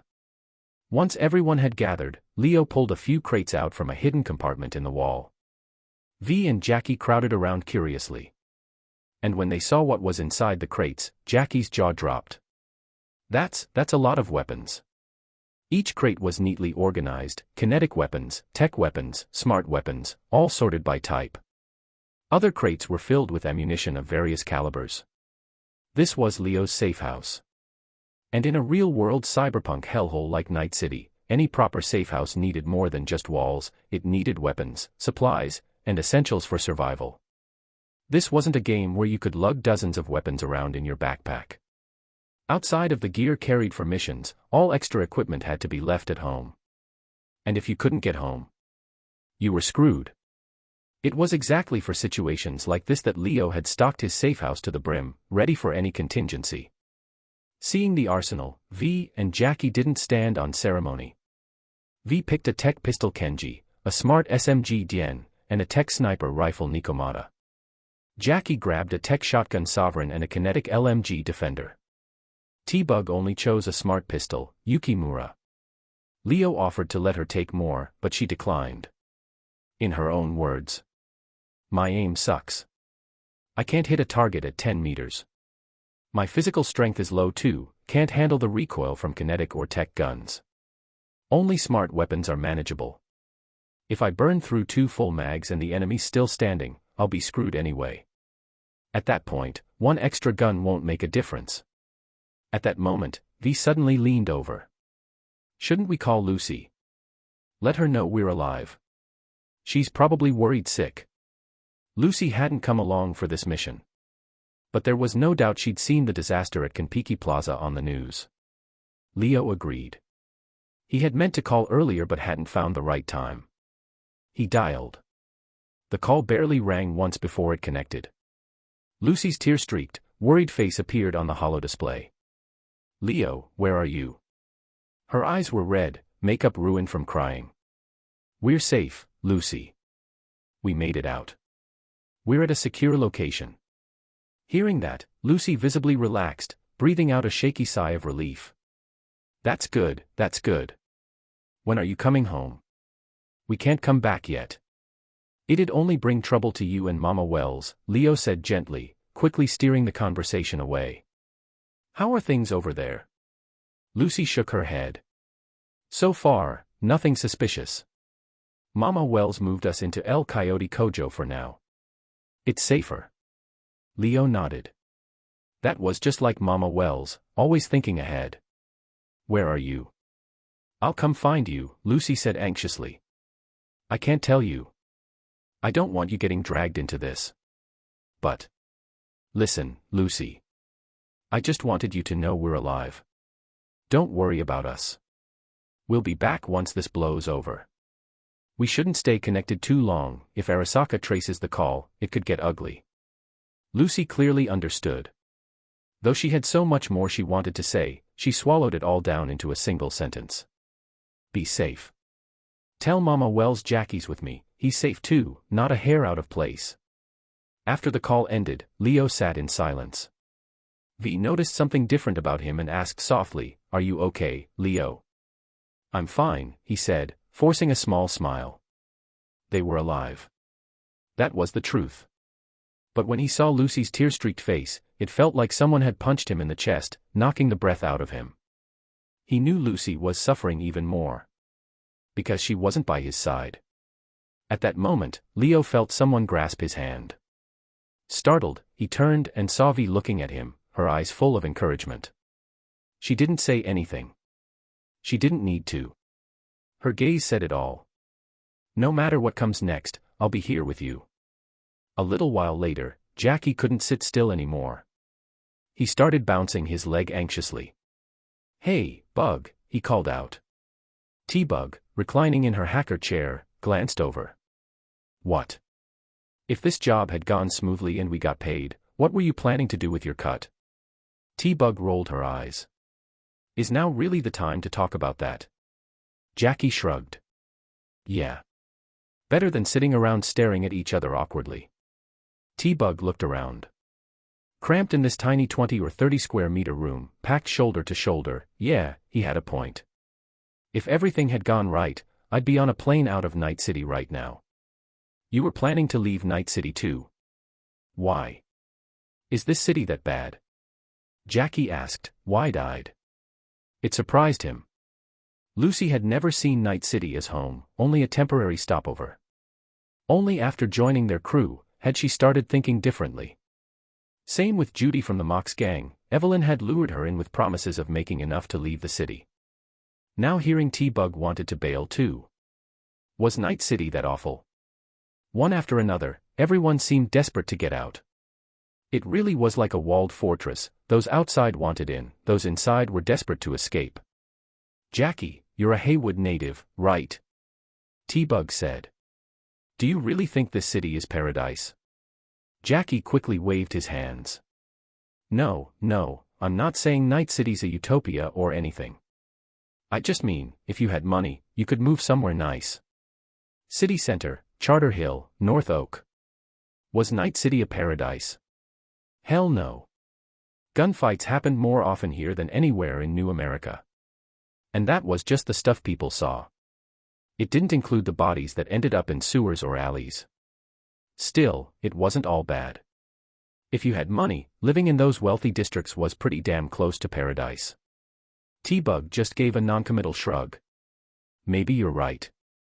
But I still want out. I've already picked my place, Crete. Crete? That's in Greece, right? You planning to become a philosopher or something? Jackie teased. Hey, if you really go, don't forget to send me a postcard. T-Bug smiled faintly. No offense, but I plan to block everyone and start fresh. Jackie and T-Bug kept chatting, laughing easily. Meanwhile, V sat near a terminal, watching the exterior cameras feed. Leo sat at a workbench, loading bullets into magazines. 1 hour later. Jackie and T-Bug were still talking. V eventually came over to help Leo, taking over the magazine loading. Leo moved to the workshop area, setting up to craft some new smart weapons. 2 hours later. The storm outside grew heavier. The city's neon glow bled through the dirty windows, casting flickering lights across the small, crowded safe house. Chapter 196. Jackie and T-Bug eventually tired of chatting. Jackie moved over to help Leo with whatever he could manage, while T-Bug browsed the emails left behind on the previous owner's computer, curious to find out what kind of person he was and who he had been in contact with. Since the room had no beds, V just reclined in the chair to rest. Leo stayed at the workbench, continuing to craft firearms. 3 hours later. Leo and T-Bug were sitting across from each other, playing a round of Set. V and Jackie crouched to the side, watching. Set was a popular card game in Night City, where players built decks using cards representing different corporations, battling it out on a board that symbolized a battlefield. Best 2 out of 3. The game wasn't complicated, only 3 types of cards existed: leader cards, unit cards, and event cards. Each corporation faction had multiple leaders. For instance, Leo's Arasaka deck had Saburo Arasaka, Lily, and Saburo Arasaka, Alter, as leader options. Each leader had unique abilities, but only one could be selected per match. Unit cards were simple, they represented different kinds of troops. Event cards worked like magic or trap cards from older games. Each had specific activation conditions. For example, Leo just played an event card called Shootout every day, which could only target Militech. Its effect worsened city security under Militech control, preventing T-Bug from drawing cards for 2 turns. 4 hours later. Forget the game, look at this, V said, spinning the computer monitor around so everyone could see. On the screen, dressed sharply in a suit, stood Yorinobu Arasaka, facing the press at what looked like a formal conference, addressing the journalists and the countless citizens watching Night City's news feeds. Good morning, Night City. You sitting there, you might know me, or you might not. Allow me to introduce myself. I am the CEO of Arasaka Corporation and current head of the Arasaka family. My name is Yorinobu Arasaka. You may have already heard, my father, Saburo Arasaka, was murdered last night. I wonder how many still remember, Night City's independence was secured thanks to Arasaka's supercarrier. And now, my father dies in this very city, a bitter irony. I will not forgive the ones responsible for his death, but even more important than vengeance is the safety and happiness of my family and employees. Thus, I am making an important announcement. I will double the number of Arasaka Special Operations Forces stationed in Night City. Perhaps to President Myers, this seems like a violation of the Arvin Accord, a provocation, an act against the new United States and Militech. But tell me, what is murdering my father, if not provocation? Hold up, that's not all, V said, fast-forwarding to another broadcast. Now it was Rosalind Myers, President of the new United States and former CEO of Militech, facing the cameras. The new United States government expresses deep concern over Arasaka Corporation's increasingly hostile posture. Any accusations toward Militech or our government regarding the death of Saburo Arasaka are not only baseless but deeply irresponsible. Militech and the new United States have always respected and upheld the terms of the Arvin Accord. But if provoked further, I assure you, we are prepared to respond fully. During the Unification War, we proved that Arasaka is not invincible. And if necessary, I will gladly remind his son of that fact. At first glance, Yorinobu's statement seemed normal enough. But the deeper you thought about it, the bigger the problems became. He talked about reinforcing the special forces. But he never issued a public bounty for the murderers of Saburo Arasaka. Regardless of whether Militech actually sent assassins, Leo's team had definitely stormed and escaped Kiki Plaza, that was realer than real. Yet Yorinobu hadn't even mentioned it.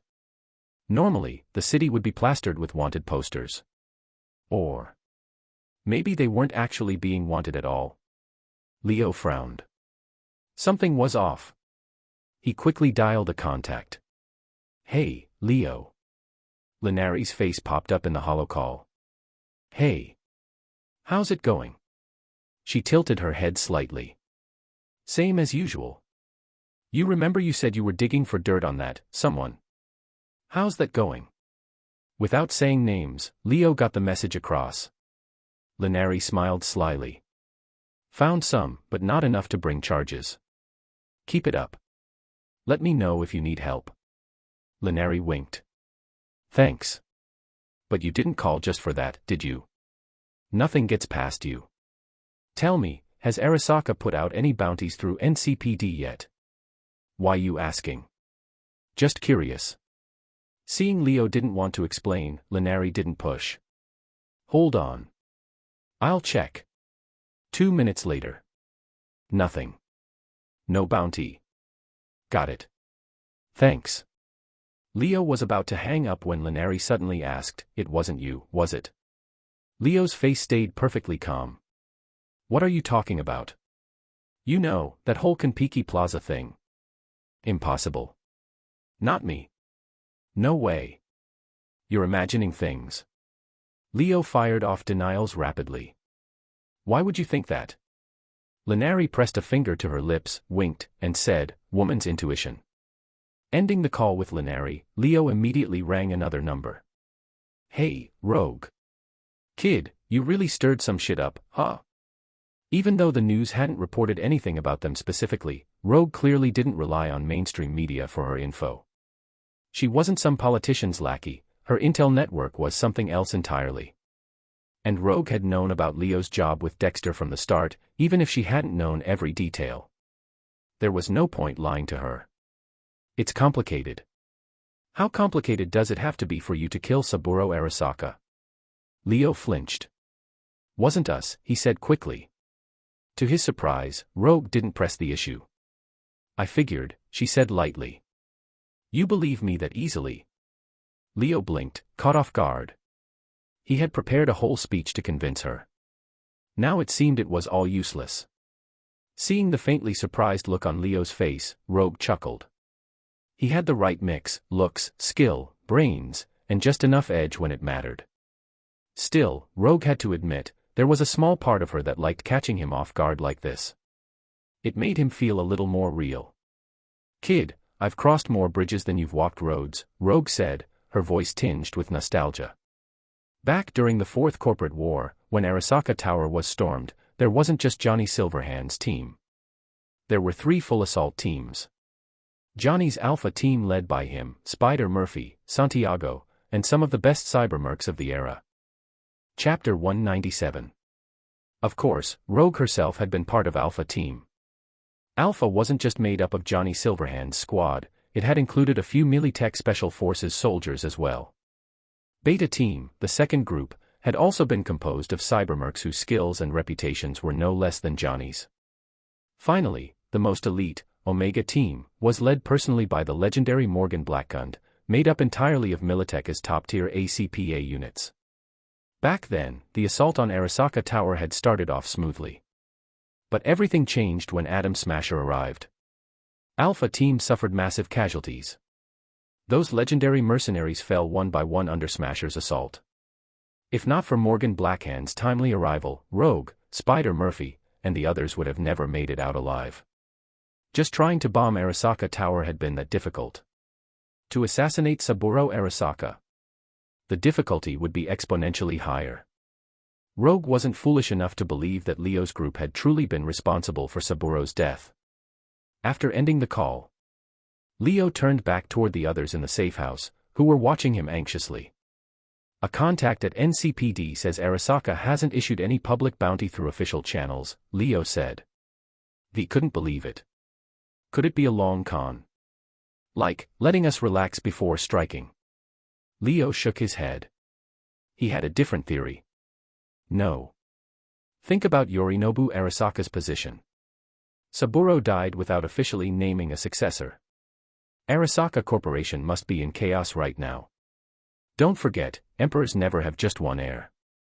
Besides Yorinobu, Hanako and Michiko are both Saburo's descendants. They have legitimate claims to leadership too. And inside Arasaka Corp, there are already Hanako and Michiko factions. Yorinobu's hands are full fighting for the throne and purging dissent. He doesn't have time to play games with us. Jackie gaped. You mean, this is really over? It wasn't just V and Jackie, even Leo himself found it hard to believe. Just a day ago, Dexter, a veteran fixer, had panicked so hard over this that he'd tried to kill them to cover his ass. Who could have imagined that after just one night, a desperate, no-win situation would suddenly turn around? Still, to be cautious, Leo suggested they stay holed up in the safe house for another 2 days and keep monitoring the situation. Let's return to the week's biggest headline. Saburo Arasaka, president and CEO of Arasaka Corporation, has been assassinated. Reports say that the head of the Japanese corporate giant was murdered during a private family gathering, inside the company's Kiki Plaza hotel. Yorinobu Arasaka, son of the deceased, claims corporate rivals were behind the assassination. However, so far, no evidence has been produced to support this accusation. Analysts suggest that the assassination might be a smokescreen, designed to divert public attention from Arasaka's mounting internal issues. Stay tuned. After the break, we'll interview experts on Arasaka's crisis management strategy. Click. Leo turned off the TV with the remote. Then he contacted Linari again. She confirmed once more, no bounty issued by Arasaka through NCPD channels. He called Rogue too. Same story. No word among the fixers either. Arasaka wasn't offering any bounties at all. At last, Leo decided they could risk heading back to check their homes. It had already been 3 days since Kanpeki's execution concert. During that time, they had been glued to every news broadcast. But not a single word mentioned them. If Leo went back and found no Arasaka ambush waiting, then maybe, just maybe, it really was over. Originally, Leo wanted V and Jackie to stay behind. But they insisted on sticking together. Unable to sway them, Leo agreed to bring them along. He also decided to bring the empty relic cryobox and the silver case carrying falchion with him. Seeing him haul out the empty box, V frowned. Why bring that? Leo couldn't explain it. Just a hunch. It might come in handy. V shrugged and didn't press the issue. Take my car? Jackie asked. Leo shook his head. No. We call Delamain. Driving their own vehicle would be too easy to trace. Delamain cabs, on the other hand, were everywhere in the city. Plus, those cabs were armored tough enough to punch through a war zone. If shit hit the fan, they'd rely on Delamain for a tactical retreat. Meanwhile, the penthouse suite at Kiki Plaza. Saburo Arasaka's body had already been removed and processed. The suite had been scrubbed clean. All furniture and electronics replaced. Yorinobu Arasaka stood silently at the spot where his father had died, his thoughts unreadable. Suddenly, his cybernetic eye gleamed with a cold blue light. Lord Yorinobu. A voice sounded in his mind, one of his trusted agents assigned to monitor Takemura. Speak. Takemura appears to have discovered something. He's headed to Watson District. What are your orders? If he's discovered anything, you know what to do. Understood. And the other matter I assigned you. I pulled all the surveillance footage from Kiki Plaza, but it's all obscured, heavy anti-detection interference, top-end grade. But I've sent people onto the streets to gather intel the old-fashioned way. Sometimes the simplest methods work best. Good. One more thing, Lord Yorinobu, Atom Smasher's backup consciousness is missing from Mikashi. What? As Arasaka's top enforcer, Atom Smasher had a copy of his mind backed up in Mikashi. If the backup was gone, it could only mean one thing. Someone had stolen it. Should we initiate a search? No. Whoever did it likely belonged to one of the rival factions inside Arasaka. Yorinobu's Eagle faction was still too weak to crush all opposition. Even within his own faction, there were whispers of doubt, suspicions that he had been involved in Saburo's death. It was a shame to lose Smasher. But Yorinobu couldn't risk igniting a civil war just yet. Leave it. The blue light faded from his eye. He cast one last look at the spot where his father's corpse had lain. Without another word, Yorinobu turned and took the elevator down. Delamain, pull over. Screech. The cab slammed on its brakes. The door popped open. Leo tossed the empty relic cryobox onto a pile of garbage on the sidewalk, scattering a cloud of buzzing flies. He slammed the door shut. All right. Let's go. V and Jackie exchanged puzzled glances but said nothing. Whatever Leo's reasons, they trusted him. Where to first? Jackie asked. My place, Leo said. His apartment in Glen District wasn't like others. He owned the whole damn floor. If Arasaka knew their real identities and was planning an ambush, Leo's place would be the prime spot. Chapter 198. Delamain's cab pulled up at the base of the Glen District apartment complex. Leo didn't get out immediately. Instead, he activated his scanner. A ripple of red light spread outward. His own apartment showed no signs of life. But Leo didn't let his guard down, there was always a chance someone could have used anti-skin cloaking to mask themselves. He shared his concern with V and Jackie. After gearing up, the three of them entered the building and took the elevator up. A few minutes later, the elevator doors opened again, and the three of them stepped out, having thoroughly checked every inch of Leo's apartment. It really was empty. No one had been lying in wait. Next was Jackie's place. It took almost an hour, but they inspected it top to bottom, even making a stop at El Coyote Kojo to ensure no one was staking out either Jackie's home or Mama Welly's bar. Everything was clear. Last on their checklist was V's home, the mega tower in Little China. Swoosh, the automatic door slid open. As usual, Leo led the way, with V and Jackie covering the rear. Compared to Leo's apartment, V's home was much smaller. A single glance took in the entire living room, plus a weapons locker and a bathroom. The living room was exactly as V had left it, nothing out of place. But then, the weapons locker door creaked open. A man stepped out. The years had carved weathered lines into his resolute features. His hair, tied back into a traditional topknot, was a mix of black and gray. First time meeting. My name is Takemura Goro, former attendant to Saburo Arasaka, and now retainer to Yorinobu Arasaka, he said, his accent thick with a formal, almost comically exaggerated Japanese intonation. I have questions for you. Cooperate, and you may avoid unnecessary suffering. Retainer. In Japan, a retainer wasn't just a bodyguard. They carried enormous authority, even able to speak in their lord's stead at times. Leo couldn't help but wonder, was this visit personally authorized by Yorinobu? You've been waiting here long. Leo asked calmly, stepping forward to shield V and Jackie behind him. Not long. I only just arrived, Takemura replied. He eyed them. Your security measures were impressive. It took considerable effort to find you. But you found us in the end, Leo said, locking eyes with him.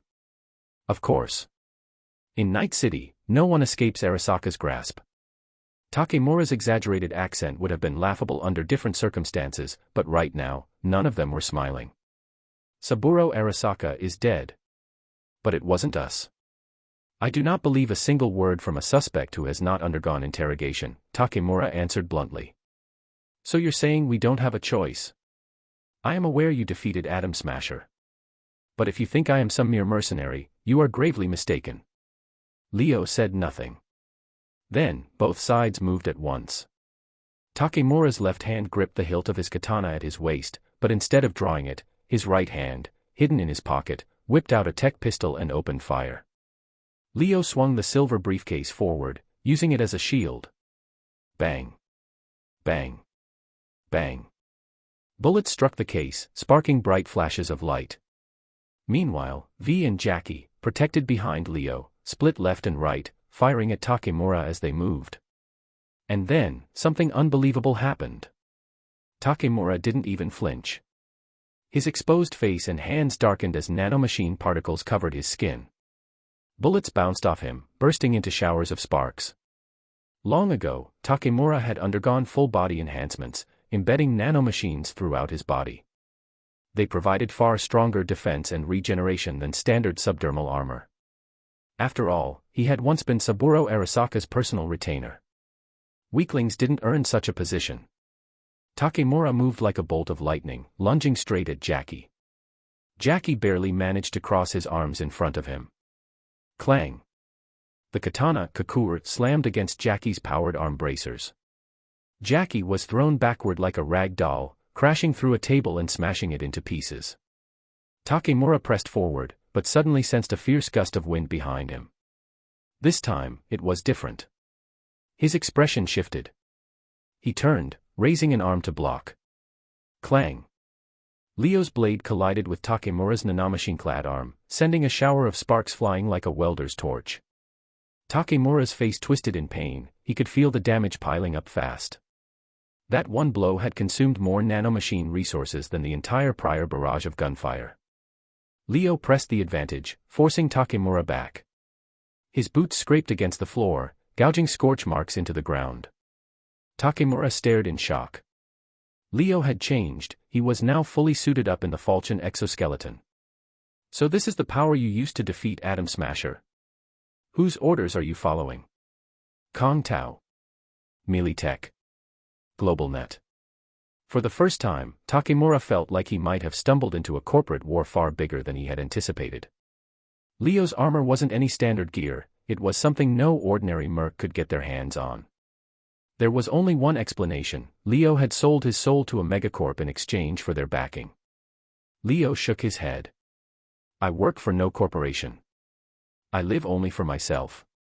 Takemura didn't reply, but his disbelieving eyes said enough. Not that it mattered. Leo wasn't here to convince him of anything. Takemura's mission was to drag them back to Yorinobu. Leo's eyes caught a glint of red on Takemura's body. Sniper laser sights. Shit. Down. Leo roared, tackling V toward the nearest window. Bang bang bang. Gunfire ripped through the apartment windows, glass exploding inward. Bullets chewed the air into shreds. Leo shielded V with his own body, rolling to cover her. Out of the corner of his eye, he noticed Takemura had also dropped low by the windowsill. The nanomachines that had coated his head and hands had vanished. At first glance, it looked like the nanomachine's time limit had simply run out. But only Takemura knew the truth, they hadn't timed out. Chapter 199. This was not a case of the duration ending, but rather a forced remote shutdown of all cyberware. Not only the nanomachines, but all implants became unusable. Even worse, his bank accounts and all his Arasaka internal access privileges were completely wiped clean. This made Takemura Goro's blood boil. Decades of hard work and effort were wiped away in an instant, like returning to before liberation. Bullets were fired chaotically over their heads, riddling everything with holes. Through his tactical optics, Leo scanned the enemies in the opposite building, occupying different rooms on different floors. Once the tactical optics locked onto the enemies' positions, Leo immediately stood up. Bullets struck the falchion blade, but only sparked off harmlessly. Leo fired several shots toward the opposite side, then without even checking the results, pulled V up from the ground and dragged her rushing out of the room. "Get up, Jackie. Move." After Leo fired those few shots, no more bullets came from the opposite building. Takemura cautiously poked his head out from beneath the window to look. He saw that the enemies had all been shot in the head and were already dead. Every mega building was like a small society of its own. At this time, it should have been bustling with life. However, when the three of them rushed out of the room, everything outside was eerily silent. The hallway was deserted. Further away, the grand lobby area, usually filled with convenience stores, street vendors, and boxing gyms, was completely empty. V and Jackie's faces turned grim. Leo, however, remained calm and pointed toward the stairs. "We take the stairs. But won't the elevator get us to the ground faster? It'll also be easier to get ambushed." The two no longer argued and followed behind Leo. Suddenly, V turned her head and found that Takemura Goro had also followed them. Jackie instinctively raised his gun at him. Takemura quickly raised his hands in surrender. "Wait, truce for now. Why should we trust you? You were trying to drag us back just now." V and Jackie clearly didn't believe him. But Leo simply tossed him a pneumatic injector. "This isn't free. Once we're safe, remember to wire me the money." "Thank you," Takemura said seriously. It was only then that V and Jackie noticed Takemura was wounded. One hand was pressed against his abdomen, and the other, which caught the injector, was covered in blood. Jackie realized things weren't that simple. "Enough, it's not safe here. Let's move." Leo led the way, with V and Jackie following closely behind, Takemura bringing up the rear. The two sides who had been fighting to the death just moments ago had now formed a strange temporary alliance. After descending 2 floors, Leo suddenly pulled out his Tektronika SMG and opened fire. Bullets pierced through the walls and handrails, hitting soldiers from Arasaka's Special Rapid Response Team lying in ambush below. A squad of soldiers originally waiting to ambush them was caught off guard by Leo's preemptive strike. Over a dozen fully armed soldiers were wiped out within moments. But it wasn't over yet. Just as Leo emptied his SMG magazine and hadn't yet reloaded, a figure stepped onto the wall, moving like a gecko, sprinting at high speed. The figure then pounced ferociously toward the seemingly defenseless Leo. It was an Arasaka cyber ninja, part of the Special Execution Force Troy, clad entirely in military-grade combat cyberware, looking terrifying beyond words. However, Leo's left hand triggered the blade holster's mechanism with a pull. With a bang, the blade shot out, striking the Arasaka ninja's face dead-on.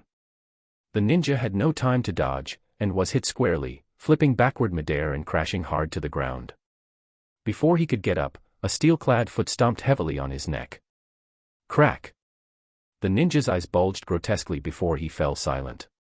This was only the first wave of intercepting enemies, not the last. The Special Rapid Response Team mixed with Arasaka's Special Assassination Unit, Troy, attacked from all sides. Leo used the falchion to carve a bloody path through them. V and Jackie, working together, managed to take down quite a few enemies as well. As for Takemura Goro, whether it was due to his redeemed status or simply being outmatched, he stayed at the back, only firing opportunistic shots and not daring to fight on the front lines alongside Leo. V and Jackie occasionally shot him disdainful looks, but Takemura pretended not to notice, shrinking back and playing the coward.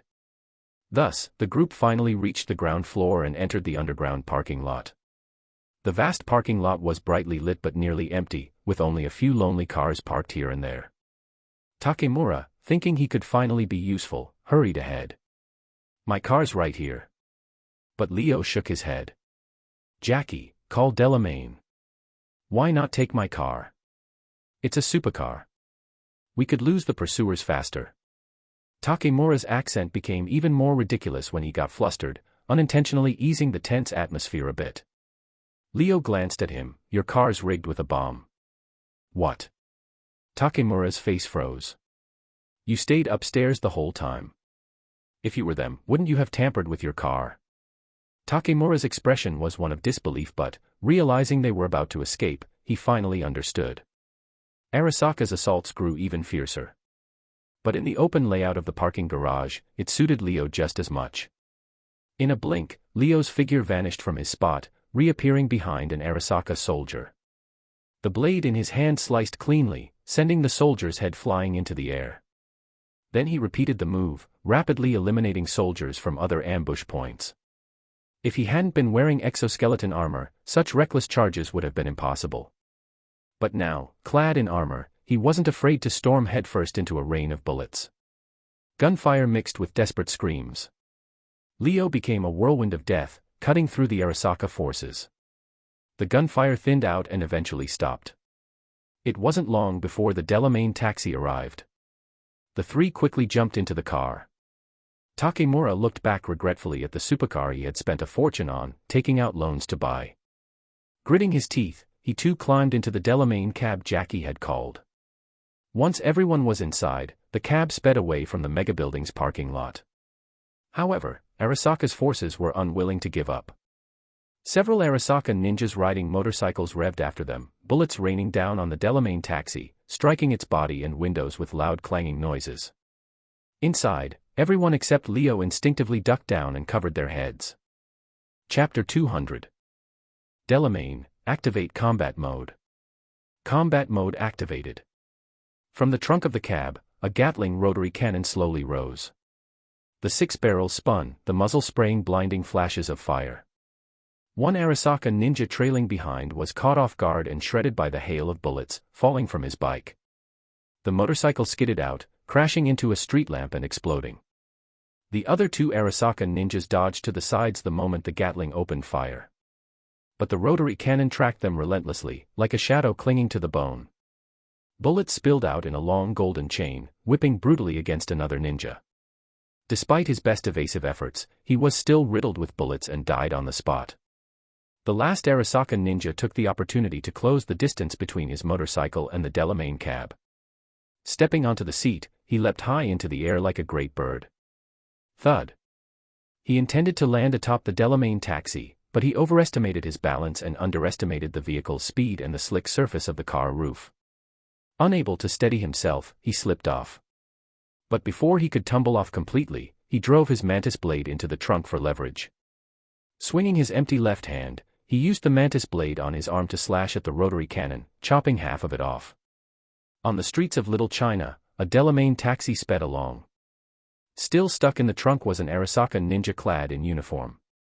His legs were being dragged brutally against the asphalt, yet he seemed entirely unfazed, expressionless, gripping his mantis blade deeper into the trunk as he tried to climb forward. At that moment, the car door opened, and Leo leaned halfway out. His right arm straightened, aiming directly at the ninja clinging to the back. The exoskeleton armor on Leo's arm split open, revealing a cannon muzzle. A fired anti-armor missile slammed directly into the Arasaka ninja, blasting him clean off the taxi. Leo pulled himself back into the cab without looking at the explosion behind them. Using his tactical optics, he scanned the surroundings. No signs of Arasaka pursuit remained. I think we shook them off. Those guys, they didn't seem like regular Arasaka. V recalled the earlier battle, those ninjas who, even as they were torn apart by bullets, kept that same unwavering gaze etched in their cybernetic eyes. It sent a chill down her spine. That was not the look of someone willing to die. It was more like machines that had lost all traces of humanity. In the front passenger seat, Takemura Goro lifted his shirt, revealing a bloody wound beneath. Earlier, he had only used the pneumatic injector Leo tossed him. Only now did he have a chance to treat his injuries. Takemura first heated the sides of a short blade red-hot with a lighter. Then, using the blade, he dug out the bullet lodged deep in his flesh, all while inside the speeding car, without anesthesia, and without assistance. Blood splattered everywhere, making both V and Jackie instinctively wince. Here. Leo handed over a bottle of medical spray. Takemura accepted it with a word of thanks and sprayed the wound liberally. The wound visibly began to heal. He finally dropped his shirt back down and leaned heavily against the seat, breathing hard. Sweat drenched Takemura's hair.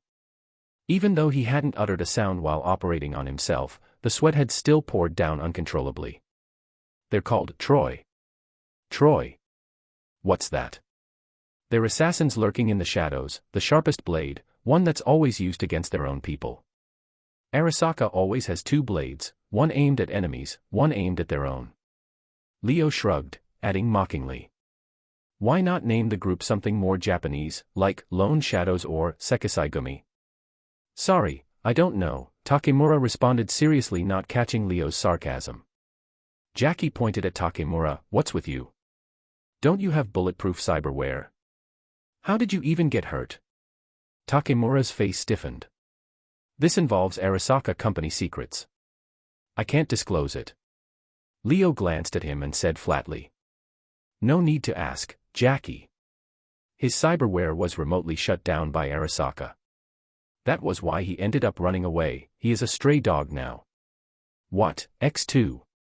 V and Jackie both cried out in shock, while Takemura's expression shifted slightly, showing a trace of surprise. How do you know that? He looked at Leo, who was driving. Don't get me wrong. I was never with Arasaka, but I've seen enough corporate tricks to know how they work. It's just common sense. They give you power, but you think they don't leave back doors. Why do you think Atom Smasher is so loyal to Arasaka? V and Jackie were startled at first, but after thinking it through, they quickly pieced it together themselves. Arasaka was never the kind of corporation to give out real power without control measures in place. The stronger the cyberware they handed out, the tighter the hidden leash behind it. What surprised them wasn't the method, but that even someone like Takemura, who had followed Arasaka faithfully for years, could be discarded without hesitation. Takemura fell silent. He knew, everyone in Arasaka knew, that the company left failsafes inside their employees. He just never imagined that one day those backdoors would be activated against him. Speaking of which, Takemura, don't think I forgot. You were trying to drag us to Hanako Arasaka earlier, right? Takemura tensed. His hand subconsciously rested on the hilt of his sword. Seeing his defensive move, V and Jackie both drew their guns, pointing them at his head. The atmosphere inside the car turned explosive. Relax, I'm not going to kill you. Leo said casually. If he really meant harm, he wouldn't be talking, he would have already acted. Don't forget, Leo was still wearing the falchion. Before, when Takemura's cyberware was fully operational, he could barely fight Leo to a draw. Now, with all his implants shut down, if Leo wanted him dead, Takemura would have been a corpse by now. Although Leo didn't know why Arasaka was after Takemura. He had a strong gut feeling, keeping Takemura alive would be more useful than killing him. Now that Arasaka was after him too, maybe this man still had value. You got a safe place. We can't just keep circling the city. Jackie spoke bluntly. Of course we have one, but we're not bringing you. We don't trust you. Fair enough. I understand. If you understand, then good. By the way, maybe it's time you got out of the car. Jackie said, clearly wanting him gone. Takemura quickly replied. Wait, I have a few questions to ask you. V raised an eyebrow. And what makes you think we'll answer? I can pay. You're mercs, right? You want money, right? Name your price for this intel. Chapter 201. V crossed her arms over her chest. Forgive me for being blunt, Takemura, but you've already been kicked out of Arasaka. Do you still have money? Wasn't your account deleted? I can owe you first, when I return to Arasaka. I will pay you back with interest. Yorinobu Arasaka already sent people to kill you, how do you plan to go back? Takemura Goro could not answer, he simply glared fiercely at V. Alright, V, don't bully him too much, Leo said, smiling as he waved his hand. Takemura gave Leo a long look, then leaned forward slightly. I have some questions I would like to ask. Leo raised an eyebrow. You can ask, but I can't promise to answer everything. Takemura nodded slightly, his expression serious. First, where is Evelyn Parker? The three of them exchanged glances. Evelyn. Why does everything always come back to her? This job had originally been passed to Dexter by Evelyn, and then Dexter handed it off to Leo's team. Although a series of twists followed, they had managed to successfully extract the relic from Kiki Plaza. But after the mission, Evelyn had disappeared without a trace. Each of them had tried to contact her separately, but even her number had been wiped clean. They were left completely in the dark. Now, even Takemura was asking about her. Seeing their confusion, Takemura explained. She was very close to Yorinobu Arasaka, you could say, quite intimate. She knows how to get close to him. In reality, it was nothing but a pure business relationship, all skill without any feeling, but Takemura phrased it very tactfully. The three exchanged another look, and finally Jackie said. We're looking for her too, for certain reasons. It's the relic, isn't it? She hired you to steal it, right?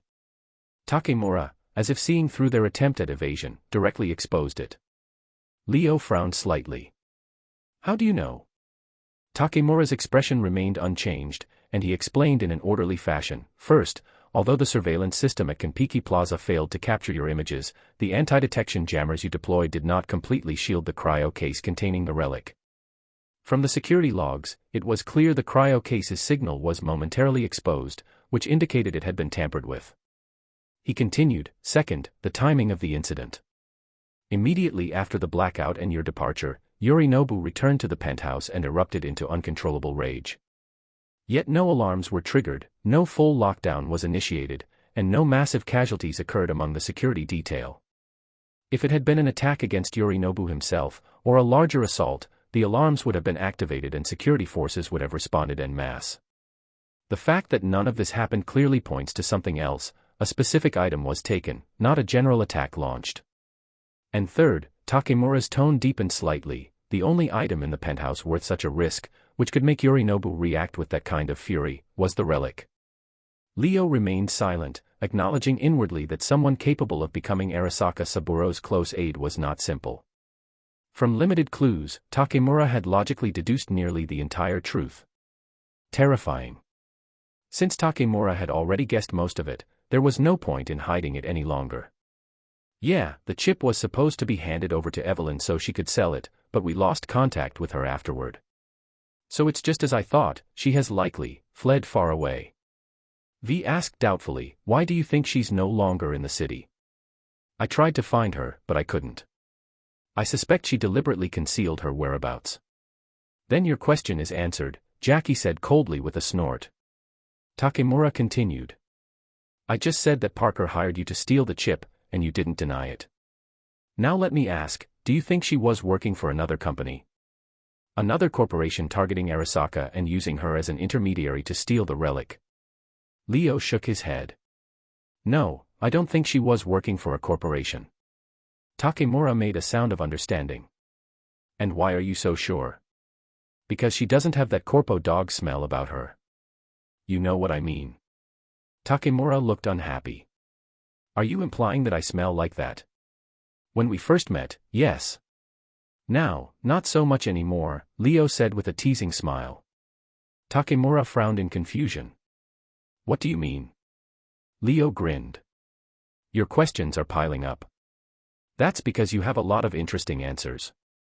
Well then now it's your turn to say something interesting. Takemura knew he was not interrogating the three before him. They were equals, not his subordinates. Even though he wanted them to spill everything, he understood that was impossible. Without taking the initiative, their potential cooperation would break down before it even began. I want Yorinobu Arasaka to pay a heavy price for his crimes. Arasaka Saburo is already long dead, and you still want revenge. You don't understand, this is loyalty, this is the way of the samurai. Leo sneered. When you were cleaning out Saburo's enemies for him, was this how you justified it to yourself? Takemura pretended not to hear. I have allies, and we plan to bring Yorinobu to justice. All we lack now is evidence. V glanced at Leo, then at Jackie. But we can't give you any evidence. When Saburo died, we were on our way down, we didn't see it happen with our own eyes. That doesn't matter. All you have to do is claim that you were there and witnessed Yorinobu killing Saburo. V lowered her voice, emotions running high. You want us to lie? Takemura emphasized. No, I want you to follow your heart. Jackie waved his hand impatiently, like swatting at an annoying fly in the car. Follow our heart to lie, huh? That's the samurai's way. What a joke. No wonder modern Japanese apologize with a bow instead of seppuku. Takemura noted Jackie's dismissive gestures and V's undisguised contempt but said nothing and pressed on. Once Yorinobu falls, Arasaka will reward you handsomely, with sincere gratitude and a fortune in eurodollars, enough for a lifetime of luxury. If you want, you could even join Arasaka, like me, earning a position of respect and power. Jackie laughed out loud. A position of respect and power, huh? You mean like being hunted down by Arasaka ninjas like rats? Among the three, Jackie was the least polite to Takemura. He had no love for corporate suits, much less ones who had tried to arrest them before. Jackie didn't have a goldfish's memory. You. Takemura's glare turned fierce, but realizing he still needed something from them, he could only grunt and look away. Finally, Leo summarized on behalf of the group. We can't agree to your request. Money's nice, but we have our own principles. Takemura still wanted to argue but, seeing Leo's expression, he changed his tune. Fine, if that's your decision, but we can talk again later, in case you change your mind. And one more thing, the relic you took, I need you to hand it over. Need. Takemura, what leverage do you have to make demands? Right now, you're barely capable of mugging a few street punks, and that's only if you catch them off guard. Takemura's eyelid twitched. He silently glanced at V and Jackie, who never once let go of their guns, and then at Leo, still clad in his exoskeleton armor. His voice softened. Listen, I'm not threatening you, but you don't understand. Even if you keep that relic, it's useless to you. I don't care what Parker promised you, things have changed. That woman has already fled. I checked Parker's files. They're not fake. She was a sex worker, at most a spy working for someone else. That's as high as people like her can climb. Keeping the relic will only make Yorinobu keep targeting you. It's a ticking time bomb, you never know when it'll go boom. Understand? V narrowed her eyes, staring at Takemura. If that biochip is a ticking bomb, why don't we just throw it in the river instead of handing it to you? Aren't you afraid of getting blown to pieces yourself? Takemura said nothing. It was clear he was racking his brains for a response. Seeing his constipated expression, the three exchanged a glance and decided to stop teasing him. Finally, Leo spoke up.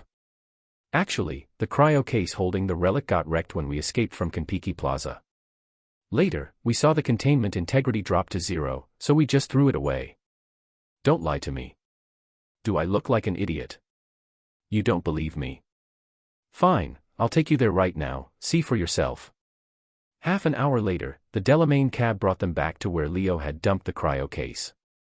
At the time they threw it out, the area had been deserted. Chapter 202. At the moment, several homeless people had gathered around. One of them, as if he had found some priceless treasure, grabbed the cryo container and bolted. Another homeless man immediately shoved him hard, knocking him to the ground in an attempt to snatch the container away. The first man desperately shielded the cryo container with his body, refusing to let go even as the others kicked and punched him violently.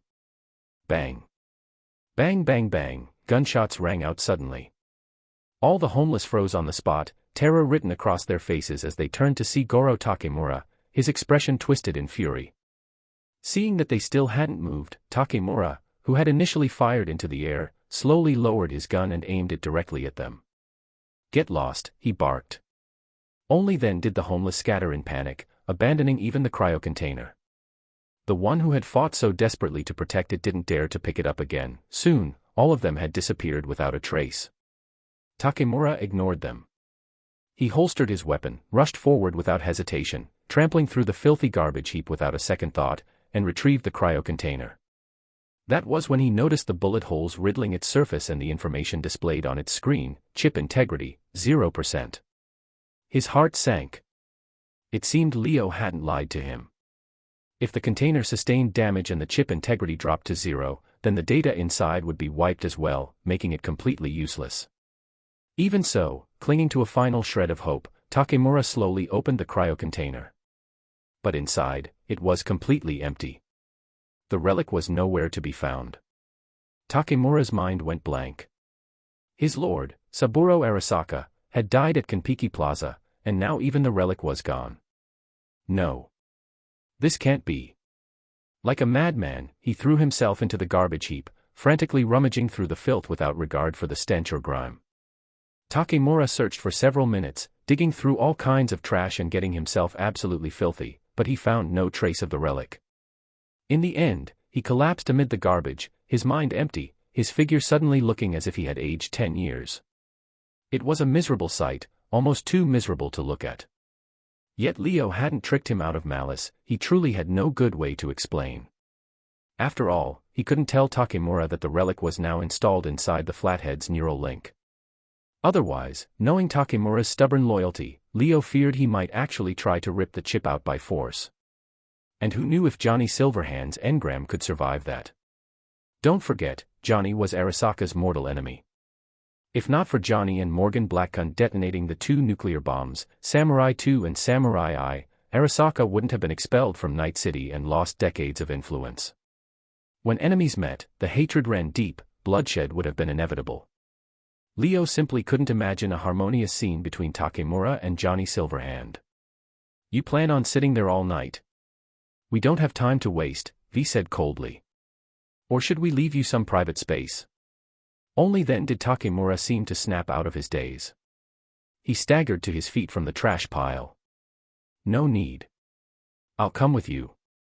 As he approached, both V and Jackie immediately covered their noses, and Leo frowned as well. Don't get in the car yet. You reek. Go clean yourself up first. After Takemura found a small nearby motel to wash up thoroughly and scrub off the stench, Leo also bought him a complete new set of clothes, suit, pants, shoes, white shirt, and tie, and made him change before letting him back into the car. After a proper shower and change of clothes, Takemura gradually calmed down. He glanced at the composed Leo and started to suspect another possibility. He wondered if the cryo-container had been deliberately left there by Leo. Even the bullet holes on the box, Takemura now suspected they might have been staged. The purpose was obvious, to make him give up his pursuit of the relic. Takemura wasn't sure if his guess was right, but after careful thought, he chose not to voice his suspicion. Instead, he buried it deep in his heart. That decision came after a lot of painful reflection. He realized now that the relic wasn't the most important thing. The biological chip, while a valuable asset for Arasaka's research, was not more important than building a good relationship with Leo. Here, in Night City, far from home, he had no family, no friends. His cyberware had been remotely disabled, and even his bank accounts had been wiped, not frozen, but completely erased. He didn't even have a single eurodollar to his name. Takemura hadn't risen to be Saburo's personal bodyguard through strength alone, he had brains, too. Ritual suicide. No chance. Not now, not ever. He had to survive first, to live, regain his status, and reclaim his place. Even if he didn't like it, he had no choice but to cooperate with Leo and his team. In the car, V finally asked the question that had been weighing on her mind. You were Saburo's guard, then pledged loyalty to Yorinobu afterward. So why did you become a target for Arasaka? I wanted to find out who really killed Lord Saburo, Takemura said. But I didn't expect Yorinobu would mark me because of it.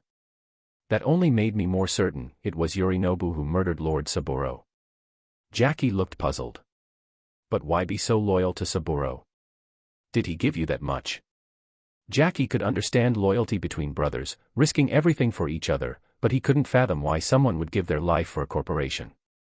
Since Yorinobu was now the new head of the Arasaka family, why didn't Takemura just switch sides? What was the point of being so stubborn?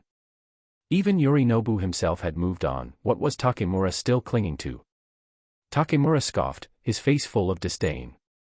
People like you, low-level thieves scuttling at the bottom of society, will never understand the loyalty of a samurai. Thieves from the slums like you could never understand the loyalty of a samurai, he continued. Once, I was just like you, living in the sewers. But it was Lord Saburo who reached out to me, who pulled me out of the gutter, who gave me the best education and the finest cyberware. His kindness, I, Goro Takemura, will never forget for the rest of my life. Leo, who had been silent, suddenly spoke. Have you ever wondered why you were born in the slums in the first place? Ever thought it might be because the same Arasaka you serve had already stolen everything from you before you were even born? Takemura's eyes sharpened, like a wild beast ready to devour. What are you trying to say? You're grateful to Saburo for pulling you out, giving you education and cyberware, Leo said calmly.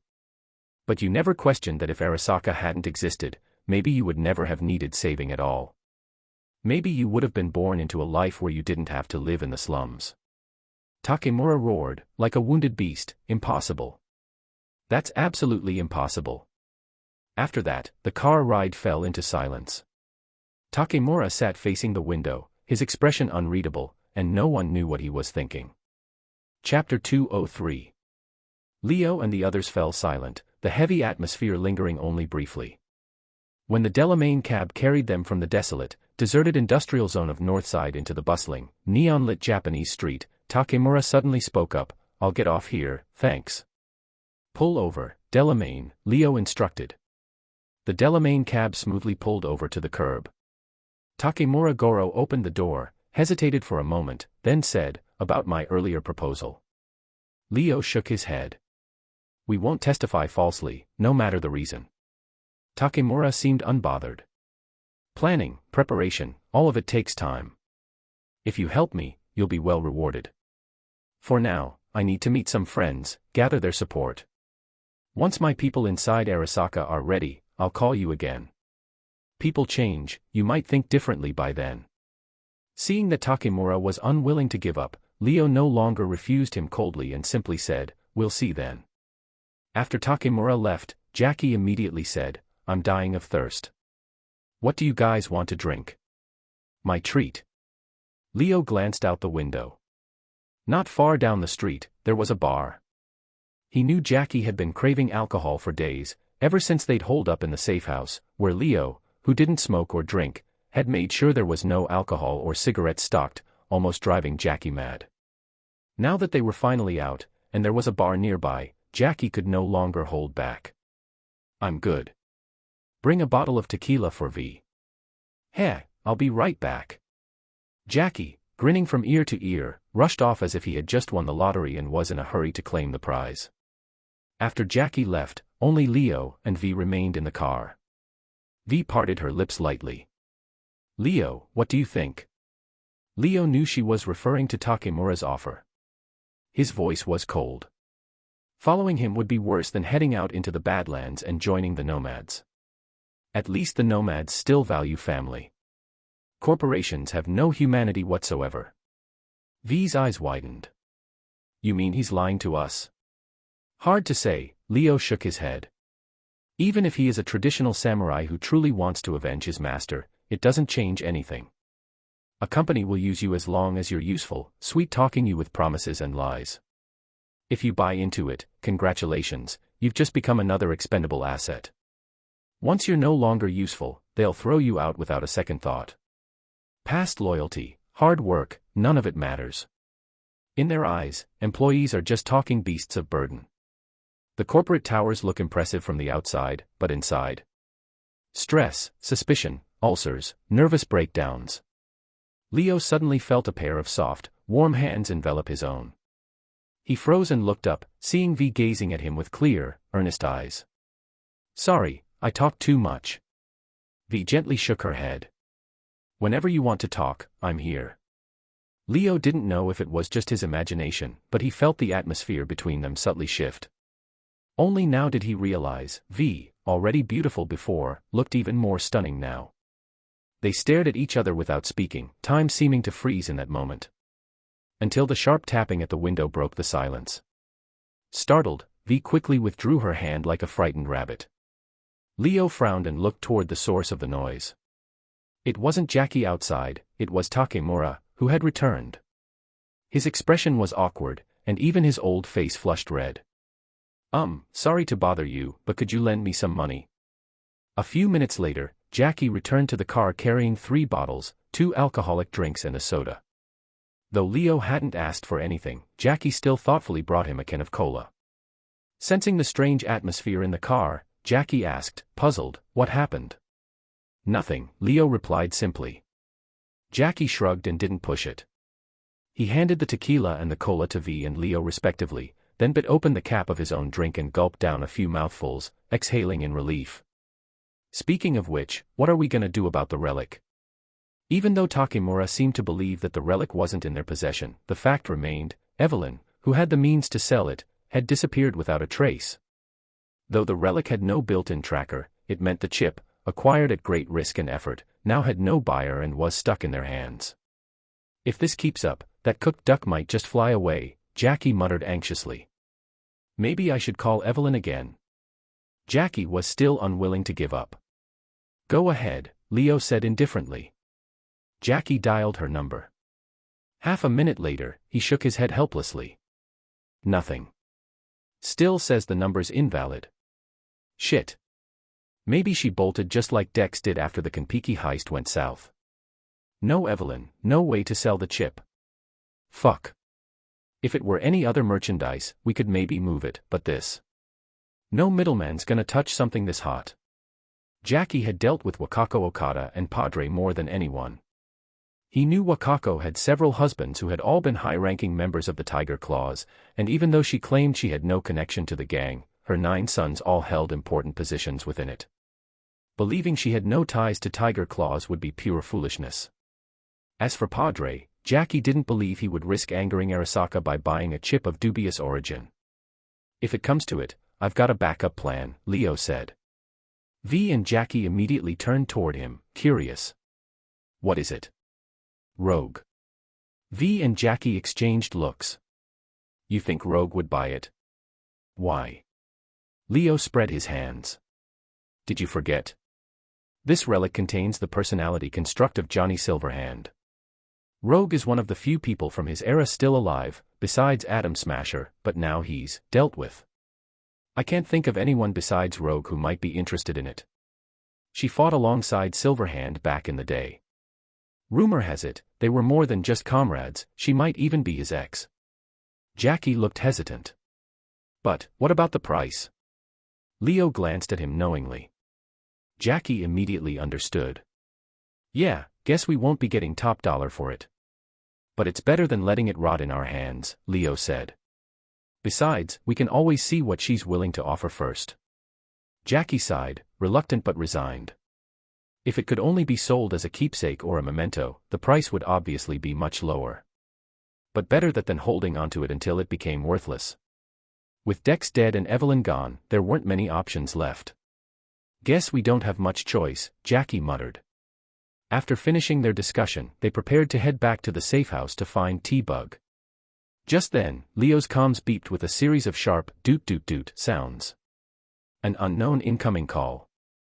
Leo thought for a moment, then opened a private comms channel and pulled V and Jackie into it. Chapter 204. Leo connected the call. Hello. There was no response from the other end. Leo glanced at the interface to confirm the line hadn't dropped and the connection was stable, then asked again. Finally, a voice slowly came through, carrying a Japanese accent somewhat similar to Goro Takemura's. I am Yorinobu Arasaka. V and Jackie both sucked in a sharp breath. Not long ago, they had just been hunted by Arasaka's men. Takemura had wanted them to testify and point the finger at Yorinobu as the murderer of Saburo Arasaka. And now, Yorinobu himself was calling them directly. Leo signaled the two to stay quiet with a glance. You called us just to check if we were dead? No, you misunderstand. I apologize. It was my subordinates who misunderstood my orders. Leo stayed silent, waiting for Yorinobu to continue. My target is Takemura, not you. That's all. My men saw you with Takemura and mistakenly thought you were working together. For that, I am deeply sorry. You want to kill Takemura to silence him. Why? Yorinobu's tone stiffened. That's none of your concern. Takemura has loyally served Arasaka across 2 generations, working himself to death for the company.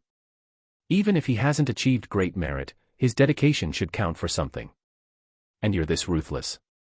I said, this is an internal Arasaka matter. It has nothing to do with you. Fine, I won't ask. Not getting an answer was, in itself, an answer. After Saburo's death, Yorinobu had been eager to purge Saburo's loyal followers. On one hand, it was likely an effort to quickly consolidate his own power. On the other, perhaps Takemura was right, Yorinobu really had been the one who killed Saburo. So, you called just to clear up the misunderstanding. There's one more thing. Are you interested in working for Arasaka? Back when Leo and his team stormed Kiki Plaza, Yorinobu had reviewed the surveillance footage more than once. Even though the images were heavily masked due to anti-detection jammers, their breakout, especially Leo's defeat of Atom Smasher, had left Yorinobu both terrified and amazed. It sparked a desire to recruit Leo and his crew for his own use. Saburo was dead, but not everyone inside Arasaka supported Yorinobu. Even when Saburo was alive, the company hadn't been a monolithic entity, it was split into many factions. First was the Tori faction, led by his sister, Hanako Arasaka. Strictly speaking, this faction had originally been under Saburo. After his death, the Tori faction elevated Hanako as the new leader. They were primarily conservatives, hoping to preserve stability and continue along Saburo's path. Opposing the Tori faction was the Taka faction, now backing Yorinobu. The Taka faction preferred direct solutions and had little patience for compromise. However, during Saburo's reign, the Tori faction had been dominant, leaving the Taka faction's influence relatively weak. Even after Saburo's death, when they threw their full support behind Yorinobu, it still wasn't enough for him to fully control Arasaka. It was worth noting that while the Taka faction currently sided with Yorinobu, some senior members didn't agree with his pro-Western stance, which clashed with their traditionally anti-Western roots. But the massive power vacuum left after Saburo's death had left them little choice. Besides the Tori and Taka factions, there was also the Hato faction. The Hato faction's leader was Michiko Arasaka, daughter of Kei Arasaka and granddaughter of Saburo. Born in 2008 in New United States, she had been raised and educated there, making her closer to New America compared to most of her family. After the Fourth Corporate War, she had chosen to cooperate with the new American government. The Hato faction supporters were largely liberal reformists hoping to push the company toward deeper change. But their influence was even weaker than the Taka factions, making them the smallest player among Arasaka's Big Three. Of course, Arasaka had more than just these three factions, but none held as much sway. Yorinobu needed to strengthen the Taka faction's power in order to crush the Tori and Hato factions and consolidate Arasaka, even if that meant drawing strength from outsiders. However, Leo's answer took Yorinobu by surprise. "I refuse." Yorinobu was stunned. Why? Although he had obtained Leo's phone number, he knew almost nothing about Leo apart from his name. Still, he had correctly guessed that Leo and his team weren't affiliated with Militech or any other corporation. The reason was simple: if they were company operatives, targeting Arasaka Tower or the waterfront would have been far more destructive than just hitting a hotel. Because we're used to living free. We can't stand corporate chains, and we don't want to become someone else's weapon. Joining Arasaka. On the street, an offer like that would spark a bloody brawl with countless people scrambling to seize it. Night City was filled with parents like Jackie's, who would scrimp and save, go hungry, sacrifice everything just to give their kids the best education possible, all so they could get into a corporation. To them, that was the best future imaginable. But Leo didn't see it that way. He knew Yorinobu wasn't Saburo. Yorinobu was a reformer trying to upend Arasaka. They could cooperate, but Leo would never become Yorinobu's subordinate, taking orders from him. It wasn't that Leo didn't trust Yorinobu's character, he didn't trust Yorinobu's competence. The failure of the Steel Dragon wasn't just because Arasaka was too strong. As the Steel Dragon's leader, Yorinobu had to bear some responsibility. And besides, Leo wasn't someone who liked entrusting his fate to others. "I see. You won't reconsider?" "Fine, I understand." Yorinobu paused, then left one last line before hanging up. "If there's a chance in the future, let's work together again." Takemura guessed right. Saburo was killed by Yorinobu. Leo shared his conclusion with the others. Even though it was just a deduction, V and Jackie trusted Leo enough to believe him. In truth, neither of them particularly cared who killed Saburo. After all, Saburo wasn't family. What they really cared about was So, does this mean we're safe now? No more running and hiding. Jackie had been worried they'd end up on Arasaka's wanted list. Night City belonged to the megacorporations, even City Hall had to yield to them. Crossing a megacorporation was no small matter. If Yorinobu's earlier public statements on the news hadn't fully eased their concerns, this call, and his olive branch certainly did. It was essentially a gesture of goodwill. Leo nodded in confirmation. Yes, we're safe now. Jackie let out a long, heavy breath, feeling like a massive weight had been lifted from his chest. His eyes even felt a bit misty. Despite his big, tough appearance, Jackie had been under enormous pressure these past few days. Originally, Leo and V hadn't needed to get involved at all, it was Jackie who had dragged them into the mess. So when everything went sideways at Kiki Plaza, Jackie's heart had been under constant torment. He had even mentally prepared for the worst, being forced to leave Night City, abandoning everything they knew. If it had really come to that, he had no idea how he would have faced Leo and V. But now, the situation had suddenly reversed. If they weren't still crammed inside a car, Jackie probably would have jumped up to celebrate. V's face was also glowing with excitement. Chapter 205. Leo stayed calm and, smiling, waited for the two to settle down before speaking. All right. Tonight, let's head over to El Coyote Kojo and have a good long drink, my treat. Woohoo. Yay. V and Jackie raised both hands in approval. But then Jackie immediately pulled a bitter face, scratching his bun awkwardly. How about we switch to Lizzie's bar, you know my mom. Leo seemed to see through Jackie's concern, patting his shoulder. It's fine, Jackie, just for tonight, I believe Mrs. Wells will allow it. Mrs. Wells was not an unreasonable person. She didn't like Jackie drinking too much, not only because she worried about Jackie's health, but also because she worried Jackie used alcohol to numb himself and escape reality. After all, Jackie's father was a habitual drunkard. Mrs. Wells didn't want to see Jackie follow his father's old path. Let me call T-Bug first, get her to come out too. As soon as Lo connected, before he could say anything, the pop-up window showed T-Bug's panicked expression. Leo. Something's wrong. Something's very wrong. Seeing T-Bug like this, Leo's heart sank too. What happened? In the holocall window, it could be seen that T-Bug was huddled in a corner, her eyes and face full of fear. It came alive. Leo was confused. Who came alive? What are you talking about? T-Bug. It's a cyber ghost. No, don't come over here. Before Leo could say anything else, the connection on T-Bug's side was cut off with a scream. Leo. V and Jackie saw Leo's face looked very bad and both turned to look. It's T-Bug. V frowned. Arasaka people went after her. No, that can't be. Didn't Yorinobu Arasaka say it was over? No, it didn't sound like that. She said it was a cyber ghost. Like Leo, V and Jackie also showed puzzled looks. Cyber ghost. Jackie, are there really ghosts in this world? Jackie retorted. How could there be? This isn't a space opera. Flathead was just a robot. Without an operating chip, it couldn't move on its own. Moreover, they had already shut down the Flathead when they entered the safe house. At that moment, a flash of realization suddenly struck Leo's mind. Could it be, at that time? Jackie saw that Leo wasn't speaking or doing anything and couldn't help but anxiously ask, Leo, what's the situation inside? T-Bug has already passed out, but luckily, she won't die for now. And that ghost? It's just the Flathead. V and Jackie looked at each other, both seeing the same shocked expression on the other's face. Flathead. Leo nodded.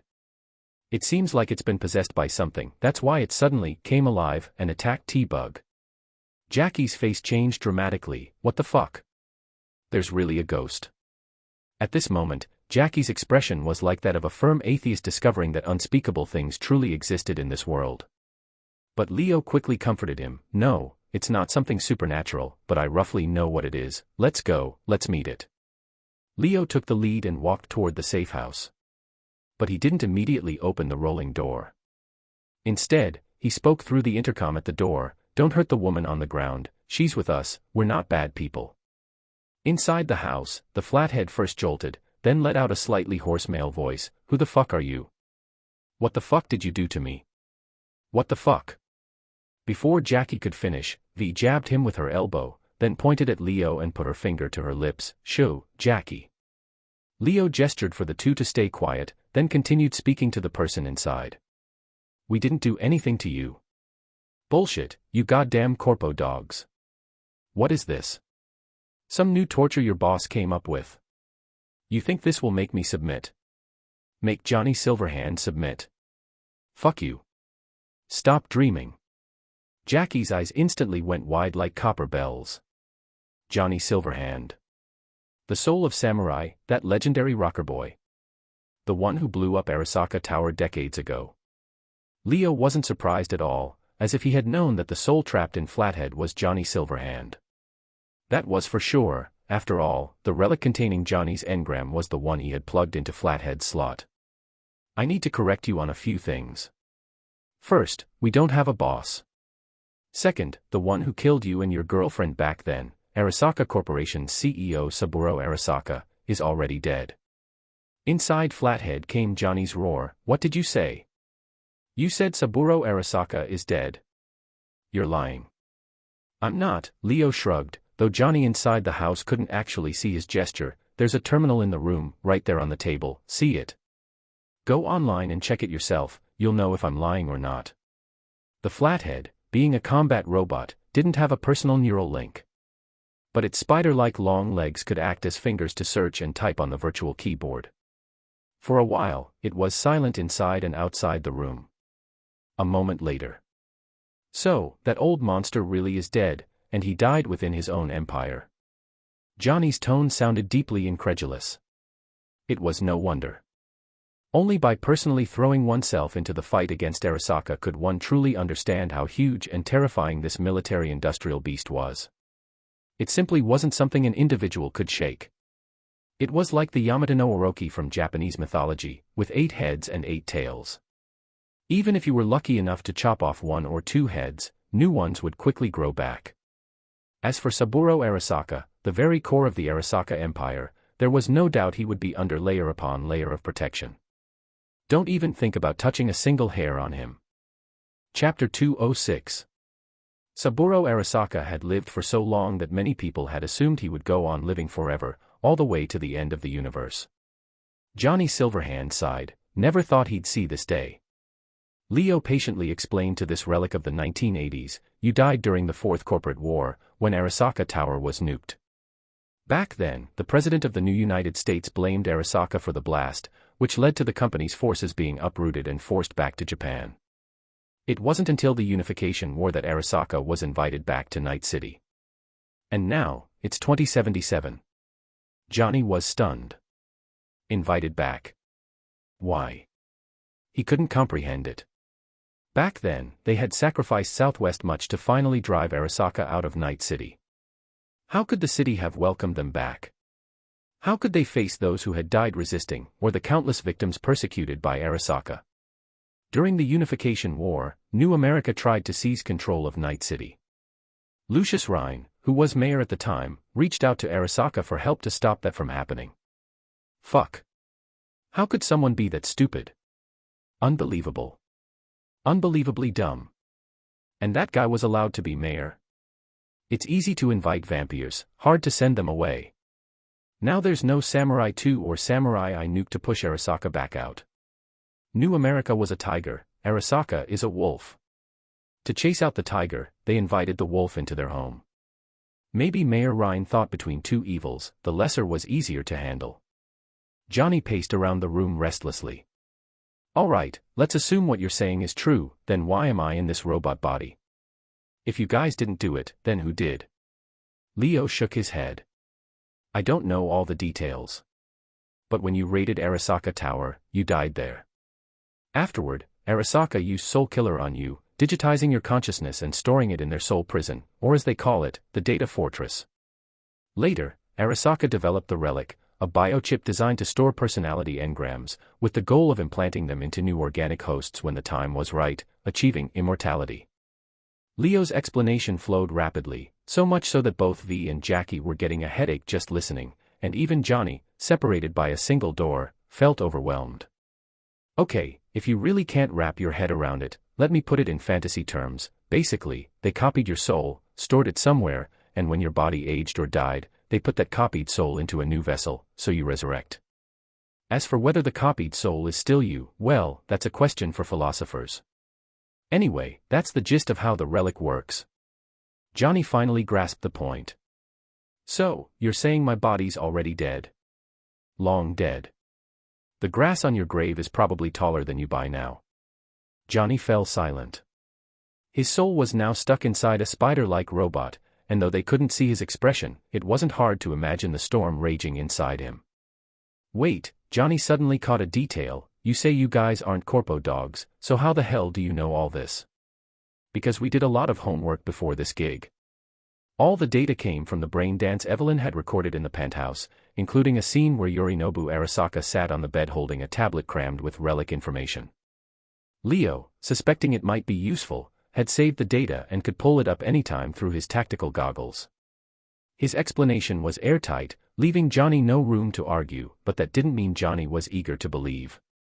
He had no idea how long he'd been trapped inside the engram prison, and now that he was finally out, he found himself stuck in a metal shell, in a world that had dramatically changed, leaving this old rocker boy struggling to keep up. You've pretty much heard everything you need. By now, you should understand we're allies, not enemies. Leo hadn't bothered explaining all this because he was afraid of Johnny Silverhand. Even if Johnny had been resurrected in his original body, Leo was confident he could still beat him into the ground. It wasn't about brute force. Leo wasn't a man who sought violence for its own sake. Against enemies, he struck hard and without mercy, but when it came to potential allies, he preferred to win them over with reason. He didn't expect someone like Johnny, stubborn and volatile, to follow his lead or fully join his crew. That wasn't important. Leo had no immediate plans to take on Arasaka, but if the time ever came, it would be smart to have people like Johnny on his side. Building that connection now was just a way of thinking ahead. As long as Johnny was anti-Arasaka, they were practically brothers. As expected, Johnny was someone who understood reason. After a long moment of thought, he finally said, "All right, you've convinced me." Leo smiled. He knew Johnny was someone who could be reasoned with. Then I'm opening the door. The rolling shutter rumbled open, revealing the mess inside the room. Items had been scattered across the floor, the shelves were half empty, and even the netrunner chair was toppled over. Johnny Silverhand was huddled atop the corner server, his spider-like limbs waving slightly in an apologetic gesture. V stepped inside, crouched beside T-Bug, and jacked her personal cable into T-Bug's neural slot, the quickest way to check her condition. A few seconds later, V pulled the cable out. "She's fine, just knocked out." Leo nodded. "Good, that's a relief." Sensing the odd looks from V and Jackie, he introduced casually, "Let me introduce you. V, Jackie, this is Johnny Silverhand. Johnny, meet V and Jackie." Jackie stared in disbelief at the spider-like robot huddled in the corner. "You're really Johnny Silverhand? That rocker boy?" Johnny didn't hold back. "What, do you need me to play Never Fade Away for you to believe it?" No need," Jackie said, eyes wide, "but weren't you supposed to be dead?" Johnny groaned, "Good question. Next time, don't ask." Leo explained helpfully, the relic was designed to let the engram inside take over a new organic host. In theory, it should only work with humans, but for some reason, Johnny's engram ended up in the spider bot. Originally, I'd slotted the relic into the bot just as a temporary container, planning to pull it back out and hand it over to Dexter once we reached the Notel Motel. But, well, things didn't go exactly as planned, and the relic stayed inside the bot. Anyway, that's the situation. Suddenly, Johnny asked casually, "Rogue, she's still alive?" Leo glanced at Johnny. "Not only alive, she's the queen of Afterlife now." Afterlife. Johnny paused, clearly unfamiliar with the name. "Back in your day, the Merc legend spot was Atlantis, right? Afterlife is today's Atlantis." "Shit. Sounds like Rogue's been living pretty damn well." Though he cursed under his breath, his tone carried clear relief. "So, what's your plan?" "Going straight to see Rogue." "Kinda want to, but I can't." "Why not?" This time, it was Leo's turn to be surprised. He had assumed Johnny, now essentially resurrected, even if trapped in a mechanical shell, would immediately run off to find Rogue. Given both the old rumors and Johnny's current questions, it was obvious their relationship had been much more than just ex-lovers or comrades. Yet Johnny was holding back. Even if I could get in, even if I did see her, what would I say? Johnny bent his mechanical knees slightly in a clumsy bow, the gesture looking downright ridiculous in his robot body. Hello, Rogue, it's me, your undying, resurrected lover. What do you think she'd say to that? Puffed. V and Jackie couldn't hold back, covering their mouths as they burst into quiet laughter. Chapter 207. Johnny responded by flipping his middle finger. Anyway, what you're saying is... Johnny pointed at Leo. You guys aren't just ordinary cyber mercs, right? The relic, plus this combat android I'm stuck in, none of that's ordinary gear. Tagging along with you is bound to be interesting, and maybe, just maybe, the way for me to get out of this tin can depend on you. Johnny wasn't unwilling. If he could, he'd have sprinted straight to Rogue's side right now. If he had possessed a human instead of a machine, he would have done so already. But now, no, because he'd likely be kicked out before he even reached the doors of the afterlife. Besides, as a machine, not a human, going solo brought all kinds of inconveniences. He had to admit, human society was still very exclusionary. Perhaps he should start fighting for a different cause. T-Bug soon regained consciousness. Johnny hadn't gone for the kill, he'd only choked her out until she passed out. When she woke up and saw Johnny, she instinctively reached for her gun, but Leo stopped her. After some explanation, she still found it hard to believe that inside the cropped-head android was the soul of Johnny Silverhand.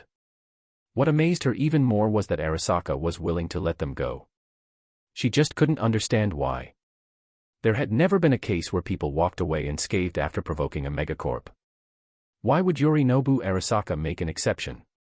T-Bug racked her brain, but she simply couldn't figure it out. Still, the fact that they weren't on Arasaka's hit list was undeniably good news. Thinking of this, T-Bug couldn't help but let out a long sigh. If Dexter Deshawn had known it would turn out like this, maybe he wouldn't have died in vain. But reality didn't come with ifs. Bug, what do you say, want to hit El Coyote Kojo for a victory drink? Leo asked. Thanks, but I'll pass, T-Bug replied. She wasn't the type to show her face in public unless absolutely necessary. She preferred solitude, not out of social anxiety but because it was how she had always operated, and it was safer that way.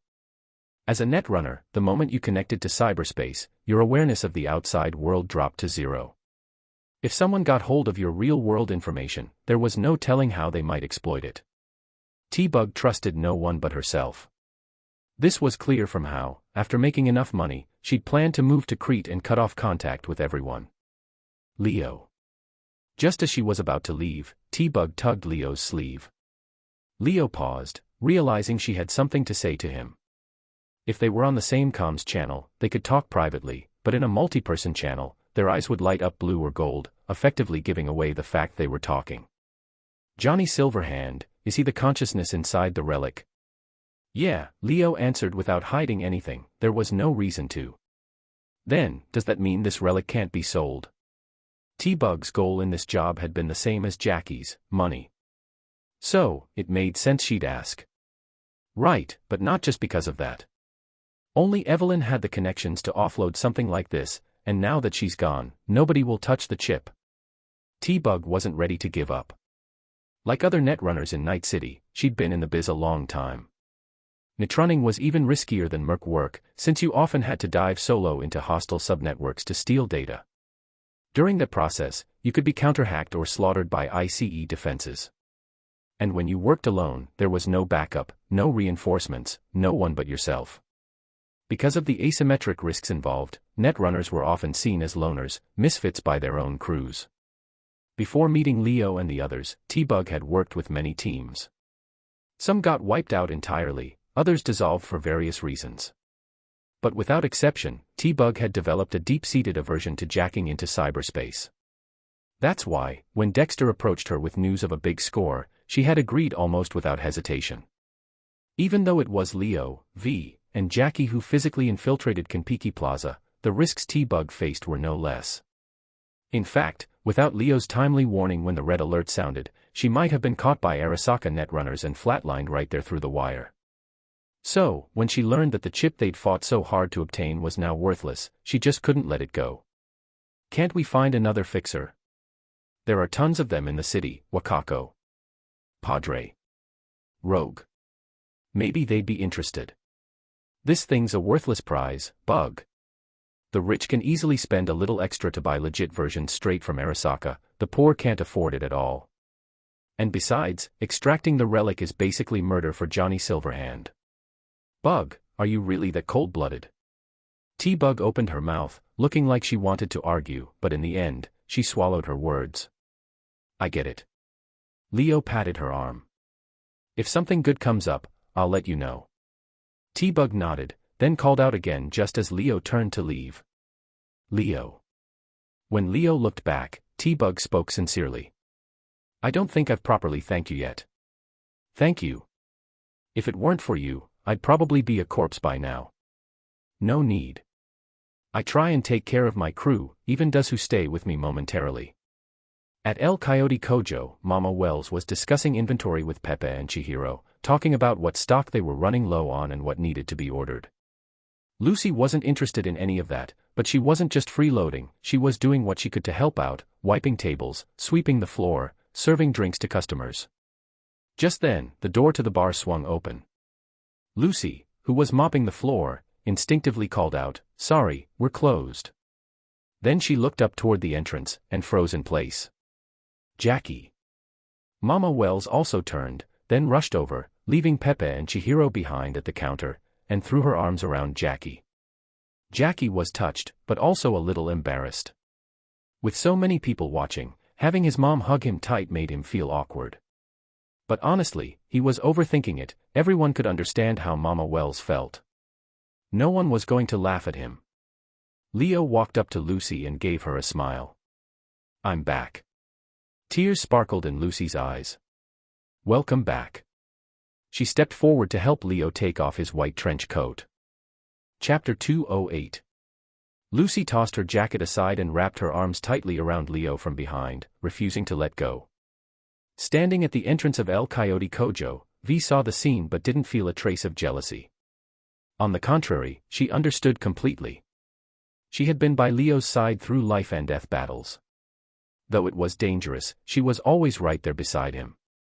Lucy, on the other hand, had stayed in safer places, but her heart was constantly on edge, filled with anxiety and fear. If they hadn't made it out of Kiki Plaza alive, if they had died on that mission. V didn't even dare imagine what Lucy might have done. That night, even though El Coyote Kojo had already passed closing hours and should have been dark, the lights remained bright. Around a table near the bar, Leo, V, Lucy, Jackie, and Mama Wells sat together. The table was covered with all kinds of carefully prepared dishes, rich aromas filling the air and making mouths water. In front of each person sat a large glass of fine liquor. Jackie, in high spirits, gestured wildly, exaggerating as he recounted to Mama Wells and Lucy how they'd infiltrated Kiki Plaza and how they'd fought their way out when things went sideways. When Mama Wells and Lucy heard that Atom Smasher, the legendary mercenary, had blocked their path, their hearts leapt to their throats. Lucy gripped Leo's hand tightly, her gem-like eyes filled with worry. Don't listen to Jackie's nonsense, it wasn't that dramatic, Leo said lightly, gently patting Lucy's hand, his face calm and relaxed. But Jackie kept going, undeterred. At the time, V and I were freaking out. Atom Smasher. That's the Smasher, the guy who even took down Johnny Silverhand. Crash. What was that sound? Everyone turned their heads. It was a spider-shaped robot knocking over a bottle and shattering it. Leo, V, and Jackie exchanged glances, and in the end, it was Jackie who scrambled to smooth things over. Ah, I almost forgot to pull out the control chip, got a little too excited, ha ha ha. I'll take the bot upstairs, Leo said, standing up. Seeing V and Lucy instinctively rise to follow, he waved them off. No need. You two just relax and eat. Leo brought the robot along, but instead of going upstairs, he slipped out the back door into the alley behind El Coyote Kojo. He looked left and right, empty. With an annoyed grunt, he tossed the robot onto the ground. What the hell, Johnny? Leo hadn't told Mama Wells or Lucy about the robot's true nature. For Lucy, he planned to explain tomorrow. It hadn't been convenient with Mama Wells around. As for Mama Wells, she was an outsider, and the less she knew, the safer she'd be. The short-haired figure, Johnny's hologram, rolled his oversized eyes dramatically. Atom Smasher, you really killed him. Of course. No way. I can't believe it. Leo spread his hands. Can't you go online? There's a terminal inside. Log into Arasaka's official site and check their casualty list. Seeing Leo's confident, matter-of-fact expression, Johnny, though he hadn't actually gone to verify it, was half convinced. After all, there was no point in lying about something like this. But he still found it hard to believe this kid had actually taken down Smasher. How the hell had he done it? You've got some nerve, kid, reminds me a little of myself back in the day. Others might admire Johnny, but Leo didn't admire him in the slightest. Besides, Johnny had a pretty twisted personality. Sure, the guys from Samurai missed him now, but back when Johnny was alive, they'd had no shortage of fights. Especially with Alt, one moment they'd be passionately tangled up, and the next, they'd be screaming at each other loud enough to tear the roof off. So while Leo was willing to show Rogue some respect, he wasn't inclined to give Johnny the same courtesy. It's simple, treat me well, and I'll return the favor. Act like a pompous jerk, and don't blame me for giving you a cold face. Yeah, right. You're full of it. Hey, you little shit. If I weren't already dead, if Samurai were still around, I'd seriously think about pulling you into the band. And do what? Become a terrorist. Now you're talking crap, and I don't like that. Acting all high and mighty, huh? Just as Johnny was about to argue more, the back door of El Coyote Kojo creaked open, and a beautiful figure stepped out. Both Leo and Johnny immediately stopped bickering. Leo turned to look at the woman bathed in moonlight. Under the pale glow, her bare skin glimmered faintly. Maybe it was because she was dressed so lightly, but Lucy's body shivered slightly in the cold night air. Leo hurried to shrug off his white trench coat, only then realizing Lucy had earlier thrown it to the ground. He quickly stepped forward, taking her small hands in his and rubbing them to warm them up, breathing softly against them. Why'd you come out? Feeling bored inside. I just wanted to look at you properly. Leo thought she was worried. Don't worry, I'm fine, not a scratch on me. Lucy gently pulled her hand free, placing it softly on Leo's cheek, her voice tender. Next time, don't leave me behind, okay? Looking at Lucy's heart-wrenching expression, Leo couldn't bring himself to refuse. He nodded solemnly and pulled her into his arms, one arm wrapping around her waist, the other frantically waving at Johnny Silverhand to scram and stop ruining the mood. Johnny, walking away, shot Leo a middle finger, as if to say, you think I enjoy watching this lovey-dovey crap. In the days that followed, the whole crew gathered at El Coyote Kojo, not taking on any new gigs. Even though fixers were practically blowing up Leo's phone, Leo, V, and Jackie had already made up their minds. Forget jobs for now, they were taking a whole month to slack off. After everything they'd been through, Jackie realized something: money wasn't everything. If you were dead, no amount of cash mattered. Better to spend the time with family. That day, a tired-looking girl pushed open the door of El Coyote Kojo, glancing around as if searching for someone. The bar was quiet during the daytime. Mama Wells was out on errands. Chihiro and Pepe were out stocking up. Only Leo, V, and Lucy were inside. Seeing the girl clearly looking for someone, Leo stood and approached. Looking for someone? Excuse me. Is Jackie Wells here? Of course he was. But earlier that morning, Misty had come by to find Jackie. Right now, he was in the garage, wrapped up in some quality time with Misty. Chapter 209. Leo let the girl sit down first, then walked aside to call Jackie, asking him to come over. Lucy poured the girl a beer, but it was clear the girl had no mind for it. Jackie soon arrived from the garage, with Misty following behind. When the girl saw Jackie, she finally showed a bit of spirit. Connor, why are you here? Jackie was briefly stunned, then noticed the tear marks on the girl's face. Did that punk Hanks bully you? The girl shook her head. No, he's missing. Several minutes later, everyone finally understood the situation. The girl's name was Connor, and she was Hank's girlfriend. Hanks was a blood brother to Jackie back when Jackie was still in the Valentinos. Even after Jackie left the Valentinos, their bond and friendship remained unbroken. Connor had often tried to persuade Hanks, hoping he would leave the gang and find another, less dangerous line of work. But Hanks didn't want to leave. Part of it was loyalty, part of it was that the gang boss valued him highly. Not only had they made him a minor leader, but they also saw great potential in him and promised him a bright future if he kept working hard. Because of this, Hanks often argued with Connor over her pleas. Both were strong-willed, so their fights often ended with slammed doors and broken dishes. Their last argument had been just a few days ago. Hanks had stormed out, not returning home that night. At first, Connor hadn't been concerned, assuming Hanks was crashing with one of his brothers. This kind of thing had happened before. She had even called a few times in the past, but those calls had only led to Hanks being mocked by his brothers for being tamed, leaving him feeling humiliated and making things even worse between them. So this time, Connor hadn't called. But by the next evening, when Hanks still hadn't come home or called, she began to truly worry. She called several of Hank's closest brothers in the Valentinos, only to learn that none of them had seen him. At that moment, she felt as if a bucket of cold water had been dumped over her head, chilling her from scalp to toes. That was when she realized something was wrong. Connor had gone to Padre and Valentino's local boss, pleading for their help to find Hanks. Both agreed, not just with words, but with real action.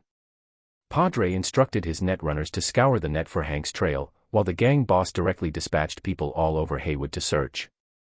Yet they turned up nothing. It was as if Hanks had vanished into thin air, leaving not a single trace. Connor, exhausted and tearful, eventually had nowhere else to turn. That was why she came to Jackie. In truth, even she didn't know why she did.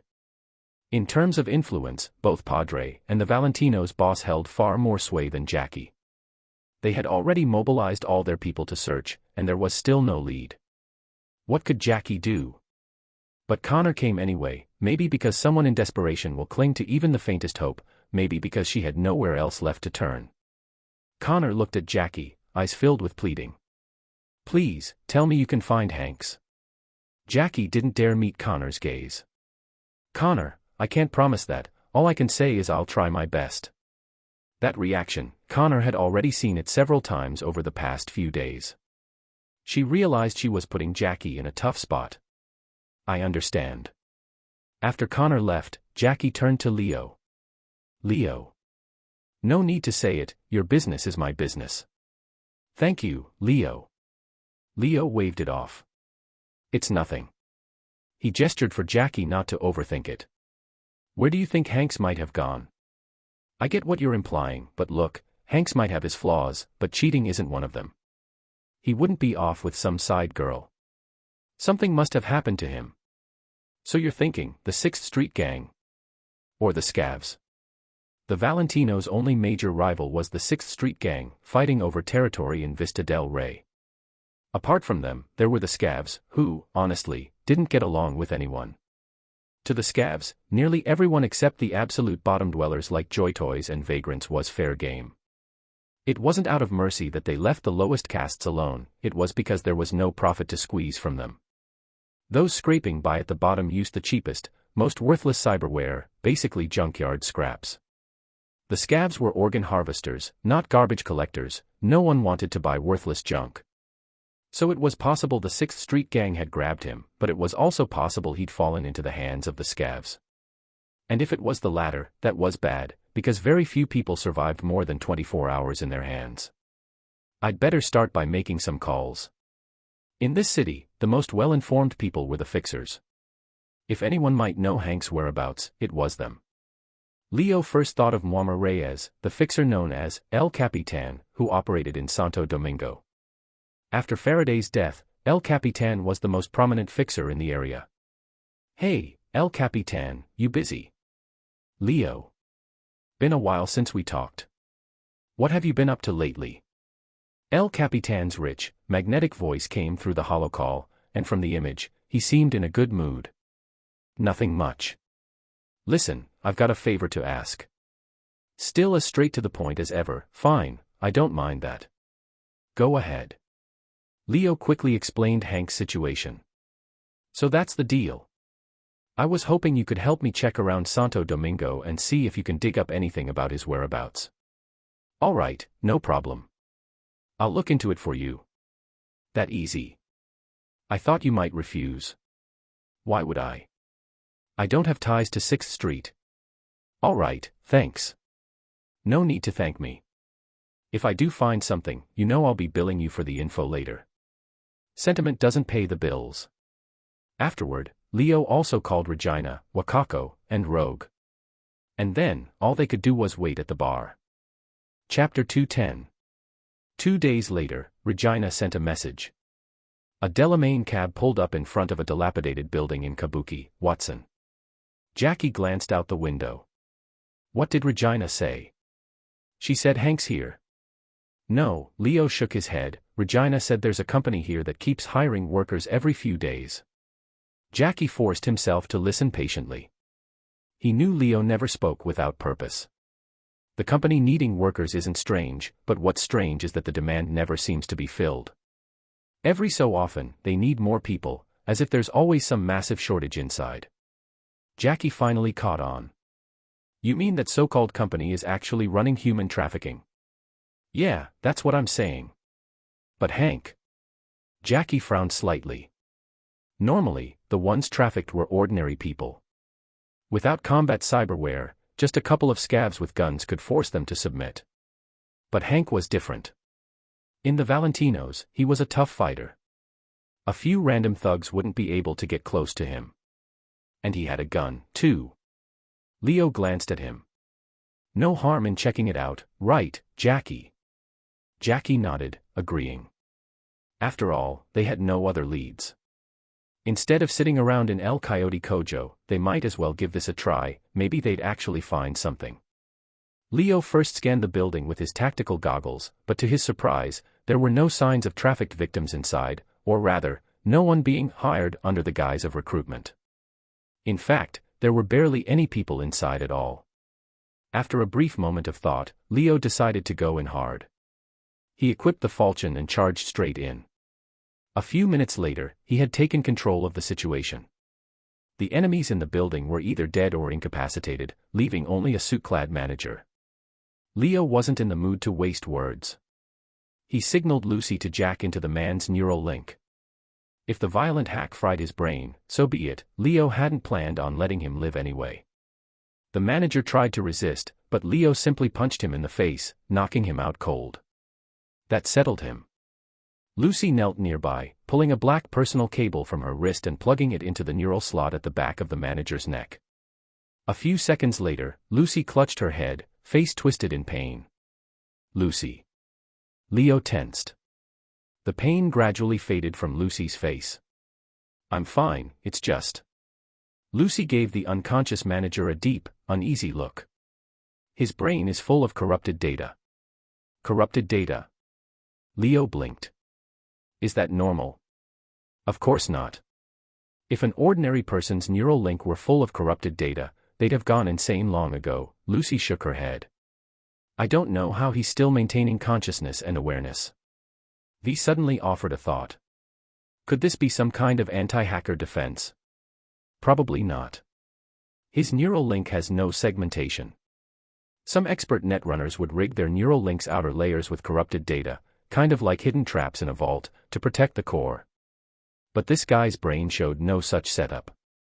Lucy rummaged through the manager's neural data for a while longer but could only extract one piece of useful intel, Lilith's house. Seeing that Lucy could get nothing else, Leo told her to disconnect, then casually put a bullet through the manager's skull. Back in the car, after a brief discussion, none of them had heard of this Lilith's house. So Leo called Regina. Regina, we checked out that place, but the only thing the company's manager gave up was something called Lilith's house. You got any idea what that is? Lilith's house? You're kidding me, Leo. Why are you suddenly so worked up? Sounds like you know something. That's a deeply hidden cult. Do you remember the Eden Gang? Of course I remember. That was a long time ago, Leo, Lucy, and Rebecca had stormed the Eden gang's hideout to pull the plug on their netrunner, since T-Bug had been trapped inside their subnet and killing the gang's hacker was the only way to free her. If you compare Eden to Lilith's house, Eden's just a child. Leo frowned. A child. That exaggerated. He still remembered how insane Eden was. At their leader's command, they dared to go head-to-head with the NCPD. That was why the 6th Street Gang had tolerated their existence in Santo Domingo, letting them claim a piece of territory. Now Regina was saying Eden was like a child next to Lilith's house. Just how terrifying was this group? The biggest difference, and the scariest thing, about Lilith's house is that they worship a rogue AI loose on the old net. WTF? Leo's head filled with question marks. A rogue AI. People actually worship that. In Night City, even a 3-year-old knew how dangerous rogue AIs were. Netwatch had gone to enormous lengths just to build the Blackwall to lock them on the far side. Without the Blackwall, if rogue AIs could cross into this world. Even those unfamiliar with Terminator know the basic story: humanity creates an AI defense system for military purposes. The system gains self-awareness, deems humans a threat, and attempts to exterminate them. But if rogue AIs ever breached Night City systems, the consequences would dwarf even Skynet's rebellion. Skynet still needed to seize control of US military hardware to kill people, which gave humanity time to react and fight back. But in 2077 Night City, electronics and smart systems were woven into everyday life. Who didn't have smart appliances? Who hadn't undergone some kind of neural implant or cyberware upgrade? If a rogue AI crossed the Blackwall and entered this side, it wouldn't need to control machines at all. With just a flick of its digital fingers, it could wipe the entire human population of Night City off the map. Chapter 211. Are they insane? Do they even know what they're doing? Leo muttered, shaking his head. Cults like Eden's Gate were at least somewhat understandable. After all, such groups usually preached that the end of the world was near, and if you wanted to survive and carve out a place in the new world, joining them was the only way to be saved. Leo could still understand why someone would fall for that kind of rhetoric. But worshipping rogue AIs, even helping rogue AIs breach the Blackwall. Did these people have no brains at all? Did they not realize they were also part of Night City's human population, that they too would become targets to be wiped out by rogue AIs? They're already in a cult, you expect them to think rationally. Johnny Silverhand finally spoke up after being silent most of the way. It's like a gambling addict swearing up and down they're done gambling, but really, it's just to win your sympathy so they can borrow more money. And when you catch them at it again, they'll put on the most pitiful, repentant act, more devout than a saint. They always believe they'll win big next round. What if? What if I just get lucky next time? That's what they always say. On the holocall, Regina's emotions were slipping, rare for someone usually so composed when talking to others. It seemed she knew people like this, and it had worn her down badly.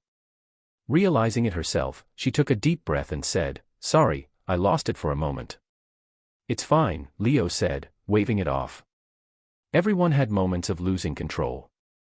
Adult breakdowns usually happened in an instant, and besides, with the relationship between him and Regina, this was nothing. Regina's voice turned serious again. "Lilith's house. I know where their hideout is. But Leo, be careful. Please. I've hired some freelancers to scout it out before, but since then, they vanished. Without a trace." Leo frowned. If they're that dangerous, why not send NCPD to wipe them out? You think I haven't tried? NCPD's already been bought off top to bottom, they won't even respond to a call. All right, got it. After all, this was Night City, where anything defying common sense or logic could happen simply because it was Night City. Regina gave one last warning. "Anyway, just stay sharp." "I will." "Thanks, Regina." They got the address from Regina and headed straight for Lilith's house. On the way, Jackie called his buddy Gustavo, a high-ranking member of the Valentinos, the gang Hanks belonged to. After hanging up, Jackie turned to Leo. "He says give him half an hour." Leo nodded slightly, acknowledging. From Haywood to the North Industrial District, they'd either have to cut through the city center or detour around Westbrook. Plus, Gustavo needed time to rally his crew. Half an hour was actually fast, slower might have taken an hour or two. Soon, they arrived at the location Regina had given. The place was a cluster of abandoned factories. Ever since the North Industrial District had declined, abandoned plants like these were everywhere. Some were repurposed as gang hideouts, others left empty, turning into homeless camps. Leo told Delamain to park on the street, then activated his tactical visor. A wave of red light, invisible to the naked eye, pulsed outward in every direction from his position. In moments, dozens of red human-shaped silhouettes appeared on the visor's display. One of them was marked with the name Hanks. Looks like they'd found the right place, and Hanks was alive, though the skin showed he was badly injured, with both his hand and leg tendons severed. Besides Hanks, there were several others in the same condition. Leo paused, eyes narrowing as he studied the layout. These people were all separated from the others, forced to kneel in a circle. His visor wasn't X-ray, it just presented scanned data as overlays, so he couldn't see the exact environment or details, but knowing Lilith's house was a cult, it wasn't hard to guess they were setting up or already conducting some kind of ritual. Leo, you're looking grim, what are you seeing? They're in the middle of some kind of ritual. Relax, Johnny smirked, swinging a mechanical leg. There are no ghosts in Night City. Let them play at being cultists. When your Valentino's buddies show up, we'll sweep the lot of them. Leo shot Johnny a sharp glance. They're a cult, think about what that ritual involves. You really think they won't sacrifice a few people to their so-called god? Johnny fell silent, and the others quickly caught on. This was bad. Everyone piled out of the car and made their way toward the abandoned factory. Careful. There are traps here, Leo warned. With the falchions built-in tactical screen scanning the surroundings, Leo led the group easily past the various mines and tripwires hidden inside. They reached the back of the factory, finally stepping into a workshop. The entrance is here. Leo pointed to a massive piece of industrial machinery, over 10 meters long, several meters wide, and 2 meters tall. Just looking at it, it was obvious, this wasn't some cabinet they could just push aside. Lilith's house hideout was beneath this machine. Logically, there should have been some sort of mechanism to open the entrance, but after searching, they found no buttons or controls. Leo figured the mechanism was probably activated only from inside. Someone wanting to come in would have to call ahead, and a lookout on the inside would open it. No matter. Leo drew his Muramasa from his waist, the crimson blade raised overhead. With a powerful swing, a flash of red light tore through the air, and the massive machine split cleanly in two. But he didn't stop there. Leo followed with several more rapid slashes, slicing the machine into multiple neat pieces, like cutting through tofu. Only after finishing did he sheath his blade, pushing the sliced remains aside to reveal a heavy alloy door in the floor. Testing it briefly, he found it sealed tight and motionless, so he applied the same method, cutting it open as easily as before. Beneath lay a staircase descending deep underground. Though the passage was long and dark, Leo's tactical skin showed no hostile units or traps. If anything, it seemed deceptively quiet, which likely meant it was actually the safest route in. I'll go first. You follow behind me, Leo instructed. Without another word, he led the way down the stairs. After advancing about 10 meters, Leo dropped into a crouch and raised his right hand in a signal to hold. Chapter 212. Leo gestured for the others to stop. Although the stairwell ahead remained pitch black, with not even a sliver of light, his integrated tactical screen clearly showed that a dozen laser trip mines had been set up at the end of the stairs, and 4 automated defense turrets were hidden within the walls on either side. Leo shared the tactical screen's visuals with the others. Lucy, shut them all down. Lucy nodded, stepped beside Leo, and began remotely deactivating the trip mines and turrets one by one. The group moved forward again, and after only a few meters, an automatic door appeared in their path. This time, without waiting for Leo's command, Lucy's eyes flashed red as she unlocked the door. Behind the door was a vast underground space, now transformed by Lilith's house into a cult ritual altar. On the floor, a massive inverted pentagram had been drawn in blood, with skulls, candles, and flowers placed at each of its points. Within the pentagram, numerous people knelt, bare-chested, their skin carved with various patterns that seemed to hold some hidden meaning. Outside the ritual circle stood cult members in white robes, wearing pointed hats.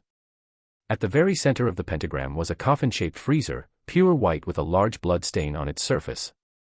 As Leo's team entered, this bizarre and chilling scene unfolded before them. The sound of their footsteps drew the cultists' attention. Defilers, more defilers have entered. Those who interrupt Lilith's descent must atone in blood. Kill them, offer their blood and brains to please Lady Lilith's arrival. At the command of the lead cultist, the others pulled weapons from beneath their voluminous white robes. A fierce battle was about to erupt. Gunfire exploded across the underground space. V and Lucy each found cover, staying behind it as they raised their smart weapons, which needed no line of sight, just an extended barrel and a pull of the trigger, and the guns would lock onto targets on their own. Jackie also dove behind a pillar, though he wasn't one for smart weapons.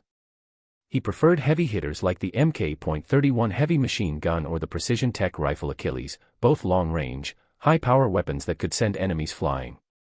On the cultist side, they mixed kinetic, tech, and smart weapons, but Leo's team had the advantage. Aside from Leo himself, the others were equipped with cutting-edge anti-smart weapon implants, causing most of the cultists' smart bullets to veer off course, and some even reversed midair, turning back on their owners.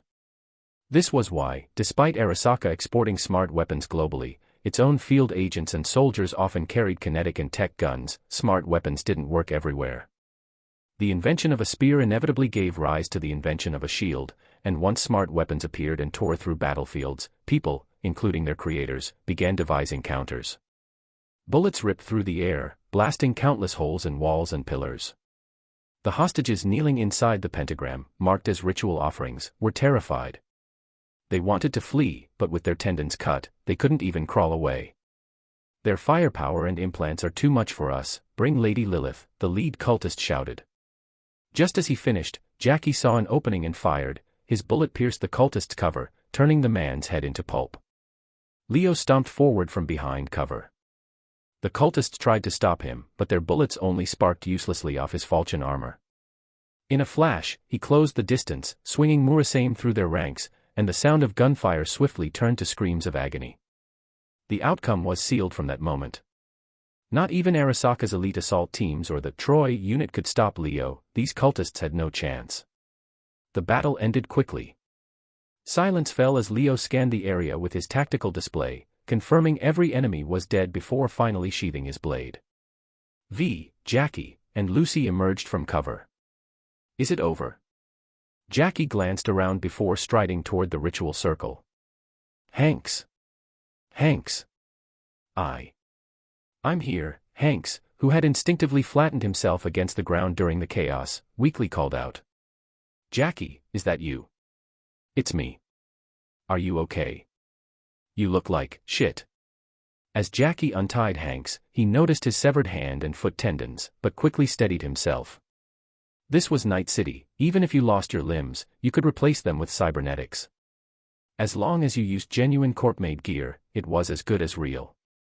Severed tendons. Hardly a big deal in their current day. Jackie, get everyone out of here. We can chat later, something's not right, Leo warned.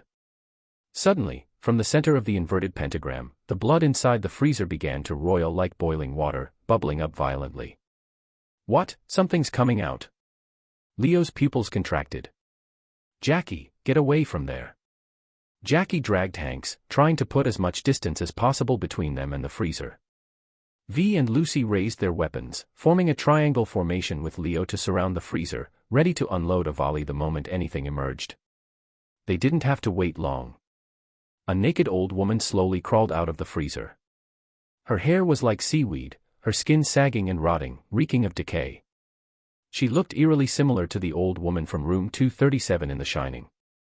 V and Lucy's brows furrowed as they instinctively squeezed their triggers, but no bullets came out. Startled, they lowered their gaze and saw their guns melting in their hands, dripping away like softened butter. V reflexively reached for the pistol strapped to her thigh, only to feel something cold and slippery. Looking down, she saw that where a Kenshin Tech pistol should have been, a green snake flicked its tongue. Horrified, V kicked the snake away with a sharp motion. Lucy, Jackie. Leo.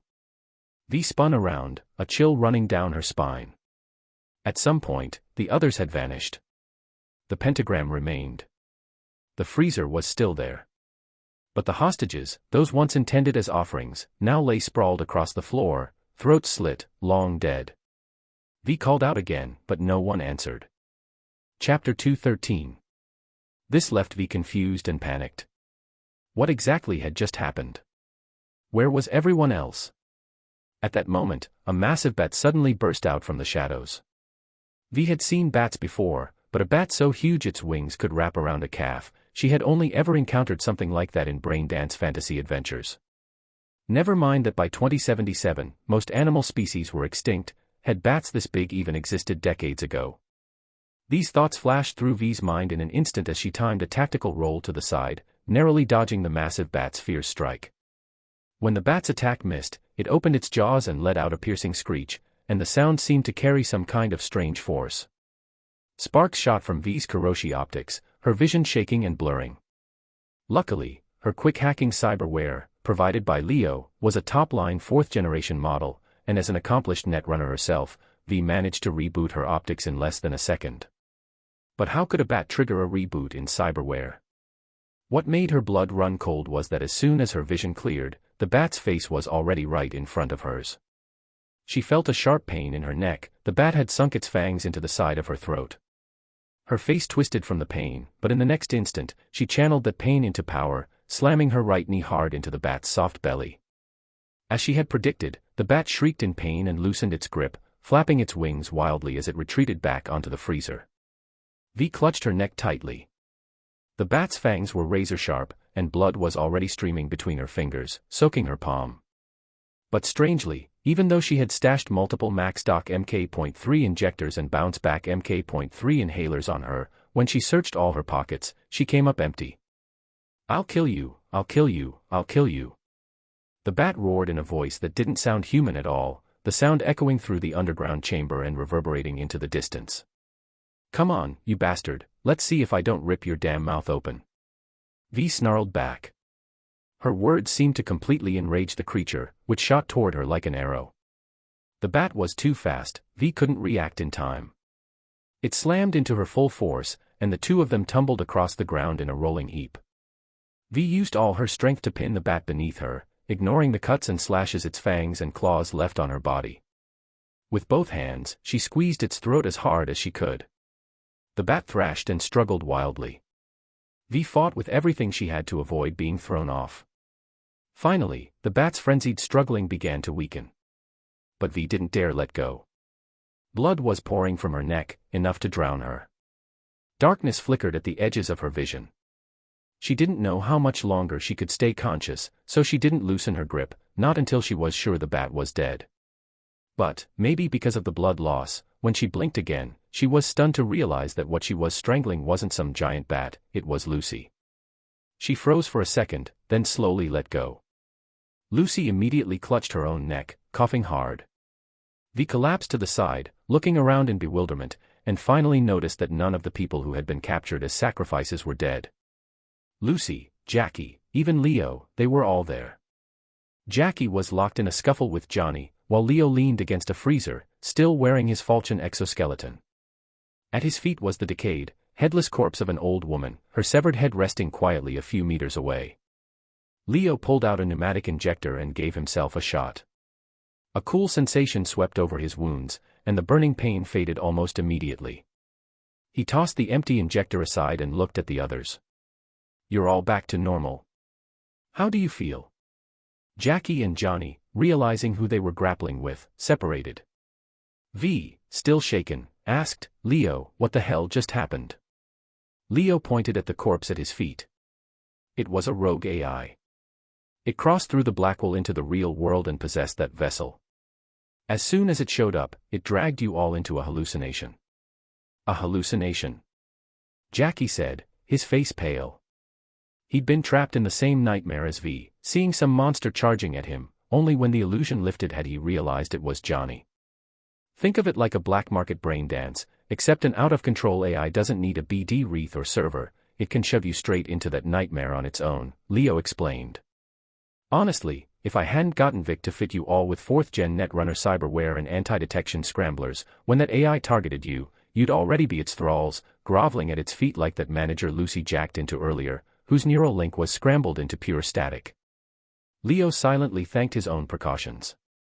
If he hadn't equipped the team with the best cyberware, they'd all have failed the check and been wiped out instantly when the rogue AI appeared.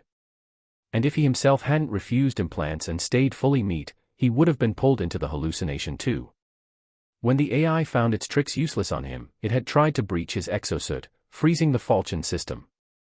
Without maxed out strength, evasion, and block, there was no way he could have defeated the AI's vessel using only his body. It had been a razor-thin survival. Now, at last, Leo understood why the mercs Regina had sent had vanished without a trace. Anyone augmented was completely helpless against the rogue AI, like a one-hit KO spell in a fantasy game, where no matter how high your HP or magic resistance, you were doomed. Let's go. We need to get out of here. Leo let the others leave first. He dragged the bodies of the white-robed cultists and the AI's vessel into a pile, then pulled out a bio-incendiary grenade and set them all ablaze. Standing there, he watched until every trace was burned to ash, then finally turned and walked away. Half an hour later, the Valentino crew finally arrived, late as always. But surprisingly, among them was Gustavo, one of the leaders of the Valentinos and Jackie's old friend, who had personally come to check things out.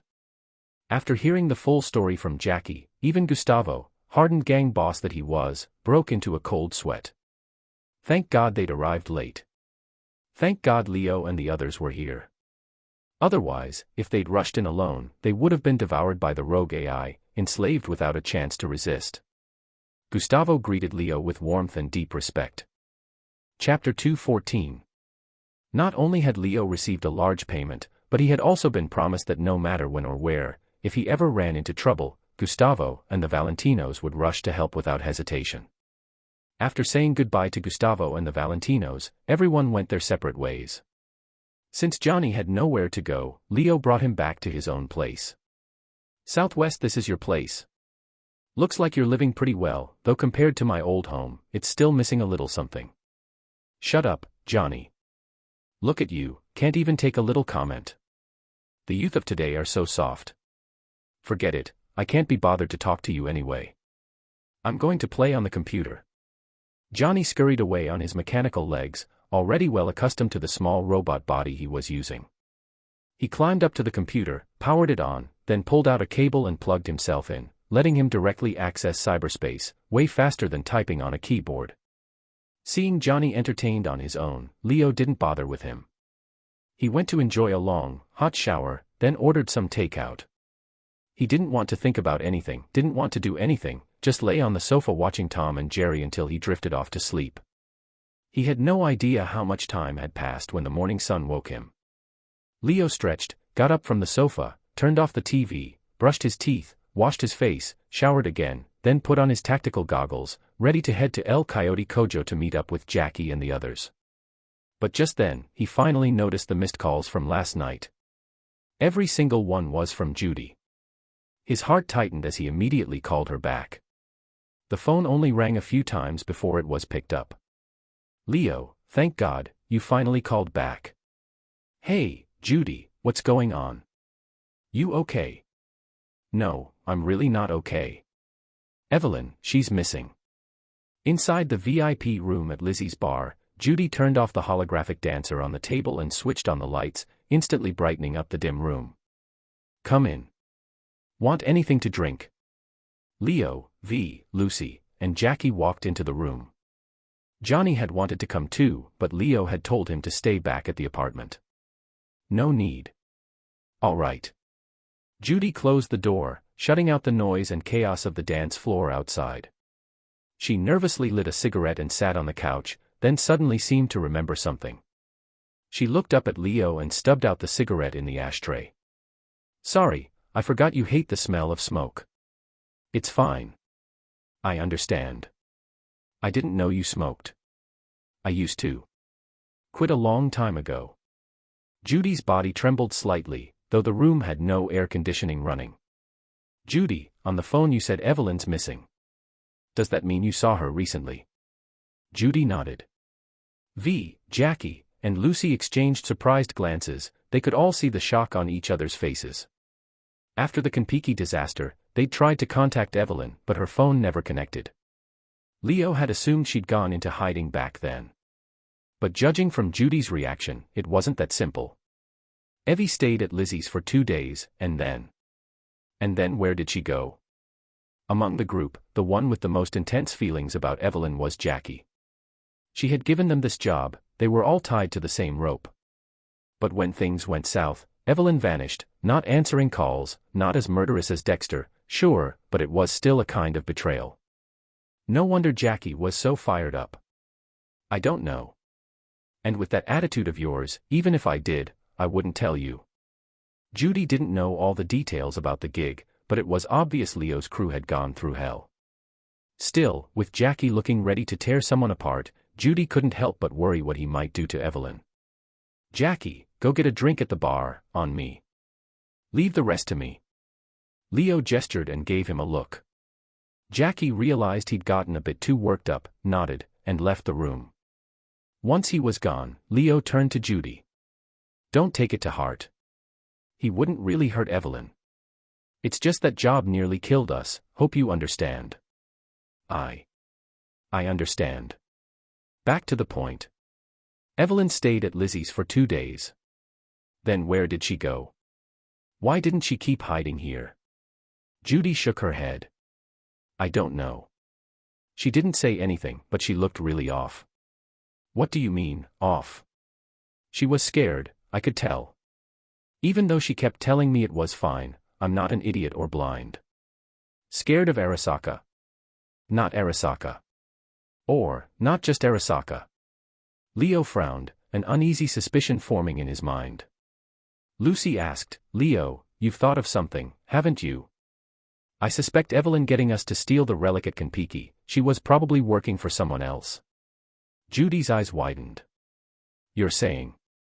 Evie went back to Clouds to hide from those people. Something like that. Clouds.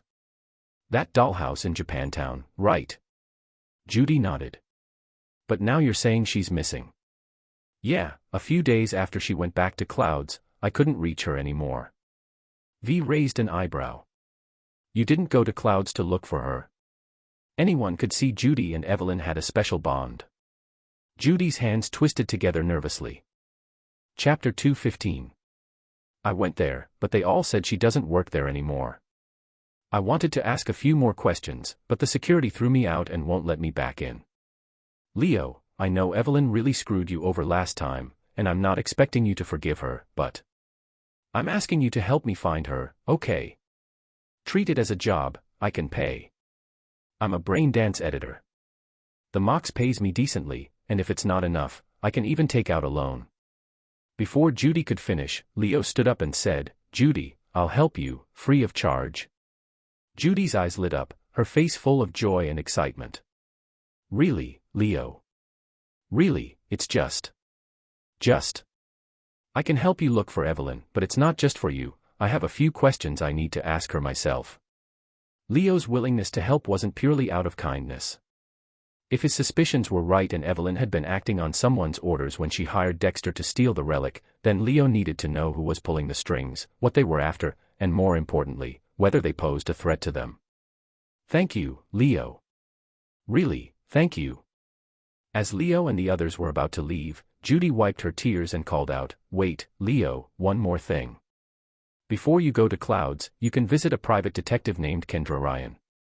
About a week ago, she was called to Clouds to handle a disturbance.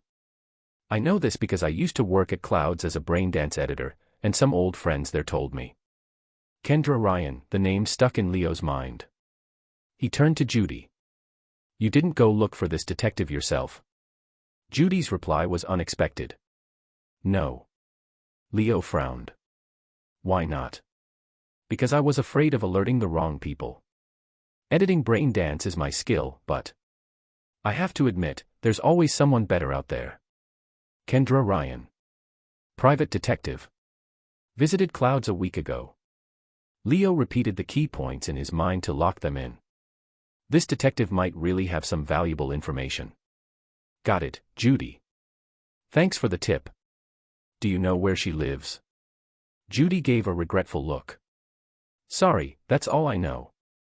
My friends didn't know her address either. No address. That was fine. Leo had his ways. Leaving the booth, Leo found Jackie at the bar in the main hall. The group left Lizzie's bar and got back into the Delamain cab. Leo explained the situation to Jackie.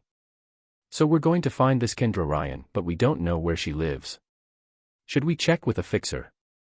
No, I have a better idea. Let me make a call first. Leo had Delamain start driving and then called Linari. Linari, can you help me pull a record from the NCPD database?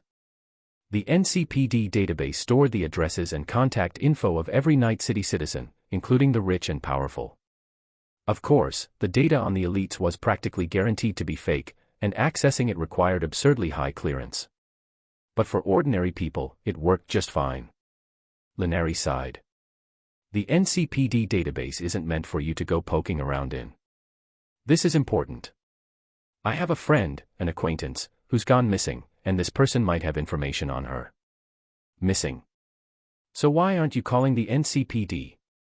With NCPD's efficiency. Come on, you know better. I'm better off handling it myself. There was a brief silence. Fine, you win. What's the name? 10 minutes later, Leo had Kendra Ryan's home address, contact details, and some additional info in hand. Midnight. Northside Industrial District. Compared to the bustling Japantown across the way, the north side was dead quiet, like a graveyard. Only a few factories were still running, along with some half-decent apartment complexes. In one of those apartment buildings, a light was still on. Not because someone was up watching movies or working late, but because they'd been dragged out of bed in the middle of the night. Who are you people?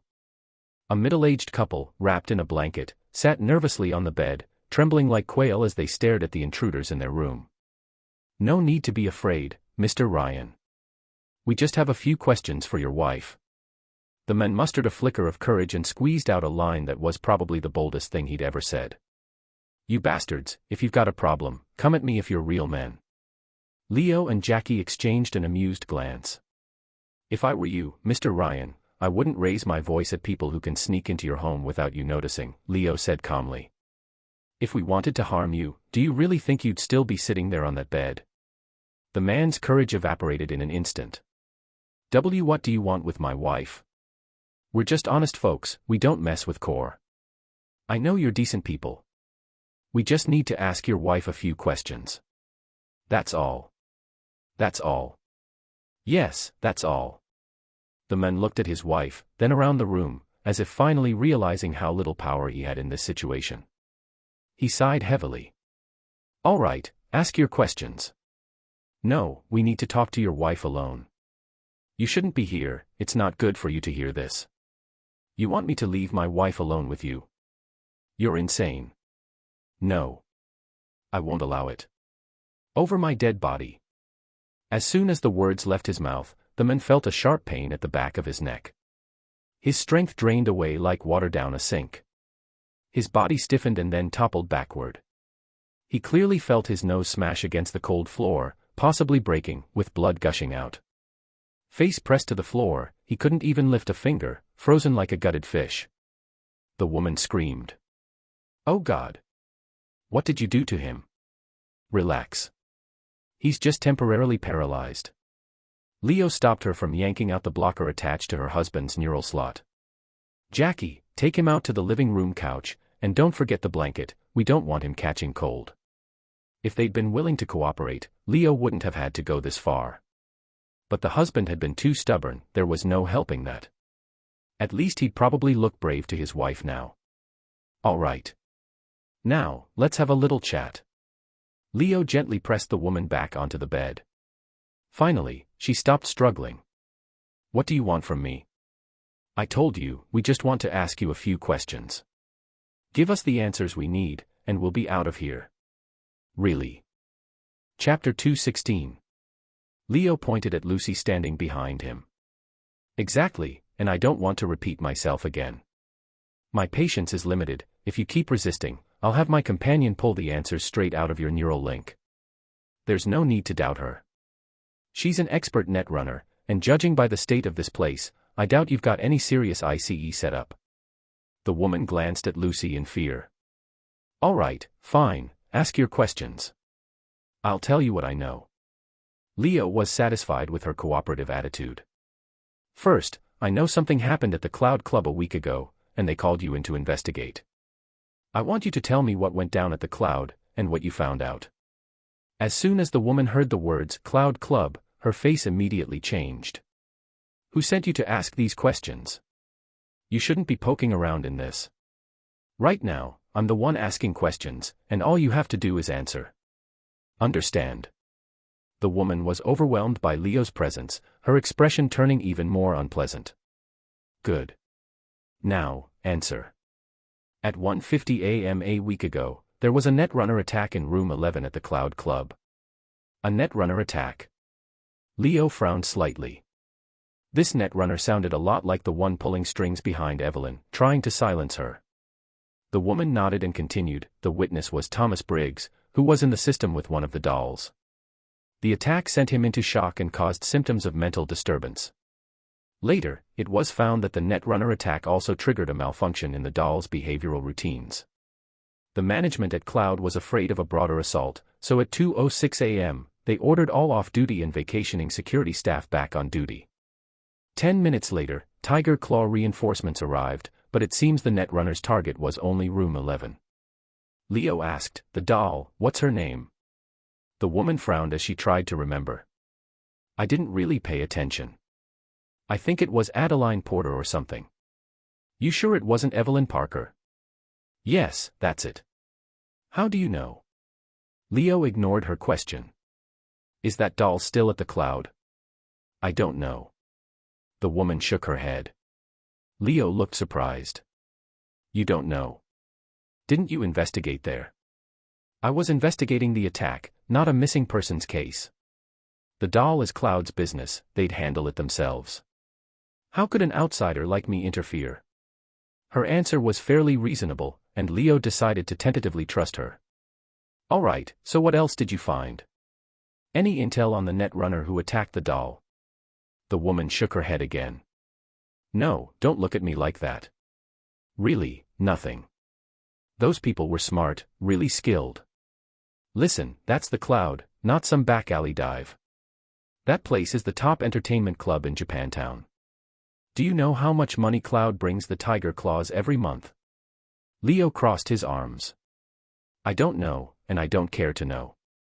The woman swallowed nervously, clear fear written on her face, fear not only of Leo's team but also of the Tiger Claws whose secrets she was spilling. You don't need to know. Just understand that when something happens at Cloud, Tiger Claw reinforcements arrive in 10 minutes flat.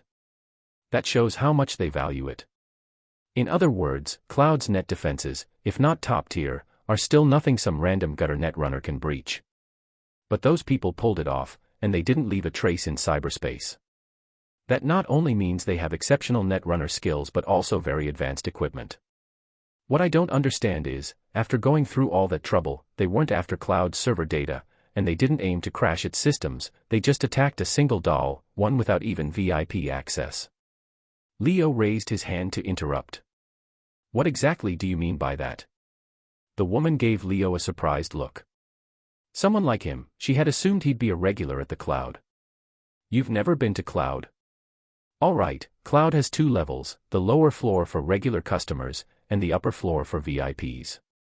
The dolls on the VIP floor are superior in every way, but they'll also drain your wallet a lot faster. To bypass Cloud's firewall, leave no trace in cyberspace, and precisely attack Evelyn's neural link, any one of these feats could be pulled off by half the Netrunners in the city, but to achieve all 3 at once would eliminate 90% of them. That left mostly corporate hackers. Could it have been a corp job? V asked over the comms. I don't think so, Leo replied. If another megacorp wanted Arasaka's relic, they'd have had better ways to employ Evelyn. And to the core, loyalty mattered more than ability. Evelyn was too smart, too scheming. You could hear her scheming from a mile away. No company would gamble on her. This kind of cleanup feels more like gang tactics, the Voodoo Boys. V sounded shocked. The Voodoo Boys? That secretive gang from Pacifica. She'd heard of them but never encountered them herself. Part of it was their intense secrecy, and part was their nasty reputation. All I'm saying is, it fits their style. The Voodoo Boys are almost entirely composed of Haitians. Nobody in their right mind wants to work with them because they call outsiders who help them Ranyan, which roughly translates to doormat. Doormat. What's that supposed to mean? It means wipe your feet on them, then toss them out. From the hall, Jackie cursed. Shit. I had a buddy who almost got roped into being a doormat for the Voodoo Boys, good thing we talked him out of it. Leo shook his head. Working with the Voodoo Boys is worse than working with a corp, at least a corp keeps you around as long as you're making them money. Anyway, this is just my guess. We don't know for sure yet if Evelyn was working for them. All we can say is, the ones capable of this are either a corp or the Voodoo Boys. Afterward, Leo continued questioning the woman for a bit, but nothing more came out. All right, that's everything I know. Gentlemen, ladies, please get out of my house now. Leo stared into her eyes. You're not telling the truth. A flicker of panic shot through her eyes, though she quickly masked it. What do you mean? But Leo didn't miss that brief crack in her expression. You're hiding something. The woman, sitting on the bed with her hands braced on the mattress, suddenly lunged toward the headboard, pulling a Rostovic DB-2 Satara double-barrel kinetic shotgun from under the pillow. But before she could even aim it, the barrel was caught in an unyielding grip. She struggled desperately, but it was useless, the barrel felt like it was clamped in an iron vise. With a shriek, she threw herself at Leo, only to be slammed back onto the bed. Let me go. Let me go. Lucy quickly stepped up, pulled out her personal link cable, and plugged it into the woman's neural slot. No. The woman, who had been thrashing wildly, suddenly went limp, like a robot switched off. Easier than I expected. Lucy hadn't thought a detective renting an apartment in the North Industrial District would have top-tier anti-hacking implants, but she was still surprised by just how flimsy the woman's ice was. To Lucy, it was like a child's sandcastle. She quickly found what the woman had been hiding. She knows Forrest, the manager at Cloud. Everyone calls him Woodman. He was the one who called her in to investigate. And I found a few other interesting tidbits. Didn't expect you to be such a party girl behind that serious detective image. The woman couldn't move, couldn't speak, but her expression clearly read, get the hell out of my head. Relax, detective, I'm not going to break your neural link, Lucy said, patting her cheek lightly. Okay, she wasn't lying, she really doesn't know Evelyn's whereabouts. Other than that, nothing worth noting. With that, Lucy unplugged her personal link. For someone with barely any ICE, someone like Lucy wouldn't even need to harm their neural link unless they were dealing with a corp agent, someone with encrypted implants and self-destruct programs designed to protect their data. Chapter 217. Leo gave Lucy a small nod before standing up. A faint glint flashed across his tactical visor. Sorry. I hope this will make up for the scare you had, he said calmly. The woman, busy straightening her disheveled clothes, shot him a cold look. You think you can buy me off with a few lousy eddies? Let me tell you, I'm not that kind of woman. But the words had barely left her mouth when regret swept over her face, because only then did she notice Leo had transferred €30,000, a massive sum. After all, that idiot Woodman had called her out to Clouds in the middle of the night to run around on some investigation, and in the end, only threw her $5,000 as payment. Now, just for answering a few questions, she was getting 6 times that amount. And if she thought about it carefully, the reason Leo had been so forceful was only because she and her husband had misunderstood him. From the fact that he was even willing to pay, he didn't seem like a bad person. If she'd just been a little more cooperative earlier, maybe none of this would have happened. Just then, the woman noticed Lucy hadn't followed Leo out but was still standing in front of her, one hand on her hip, towering over her. Is there something else? Or is there something on my face? The woman asked, brushing her cheek nervously. Lucy's lips curved into a cold smile. You forget 1,000 things a day, why don't you forget this one too? If you dare breathe a word about tonight, or if you run to Woodman. Lucy suddenly leaned down, her porcelain-like finger jabbing hard at the woman's chest. Then I'll tell your precious husband just how close you've gotten with the dolls at Clouds. You don't want him to know what his so-called goddess-like, untouchable wife has been doing there, right? The woman's face turned pale in an instant. In fact, when Leo had handed over the $30,000, she'd already given up any foolish ideas. But Lucy's threat cemented her decision. There was no way she would ever dare sell Leo out. Why yes, I understand, no need to say more, you win, I won't tell anyone, I swear, I'll take this secret to my grave. The famous Clouds Club stood inside Japantown's towering H8 mega building. Explore a hidden world of pleasure. Come to Clouds and fulfill your every desire. Don't be shy, step into Clouds. Your fantasies, brought to life one by one. That was the club's advertisement on the Night After Night website. The tagline might not sound like much, but business at Clouds was always booming. Sometimes you even needed a reservation. Clouds was so successful not just because the dolls had good technique, but because they made you open your heart. Here, people felt like they'd found a haven for the soul. So this is Clouds? Jackie muttered as he stepped out of the Delamain cab, staring up in disbelief at the mega building towering into the clouds. It's on the 12th floor, Leo said, pointing upward. They were just about to head up the stairs when voices by the building entrance caught their attention. Sorry, sir. Do you have a moment? Oh. What is it this time? The water pipes burst in the building. Those city service bastards still haven't sent anyone to fix it. Watch your mouth. Do you know who you're talking to? It's fine. What do you need us to do? First we need the pipes fixed, obviously, maybe some other repairs, too, there's water everywhere. All right, I'll handle it. Thank you. As they walked past the scene, Jackie gave a puzzled glance at the two shivering residents and then at the Tiger Claw members with glowing tattoos on their arms. Speaking quietly over the comms, he said, Tiger Claw's doing favors for residents. That's new. Don't be fooled, that's their real trick, Leo murmured. To control one of the city's busiest districts, the Tiger Claws couldn't rely on Arasaka alone. They had their own methods. Their relationship with the locals was like fish and water. Residents paid protection money, and the gang provided protection, occasionally even helping with small troubles, not out of kindness, but to make the residents feel dependent and easier to control. Inside the building, a dispute at one of the stalls confirmed Leo's suspicions. The stall owner, using a Tiger Claw-controlled booth, wasn't even allowed to run discounts and got a harsh warning and some jeering as punishment. As Leo and the others walked into Clouds, the lobby lights cast a cold glow over the polished floor. A wall-mounted TV flickered on as they passed. On the screen, a young man stood in front of a hovering camera, speaking with exaggerated bravado. Call me Johnny Yang during the day.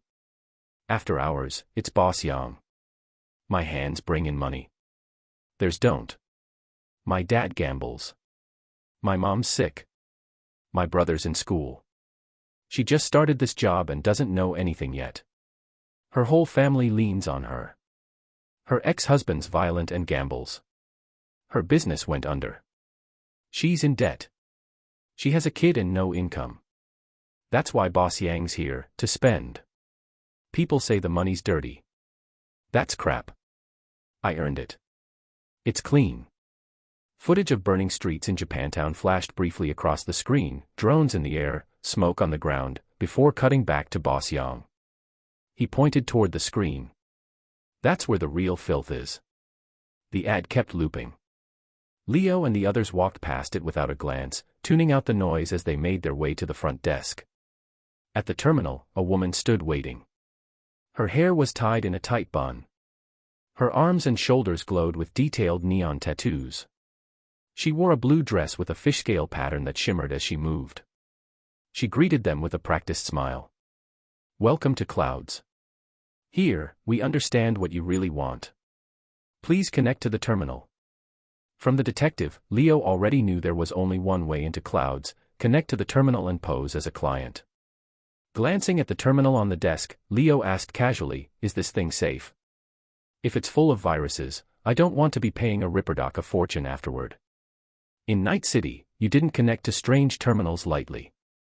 You never knew if they were loaded with malware or worse. To survive comfortably in this city, you avoided unknown terminals, brain dance headsets, and chips, and definitely didn't plug them into your brain without thinking. We need your core data to match you with the right doll, the receptionist said sweetly. If anything goes wrong, you can file a complaint, but we've never had an incident. Leo thought to himself, never had an incident. More likely they just paid people off. All right then. They each handed over 500 eddies and connected to the terminal for biometric scans. The purpose of the scan was to let the cloud system read their preferences and use algorithms to control the doll's behavior module, transforming it into a real-time experience. The doll's behavior chips had memory dampers, so they would retain no memories after the session. If that sounded too technical, well, think of it this way. Japanese adult films often had a category called Undercover Investigator, and though directors loved it and audiences watched it, after a few films, the novelty wore off. Why? Because those actors weren't real investigators, and they hadn't trained or researched the part, so the performance fell flat. But the dolls at Clouds were different. Thanks to their behavior chips, once the system scanned the client's preferences, it could control the doll's expressions and responses to perfectly mimic the desired role, delivering an astonishingly lifelike experience. Chapter 218. The gang passed the scan without issue. The only problem was with Leo. Because he didn't have a neural slot, nor any cyberware modifications in his body, biometric scans were ineffective on him. This was the first time such a situation had occurred. The receptionist, drenched in sweat, had no idea what to do. In the end, they had no choice but to use a decades-old traditional method that had long since been phased out, calling out every doll in Clouds and letting Leo choose one himself. Of course, this approach came with risks. Without big data analysis, it could result in customer dissatisfaction. But there was no alternative. A paying client shows up, and you can't provide data matching service, there's no world in which that's the client's fault. You couldn't just refuse service. Once everyone had made their selection, the receptionist looked over the weapons they were carrying. Apologies, Clouds has a strict zero weapons policy. Please leave all dangerous items here with me. Don't worry, your adult toys are perfectly safe in our care. Everyone turned toward Leo. He gave a slight nod and was the first to place his weapons in the storage locker. Not that it mattered, they were all wearing custom ballistic combat suits. And just Lucy alone was an expert in net warfare, electromagnetic shorts, cyberware overheating, forced eye resets, neural crash commands, she had every tool imaginable. Whoever she glared at might as well be dead. Who said you couldn't kill without a weapon? It was like watching the mystic eyes of death perception in action. Thank you.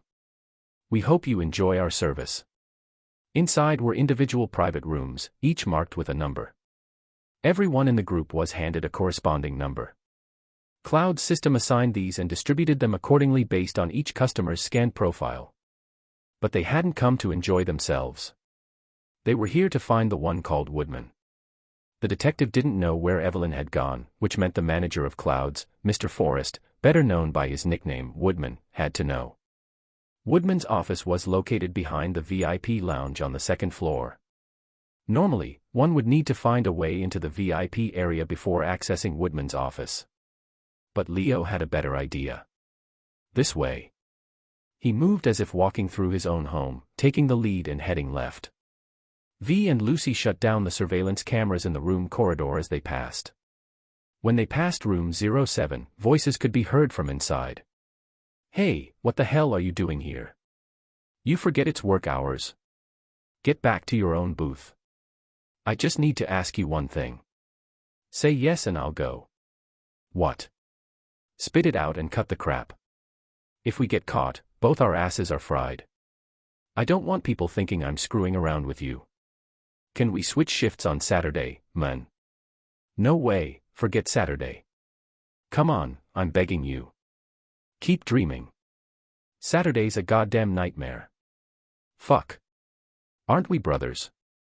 My kid ran away from home. Then go find him. Maybe you'll get lucky and find him before Saturday. I know where he is. Scavs took him. I need to borrow money from my parents on Saturday to pay them off. If I don't, those psychos will toss him into a shredder. I'm begging you on my knees here, man. Fine. Ignoring the argument inside, the group reached the far left end of the corridor. There was an access-restricted elevator there, which could only be activated with an access token, something only Woodman and a few high-level staff had. But they didn't need a token. Lucy. It's yours. Leo, Jackie, and V stood guard outside while Lucy crouched in front of the elevator, connecting her personal interface to the nearby terminal. She began hacking. Half a minute later, the hack was complete, and the elevator doors slid open. Leo glanced around. No one had noticed them. The group entered the elevator one by one. It ascended, opening onto a dim, silent hallway, quiet and eerie. Woodman's office lay at the very end. Inside the luxuriously decorated office, Woodman had his feet up on the desk, holding a double-stacked, sauce-dripping beef burger. Suddenly, the computer chimed. With greasy fingers, he tapped at the screen. A message had come in from some girl named Jerry O'Connell.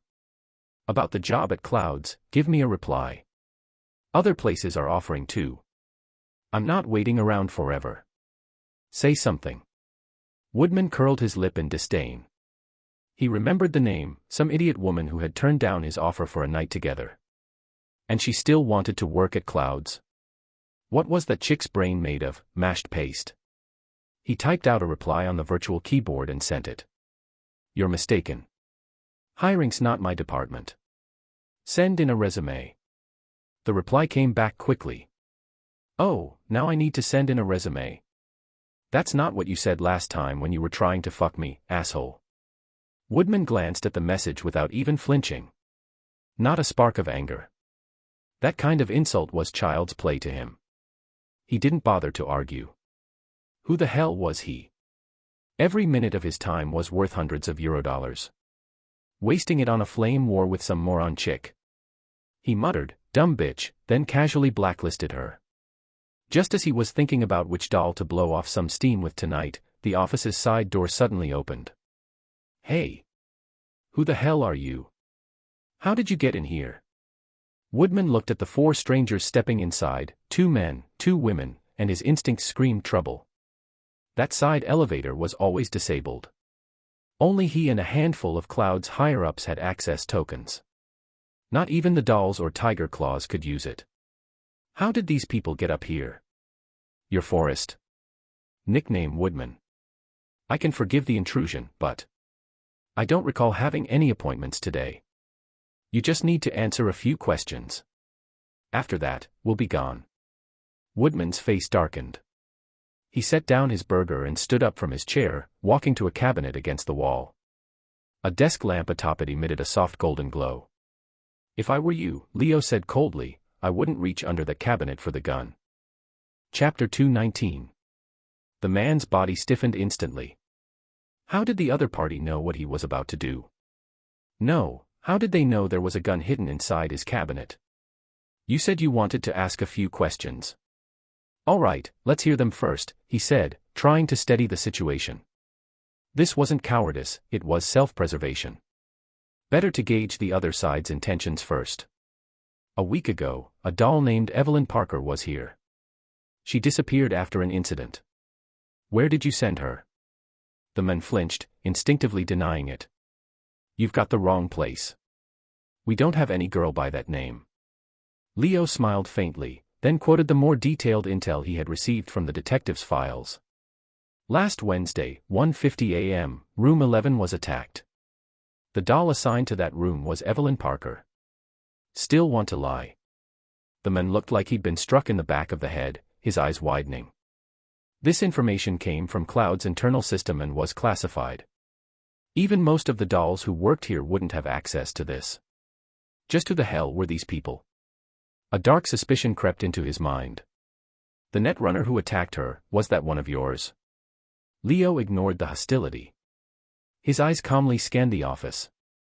A large red carpet. No money for real plants, so there were framed pictures of greenery instead. Golden desk lamp casting a warm glow. All of it, a cheap imitation of a corporate executive's office. One look at a person's office decor could often reveal their ambitions. Clearly, this man wasn't content just managing a team of dolls. He wanted to climb higher. I wasn't the one who attacked Evelyn. But I need to know where she is. Oh, and this is a tiger claw spot, right? Then you should know Jotaro Shobo. The reason Jotaro died was because we couldn't reach an agreement. That was the last time he sat down to talk business with anyone. You don't want this to be your last conversation too, do you? No one involved with the tiger claws hadn't heard Jotaro Shobo's name. Even though he had died months ago, along with his crew, reduced to fireworks in the explosion at the Phoenix Casino, the gang still had no clue who the culprit was. Of course not. I don't want to end up like Jotaro. He raised his hands and poured himself a drink. That girl.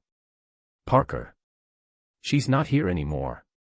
Leo raised an eyebrow, already losing patience. Tell me something I don't know. The man lifted his glass toward Leo. I thought you'd know how places like this work. But I guess not. Leo crossed his arms, expression cold.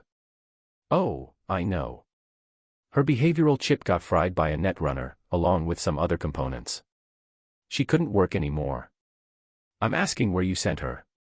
Don't play dumb. If you think I won't kill you, think again. You're not more valuable than the corpos I've already put down. A shiver ran through the men.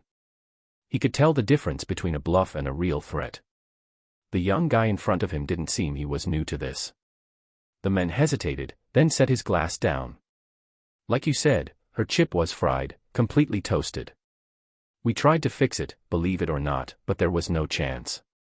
Higher-ups told me to deal with her. So you killed her? No.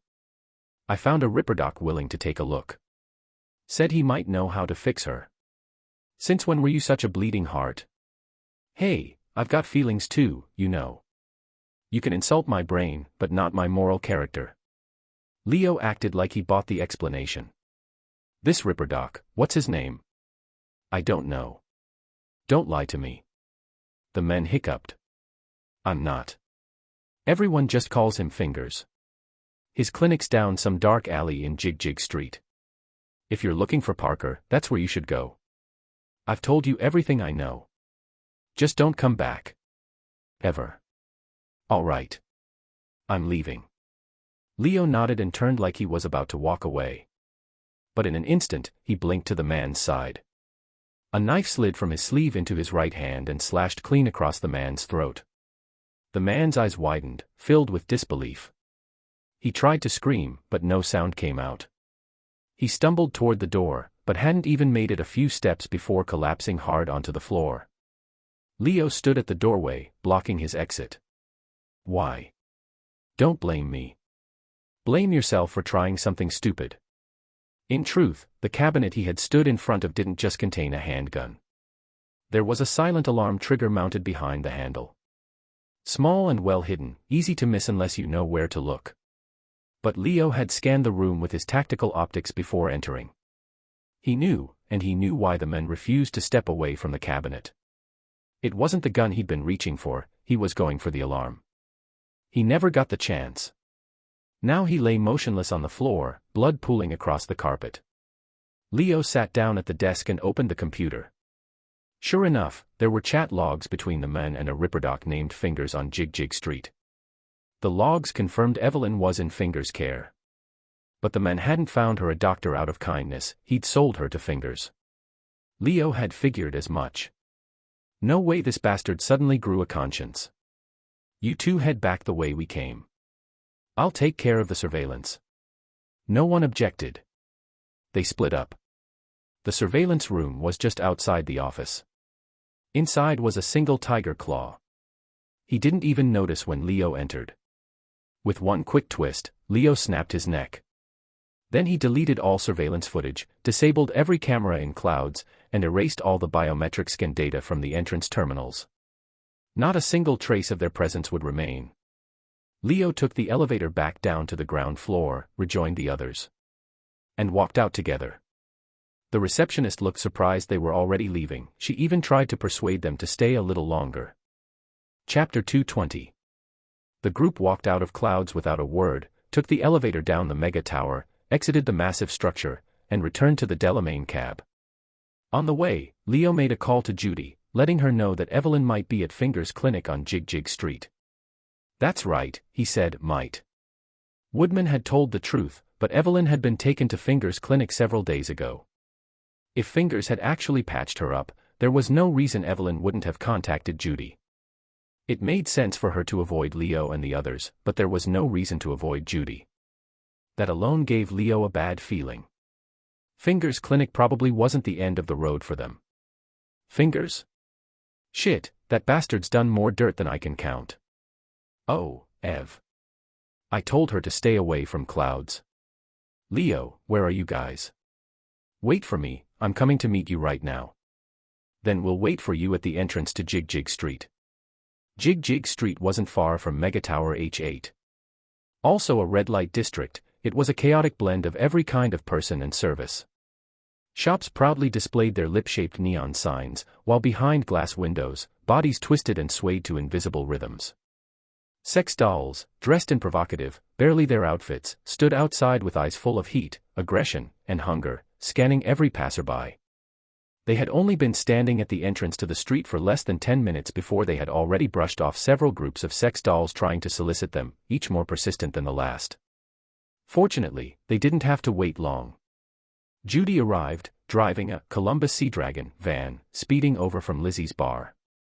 Columbus, under Villefort, was the youngest, cheapest, and most popular model in its line, a favorite among transport companies and large families, and, of course, scavs. The van was big, wide, and roomy, perfect for hauling both crewmates and cargo, the poor souls they had their eyes on. Judy stepped out of the van and walked up to them. After a quick exchange of greetings, she said, "I'll lead the way," and headed straight into Jig Jig Street. Her expression was like a scorned lover, and the working dolls, initially eager to pitch themselves, quickly backed off after one look. Seeing Judy walk like she knew the place well, Leo asked curiously, "You seem to know this Fingers guy pretty well." "You could say that. If you know even one doll, you've heard of Fingers. He that famous?" Judy sneered. "More like he knows how to sell himself. You should see how he promotes that so-called clinic on his website, if you can even call that dump a clinic. He installs junk into dolls. Stuff even the bums wouldn't pick up off the street." Jackie's eyes went wide with disbelief, his face showing a mix of confusion and disgust. "And people still go to that place." In Night City, black market clinics were everywhere, unlicensed ripperdocs as common as rats. Most only got business once, the moment someone got scammed, they never went back. But from the way Judy described it, Fingers not only had new clients, he had regulars. What, were their neural links fried too? Judy let out a cold laugh. That's what makes Fingers dangerous. He knows his clients, dolls with wallets emptier than their eyes.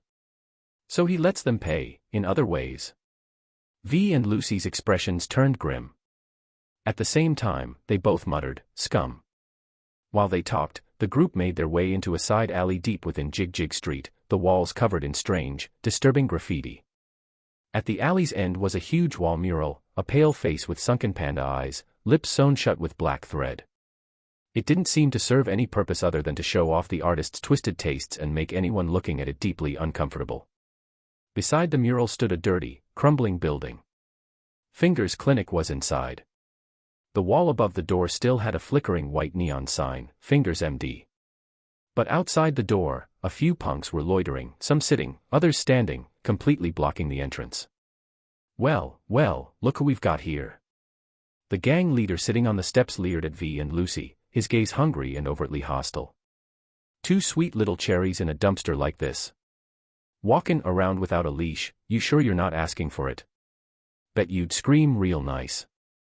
A red flash appeared in Lucy's eyes. The punk lounging on the plastic chair was suddenly engulfed in a burst of blue-white electric sparks, his body spasming as both he and the chair toppled backward. The one standing in front of the door with arms crossed suddenly ignited, flames spread rapidly over his body until he became a living torch, as if his flesh were made of gasoline-soaked rags. As for the leader on the steps, he had just pulled out a pistol and aimed it at the group when, without warning, his arm started moving against his will. Slowly, the barrel pressed up under his own chin. Bang. Judy flinched slightly at the sound but said nothing. Her eyes lingered on the bodies for a second too long before she looked away. Jaw tight, she kept moving, her mind locked on one thing, Evelyn. The group stepped over the corpses and entered the building. No one questioned what Lucy had done. In fact, even if Lucy hadn't fried them, Leo wouldn't have let it slide either. In a place like Night City, where the law was a joke, you couldn't expect respect, you had to demand it. And that kind of filth only understood one thing, force. Even now, they had guns, and there were two men, Leo and Jackie, standing right there. If it had just been one woman walking in alone, well, everyone knew what would have happened. There was no need to be merciful. The building was filled with the murmurs and nonsense of half-delirious vagrants, but the group ignored them and climbed the stairs. On the upper floor, if it could still be called a waiting room, the space was packed with people. Bathed in garish purples and pinks, the room felt more like a seedy club offering special services than any kind of medical facility. Judy entered and looked around before rushing straight toward the back. Immediately, the other waiting customers exploded with outrage. "Hey! There's a line here. No way, no cutting. Sit your ass down and wait your turn, I've been here half an hour. Not even Lizzie Wizzy's getting in before me." Apparently, Fingers had dealt with line cutters before. The door to the operating room was tightly shut. Judy tried pushing it, no use. She ignored the protests and returned to Leo's side, her face anxious. Leo glanced around at the waiting dolls packed into the room, then looked back at Judy. "Fingers is in there." "Of course he is. What, you think all these people are lining up to breathe air?" Judy bit her lip, hesitated for a moment, then looked at Leo with a pleading expression. "Leo. I'm really worried about Ev. I can't wait anymore. I know I sound like some manipulative drama queen, but, please. Can you figure something out?" Chapter 221. Leave it to me. Leo first gave Judy a reassuring glance, then looked over at Lucy. After working together for so long, they had long developed an unspoken understanding. One look was enough to convey everything. Lucy only needed to glance at the door with her Kiroshi Optics MK.3 implant, and she could immediately tell that Fingers' door wasn't even on the same level as the elevator at Clouds. There wasn't even a need to plug in a physical connector, just one focused look and the lock was already hacked. "What the hell are you doing?" A male doll stood up from the couch, clearly annoyed. "Sorry, folks." "Emergency measures," Leo said, pulling out a can of soda from under his jacket and chugging it in one go. Then, in front of everyone, he slowly crushed the aluminum can into a ball of scrap with his bare hand. Amid the stunned gazes of those in the room, it was clear, Leo's arm showed no signs of any cybernetic enhancement, nor was he wearing any powered gauntlets. He had done it purely with raw physical strength. Of course, what they didn't know was that this confidence came from Fitness LV9. Leo scanned the room, clearly satisfied with their stunned expressions. He chuckled and casually tossed the crushed can onto the table. The men who'd been complaining earlier picked it up, bit it to confirm it was real metal, then ran out to a vending machine and bought a can of soda for himself. But no matter how hard he tried, all he could manage was to fold the can in half, not even close to what Leo had done. One of the dolls murmured, voicing what everyone else was thinking, "Is he even human?" Inside the operating room, Finger, currently working on a doll lying on the surgical chair, looked toward the commotion at the door. When he saw several strangers walk in, and especially when those strangers didn't look like they were here for medical services, his expression turned from surprise to panic. "What's going on? What do you people want?" Leo didn't answer. He was busy looking around this so-called operating room. Normally, such a space should be clean, bright, and sterile. But this one didn't meet even a single one of those criteria. A doll missing her jaw lay on a shabby chair, probably something salvaged from a dump, with cracked and peeling leather. "We've got some questions for you. But finish your surgery first," Leo said. Fingers' lips twitched. It looked like he wanted to yell at them to leave, but he hadn't forgotten how Lucy had hacked the door with just a glance. In the end, he said nothing, choosing to continue the procedure. The tool in his hand looked more like a welding torch than surgical equipment. The sounds of the procedure were more fitting for a workshop than a clinic. V quietly told Leo that the doll's upper eyelid retractors were damaged, which was why her eyes couldn't close. Lucy shut the door. V stood beside Leo, while Jackie wandered off to look around, showing no interest in the surgery.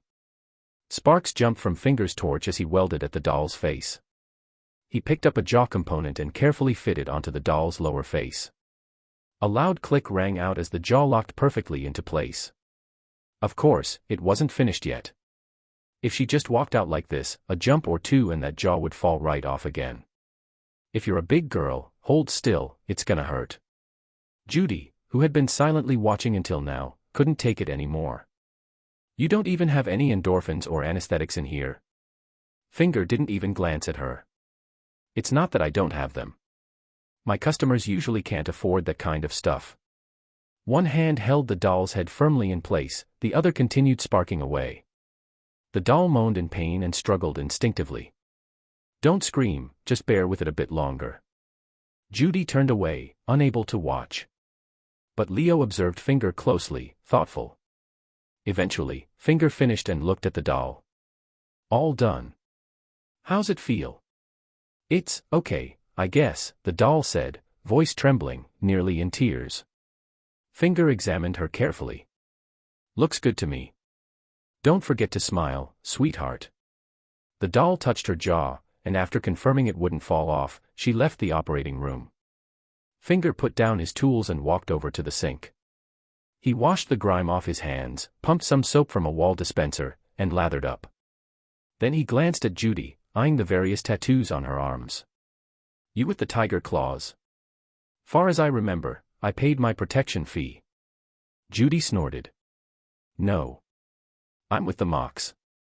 Ah, a Mox girl. Nice to meet you. So, what can I help you with? Leo stepped forward. I heard a woman named Evelyn Parker was brought to you. I'll keep it short, where is she now? This isn't something we should discuss out here. Please, follow me to my office. Finger's so-called office was actually just a room inside the operating space. A double bed sat in the center, and the room was filled with adult toys meant for enhancing pleasure. It wasn't so much a place for business discussions as it was where Finger slept, and where he collected payment from dolls who couldn't afford his services. He plopped down carelessly in a chair. The lighting in here was a bit better than the outside room, enough for everyone to clearly see his outfit and gear. Chapter 222.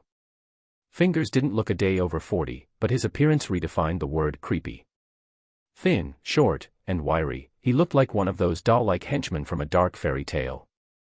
Around his neck hung a collar-like ornament, and he wore nothing but a flimsy vest, if it could even be called that. It was practically just fishnet. Sure, Cloud's girls wore fishnet outfits too, but the difference was they actually looked good in it. Here it looked out of place. Leo sat down in the chair across from Fingers. V and Lucy stood behind him, while Jackie stood guard at the office door with his arms crossed. Judy paced nervously back and forth. You're looking for that girl, Evelyn Parker, right? Pardon me for asking, but did Woodman send you? Evelyn was one of the premium dolls at Cloud's. Under normal circumstances, someone like Fingers wouldn't even dream of touching her. So when Leo's crew came in asking for Evelyn by name, Fingers could only assume that Woodman had changed his mind and wanted her back. But he had already done what he'd done. Seeing Fingers' eyes darting suspiciously, Leo didn't bother playing games. That's none of your concern. All you need to know is, we have nothing to do with Clouds. Oh, right, almost forgot to mention, Woodman's no longer in charge at Clouds. He's not feeling well. I don't think he'll be handling any business ever again. Fingers stiffened slightly and studied Leo again. But his gaze was like a thick fog, impossible to read. Fingers sighed. He didn't know exactly who these people were, but anyone able to run a clinic on Jig Jig Street needed at least a decent sense for danger. And right now, that sense was screaming at him.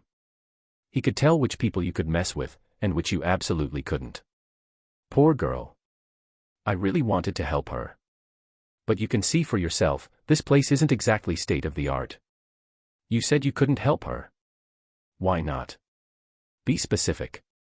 If I knew how, she'd be standing here smiling right now. Fingers paused, then continued, her chip's command register was completely burned out.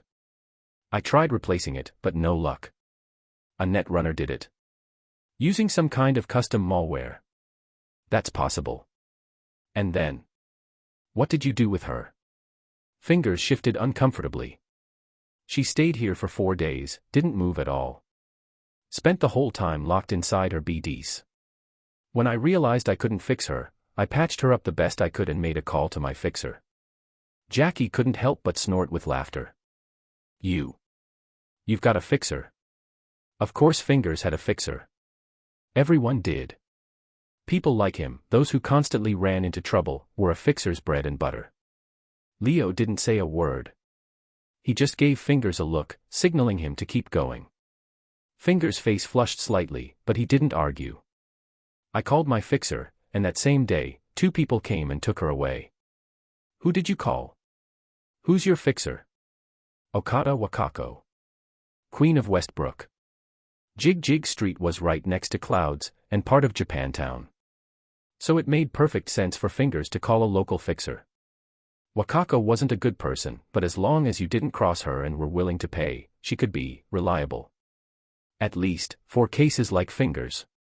For people like Diana, who Biotechnica had to silence, Wakako wouldn't lift a finger. And what did you say to her? I told her I had a broken doll, equipped with a full Clouds behavioral chip and top-shelf brain dance implants. Everything was in great condition, except the command register. I figured that would still make her worth something. You said 2 people came to get Evelyn. Where'd they take her? I don't know. They weren't the chatty type. I'm not stupid. I know when to keep my mouth shut. As soon as he finished speaking, Judy, who had been quietly listening this whole time, snapped like a feral cat. Not stupid. You seriously think that? You think these girls come to you because you're good-looking? Or kind? They come here because they have no other choice. Deep down, they despise you. They see you for the miserable bastard you are. Her words were harsh.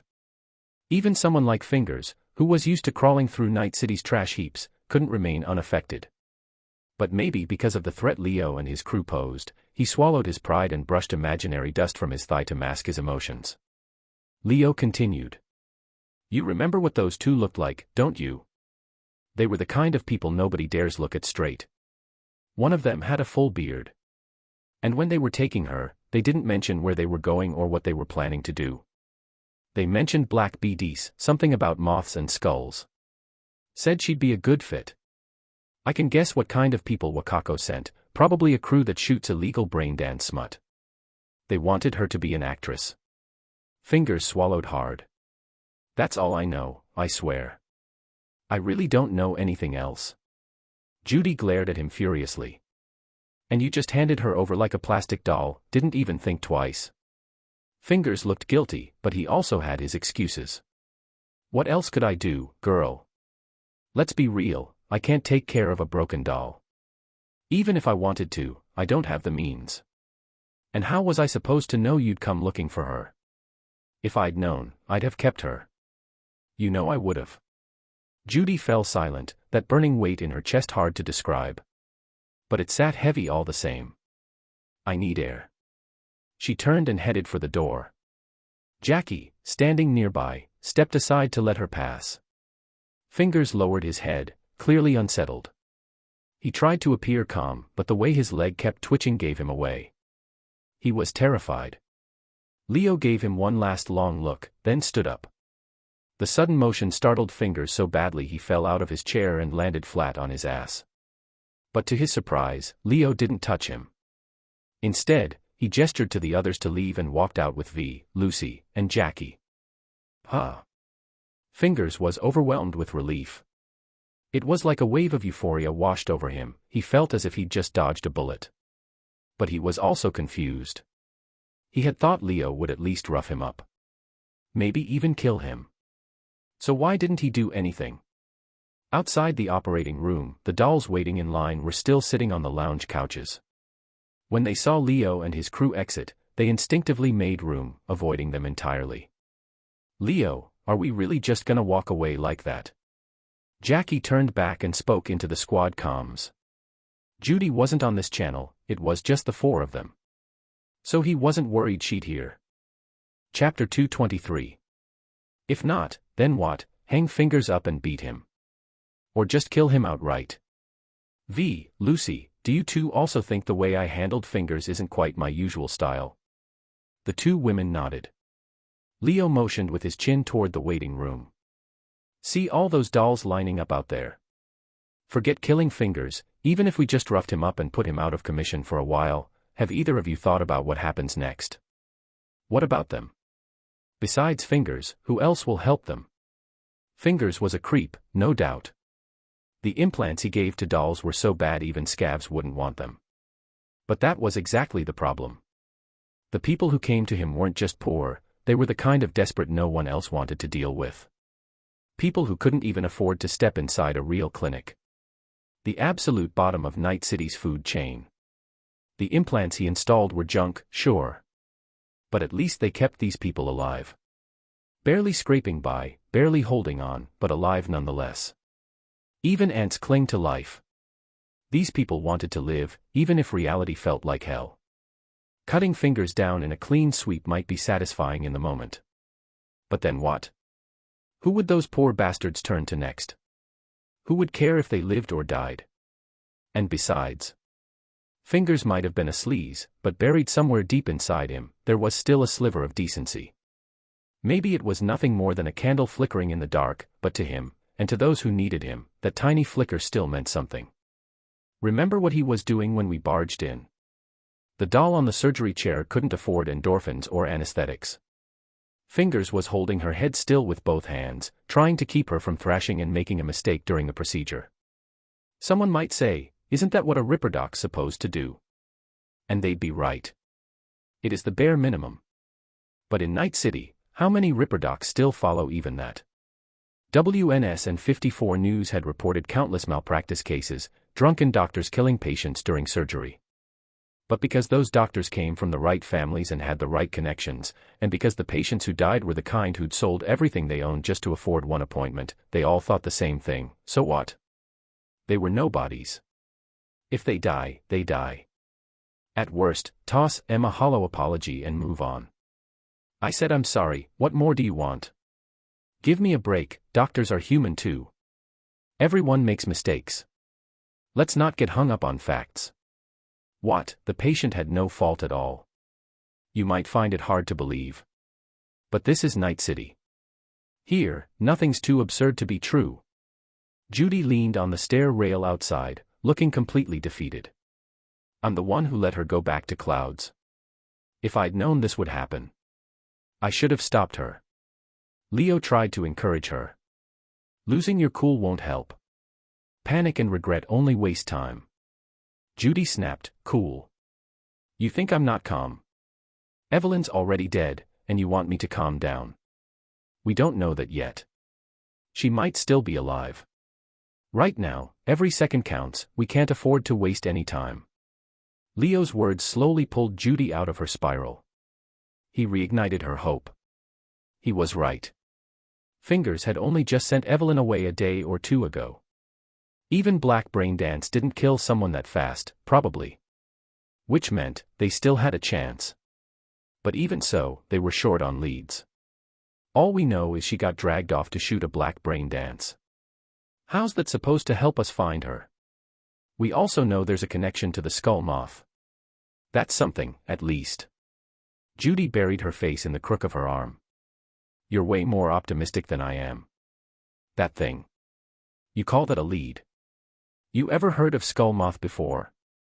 Anything at all, even a scrap? Judy shook her head. You know how this business works. In Black BD, anything goes. The market is deep as a crater and twice as dark. You'll find every freak show and fetish imaginable. And the packaging always changes, makes it harder to track and harder to get caught. In other words, she didn't know. Leo just shrugged. Fair enough. Judy was a BD editor, not a black market producer. It wasn't her fault. Still, he'd hoped she might know something. No matter. He had another plan. We need to figure out where they recorded the BD. A place that nasty's gotta be hidden, doubt they do any of this outdoors. Black BDs were illegal, not just because of the psychological trauma they inflicted on users, but because the actors involved were often forced into it. Unlike legal BDs, where actors had safety protocols and exit clauses, black BDs didn't fake anything. If someone got shot, stabbed, burned, then that person actually got shot, stabbed, burned. That's why most black BD stars never lived long enough to get famous. One shoot, and they were gone. Disposable. Which meant those things couldn't be filmed in public. They had to be recorded somewhere private. Yeah, it's gotta be a quiet, out-of-the-way spot, Judy agreed. V suddenly chimed in, if that's the case, maybe we can find clues in older releases. If we can buy a few Skullmoth BDs from a fixer, we might get somewhere. Leo shot her a look. You think these people are dumb enough to leave behind evidence like that? V retorted, got a better idea. Judy folded her arms. Actually, I do. There's a site called Love Night City. It's a total cesspool, everything and anything goes. We might be able to dig something up there. That's not bad. V's idea wasn't bad either, Leo said as they all headed downstairs. Actually, I've got another one. Finger said he called Wakako, right? I'll go talk to her, see what I can find out. Judy looked uneasy. Okada Wakako. I've heard of her, but do you really think she'll give you anything? Judy had dealt with fixers before. She knew how they operated. They didn't just go to the highest bidder, they survived on trust and reputation. A fixer who casually sold out someone's information wouldn't last a week.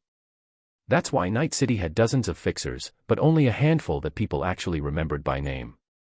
Wakako Okada was one of those names. Judy didn't think she'd betray her principles just like that. She might. She might not. Either way, it doesn't cost us anything to try. All right. Then we split up. I'll check out Love Night City, and you go find the fixer. Judy hesitated. We'll meet at my van. Good. Leo nodded. V, go with Judy. I'll handle Wakako alone. It'll be easier that way. Lucy asked tentatively, you don't need me to go with you. You know, in case she doesn't want to talk. I could. Leo cut her off with a shake of the head. No. Better not. He knew what Lucy meant. But Wakako wasn't like most people. Nobody liked someone rooting around in their neural link. The only people who had that done to them were either already dying, or people like Mayor Rhine, who could be silenced with money and didn't care about revenge. Wakako was still a fixer. Doing something like that to her would leave a mark. Besides, if she refused to cooperate, Leo had other, softer ways of getting what he needed. Just after Leo parted ways with V and the others, he spotted two men in a standoff just ahead. Chapter 224. A small crowd had gathered nearby to watch the commotion. Hey, men. You trying to double-cross me? Why are 4 bags missing from my share? I took it out of Pablo's cut. Not happy. Go ask him yourself. I can't find Pablo, so I'm asking you. Right now, it's you I can't settle with. I could pave the road with your guts, but that still wouldn't get me my money. Oh. Feeling tough, huh? Come on then, I'll help you loosen up, punk. Both men drew their pistols and fired simultaneously, and dropped to the ground at the same time. Only then did the onlookers scream and scatter in panic. But the fight was already over. Whether it was a matter of accuracy or just bad luck, both had struck each other's vital points and died on the spot. Leo shook his head. Honestly, street shootings and brawls like this weren't unusual in Night City. It was exactly the kind of chaos the megacorporations welcomed. The worse the public safety, the more it highlighted the value of private security services and weapons. After all, their corporate plazas and the North Oak district were heavily guarded by NCPD and corporate security teams. Riots and crime hardly reached them. Okada Wakako's pachinko parlor was located on Jig Jig Street. Leo only walked a few minutes before arriving at her shop. He ignored the people sitting outside playing pachinko, pushed aside the curtain made of plastic slats, and stepped inside. The back room was Wakako's office, small, but refined, a textbook example of how the Japanese made efficient use of tight spaces. When she saw Leo enter, a sharp glint flickered in Wakako's eyes. Leo. A rare guest. Leo took a seat across from her. What, not happy to see me? Why wouldn't I be? Wakako was in the middle of a call, but she wrapped it up quickly and hung up. Still, I imagine you didn't come just for small talk. I've always said, age brings wisdom. You haven't lost your edge, Wakako. Spare me the flattery. If you've got business, get to it. It's better that way, for both of us. Wakako clearly wasn't thrilled by Leo's visit. They weren't enemies, but they weren't exactly friends either. Then I'll be direct. I know you recently helped a braindance crew recruit a new actress. I want their contact information. If you have an address I can visit, even better. Wakako slowly removed her glasses and placed them on the desk. Leo, this is putting me in a very difficult position. In Japanese culture, avoiding trouble for others is a virtue. So when someone says they're troubled, it's actually a strong expression. The equivalent of an American saying, you're being a real pain in the ass. But Leo wasn't Japanese. And Wakako wasn't a full-blooded Japanese either, she was Japanese-American. So, cut the act. We both know if the price is right, you'd sell them out in a heartbeat. I don't know what you're talking about, Leo. I'll give you 10,000 euro for their info. No one else will know. Wakako shook her head firmly. 20,000. She said nothing, only smiled. 50. Bam. Wakako slammed both hands on the desk and stood up. You insult me, Leo. People trust me to help solve their problems. You think a bit of cash can buy me that kind of betrayal? Leo raised his hands in surrender. But there wasn't a hint of frustration on his face. My bad. I misjudged you, Wakako. She slowly sat back down, her expression softening into a smile. But I do have a very interesting brain dance. 50,000 euro, it's a bargain. Want it? Interesting. How interesting? You'll see. Be sure to check the edges, there's something worth finding. With that, Wakako pulled out a brain dance chip packaged in a little pink case shaped like a parasol and slid it across the table. Leo looked at her. That same sly smile never left her face. Damn old fox. She wasn't giving him a single handle to hold onto. Leo took the chip, thanked her, transferred the 50,000, and turned to leave. Leo. He figured Wakako was about to ask for more. But she simply said, calmly. Do it clean. I don't want anyone knocking on my door. Leo paused at the threshold. He glanced at the small Buddhist shrine inside the shop. Don't worry. The Buddha is merciful. I'll make sure they all get sent to where they belong. Outside Jig Jig Street, on the road near the entrance. Judy sat in the car, eyes glued to the alley, growing more and more anxious. The moment she saw Leo step out, she lit up. There he is. Leo got into the passenger seat and shook the brain dance chip in his hand, marked with the Skov Skullmoth logo. Got it. Judy breathed a sigh of relief. Thank God. Let's get started. You're the editor, you understand this better than I do. It's all yours. Judy didn't reply. She tore open the parasol-shaped pink wrapper and slotted the chip into the BD wreath. Keep watch for me. When someone was immersed in a brain dance, they became completely unaware of their surroundings. That's why Judy had her editing room in the basement of Lizzie's bar. Relax. We've got your back. Only then did Judy put on the BD wreath. A few minutes later, Judy pulled off the headset. Her face looked awful. Here. Drink some water. Leo handed over a bottle of mineral water. Judy unscrewed it and drank a few sips. Her complexion improved slightly. I just don't get it. Why would anyone want to watch something like this? What did you see? A netrunner. He got caught by scavs. They forced him to cross the Blackwall.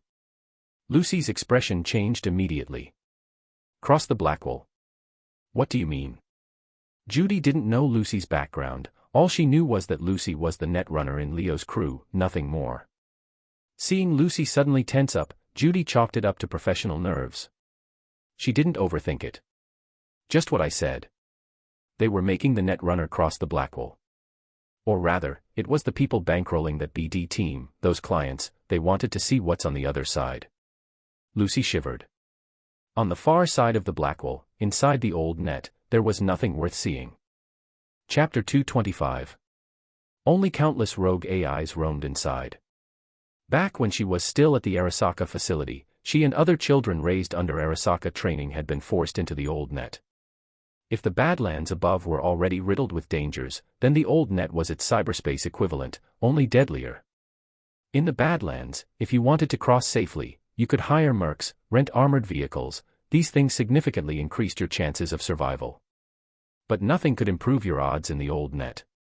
Even Netwatch had been so helpless in the face of rogue AIs that they'd constructed the Blackwall to isolate them completely. That's why Lucy couldn't understand what kind of lunatic would willingly watch a black brain dance showing someone entering the old net. Anyway, based on environmental analysis from the black brain dance, I suspect their hideout is at the old Charter Hill power plant. Judy looked at Leo expectantly.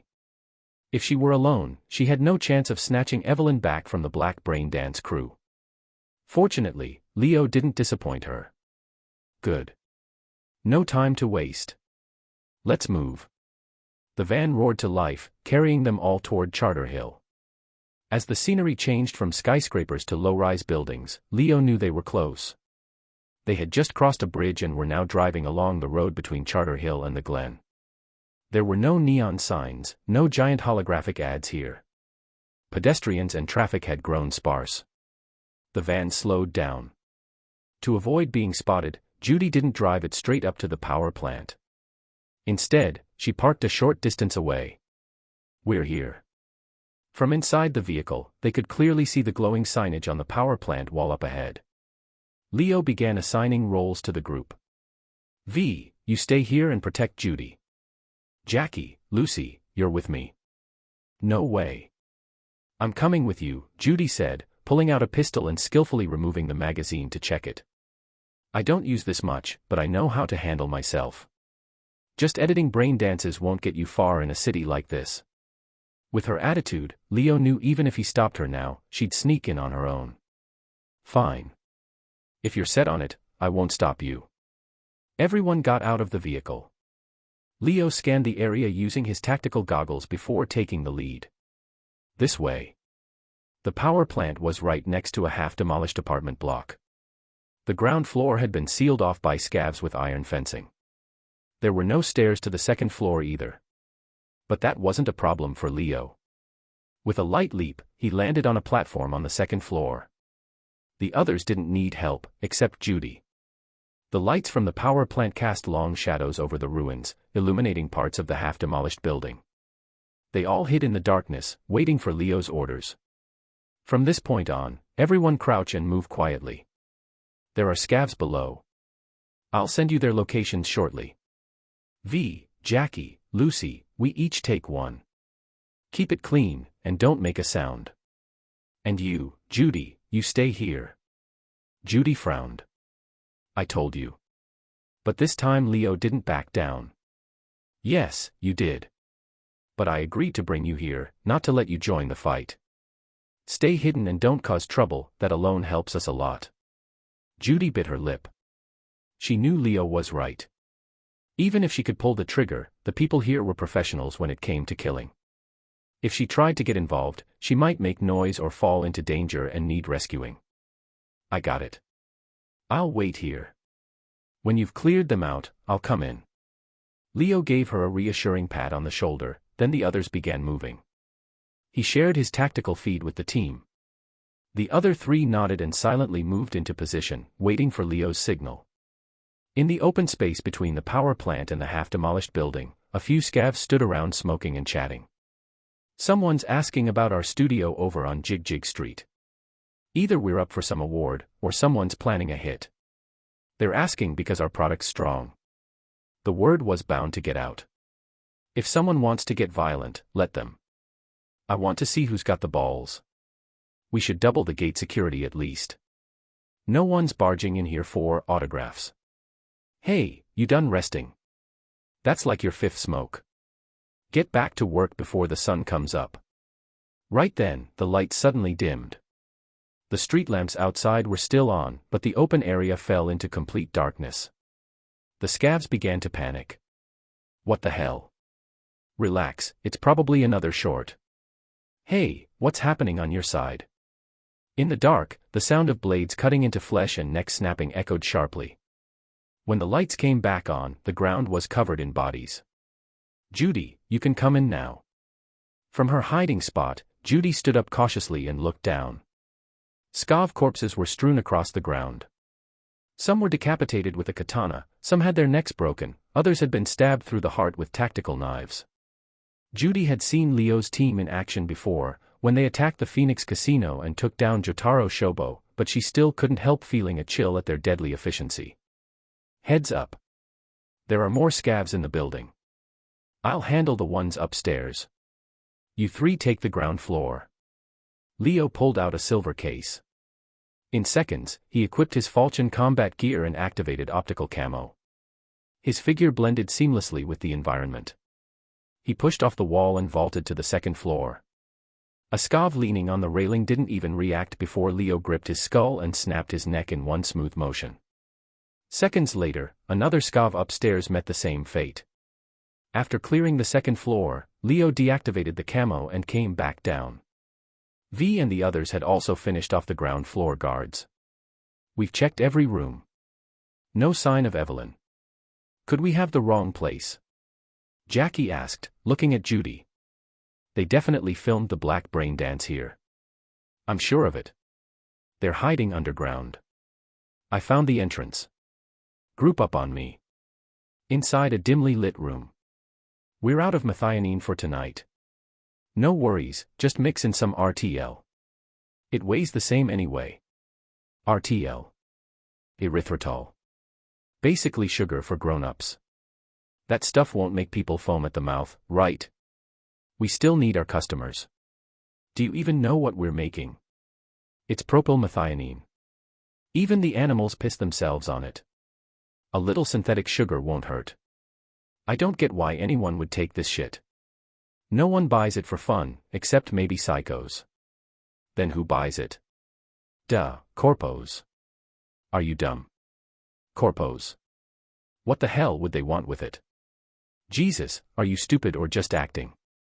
I swear, we work for corpos who need people running non-stop 12 hours a day, all year long. There's one company, can't remember the name. Chapter 226. Biotechnica.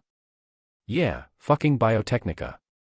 6 days of paid leave a year, and they're still ranked third among Night City's big 5 employers, right after Arasaka and Militech. So. Jesus, you really got a pig's brain in there or what? I'm spelling it out for you and you still don't get it. Other core don't even give you 6 days off a year. With that kind of workload, that kind of grind, you think you could last without chemical help? Oh, I get it now. Then shut up and get back to. The male scav was still cursing, but before he could finish, a sudden lightness filled his head, as if gravity had been turned off. For a brief moment, he felt free. His last conscious image was looking down at his own body, still standing on the ground, now headless, slumping over the workstation.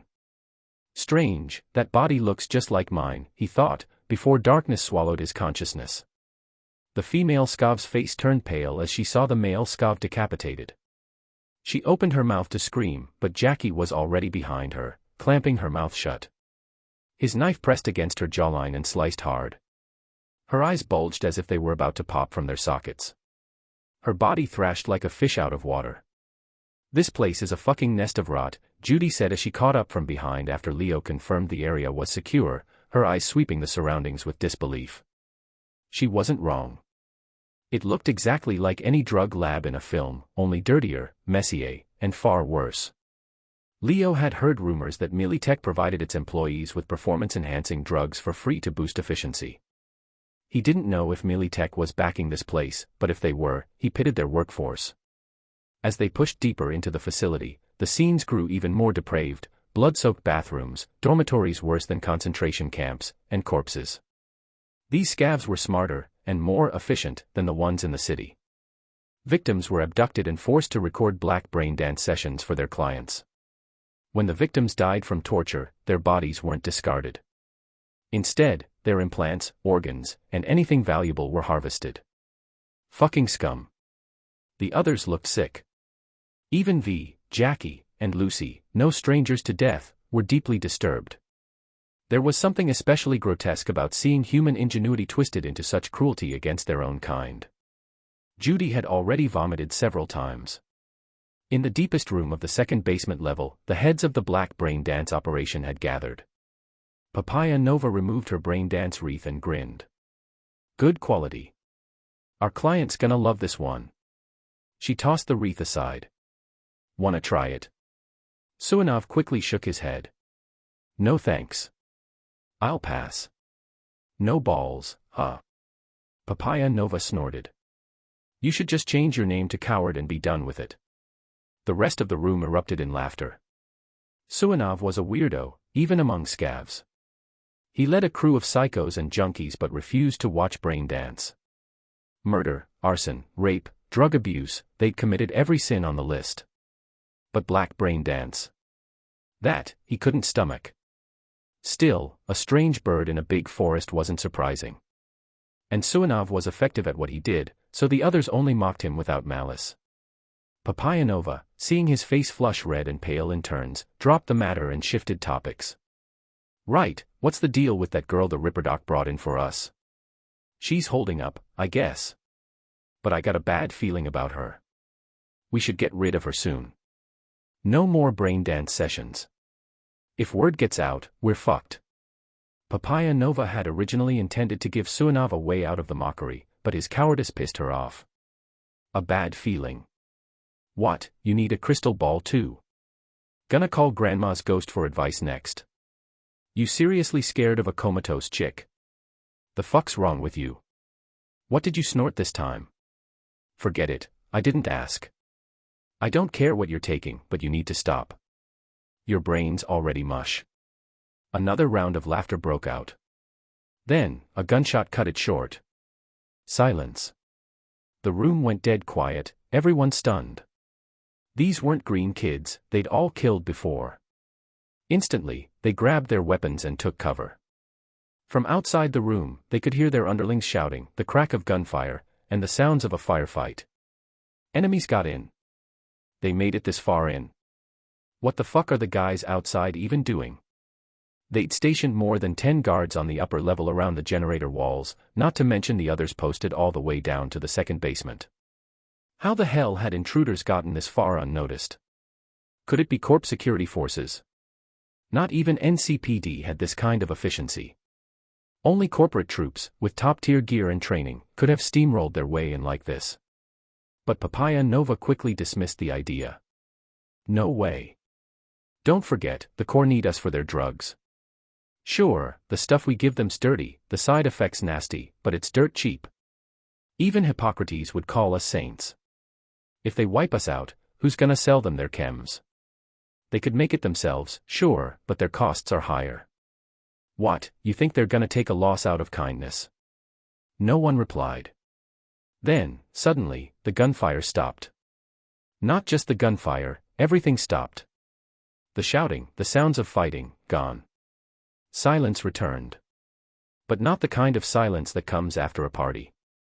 This was something else. Deathly silence. Scavs weren't soldiers. Hell, even in a military base, total silence was rare. Normally, there'd be loud music, brawling, shouting, cursing, constant noise. But now, not a single sound. Like a graveyard. Cold sweat began forming on the foreheads of everyone in the room. Suddenly, someone seemed to realize something and rushed over to the terminal. The others caught on. Of course. The terminal was hooked up to the exterior cameras. Through it, they could see what was happening outside. But the hope they felt rising in their chests crashed just as fast. Every camera had been blacked out. Not a single one was working. The head at the console instinctively wanted to curse out loud, but didn't dare. He was afraid of alerting whatever was still out there. He wanted to scream but swallowed it. What do we do now? Chapter 227. Ah, Nova. Everyone's eyes turned toward Papaya Nova. Though they were all gang leaders, Nova was the top dog, they were just small-time heads. At the end of the outer corridor, there's an elevator that can take us directly up, Nova said slowly. But someone has to go out first to check the situation. Silence fell instantly. Go out. In this situation. Who the hell would volunteer for that? That was practically volunteering to be cannon fodder. You go. Fuck you, why not you? I've got a wife and kid. You're single, no one's gonna cry if you die. Screw your mom. You trying to shove your love life down my throat right now? I'll shove a gun down your ass. As the arguing spiraled out of control, the door suddenly made a noise. The shouting stopped instantly. Papaya Nova reacted first, raising her kinetic assault rifle and unloading a full burst straight at the door. Thud thud thud. The door was riddled with dozens of bullet holes in an instant. Swapping out the mag in one fluid motion, Nova rushed toward the door. "If you don't want to die, get your asses over here." With a fierce kick, she blasted the door open, took position at the frame, and fired another burst down the hallway outside. When the bullets ran dry, she glanced back at Suanov. Gritting his teeth, he raised his twin pistols and rolled out the door, but the hallway outside was empty. Every bullet Nova had fired hit nothing. What the hell is going on? The other gang leaders quickly came up with weapons raised, only to see that the hallway outside was empty, just shredded walls and floors. No blood. No bodies. But the knock they heard earlier, what was that? Wait, could it be? Suanov instinctively looked up at the ceiling. And then he saw it, a grenade, shaped differently from any standard fragmentation type, falling from above. Grenade. Get down. But instead of dropping to the floor, the grenade burst midair into a web of blinding lasers, slicing through human flesh without mercy. Blood sprayed across the walls and floor, splattered everywhere. It was a deep-cut anti-personnel grenade, strong enough to slice through steel with ease. Everyone near the doorway was wiped out instantly. As the grenade finished its cycle, a figure dropped from the ceiling. It was Leo. He landed in the corridor outside and rejoined the rest of the group. All clear, Leo nodded. Evelyn's in here. Follow me. He led them straight toward the last unexplored room. The door opened, revealing a large space set up like a BD chute for black market XBDs. Surrounding it were various recording and sensory rigs. In the center, a crude bed made of pallets and a thin mattress sat under moody-colored lights. A weak woman slumped against the edge. Who else could it be but Evelyn? Evie. Judy, for once, kept her composure. She didn't run to Evelyn, instead, she headed straight for the nearby terminal. Don't touch her. If she's still recording, it could fry her neural link. I need to cut the connection first. V, Jackie, stand guard outside. Lucy, come with me. Leo and Lucy entered the chute area, approaching Evelyn. The floor was littered with empty liquor bottles, magazines, cereal boxes, handcuffs, pill bottles, condoms, just a mess of trash. As they circled to the back of the bed, they finally saw Evelyn clearly. What she had become. The woman Leo had once seen in Lilith's house was gone.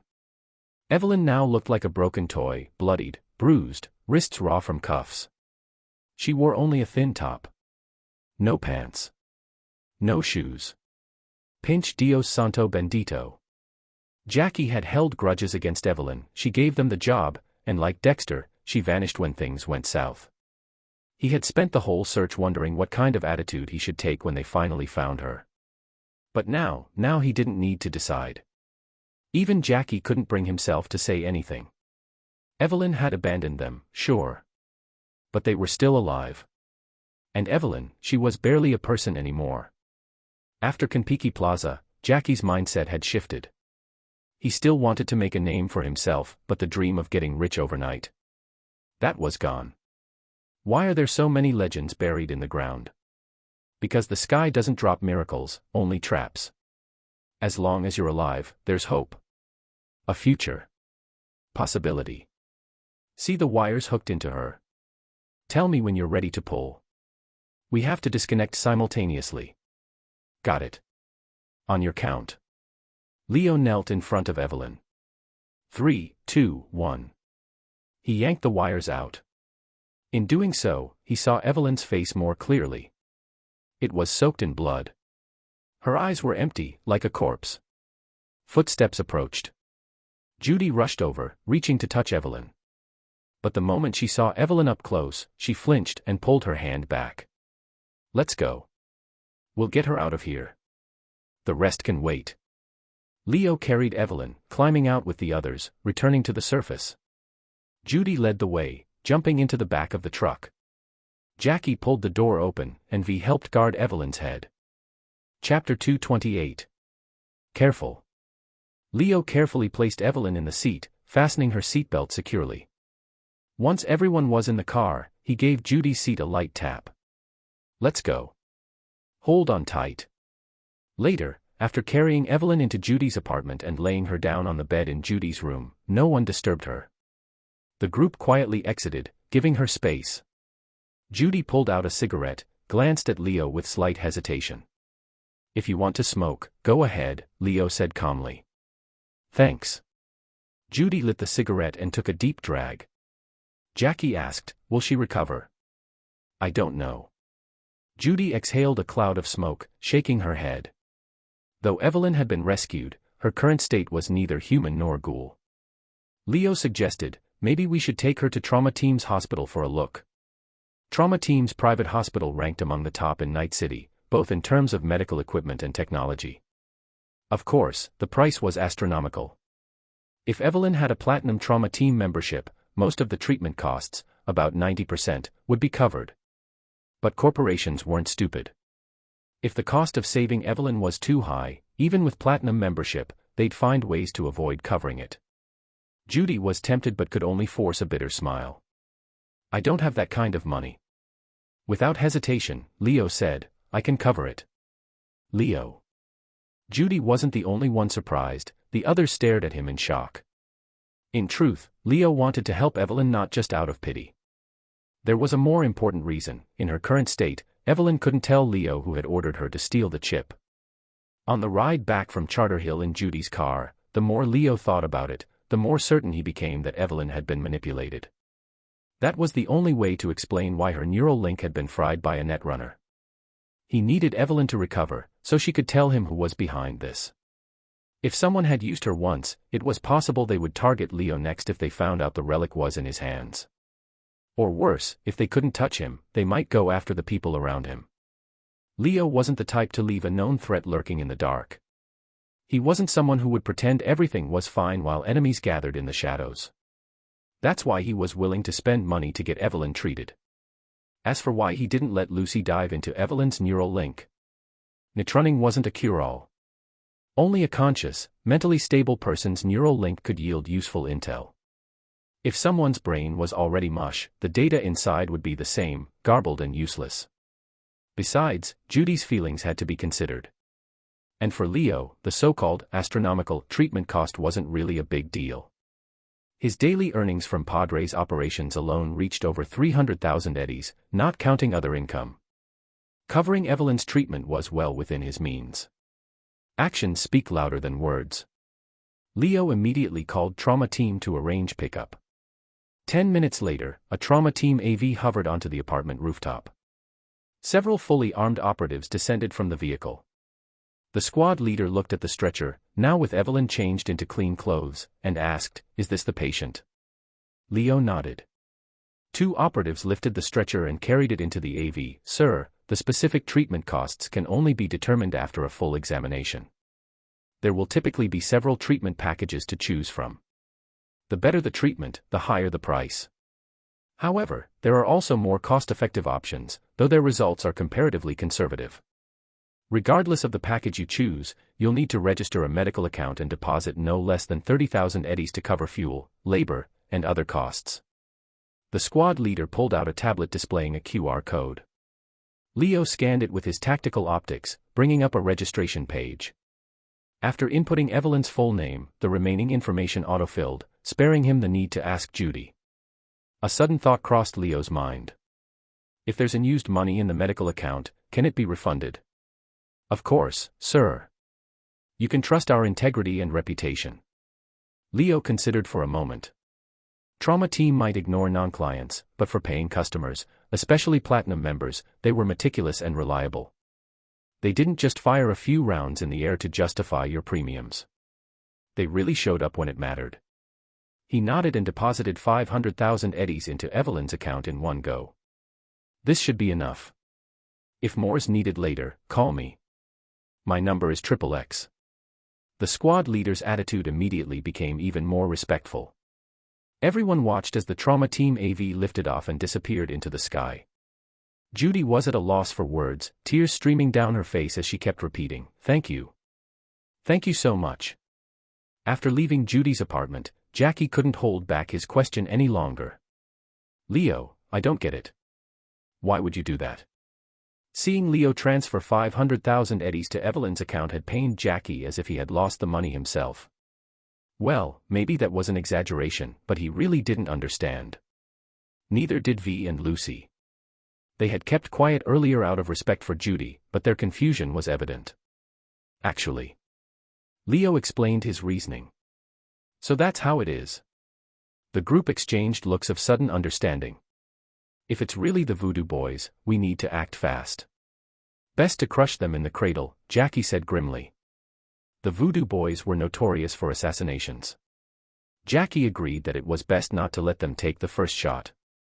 Chapter 229. Of course, this was only Leo's speculation for now.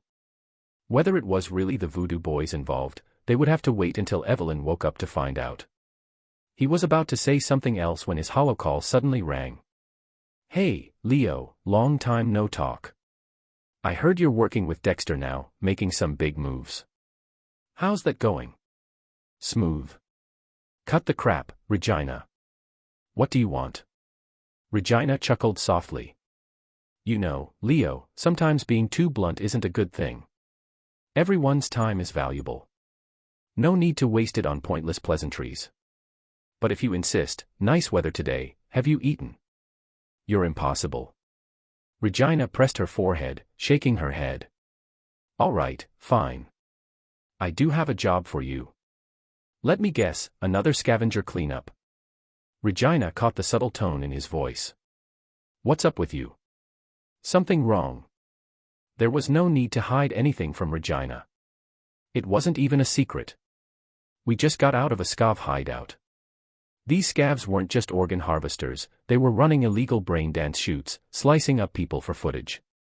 It was a slaughterhouse. Now Regina understood Leo's attitude. Sounds bad. It's not that it sounds bad, it is bad. Leo sighed. He wasn't that fragile, but there were simply too many scavs in this city. No matter how many you wiped out, more would crawl out from the cracks like rats and roaches. All right, enough chit-chat. You've got business, so get to it. The sooner we're done, the sooner I get to sleep. Regina nodded, fully understanding.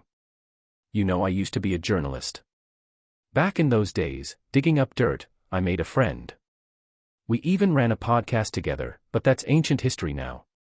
I've moved on, became a fixer. But he's still in the same game. I worry about him. I've tried to get him to quit, had more than a few arguments about it. He's stubborn as hell, never listens. But that's not the point. The point is, since yesterday, I haven't been able to reach him. 20 minutes ago, I got a local net login alert from his computer, at Eisenhower Street in Watson. Leo immediately understood what Regina was getting at. A reporter, digging up corporate dirt, in a city where not every journalist had been bought out. Some still did real journalism. But, those kinds of reporters rarely made it past Christmas. You're worried someone's out to get him. Regina sighed again. Not worried. I've already received a hit contract on him. Night City's never been kind to people who dig too deep. Because sometimes, they really do find secrets meant to stay buried. That's why I'm asking for your help. Personally, I want him to live. I get it, Regina. Send me the exact address. I'm not about to comb through Eisenhower Street house by house. It's sent. You should have it now. Thanks, Leo. Don't worry, the pay will be worth your while. Leo told V and Jackie to head back and rest. This was something he could handle alone. He waited where he stood for the Fenrir bike to arrive. A few minutes later, he mounted up and sped toward Eisenhower Street. By the way, what's your friend's name? He happens to share my last name, but we're not related. A name flashed through Leo's mind, slipping out instinctively. Max Jones. Regina sounded even more surprised than Leo. You know him. Leo gave a wry smile. Long story. Max Jones, fairly well-known journalist in the city. His main focus was exposing corporate scandals and digging up the inhumane atrocities committed during the Fourth Corporate War. He also paid close attention to the treatment of war veterans, often speaking up for them, urging corporations to improve the lives of those who had bled and died in their service. But megacorporations, you know how it is. Change? Not going to happen. Not in this lifetime. He could shout all he wanted, but nothing would change. Watson District. Eisenhower Street. The houses here were all low-rise buildings that had been standing for decades. You could tell the state of a neighborhood's safety just by looking at its surroundings. In the basement of one of those houses, Max Jones was bound hand and foot, curled up in a corner. He was terrified. Moments ago, he had witnessed with his own eyes how the scavengers butchered a living person, extracting every valuable piece of cyberware and organs. God above, even animals get a quick death from butchers before processing. Of course, that's what he'd read in books. After all, in the Night City of 2077, you couldn't even find real animals anymore. But these scavs didn't even blink while doing the same to their fellow humans. One of them, dressed like a butcher in a blood-stained apron, seemed to sense Max's gaze. He turned his head, grinned, his face splattered with fresh blood, yet utterly unfazed. That grin sent chills down Max's spine. Don't worry. You're up next. Max's eyes widened, his breathing became ragged, cold sweat trickling down his forehead. Previously, Max had hired Leo to meet with a contact at a homeless encampment. But when they arrived, they found Arasaka's people had beaten them to it. The contact and the entire camp had been wiped out. Terrified, Max had gone into hiding for a while. When it seemed like Arasaka wasn't coming after him, he returned to his old habits. It wasn't that Max had a particular grudge against Arasaka, he was against all megacorporations. If anyone exposed corporate corruption, he was interested. Yesterday morning, he received an anonymous tip-off, this time involving Zetatech. Compared to Arasaka and Militech, Zetatech wasn't as big or as famous. It had started as a small firm headquartered in Cupertino, specializing in computer hardware, software, and back-end systems. Over the past 30 years, thanks to lucrative government contracts and diversification into avionics and drone manufacturing, Zetatech had grown into a transportation industry giant. Their best-known products were armed helicopters for airports and security/combat/general-purpose drones, widely used by all major corporations, including Arasaka and Militech. When Max learned it was corporate dirt again, he jumped into his car without hesitation and headed to meet the informant. But halfway there, he got caught in a shootout between NCPD and a gang. The entire street had turned into a war zone, bullets raining down like a storm. In the chaos, Max had taken a bullet to the thigh, bleeding heavily. Chapter 230. He had called for an ambulance, thinking it would pull him out of the mess, but what he hadn't expected was that the ambulance had business ties with the scavengers. The medic inside knocked him out with a chloroform-soaked cloth laced with sevoflurane. When he regained consciousness, he found himself at a scavenger hideout. Fortunately, because of the number of cyberware implants in his body, the scavs decided to hold off on dealing with him right away. Unfortunately, being dissected alive was only a matter of time.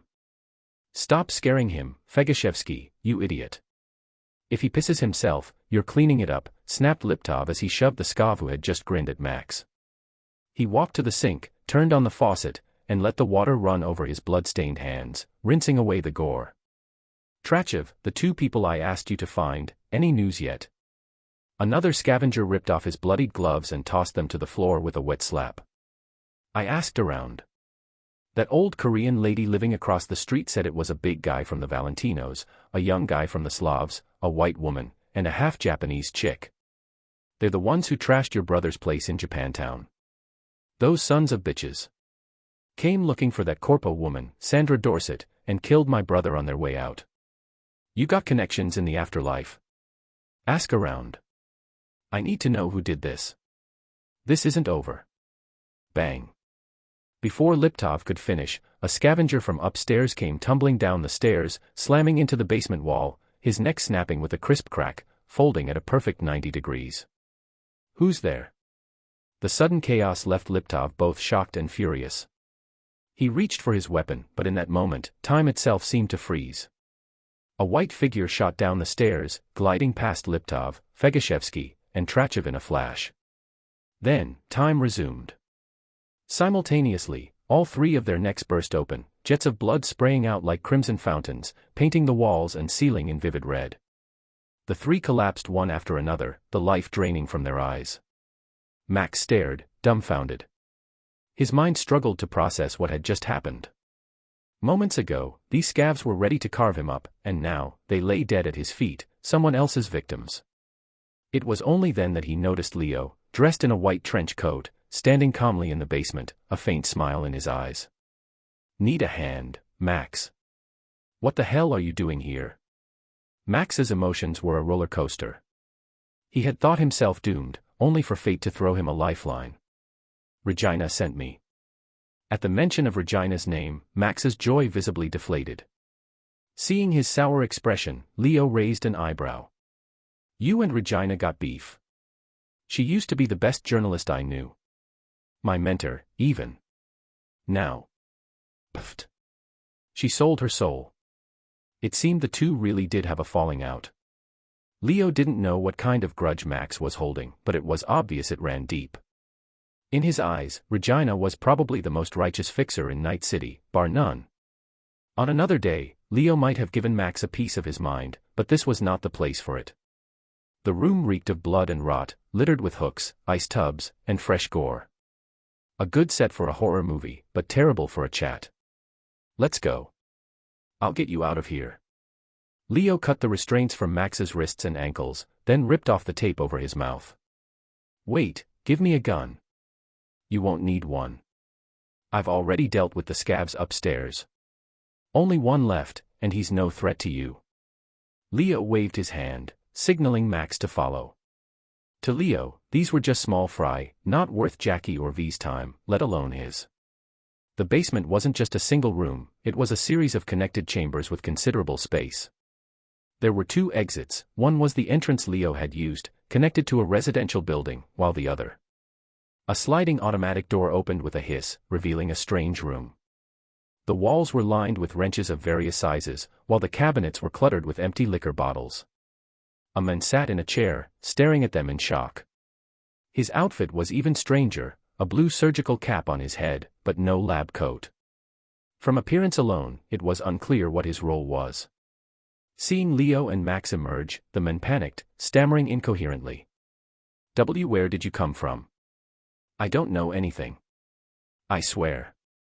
They forced me. Said if I ran, I'd be next on the table." Leo didn't listen. Without a word, he drew his tech revolver and blew the man's brains out. The corpse slumped against the chair, a fist-sized hole gaping in his forehead, clear through to the wall behind him. "What the fuck?" Max recoiled, instinctively stepping back, ready to bolt. He barely knew Leo. They'd only met twice before. Despite Leo saving him just now, this ruthless execution was beyond what Max could comprehend. Leo casually blew at the revolver's barrel, though no smoke remained, and holstered the weapon. He was lying.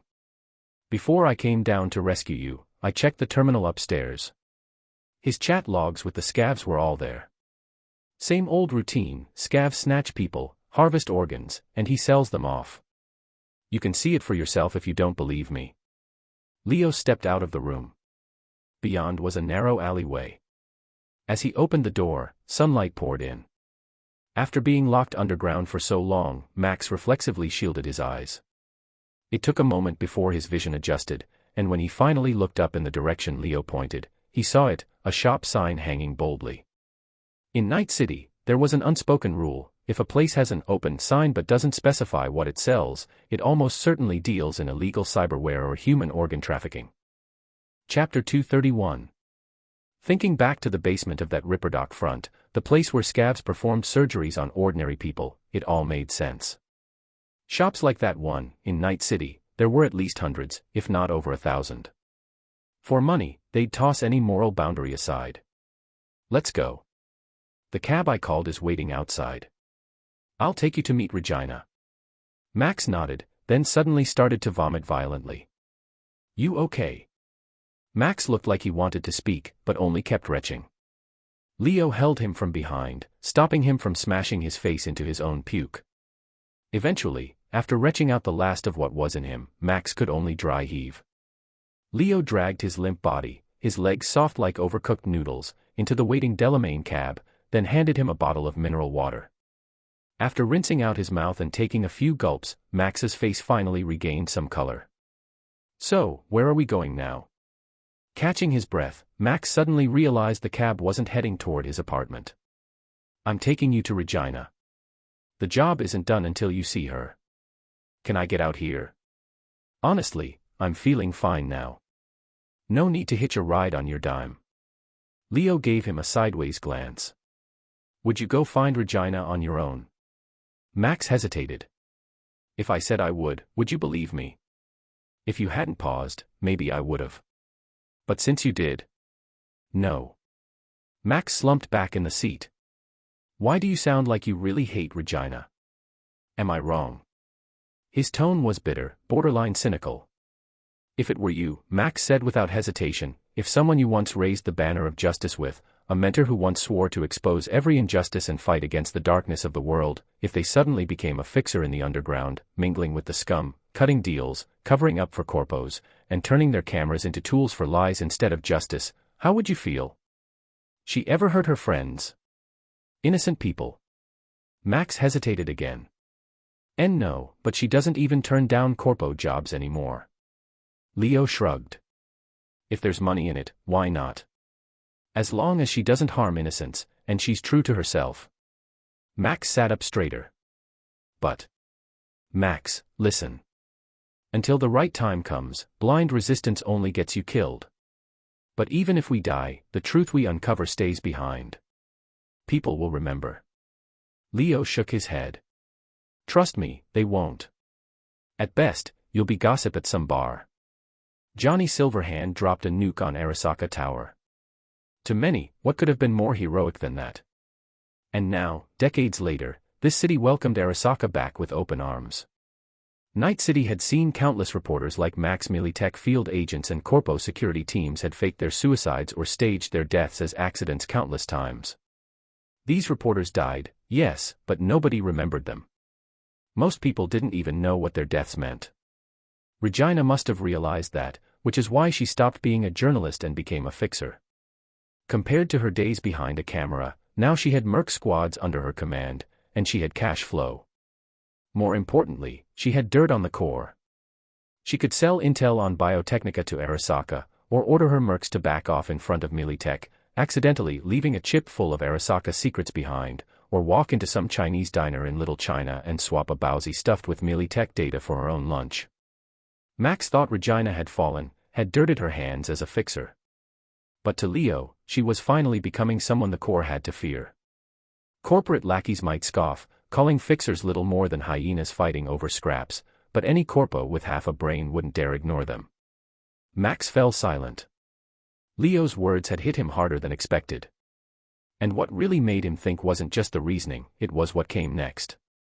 Max, you think you're hot shit, but to a corpo, you're just a buzzing fly. They don't lose sleep over your reports. What they fear is the fixer who's holding a bleeding-edge chip, someone with intel that cuts straight to the bone. Max took a deep breath, then let out a long sigh. He couldn't fully accept Leo's view all at once. But he couldn't deny he was right. All right, let's say you've got a point. No need to say, let's say. I do have a point. Leo clapped him on the shoulder. Just go meet Regina. Don't just listen to what she says, see what she actually does. Max finally made up his mind and nodded. After dropping Max off at Regina's safe house, Leo left. A few minutes later, his phone rang. Leo, you're a damn magician. What did you say to that stubborn mule? He just told me he wants to try working with me for a while. Hearing Regina's cheerful tone, Leo joked back, nothing much. Just cast a little spell. You muggles wouldn't understand. Normally I'd say you're being a smartass, but today, I'm not so sure. You might actually be a Hogwarts grad. After the banter, Leo's voice turned serious. Don't let him down, Regina. She matched his tone. Don't worry. I won't. Haywood. Inside Padre's stronghold. Marcus was chatting idly with some of the others when he saw Padre walking over from the other side. Marcus. Padre. What's up? Marcus and his companion quickly stood up, showing full respect. Everyone under Padre's command respected him deeply, not just because he gave them work, but because he paid well and treated them with dignity. Whether they were brown-skinned Latinos or black-skinned Africans, the discrimination they faced in this city was the same.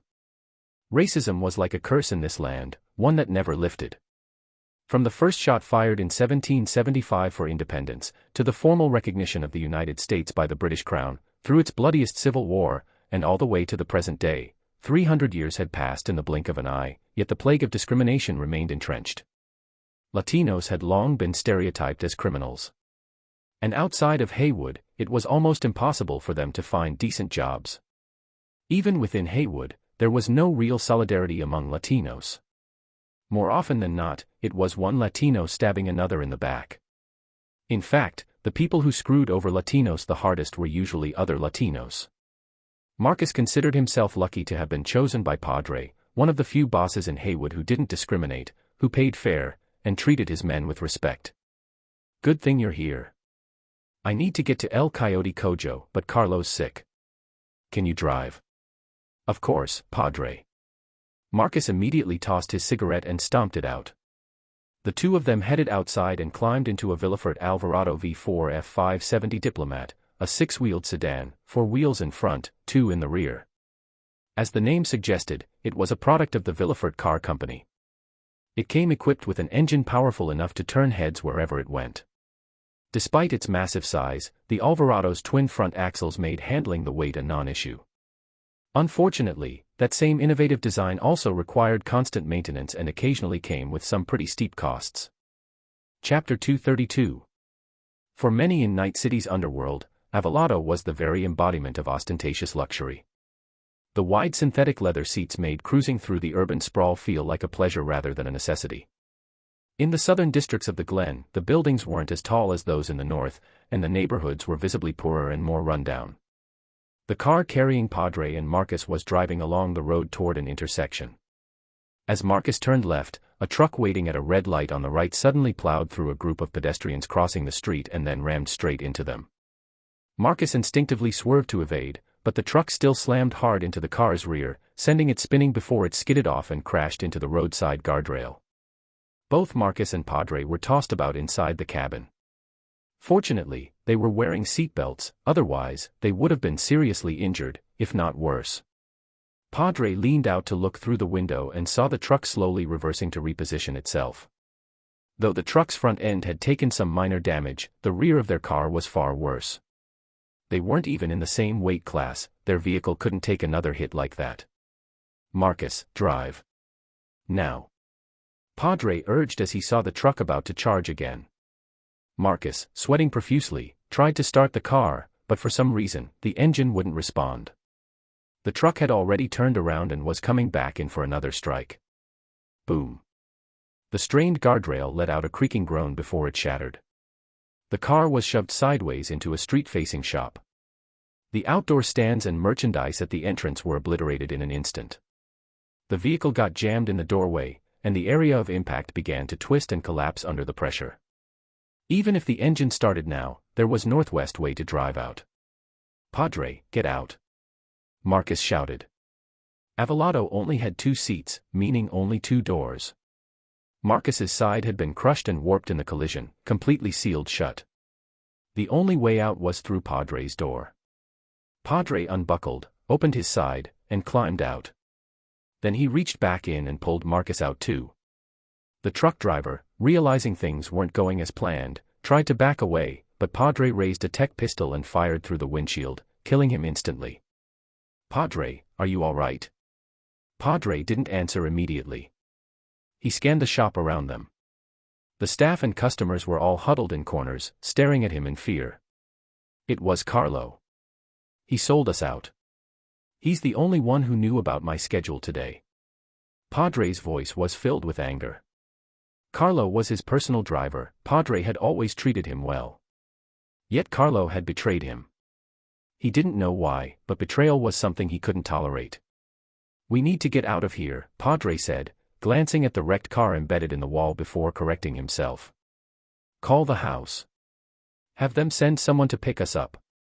Marcus nodded and dialed a hollow call. Padre turned back and looked once more at the terrified bystanders in the shop. He gave them a slight smile. Don't worry. We'll be gone soon. And I'm very sore. Bang. Padre's words were cut off. He looked down in a daze and saw a bloody hole in the center of his chest. One of the shop employees, previously pale with fright, now stood calm and focused, holding a kinetic pistol aimed squarely at Padre. No. Marcus reacted instantly. Draw, aim, fire. A clean headshot before she could fire a second round. He immediately turned his gun on the rest of the crowd. Out. All of you, get the hell out. The customers had feared he might lash out at them indiscriminately. Now, hearing him yell at them to leave, it was like being granted amnesty. They scrambled out through a side exit. Still wary, Marcus fired 2 more shots into the assassin's corpse, one to the head, one to the heart, before returning to Padre's side. A few minutes later, Padre's men arrived. They rushed to stabilize the critically injured Padre and took him straight to a private hospital. Trauma Team Private Hospital. A corridor of pure white, the walls, the polished floor reflecting faint silhouettes, even the ceiling lights glowing a soft, sterile white. On either side of the hall were individual recovery rooms, each equipped with bathrooms and entertainment spaces. The smart glass remained opaque by default, only becoming transparent with authorized access to allow external observation of the patient. Leo stood beside a doctor in a white coat, both gazing through the smart glass into one of the rooms.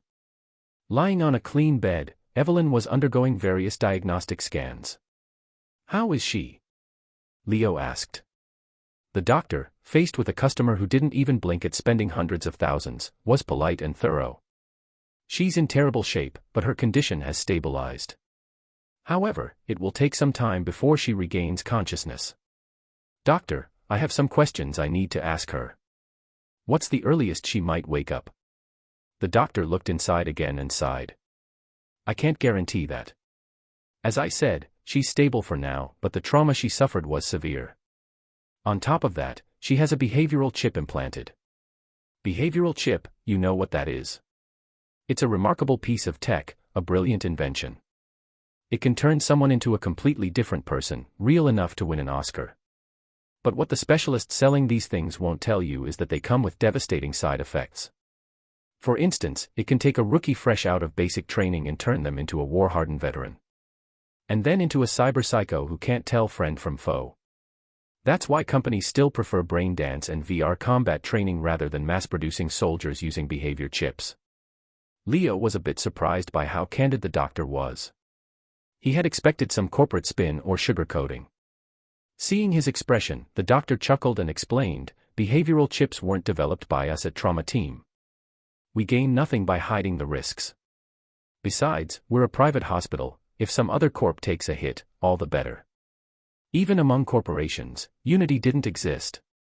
Rivalries and sabotage were the norm. When one company stumbled, the others were more than happy to kick it while it was down. Something occurred to Leo. "Does she dream?" "I'm sorry," the doctor asked, surprised. But realizing his question had sounded rude, he quickly added, "Yes. Though it's just fragments, brief, scattered dreams." "Can you capture them?" "I mean, record her dreams using equipment, without harming her body, mind, or brain."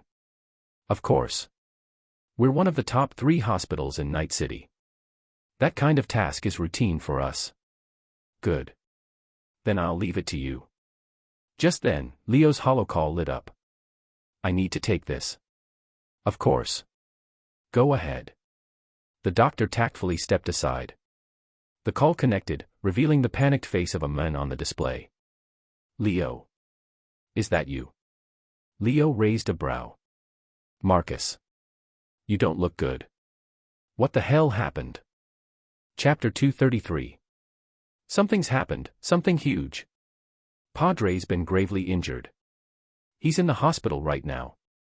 Leo felt like his chest had taken a direct punch. He was completely stunned. Padre had been attacked. And now he was lying in a hospital bed. How could this be? Fixers in Night City sometimes got assassinated, usually targeted by rival fixers, corporate interests, or hostile gangs. But successful hits were rare. Fixers typically operated from secure bases that were more like fortified bunkers than storefronts.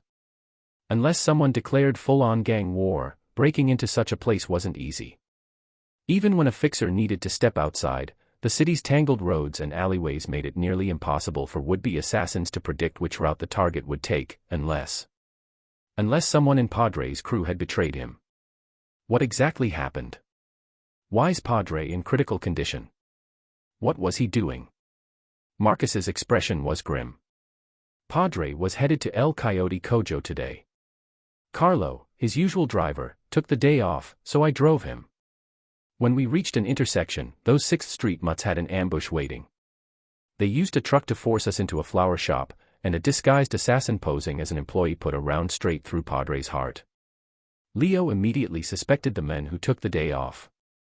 This driver, Carlo, he's shady. Did you find him? Padre said the same thing right before he blacked out. We sent a few guys over to Carlo's apartment, but when we got there, the bastard was already dead in his bathtub. Blood practically drained dry. Leo's face darkened in an instant. There were 3 possibilities.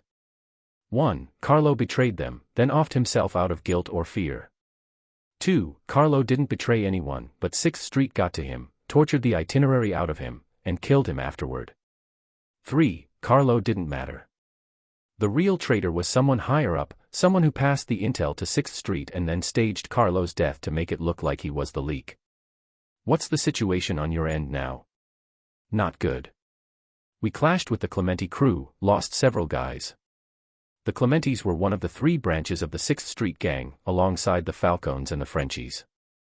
Incidentally, the guy who tried to force Leo into joining 6th Street half a year ago, Mal Meller, was a Clementi officer. What the hell are you doing?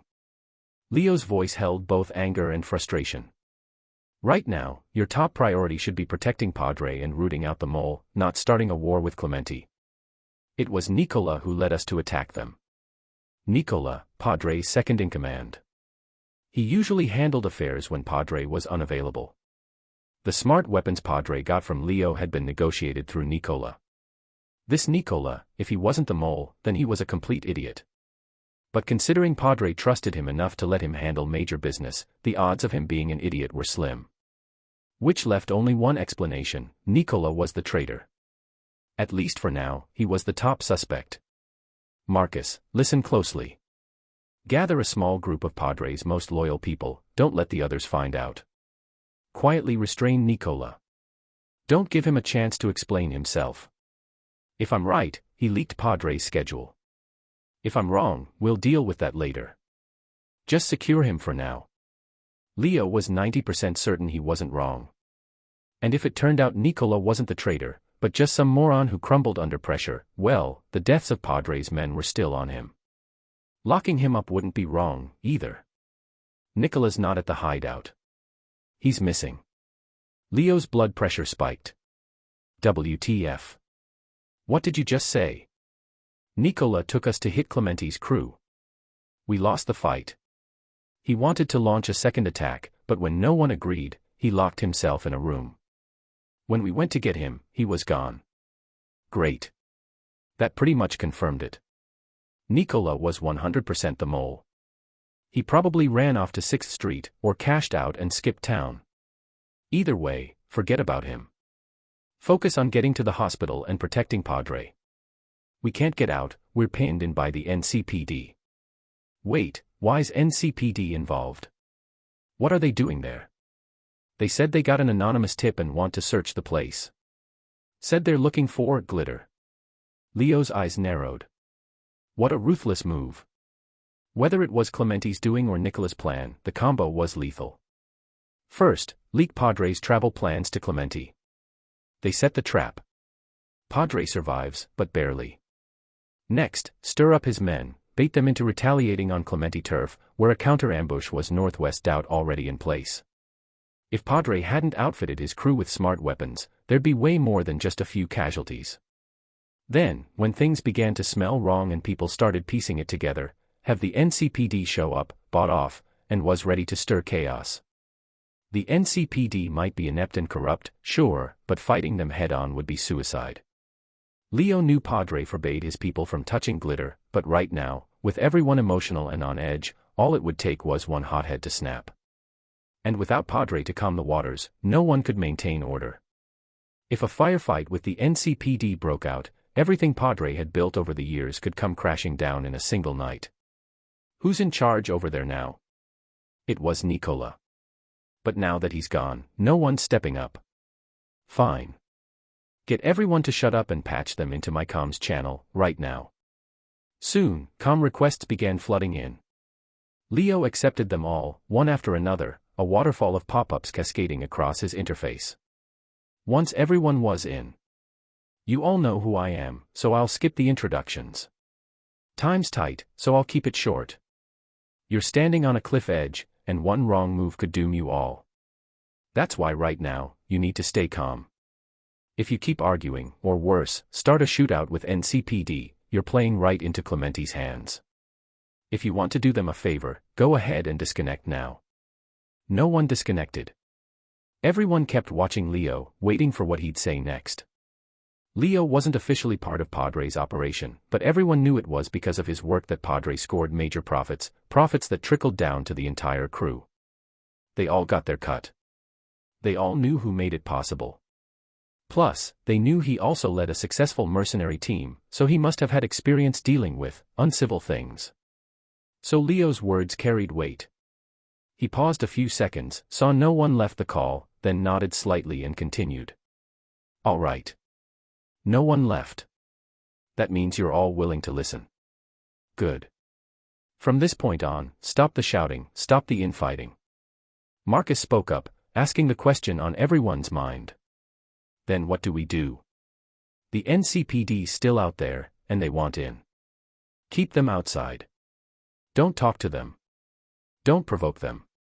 Lock every door and window. Seal every exit. That's it. Everyone was stunned. They'd expected someone like Leo to come up with some master plan. But that was it. If the NCPD insists on coming in, stall them. Delay as long as you can.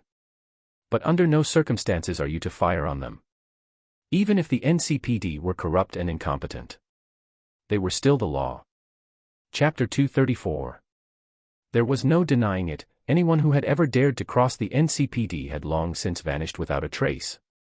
The NCPD ultimately represented Night City City Hall, the official governing body. Even though today's megacorporations stood above nation-states in both influence and power, they could afford to disregard the NCPD. Gangs, however, could not. Getting into a firefight with the NCPD would be playing straight into the Clementi family's hands. NCPD won't break in. I'll find a way to make them back off. What you need to do is hold out for as long as you can, just hang on. Leo's expression was serious as he gave his instructions again, then disconnected the comms channel. Without wasting a second, he called Jefferson. This wasn't the first time Leo had worked with Jefferson. In fact, Jefferson had Leo's number saved. If it had been anyone else, they'd have to go through Jefferson's private secretary just to reach him, but Leo could call Jefferson directly. Jefferson saw Leo as a reliable ally and partner. Once Jefferson answered, Leo got straight to the point. Mr. Jefferson, I need a favor. A group of NCPD officers received false intel and are raiding a house in Haywood. I assure you, it's all a misunderstanding. I need your help to get them to pull back. Leo, you know I can't just act based on your word alone. How many times have we worked together? Do you really think I'd lie to you? You're not going to say no, are you? Jefferson waited quickly. Leo was clearly hiding something, but given their long-standing cooperation, which had earned Jefferson quite a few votes, it was smarter to maintain the relationship. Jefferson might have been an idealist, but he wasn't naive. He knew that reality and ideals didn't always line up. A pure heart alone couldn't achieve political goals, and sometimes, even when something conflicted with his beliefs, it still had to be done. All right. I believe you. I'll get them to withdraw. Thanks. After hanging up, Leo gathered the others and got into a Delamain cab, heading for Padre's stronghold in the southern part of the Glen. Jefferson had proven reliable. If he said he'd help, he'd really do it. Not like those who made empty promises and did the opposite behind your back. By the time the Delamain cab arrived, the NCPD had already pulled out. The stronghold was a multi-story building. The ground floor was a cafe, though it was tightly shuttered now. Leo informed Marcus, "Open up." "It's me." 2 minutes later, Marcus and two Valentinos opened the cafe doors. Jackie and V exchanged nods with Marcus. Jackie needed no introduction, and V, having once run the streets before leaving for Atlanta, had worked with Padre before and was familiar with Marcus. "A romper madres esta noche," one of the Valentinos muttered in excitement. Leo scanned the area. The first-floor hall was nearly empty. Aside from Marcus and his two men, no one else was around. He asked immediately, "Where is everyone?" Leo's biggest concern was that Marcus wouldn't be able to hold the others back, that they might have gone straight for revenge against the Clementis the moment Jefferson had NCPD withdraw. Fortunately, that hadn't happened. "They're all upstairs." "Good. Take us to them." As they climbed the stairs, one of the Valentinos walking beside Marcus hesitated before finally voicing the question that had been gnawing at him. "Is it really Nicola? Why would he do this?" "Maybe for money," Leo answered without pausing, "or for power." "Power?" The Valentino looked at his companion, frowning. He already had full authority when Padre wasn't around. Isn't that power enough? Someone who's tasted power rarely stops at being second in command. It's also possible he was a Clementi plant from the very beginning. If that's the case, it's not betrayal, he was always a spy. Like Donnie Brasco, he went undercover in the mob but got in so deep that he started becoming one of them, until the lines blurred completely. Upstairs, Leo found a door tightly locked with a long chain. Before anyone asked, Marcus explained, "We locked it just in case something went wrong." As he spoke, Marcus produced a key and unlocked the chain, opening the door. Inside was a gym. But hardly anyone was working out. Most were slouched on the floor in exhaustion and despair. At the sound of the door, everyone turned their heads. When they saw the group at the entrance, surprise lit up their faces. Leo. Jackie. V. "Jackie, did you hear about Padre?" "Jackie, you're with us, right? We're going to rip those Clementi bastards apart." The room was buzzing with emotion, voices loud and charged. Marcus quickly tried to settle them. "Everyone, quiet down." Jackie raised a hand. "Settle down, folks. Let me speak." Jackie's words carried more weight than Marcus's, not because of rank, but because people trusted his judgment. He wasn't caught up in the same rivalries or history, so when he spoke, even those with something to lose tended to listen. So the room quieted down, all eyes on Jackie, curious to hear what he had to say. But what followed left them disappointed. "Listen up. Our situation right now isn't great. Nicola siding with the Clementis means they have all our intel.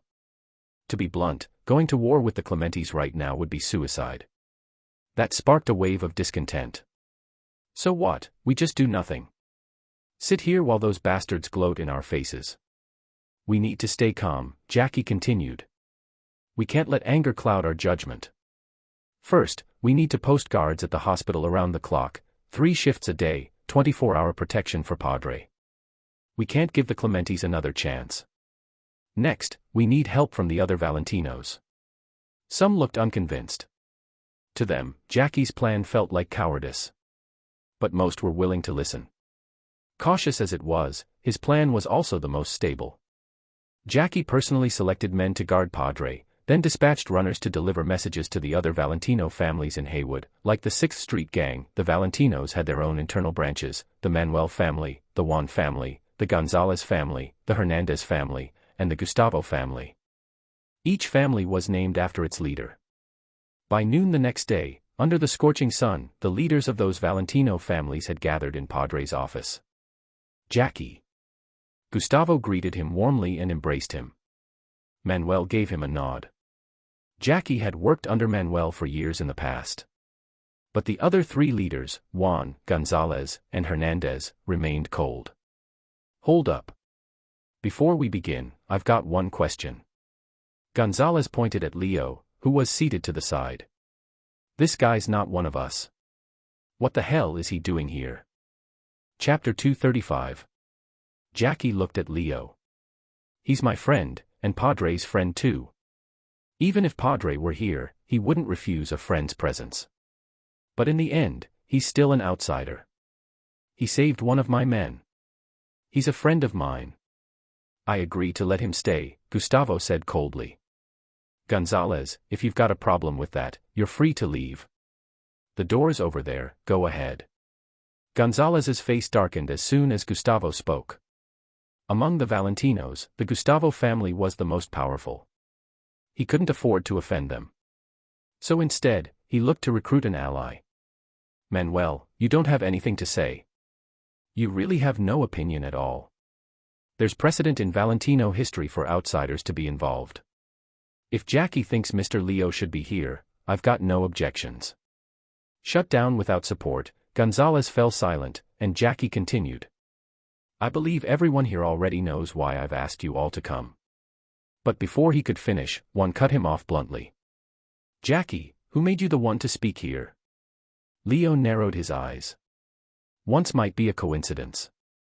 Twice, definitely not. It was clear that the Valentinos weren't exactly a unified front. He could understand it, after all, even inside the corporations, infighting between departments was fierce and brutal. But right now, with a greater enemy looming, this kind of internal power struggle was nothing short of self-sabotage. Gustavo's voice was full of discontent. Padre's been attacked, seriously injured, and hospitalized. A kingdom can't go without a king, and Padre's people can't go without someone to take charge. So you think he should be the one? Jackie frowned.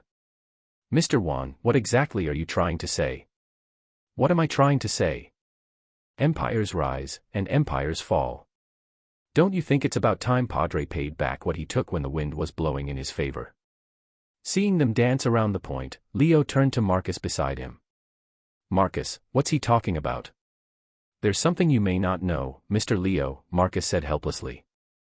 Through Marcus's explanation, Leo finally understood why Juan and the others were so hostile toward Jackie and Padre's faction.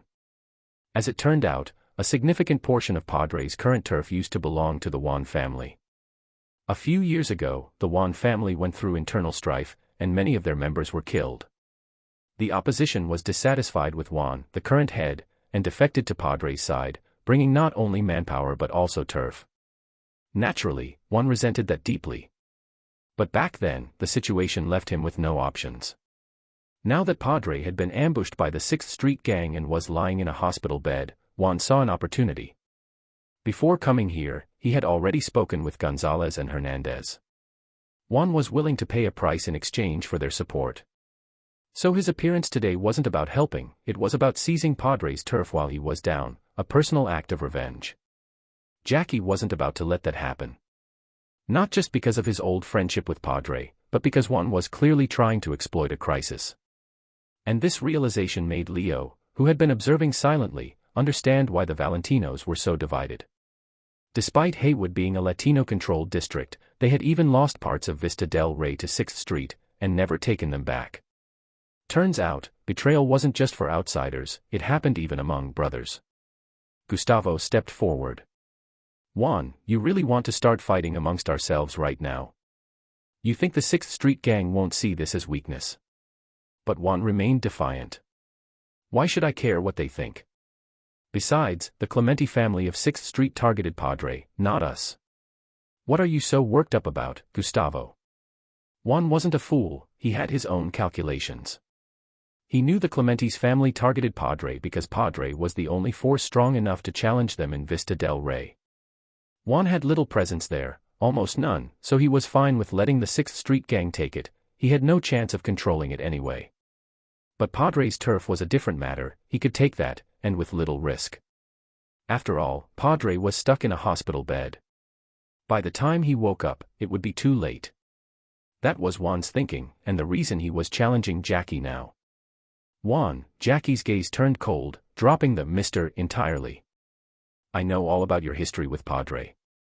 You're not getting his turf. Once Padre wakes up, I'll talk to him, maybe he can find another way to make things right with you. You'll talk to Padre. Juan sneered. Let's be honest, Padre's not going to give up anything. And you? Who the hell do you think you are? Just because you can step foot in the afterlife, you think you're someone important. His words were crude, but he had reason to be arrogant. In his mind, mercs were just mercs, maybe they had a few skilled friends, maybe they formed a team. But how many were they? Meanwhile, he was the head of the Juan family, commanding hundreds of soldiers. And he had money to hire even more muscle if he needed to. So, you're saying you're determined to pick a fight? How is this picking a fight? I'm just taking back what was mine. Padre took in my traitorous men, he should have known this day would come. Fine. Fine. Fine. Jackie repeated the word 3 times, each colder than the last. He stared directly into Juan's eyes. Then there's only one solution. I challenge you to a trial by the Saint of Death. The room went dead silent. Not just Marcus and Gustavo, even Juan's own people looked stunned. Everyone stared at Jackie in disbelief, as if they hadn't heard him right. Juan swallowed hard. You said what? Trial by the Saint of Death. You want Padre's turf? Let Santa Muerte decide. Seeing the shock written across everyone's faces, Leo leaned toward Marcus and whispered, Marcus, what's a trial by the Saint of Death? Marcus answered via comms, it's a Valentino tradition, a sacred duel to resolve disputes. The two sides draw weapons and fight. Under Santa Muerte's gaze, the victor earns legitimacy and justice. Because of the trial's sacred nature, once both sides agree, there's no backing out. It ends only in death. All grudges are buried along with the loser's soul and life, claimed by Our Lady of Holy Death. Leo found it hard to believe. One duel really ends everything. No revenge afterward. Marcus shook his head. You're not from here, so I understand. But to us, Santa Muerte is sacred. From childhood, our parents teach us never to make a mockery of her. To swear in her name, then break that oath, would earn the contempt of every Valentino. Night fell. Neon lights flickered to life. The streets outside were empty. But inside an abandoned warehouse, the space was packed. Padre's people were here, along with members from various Valentino families. Not everyone showed up, but even so, the warehouse was crammed. At its center stood a makeshift boxing ring. On either side stood Jackie and a young, strong man. No, Jackie wasn't facing one himself, but one of his underlings. In trials by the Saint of Death, a proxy could be used. Leaders valued their lives, no matter how sacred the duel, they weren't going to die over it. Juan patted the young man on the shoulder. Blanca, it's in your hands. Blanca's eyes lit up. He cracked his knuckles. Cybernetic tendons flexing with a hiss, KTCHK, like a hydraulic press locking into place, ready to crush. Don't worry, boss. Chapter 236. Juan had full confidence in Blanca. Blanca was the top-tier enforcer under his command, a gold-class brawler whose strength was unmatched. With him stepping into the ring, the outcome should have been a guaranteed victory. On the other side of the boxing ring. Jackie, want me to take your place? The duels only prohibited the use of firearms, they said nothing about cyberware. In fact, by 2077, it was already common for boxers to enhance themselves with implants. Guerrilla arms, especially, had become standard issue for any serious fighter. Jackie glanced down at Marcus and the rest of Padre's crew standing below the platform. He slowly pulled on his gloves. Leo, I appreciate it, but this is something I have to do myself. Leo followed his gaze and instantly understood what Jackie was thinking. If Leo stepped in and won, it wouldn't change anything, the men under Padre still wouldn't recognize him. Only if Jackie defeated the opponent himself would their acceptance be real. All right then. Good luck, Jackie. Leo jumped down from the ring and melted back into the crowd. A glint of blue light flashed in Lucy's eyes as she received a calm signal. Want me to step in? Not for now. But if things go south, just try not to let outsiders notice. Lucy gave a barely noticeable nod. V asked worriedly, Leo, do you think Jackie can win? Leo gently squeezed her palm. He'll win. No matter what, he will win. 10 minutes later, Jackie had Blanca in a chokehold. The enforcer struggled wildly, slapping at Jackie's arms, but it was no use. The grip around his neck only grew tighter, inching closer to cutting off all air. Just as he was about to pass out, the pressure suddenly released. Blanca collapsed forward onto the ground, gasping for breath with both hands clutching his throat. You should have killed him. Trial by the Saint of Death only ends with one victor. Kill him. Kill him. Kill him. Jackie ignored the shouting crowd and yelled back. We offer our enemies to Santa Muerte, not our own brothers. When we fight amongst ourselves like this, the only ones laughing are the 6th Street bastards. Then he extended his hand toward Blanca. The man hesitated for a moment before gripping Jackie's hand, allowing himself to be pulled to his feet. The entire crowd fell silent. Trial by the Saint of Death duels had been a tradition since the Valentinos were founded. Jackie was now the first man to win without killing his opponent. But could that even be called a win? Seeing the others still frozen in silence, Leo raised his arm high and shouted, Jackie Wells. V and Lucy quickly followed his lead. Jackie Wells. Then Marcus and the rest of Padre's crew joined in. Jackie Wells. One cheer after another rippled through the crowd, growing louder and louder. Juan, Gonzalez, and Hernandez stood there with grim expressions, especially Juan. Blanca had been his prized enforcer, and he'd still lost. This was after Juan had already bragged to Gonzalez and Hernandez that Blanca would easily crush the fight. What the hell are you standing there for? Making a damn fool of yourself, get over here. We're leaving. Blanca looked at Juan, then turned to the victorious Jackie basking in the crowd's praise. A crafty look glinted in his eyes.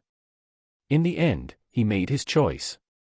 He walked up to Jackie and knelt down on one knee in a show of loyalty, pledging himself to Jackie's command from that moment forward. Juan's face went pale, but he said nothing more. He turned and walked away with his crew. Gonzalez and Hernandez also led their people toward the warehouse exit, offering no acknowledgement or comment. Only Gustavo and Manuel stepped up with their own men to offer congratulations. Wait. Who said you could leave? A voice rang out suddenly. Juan and the others blinked, and saw Leo standing at the warehouse door, blocking their way. What do you want? The duel is over, but none of you have made a statement. Don't tell me you plan to walk away and pretend this never happened. Juan's face darkened. That was exactly what he'd been planning. Sure, it was shameless. But what kind of boss actually played by tradition and rules? That stuff was for brainwashing underlings into dying for the cause. A real boss didn't tie himself down with codes. Rules were made by those in power, not for those in power. But now, with so many eyes on him, one couldn't openly dismiss the duel, not unless he wanted rebellion from within his own ranks. In the end, one had no choice but to grit his teeth and admit defeat. He gave his word that he would no longer make a move on Padre's territory. Only after Juan, Gonzalez, and Hernandez all made loud public declarations did Leo step aside and let them go. As Leo watched them leave, he knew this didn't mean things had turned for the better. Their plan to take Padre's turf had failed, yes, but they wouldn't be offering any support going forward either. No matter how bad things got from here, they would sit back and watch, doing nothing. The Clementi family of 6th Street, however, would not stop their offensive against Padre's people. Everyone knew the rule, strike when the enemy is weak. The Clementis would not ignore such an opportunity. The Valentinos were fractured and divided. If the Clementis succeeded in wiping out Padre's faction, the entirety of Haywood's Vista del Rey would fall into the hands of 6th Street. When the group returned to Padre's base, Leo, V, Lucy, and Jackie made their way into Padre's office. Outside, Jackie had looked confident, unshakable. But now, with just the 4 of them in the room, he dropped the act and showed his true self. Because honestly, he had no idea how to fix the mess they were in. A year ago, the old Jackie would have rallied Padre's men and stormed the Clementi compound, dumping every round of ammo they had and mowing down every Clementi soldier they saw, no matter the consequences. He would have drowned the place in blood. But now, after everything he'd been through with Leo, especially after Kiki Plaza, Jackie had changed. He'd grown. Padre was severely wounded, still in the ICU on life support. His second-in-command, Nicola, had defected, handing the Clementis a massive intelligence advantage. If they tried to go head-to-head with 6th Street now, the result could only be one thing: devastation. Chapter 237.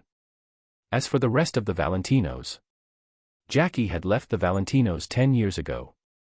Although his time with the gang hadn't been particularly long, the image the Valentinos left in his memory was never like this. He couldn't even say when it had started, but at some point, the Valentinos had fallen, become something twisted. He could already foresee that if he led Padres people into a head-on clash with the 6th Street gang, at best, only the Gustavo and Manuel families might offer support. The Juan, Gonzalez, and Hernandez families. Don't even think about it. In fact, they might even stab them in the back. Even the support from the Gustavo and Manuel families would be limited. The reason was simple. In the gang world, they preached brotherhood, but in their hearts, it was always about business. The Gustavo and Manuel families wouldn't throw in their full weight if it meant jeopardizing their own interests. Otherwise, their positions as family heads wouldn't remain secure for long, someone would step up to challenge them immediately. And this wasn't limited to gangs. Even nations were like this. Why had the Unification War lasted less than a year? Because the brutality of the war far outweighed whatever benefits could be gained from it. Millions of casualties on both the new United States and Free States sides, and the front line hadn't even moved. High-tech weapons purchased from megacorporations efficiently harvested lives, but couldn't bring victory. The scales of war tipped for no one, but both sides fell into deep debt while the Corps raked in profits. It wasn't that the new United States president didn't want to keep fighting. She just couldn't. If the war dragged on, her next open-top motorcade might well be her last. If even nations had to yield to reality, how could gangs be any different? People who lived on the streets and talked about honor or sentimentality. That was just a joke. Only money, real, cold, hard money, meant anything. Jackie wasn't stupid. He only looked like a big brute, he wasn't actually simple-minded. He knew even if Gustavo was his childhood friend, even if Manuel used to be his big brother, their families couldn't possibly go all in for him. And that was what weighed on Jackie so heavily. They lacked support. They couldn't face down the Clementi family, who held an overwhelming intelligence advantage. So when they returned, Jackie got straight to the point and honestly asked Leo. "Leo, you got any good ideas?" "I do have a plan." In truth, the moment Marcus and the others elected Jackie as their leader, Leo had been thinking about how to break the deadlock. At present, Padres' faction looked like it had already been pushed to the brink. If they did nothing, the Clementi family would never let such a golden opportunity slip. They would attack, no doubt. Nicholas, Padres' second-in-command, was familiar with all the properties, shops, and vendors within Padres' territory. Even if only a portion of them were bought off, it would already be a major headache. And once it was clear Padres' faction was weak, other vultures would circle. No matter how strong their soldiers were, they couldn't hold off an entire swarm. Even the best fighter couldn't beat numbers. Striking back for revenge against the 6th Street gang wasn't a wise option either. The Clementi family had more strength and could count on support from the other 6th Street factions. The 6th Street gang was far more unified than the Valentinos, at least on the surface. A direct confrontation would only lead to more losses. In short, whether they fought back or stayed still, things looked grim for Padres' faction. But Leo had a plan, a big plan. If the Clementi family has been having such smooth sailing lately, then we'll give them a little trouble. That was all Leo said. No further explanation. Instead, he called Rogue. "Rogue, I need to buy some intel. Do you know which gang the Clementi family's been dealing with recently? I want the details of their next transaction, what, when, and where." Half an hour later, Leo hung up and opened his arms toward Jackie. "Let's go, my friend. Let's set the Clementi family on fire." A few days later, a garishly painted muscle car rolled through the streets of Arroyo in Santo Domingo. This street looked much like the rest of Arroyo, run down and in disrepair. The car came to a stop between two adjacent buildings that opened out to the street. Leo stepped out first, wearing a Ronin-style long coat. He wasn't wearing tactical goggles this time. Instead, he wore a Hanya mask. The mask had a built-in anti-detection disruptor. Implanting one wasn't hard, but most people opted to implant such gear into their bodies rather than external items. Lucy followed him out. She was dressed like a biker, helmet and riding suit covered her tightly, concealing her figure completely. You couldn't tell what she looked like at all. Only the two of them were on this up. Jackie was too big, great for smashing through a steel door, not slipping through ventilation shafts. V wasn't exactly built for crawling, either. Solid frame, and too thick to move quietly in tight spaces. Leo and Lucy, lean and quick, were the obvious picks. This job was about speed and subtlety, not firepower. They entered the narrow alley between the buildings and stopped before a closed door deep in the passage. Leo knocked on the door. No one opened it. No response. Only the security camera on the wall suddenly rotated to point at them. Leo waved at it. "Hey, we're here to see Bruno. We had an appointment." A raspy male voice crackled through the intercom. "You're early. The meeting was scheduled for tonight. It's barely noon." "Early, late, what's the difference? We're not a goddamn army with fixed schedules." Leo paused, then added, "Your Clementi family's worked with US Tiger Claws plenty of times. Don't you trust us at all?" The voice on the other end hesitated for a moment, seemingly unsure. "All right. Come in." The door clicked open. Inside was a small entry hall. Several 6th Street gang members stood there, eyes cold and wary. At the head stood a man with a thick beard. He spoke politely, but with a stiff edge. "Friends from the Tiger Claws, welcome. If you brought weapons, please place them here." Leo didn't say a word. He simply laid down the katana he had bought from Rogue and a Kenshin Tech pistol on the table. Lucy did the same with her weapons. But the bearded man didn't let them through just yet. "Sorry. We still need to do a body check. Standard procedure." "Is that really necessary? Our boss is big on rules. If he finds out we didn't follow them, we're dead men." "Fine. But get some women in here. I don't like being groped by men." That wasn't a problem. The 6th Street gang weren't monks, they had plenty of female members. After a pat-down, and after confirming they had no hidden weapons, especially checking their arms for signs of mantis blades or hand cannon mods, the two were finally escorted deeper inside by one of the 6th Street members. Beyond the entryway was a winding corridor. Chapter 238. Rooms on both sides of the hallway were occupied by members of the 6th Street gang, dressed in military uniforms and wearing cowboy hats, casually wiping down their guns. The intent to show off muscle and flaunt firepower was more than obvious.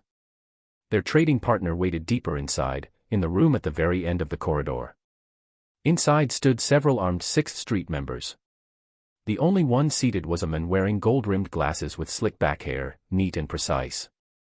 He looked up at Leo and Lucy with a glance and said coolly, "You're early. The guy at your door already told us." Leo raised his thumb and pointed behind him. "Now, where's my stuff?" The slick-haired man gave a nod to someone nearby.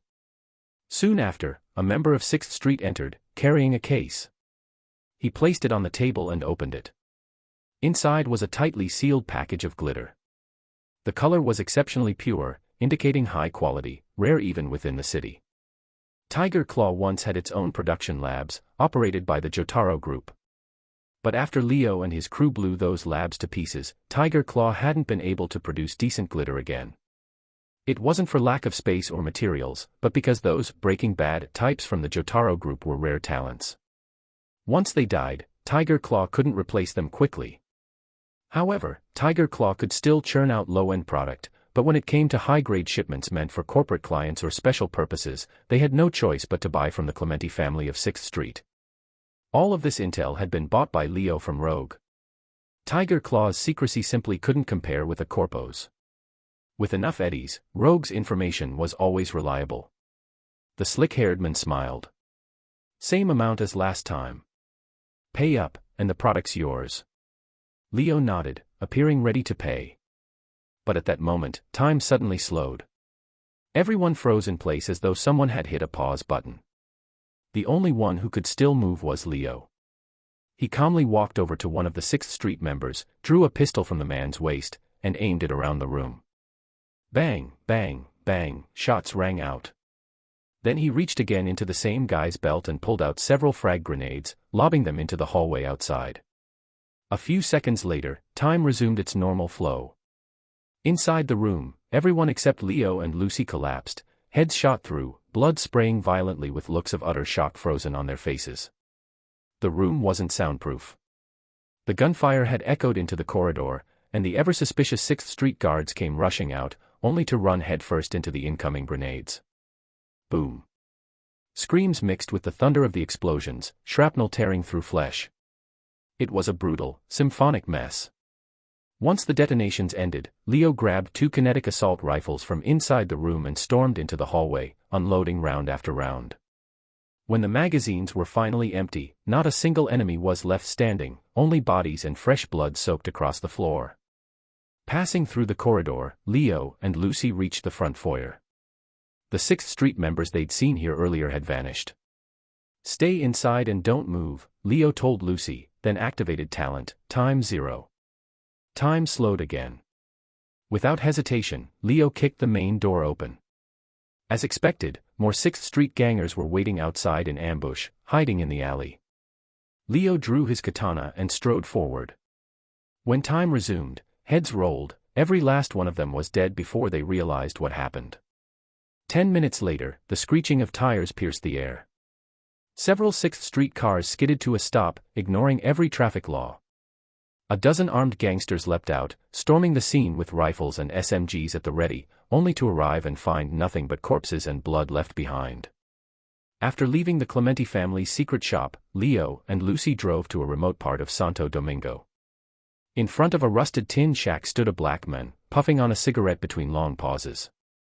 When he saw the muscle car approaching, clearly painted in tiger claw style, he dropped the cigarette, stepped on it, and came forward. "Hey boss, we meet again." Leo got out and exchanged a few words with Crispin before cutting to the chase. "The car ready?" "Of course." Crispin walked to the tin shack and knocked on it, causing the metal walls to rattle.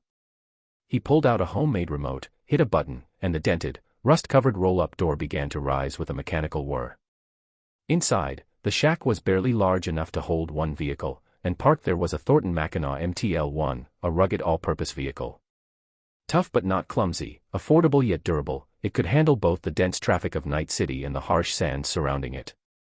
The engine wasn't built for speed, but then again, nobody bought pickups to race. The pickup's body bore a bold, unmistakable 6th Street emblem. Crispin pulled 2 travel bags from the truck bed and handed them to Leo. Leo and Lucy stepped into the shack and shut the roll-up door behind them. Crispin put on his headphones, plugged them into a dusty MP3 player, something obsolete for decades. Most people nowadays wouldn't even recognize the device. Crispin had discovered it by chance, watching an old movie from long ago, and later tracked one down from a cranky vendor in Cherry Blossom Market on Japantown. Truth be told, the MP3's sound quality couldn't compare to neural implants. After so many years of advancement, implant tech was on a different level entirely. But still, Crispin preferred his MP3. Something about it helped him focus, let him really sink into the music. As the track ended, the shack's roll-up door opened again. Leo and Lucy stepped out, now dressed nothing like before. The tiger claw outfits were gone, replaced by 6th Street-style attire. Leo patted the side of the pickup. The solid thump rang out clearly. "We'll take this one. The car we brought, you deal with it. No worries, leave it to me." Crispin thumped his chest with confidence. Leo trusted the guy. They hadn't worked together many times, but Crispin had never let him down. Chapter 239. 2 hours later. Westbrook District. On the coastal road of Japantown, a Tiger Claw's muscle car idled behind a crosswalk, waiting for the light to change. After several dozen seconds, the signal turned green, and traffic began to flow. The muscle car started rolling forward as well. Not long after, one of the Tiger Claws in the car suddenly noticed something. "Hey, Shin, check behind us, is that pickup following us?" "You kidding me? Who'd have the balls to tail the Tiger Claws? Tired of living?" Shin waved impatiently, but still glanced at the rearview mirror. After watching for a while, his voice turned sharp. "Shit. They really are." "Told you," the first guy said smugly. A fierce expression crept over Shin's face. "Motherfucker. Daring to follow a Tiger Claw's car. Doesn't matter who they are, kill them." One of the others hesitated.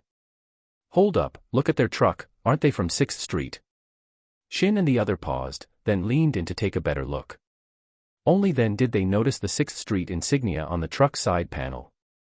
The hostility in their eyes eased noticeably. Though Tiger Claws and 6th Street occasionally clashed, the Kiryugumi group within the Tiger Claws had virtually no direct dealings with the Clementi family of 6th Street. As mentioned before, the Tiger Claws were a Yakuza syndicate from Japan, composed of multiple factions or gumi. Kiryugumi's turf didn't border 6th Street territory, especially not the Clementis, so there was no conflict of interest. Yeah, that's 6th Street for sure, and looks like it's Clementi's crew too. The first guy blinked. How do you know that? Shin smacked the back of his head. Idiot.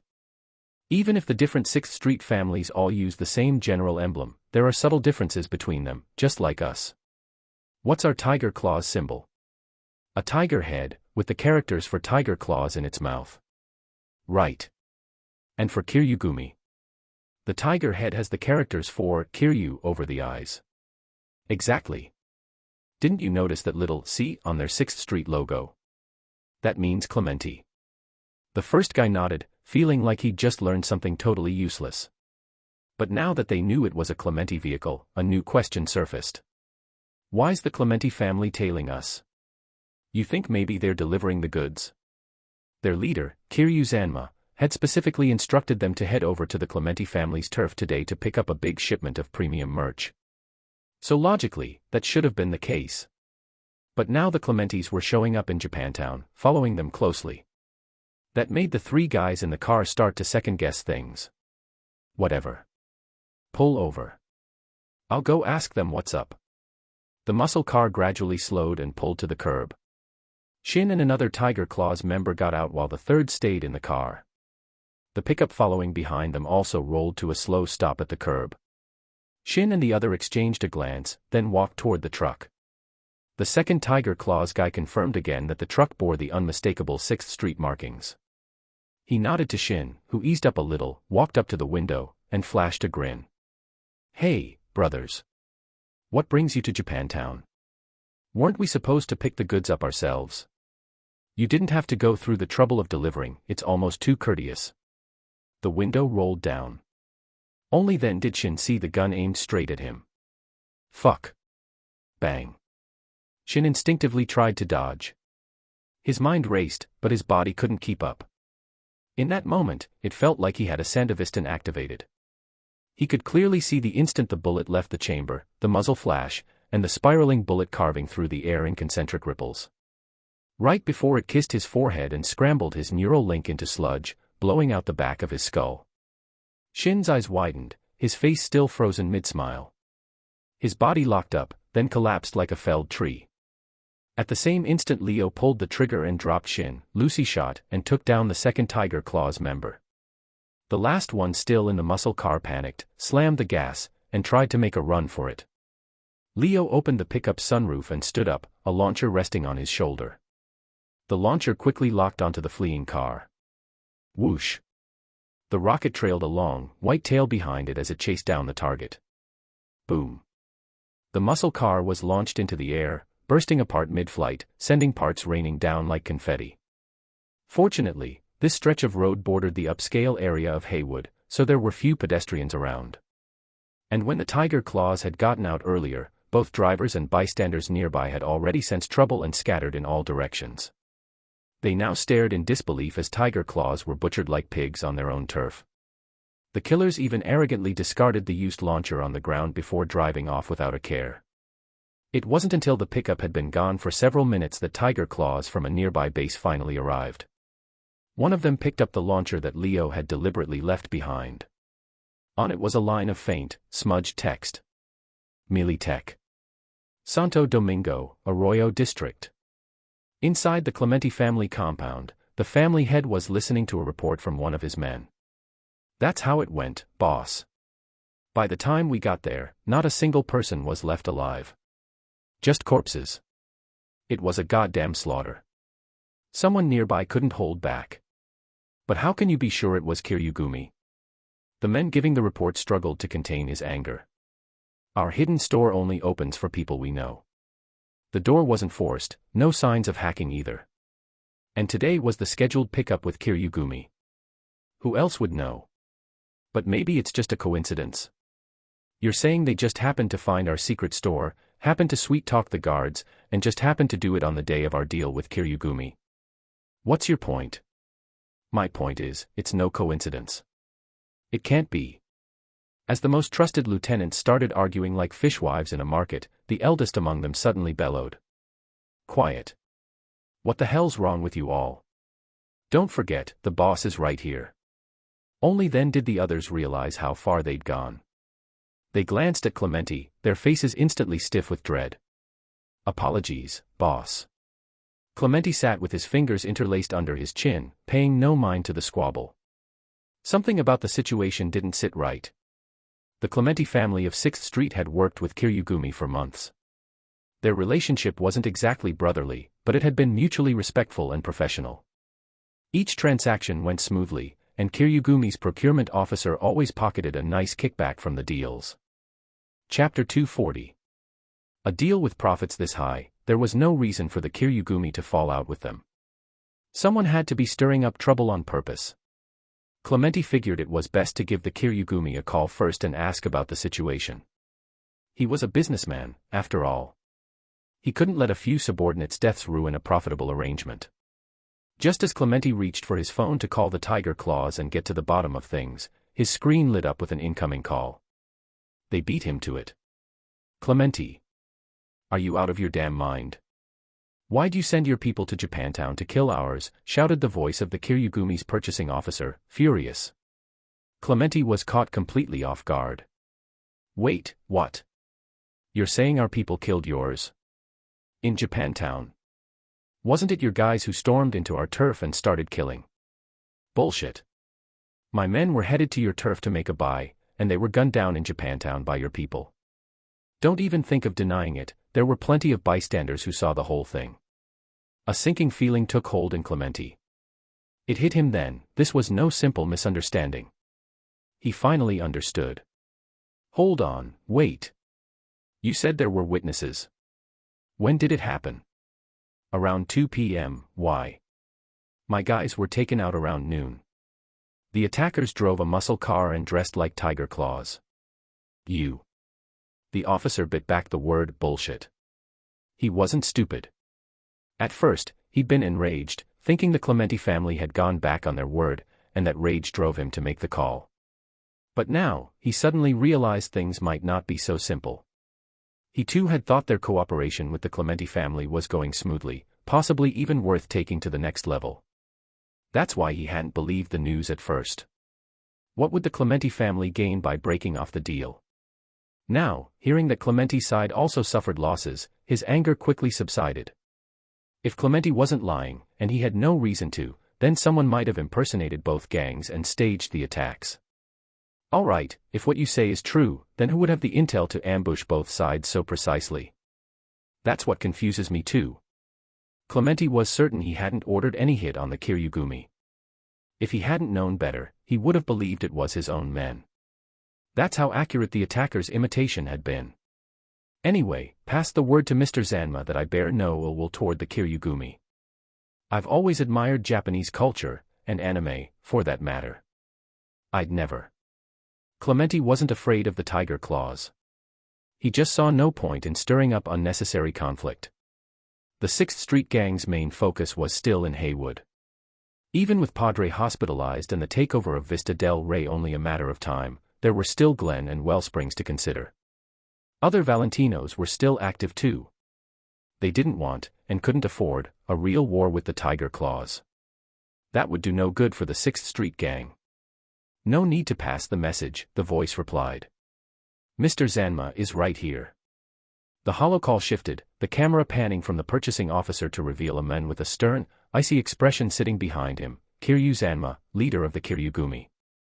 Clementi-san, Zanma said, his tone level, what you've said makes sense. But over a call, it feels a bit lacking in sincerity, don't you think? Clementi frowned slightly. Mr. Zanma, what are you suggesting? Zanma let out a low, raspy laugh, switching into awkwardly accented English. I think we should meet in person. Don't you agree? Of course. I'd be happy to. You mentioned earlier that you enjoy Japanese culture and anime. Then, tell me, do you like Japanese cuisine? Absolutely. Good. Then tonight, 9 p.m., Japantown. The Imperial Hotel. We'll talk over dinner. After hanging up, one of Clementi's subordinates asked nervously, "Boss, was that?" It was someone from the Kiryugumi. Their people got hit today too, and they think we did it. The moment they heard the Tiger Claws weren't pulling a false flag attack, the room burst into furious chatter. What? Someone's framing us. If a gang war broke out with the Tiger Claws, it would completely derail their campaign in Haywood. They could end up fighting on two fronts. Everyone remembered what happened to Germany in World War I and World War II, surrounded and crushed. But Clementi stayed calm. Exactly. That's why we're going to the Imperial Hotel in Japantown. Tonight. 9 p.m. One of his men stepped out of the office, checked that no one was around, and sent a discreet message to Rogue. 9 p.m. tonight, Japantown, Imperial Hotel. Boss meeting with the Kiryugumi. Within minutes of sending the message, he noticed a transfer of €10,000 into his account. He kept a straight face and walked away like nothing had happened. At the scrapyard in Santo Domingo, a graveyard for dead vehicles, piles of crushed cars loomed like mountains. Leo pulled the pickup into the yard, got out, and paid the fee. Together with Lucy, he watched as the truck they had just driven was compacted into twisted metal and buried beneath a heap of scrap. Then Lucy noticed Leo smiling. "What's so funny?" she asked, puzzled. "Nothing. Just remembered something from the past." The past. When I used to watch mafia shows, I'd see characters ditching their rides like this. Back then I'd think, damn, mafias are loaded, wrecking a perfectly fine car like it's nothing. And now, years later, here I am doing the same thing. Beep beep, Leo glanced at the message from Rogue. All right, no time to get sentimental. Our day's not over yet. Shall we go? He held out his arm. Lucy, without hesitation, slipped hers through it. As night fell over Japantown, the streets filled with crowds out for entertainment. But the usually bustling Imperial Hotel was unusually quiet tonight. The reason was simple: dozens of Tiger Claws were stationed outside its entrance. With that kind of presence, no one dared go in. It looked more like a gang fight waiting to happen than a place for fine dining. The front desk manager was scared stiff. Thankfully, a Kiryugumi officer came by to reassure him. They would be dining soon and had reserved a private room. The men were outside waiting to receive an important guest. Once he arrived, they would go in and eat, without disturbing business. If the manager bought that line, he probably got the job through nepotism. But there was nothing he could do about it. Sometimes, when you're under someone's roof, you have to lower your head. Mr. Zanma. Yes. It's almost 9 o'clock. Zanma gave a slight nod. Just then, a dozen vehicles rolled up the street, each one bearing the Clementi family emblem. They're here. Seeing so many of Clementi's cars stirred unease among the Tiger Claws gathered outside. They were gangsters, not soldiers, they couldn't help but feel the tension. What are you panicking for? This is our turf. Chapter 241. Kiryu Zanma suddenly let out a fierce roar, silencing the commotion among his subordinates. On the other side, members of the Clementi family had already found a place to park. Clementi strode over with several dozen gunmen in tow. Mr. Zanma. Clementi-san, I didn't expect we'd meet under such tense circumstances. Neither did I. If I had a choice, I'd much rather we met under a more pleasant atmosphere. Of course. That's my hope as well. Kiryu Zanma looked back at his own group, the Tiger Claws, on edge as if facing an enemy army, then glanced at the members of the 6th Street gang behind Clementi, who were just as wary. How about this, we each bring only 3 men inside. What do you say? That's acceptable. Clementi casually picked 3 from his group, who stepped forward to flank him. Kiryu Zanma waved a hand, and 3 Tiger Claws also stepped out. After you. No, after you. With exaggerated politeness, the 2 groups entered the Imperial Hotel, while the rest of the 6th Street and Tiger Claws stood stationed on either side of the entrance, clearly divided. As they stepped into the lobby, the sharply dressed floor manager came jogging up. "Zanma-sama, your private room is ready." Kiryu Zanma's face was expressionless. "Take us there. Right away." The floor manager didn't call any other staff but personally led the group down the corridor. They arrived at a luxurious private suite. As Clementi was about to enter, Kiryu Zanma raised a hand to stop him. "Hold on, my friend." He tilted his head toward one of his men. The men gave a slight nod and stepped into the room to begin a thorough inspection, scanning with cyber optics and physically checking surfaces. The floor manager was visibly surprised at first, but having undergone professional training, he kept his mouth shut. Several minutes passed before the tiger claw finally finished. "Zanma-sama, it's clear." Kiryu Zanma nodded, then turned and offered Clementi a polite smile. "All right, Clementi-san. Please, go ahead." Clementi was surprised by Zanma's caution, but it only confirmed his suspicion: the attack wasn't orchestrated by the Kiryugumi. After they sat down, Clementi noticed the room had no windows. "Strange choice, Clementi-san." "Yes, quite. Windows make it easier for snipers. That's why I chose this room. I've said enough. Now it's your turn." "Me?" Kiryu Zanma chuckled. "Clementi-san, we're both men of the underworld. No need to beat around the bush. The Kiryugumi has no conflict of interest with the Maelstrom, Valentinos, or your 6th Street gang. We're surrounded by allies, not enemies. So whoever killed our people earlier today, it was clearly aimed at you. Am I wrong, Clementi-san?" Clementi wasn't surprised that he had guessed this much. "I can't say for sure, but I do have some thoughts. I'd love to hear them." But instead of answering directly, Clementi brought up a seemingly unrelated topic. "I thought the food would be served by now, or at least some appetizers." Kiryu Zanma shook his head, smiling. "No. We're not eating here. This Imperial Hotel may be a Kiryugumi property, but who's to say the staff hasn't been bought out? They could poison our meals." Clementi's face darkened. Even if the staff haven't been compromised, the ingredients brought in could have been tampered with. And the chefs wouldn't even know they were cooking with poisoned goods. Now Clementi's face was pale. This wasn't the kind of thinking he expected from someone as brutish and imposing as Kiryu Zanma. He wasn't supposed to be this cautious or paranoid.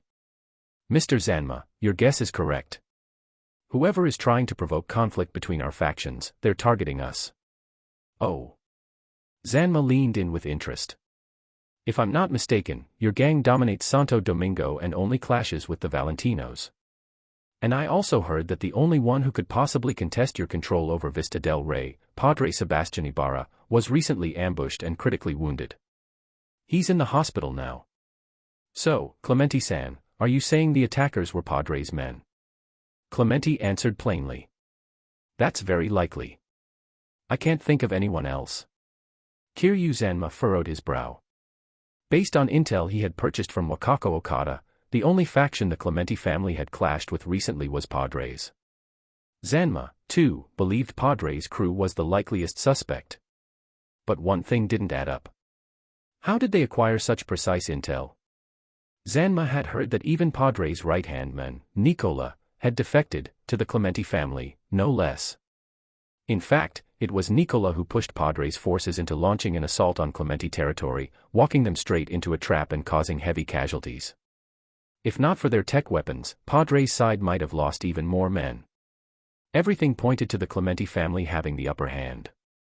So where had Padre's men gotten such accurate intel that they could strike both groups simultaneously and effectively? Clementi let out a helpless sigh. "That's what I've been trying to figure out." Kiryu Zanma crossed his arms and leaned back in his seat like a director ready to change topics. "Clementi-san, I believe you. I really don't think this was your family's doing. But I need to give my people an explanation." Clementi's expression soured. He had known this was going to be a trap. "Mr. Zanma, don't you think that's a bit much? We lost more people than you did. If I have to pay for losses, then who's going to pay for mine?" Zanma smiled. He had fully expected Clementi's protest, and had already prepared his counter before even walking into the room. "That's not how this works, Clementi-san. If I hadn't stepped in, we wouldn't be talking here today, we'd be spilling blood in the streets. When it comes to a fight, the Kiryugumi fears no one. But your Clementi family, can you afford a two-front war? Think about it, Clementi-san. Greedy bastard. On the surface, Clementi's face remained calm and stoic, but inwardly, he had cursed Kiryu-Zanma 100 times over. He knew full well the Clementi family hadn't been behind the attack. Yet Zanma was still demanding reparations, because he knew Clementi couldn't refuse. And if he did, the Kiryugumi wouldn't hesitate to escalate. After all, the Kiryugumi was a branch of the Tiger Claws, a gang with roots in the Japanese Yakuza, now thriving even this far from home, in Night City. What kept them alive and dominant was their fearlessness and bloodlust. He knew Kiryu-Zanma wasn't bluffing. Chapter 242. But Clementi had no choice but to admit it. The other side had already seen straight through both his situation and the Clementi's family's precarious position. They were counting on the fact that he would be forced to offer compensation. Because while the Kiryugumi could afford to fight, the Clementi's family could not afford to bleed. Helpless, Clementi could only compromise. All right. What kind of compensation are you asking for? Let's hear it. Kiryu-Zanma grinned cheekily, that smug face of his just begging to be punched in Clementi's eyes. Straightforward. As expected from the head of the Clementi's family. The two sides then went back and forth for quite some time, haggling over every detail before finally settling the terms. Kiryu-Zanma stood up with satisfaction, buttoning up his suit jacket, and extended his hand toward Clementi. Clementi-san, I see your organization's sincerity loud and clear. Clementi gave a faint smile in return, though his was far less carefree. To be fair, what Kiryu-Zanma was demanding wasn't excessive, well within what the Clementi's family could afford. It was the timing and the manner of it, exploiting the situation to shake him down, that filled Clementi with disgust. But there was nothing he could do. The Kiryugumi weren't their allies. It was a transaction, nothing more.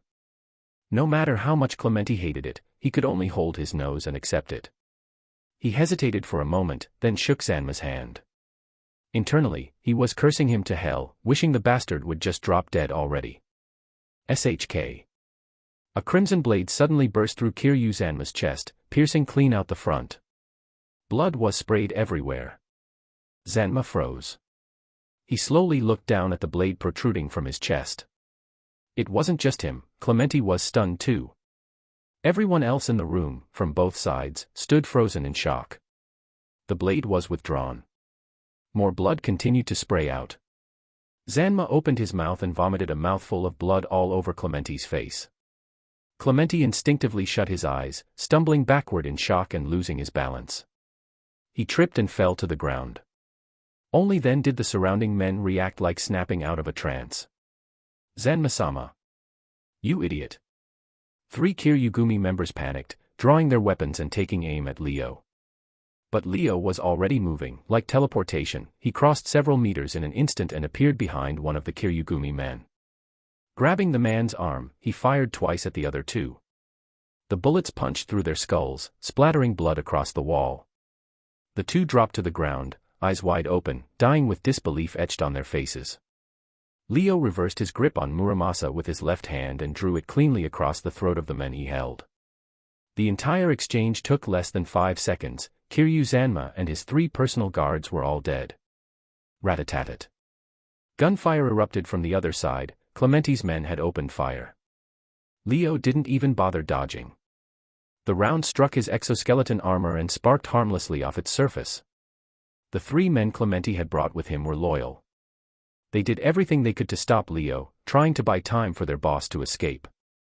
While they fired, Clementi had already scrambled to his feet and reached the room's door. In just a second, he'd be twisting the handle and escaping. But Leo's speed suddenly exploded. He became a flash of motion, like a meteor streaking past, and reappeared behind Clementi in the blink of an eye. He placed Muramasa against Clementi's neck. Don't move, or he dies. Clementi's 3 men instantly panicked. They had seen what had just happened to Kiryu-Zanma with their own eyes. They didn't want their boss to end up the same way. Let go of the boss. You're not getting away. We've got this place surrounded. Being held hostage by an unknown assassin who had killed 4 men in seconds, Clementi wasn't calm at all. He was a gang boss who dumped bodies in concrete barrels, not a fearless revolutionary. But he wasn't going to piss himself just because of a blade either. The sword was at his throat, but it hadn't cut, and he hadn't died on the spot like Zanma. That meant the attacker likely didn't intend to kill him immediately. Thinking this through in seconds, Clementi managed to calm down slightly. He quickly began to guess at Leo's identity. You're the one who hit both us and the Kiryugumi earlier today. Who the hell are you? How much is Padre paying you? I'll pay double. Leo smiled slightly. But he gave no answer. He wore his falchion gear, a fully enclosed helmet hiding his face completely. Whether he smiled or not, Clementi couldn't tell. But Leo stayed silent. And the blade stayed where it was, against Clementi's neck. He neither cut nor released him. Clementi was left guessing, unsure of what Leo intended. His 3 lackeys were frozen in place, afraid that one wrong move would get their boss's throat slit. The standoff dragged on. Every second felt like an eternity, especially for Clementi, who felt like he was aging a year by the second. Then suddenly, Leo spoke out of nowhere. It's about time. The words made Clementi's hair stand on end. Before he could ask what that meant, Leo withdrew the blade from his neck and shoved him hard from behind. Clementi stumbled forward, off balance. One of his men instinctively reached out to catch him, while the other 2 seized the chance. With their boss no longer a hostage, they opened fire without hesitation, slamming their triggers down in rage. Their kinetic SMGs roared, spraying metal in fury. But Leo vanished from where he had stood. The bullets hit the Kiryugumi members who had just opened the door to investigate the noise. 10 minutes earlier. In the Kiryugumi crowd, 2 members were whispering. Hey, got a light? You serious? You wanna smoke now? Clementi's men are still glaring at us across the room. Don't be a wuss. That business earlier today, it was all a misunderstanding. And how do you know that? Give me a light and I'll tell you. Kuroda Kazuma gave his partner a sideways glance, exasperated, and fished a lighter out of his pocket. He lit Ugaki Goro's cigarette. Ugaki took a long drag, savoring the moment. Chapter 243. Enough already, Kuroda Kazuma said with undisguised irritation. Didn't you say you knew something? Spit it out, don't string people along. Ugaki Goro replied casually, just a guess. What? Kuroda shouted so loudly it turned heads. Hey, you 2 dating or something? Keep it down, someone snapped nearby. Sorry, Kuroda bowed and apologized repeatedly. After finally calming down the irritated senior members, he turned back, only to see Ugaki grinning like an idiot, which made him want to beat him half to death. But Kuroda held back, afraid to stir up more trouble and risk further angering the seniors. If that happened, life in the Kiryugumi would be hell for him. Kuroda's face darkened. Just seeing Ugaki annoyed him now, so he turned away. From behind, Ugaki called out to him. Hey. Kuroda ignored him. Ugaki called again. Still no response. Really mad? Come on, I was just joking. You enjoyed watching me get chewed out, didn't you? I'm sorry. I'm really sorry, Sumimasen, Hantoni Sumimasen. I was wrong. I sincerely apologize. Can you forgive me now? Ugaki put his hands together in mock prayer like he was begging a deity. Kuroda didn't budge. So Ugaki played his trump card. Aren't you curious why I said the daytime incident was just a misunderstanding? Kuroda itched to know but quickly deflated as he remembered Ugaki's earlier words. Didn't you just say you guessed? That was me teasing you, Ugaki replied with a grin. Being treated like a child irritated Kuroda further. You're full of shit. Can't be bothered playing word games with you. Just as Kuroda decided to ignore Ugaki completely, a sudden burst of gunfire erupted from inside the Imperial Hotel. He and Ugaki exchanged a sharp glance. Was that gunfire? They weren't the only ones to react, others grew tense as well. The crowd stirred. What's going on? Is this the Clementi family's doing? Shit. Lord Zanma might be in danger. Right then, a voice came through the comm channel. It was the Wakagashira. Note, In the Yakuza hierarchy, the Wakagashira is the underboss. I'm calling names now. Those I name will follow me in. The rest of you stay here and be alert, watch for the Clementi family's men. The Wakagashira was the official heir of the group. If the boss died or retired, the Wakagashira would take over. Below him was the Wakagashira Fukusuk, an assistant who would succeed if the Wakagashira were out of commission. The Wakagashira started calling names. Both Kuroda and Ugaki were on the list. Roughly half the force was called to enter the Imperial Hotel with him. Of course, the other half wasn't left standing around. He ordered them to make contact with Tiger Claw operatives nearby. After all, this was Japantown, Tiger Claw territory. As the Wakagashira led his men toward the hotel entrance, the Clementi family stepped in to block the way. They had also heard the gunfire and feared for their own elders' safety. And seeing the Kiryugumi trying to push into the hotel only fueled their suspicions. Both sides began arguing. The Kiryugumi's Wakagashira and the Clementi family's lead representative exchanged accusations, neither willing to back down. Voices rose. No one saw who threw the first punch, but once it landed, the rest followed fast. This wasn't a corporation, it was a gang. When words failed, fists did the talking. A chaotic brawl erupted instantly. With only half their numbers present, the Kiryugumi were at a disadvantage. The Clementi family had brought their full crew. But the other half of the Kiryugumi quickly rushed in for backup, evening the playing field. Even so, despite the brutality of the melee, no one dared pull a gun. The situation inside was still unclear. Neither side wanted to bear responsibility if things escalated further. The Wakagashira feared being held accountable by Kiryu-Zanma later. The Clementi lead didn't want to be blamed for starting a war. Both sides strictly prohibited firearms. The staff on the first floor of the hotel panicked, fleeing upstairs in fear as the gangsters fought it out in the lobby. In the chaos, the Wakagashira spotted a narrow opening and led a few brothers to tear through the Clementi blockade, but instead of charging into the hotel himself, he sent Kuroda and Ugaki inside to find the boss. He and the others stayed behind, guarding the entrance with their lives to keep the Clementi family from pushing in. Inside the hotel, Kuroda and Ugaki found the lobby deserted, everyone had fled. "Wait, there's someone," Ugaki said, sharp-eyed as ever. He spotted a pair of shoes sticking out behind the counter, clearly the hotel manager hiding. "You! Get out here! I can see your goddamn shoes, stop hiding!" Ugaki yelled. He reached over and yanked the terrified manager out. "Please don't kill me. I have a wife and kid. Who the hell's gonna kill you?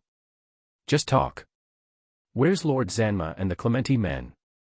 After a tense round of questioning, Ugaki forced the manager to reveal the location of the luxury suite. They rushed there and flung open the door. And were met by a hail of gunfire. Ugaki, in front, was riddled with bullets on the spot. Kuroda was luckier, he had been behind Ugaki, preparing to follow him in. At the sound of gunfire, he instinctively dove to the floor, curling into a tight ball and covering his head with both hands. When the gunfire finally stopped and he dared to lift his head, he saw Ugaki lying in a pool of blood, lifeless, eyes wide open. Inside the room, Kiryu-Zanma and his 3 bodyguards were clearly already long dead. Standing over them were 3 of the Clementi family's men, smoke still rising from their gun barrels. Kuroda's pupils shrank in terror. Without thinking, he scrambled to his feet and ran back the way he came, ignoring the Clementi men shouting behind him. "Wait! This is a misunderstanding. Stop! Don't run!" Kuroda didn't care. He ran faster than he ever had in his life. It had taken minutes to reach the room, but he made it back to the entrance in half that time. Face twisted with panic, he shouted to the Wakagashira. "They're dead. Everyone's dead. Ugaki's dead. Lord Zanma too, it was the Clementi bastards. They killed him." The Wakagashira felt like a bolt of lightning struck his skull. Without hesitation, he drew his smart pistol and dropped several Clementi men on the spot. "Brothers! Grab your iron. Kill these bastards." The Kiryugumi had been holding back, seething for a chance to strike. Now, with orders from above, they didn't hesitate. They drew weapons and began to open fire. The Clementi men, not knowing exactly what had happened, could only react instinctively. They weren't saints, they weren't going to take a beating without responding. So they fought back. The bloodshed escalated rapidly. A full-blown gang war exploded in the middle of Japantown. Gunfire and explosions roared through the night sky. But this was Tiger Claw territory, and Kiryugumi reinforcements arrived quickly. The Clementi family, far from Santo Domingo, was cut off. Even if the other 6 street crews wanted to help, they wouldn't make it in time. Chapter 244. Left with no choice, the Clementi family, unable to hold their position any longer, began a retreat.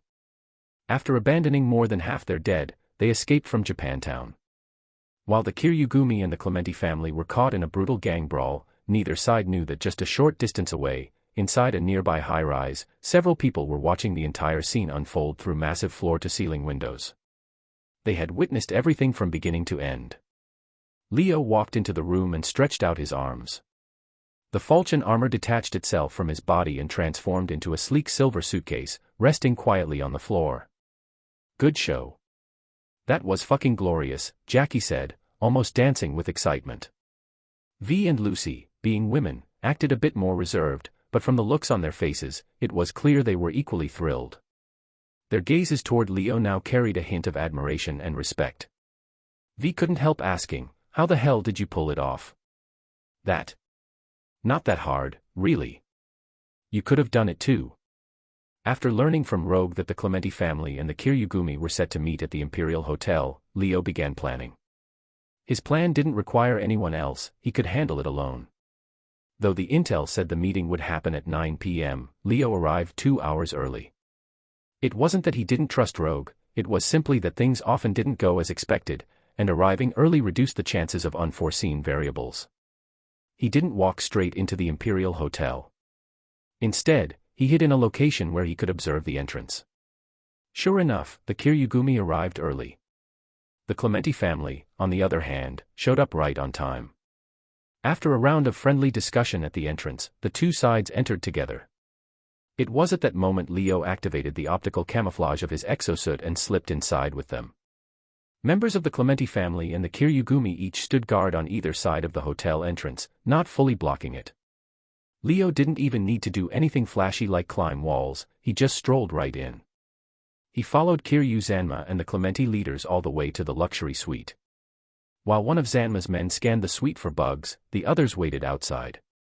When the scan was complete and everyone else stepped inside, Leo activated Time Zero, entering the room without touching a single soul. By the time the effect of Time Zero ended, Leo was already quietly standing inside the luxury suite. And yet, from start to finish, neither Kiryu Zanma nor the Clementi members noticed that someone who shouldn't have been there was now in the room with them. Leo maintained his optical camouflage and stayed hidden throughout their discussion. When Clementi finally conceded and agreed to pay compensation to Kiryu Zanma, and both sides reached consensus and prepared to leave, Leo revealed himself. He killed Kiryu Zanma and his 3 bodyguards. Leo had the ability to wipe out everyone in the room, but he deliberately didn't. His goal was to make the Kiryugumi believe that Clementi had assassinated Zanma. That's why, after seizing Clementi, he neither harmed him nor left the room. He simply stood at the door in full falchion armor, which could shrug off even rockets. So even if his body was exposed, he wasn't worried about one of Clementi's men pulling out a bazooka and blowing his head off. He didn't speak to Clementi, there was no need. All he had to do was stand there and wait for someone to hear the gunfire and rush in. Whether it was Kiryugumi or Clementi's men didn't matter. Even if Clementi's crew opened the door first, Leo had ways to get them to turn on each other. As it turned out, he didn't need the backup plan. When his helmet's built-in tactical HUD showed 2 Kiryugumi soldiers approaching, Leo calculated the timing and distance, then shoved Clementi aside. As expected, the moment Clementi was freed, one of his men impulsively opened fire on Leo. Even though Leo's exosuit could withstand bullets, standing still wouldn't push the plan forward. He dodged the incoming rounds, which then struck and killed one of the Kiryugumi men who had come to check out the noise. What followed fell into place naturally. No matter how hard Clementi tried to explain himself, the fact remained, they had killed a member of the Kiryugumi.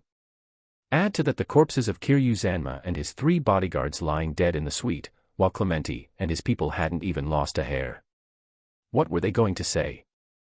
That Kiryu Zanma wasn't killed by them, but by a mysterious armored figure. That the deaths at the door were just a misunderstanding. Would anyone buy that? Unless they had the script in advance, no one would believe such a ridiculous coincidence. Someone might ask, wait, wouldn't there be surveillance in a luxury suite like that? Can't they just check the footage to see who really did it? But that's the thing, rooms like those were meant for private business between big shots. Of course, there was no surveillance installed.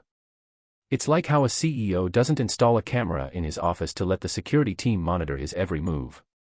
And so, just as Leo had planned, when the Kiryugumi's Wakagashira returned to headquarters with the surviving members, they immediately declared war on the Clementi family. Despite Clementi's repeated denials and efforts to communicate through various intermediaries, including a message passed to Wakako Okada in Westbrook, hoping to broker a ceasefire, the response from the Kiryugumi was 3 simple words. Tora Tora Tora. The same code the Japanese Navy had sent to headquarters after the surprise success at Pearl Harbor in World War II. The meaning was obvious, no peace, only war. The entire Kiryugumi was now consumed by a fanatical desire for revenge. Even if someone within began to suspect something was off, no one dared voice it, not out of fear of being wrong, but out of fear of Tenchu, heaven's punishment. In their world, to question the clan's vengeance was to risk being seen as a traitor to divine justice itself. And that kind of doubt didn't earn a slap on the wrist, it earned a bullet. Clementi's gestures of goodwill were all ignored. He was left with no options. Though he had never wanted to lead the family into a two-front war, it was now unavoidable. He could only try his best to prepare. What happened at the Imperial Hotel in Japantown didn't go unnoticed. The Manuel, Juan, Gonzalez, Hernandez families, and Gustavo of the Valentinos all saw it as a rare opportunity.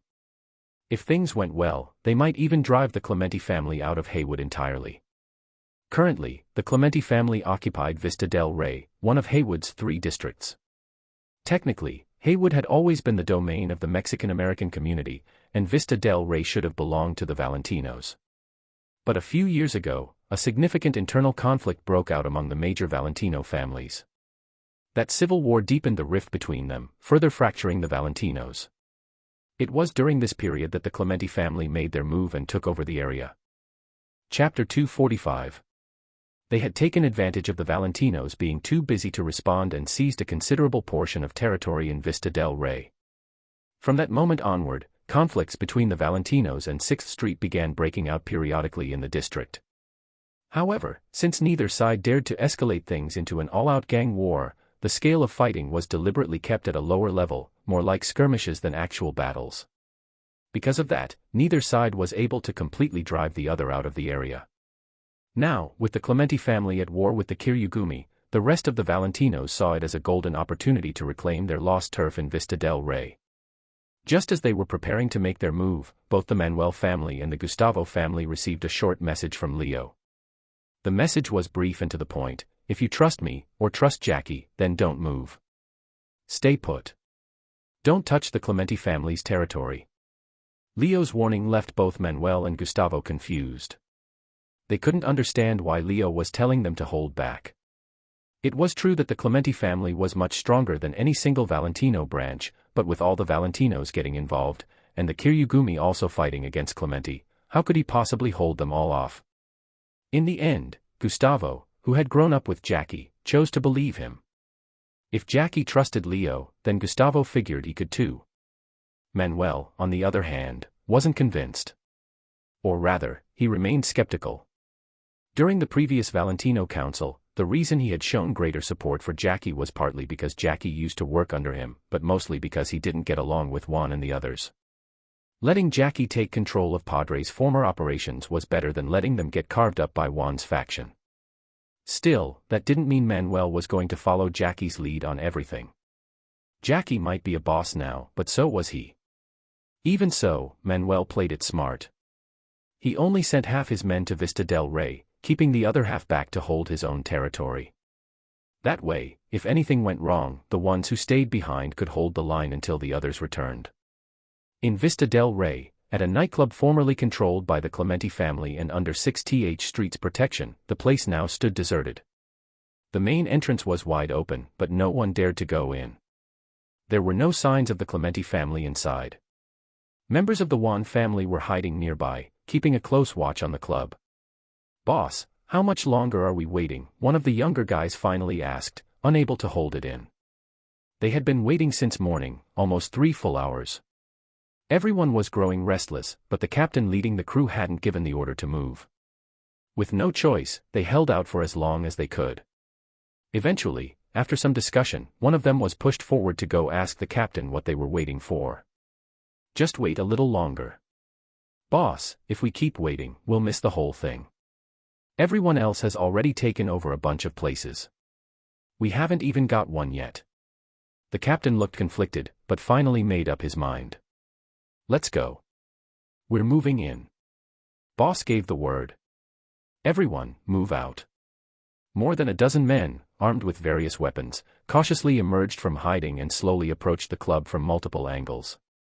The street had originally been filled with pedestrians, but upon seeing armed members of the Juan family out in force, the civilians reacted quickly, running for their lives in every direction. The group soon reached the entrance of the club. Several of them peered through the open door and windows. "Boss, can't see anyone inside." "Let's go. Check it out." The captain kicked the door open with one solid blow. The place was indeed empty. He began giving orders to his men, instructing them to check the upper floors. A few minutes later, they returned with the report: there was no one in the building. Anything of value had already been taken, but much of what couldn't be moved was still there. The captain grinned. The Clementi family really bailed. Not one left behind. After hearing that Clementi was fighting the Kiryugumi in Japantown, one had mobilized everyone in his crew and scattered them out like a fishing net. In Juan's own words, this was a race against time. Clementi's main base was in Santo Domingo. The turf they'd carved out in Vista del Rey was valuable, sure, but compared to their core holdings, they were bound to fall back and protect the heart of their territory. That gave the Valentinos their opening. What used to require bloody fighting could now be taken with minimal cost. Only an idiot would hesitate. And it wasn't just the Juan family. The Gonzalez and Hernandez families had also mobilized, and even the Manuel family had taken action. Only the Gustavo family and Padres' former forces held back. "Those two idiots won't even get scraps," the captain sneered. "If you're late to the draw, the turf gets divided without you.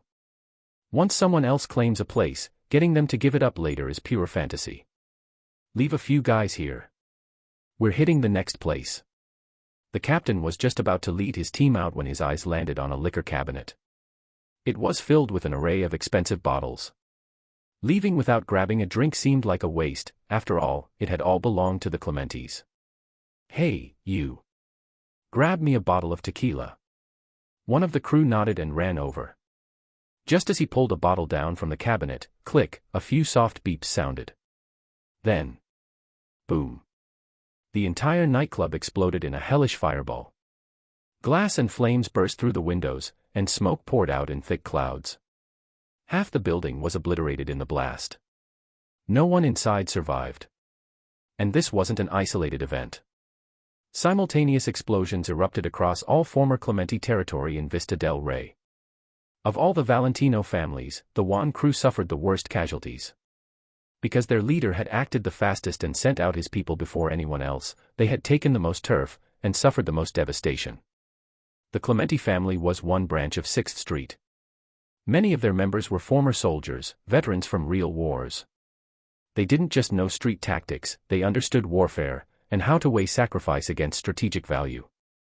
On the battlefield, sending soldiers to die as bait to achieve a greater goal was standard procedure.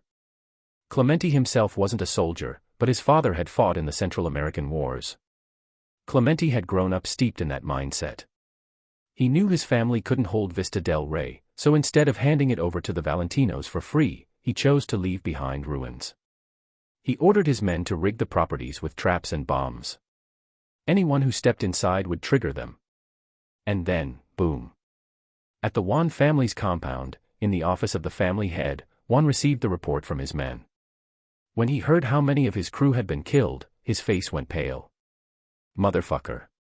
His lieutenant hesitated, then asked instinctively, "Should we pull our people back?" Chapter 246. Isn't that obvious? Have the stats come in? How many did we lose? Almost half. Bang.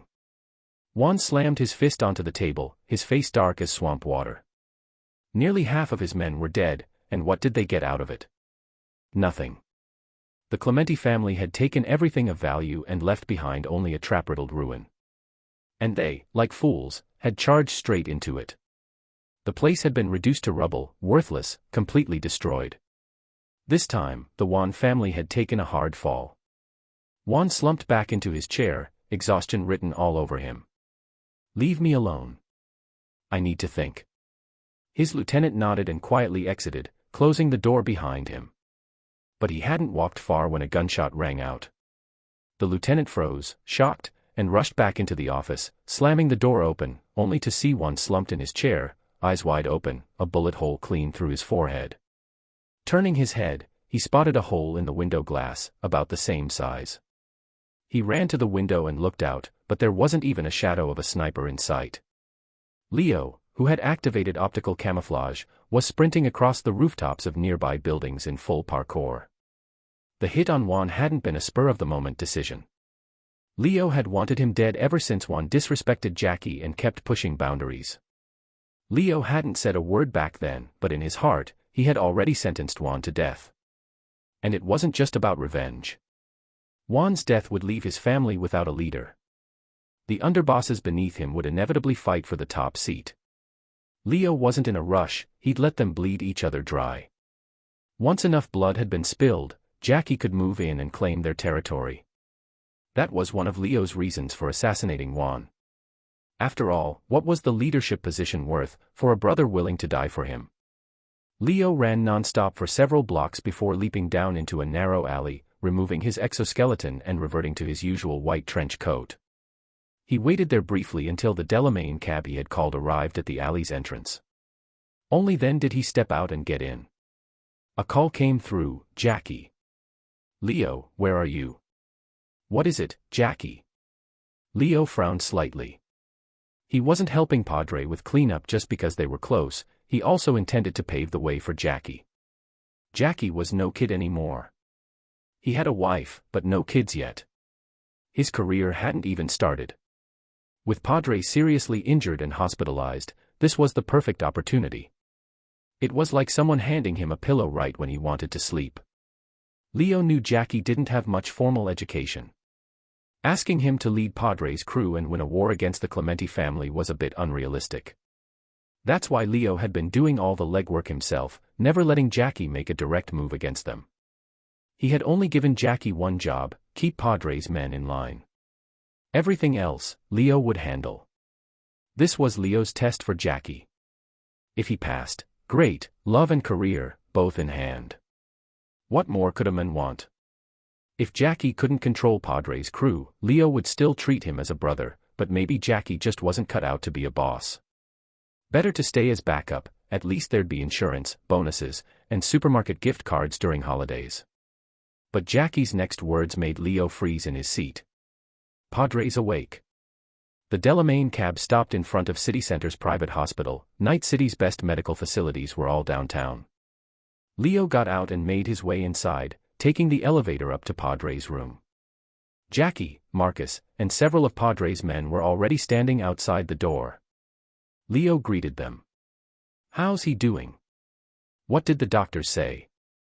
Marcus replied, "They said the fact that he woke up so soon is a miracle. But even though he's conscious, he's still a long way from recovery. The doctor said we shouldn't bother him with anything unnecessary and should let him rest." Leo nodded. Padre waking up was a massive morale boost for his people. But Leo couldn't help wondering what Padre would think about Jackie stepping up in his absence. Hopefully, he wouldn't be upset.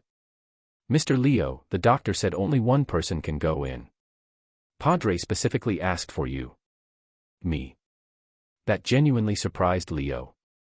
He had expected Padre to ask for Nicola. After all, Padre wouldn't have known that Nicola had betrayed them, or maybe for Marcus. The last thing he expected was to be the one summoned. Thinking it over, Leo realized that while Padre had been unconscious, he had considered letting Jackie take over. But Padre had been asleep in this hospital room the entire time. There was no way he could know what had been happening outside. More importantly, Leo had successfully turned the Clementi family and the Kiryugumi against each other, keeping Padre's crew intact. Whatever else happened, Leo had nothing to be ashamed of. Steeling himself, he stepped confidently into Padre's hospital room. Padre's hospital room was spotless, the entire space sterile and white. Several monitoring and life support machines sat near his bedside. Padre lay on the bed, his eyes fixed on the door. When he saw Leo enter, he raised a weak hand and gestured. "You're here, Leo." Chapter 247. Leo walked up to Padre's bedside and asked with concern, "Padre, how are you feeling?" Padre forced a smile. "Still breathing. Not dead yet." He patted the space beside him and tried to sit up. Leo stepped forward to support him, propping him up with a few pillows. "Tell me what's going on in the streets." He didn't bother being polite, his tone was like that of an elder at home. So Leo recounted everything that had happened since Padre was admitted to the hospital. Of course, stirring up conflict between the Kiryugumi and the Clementi family was something he could mention.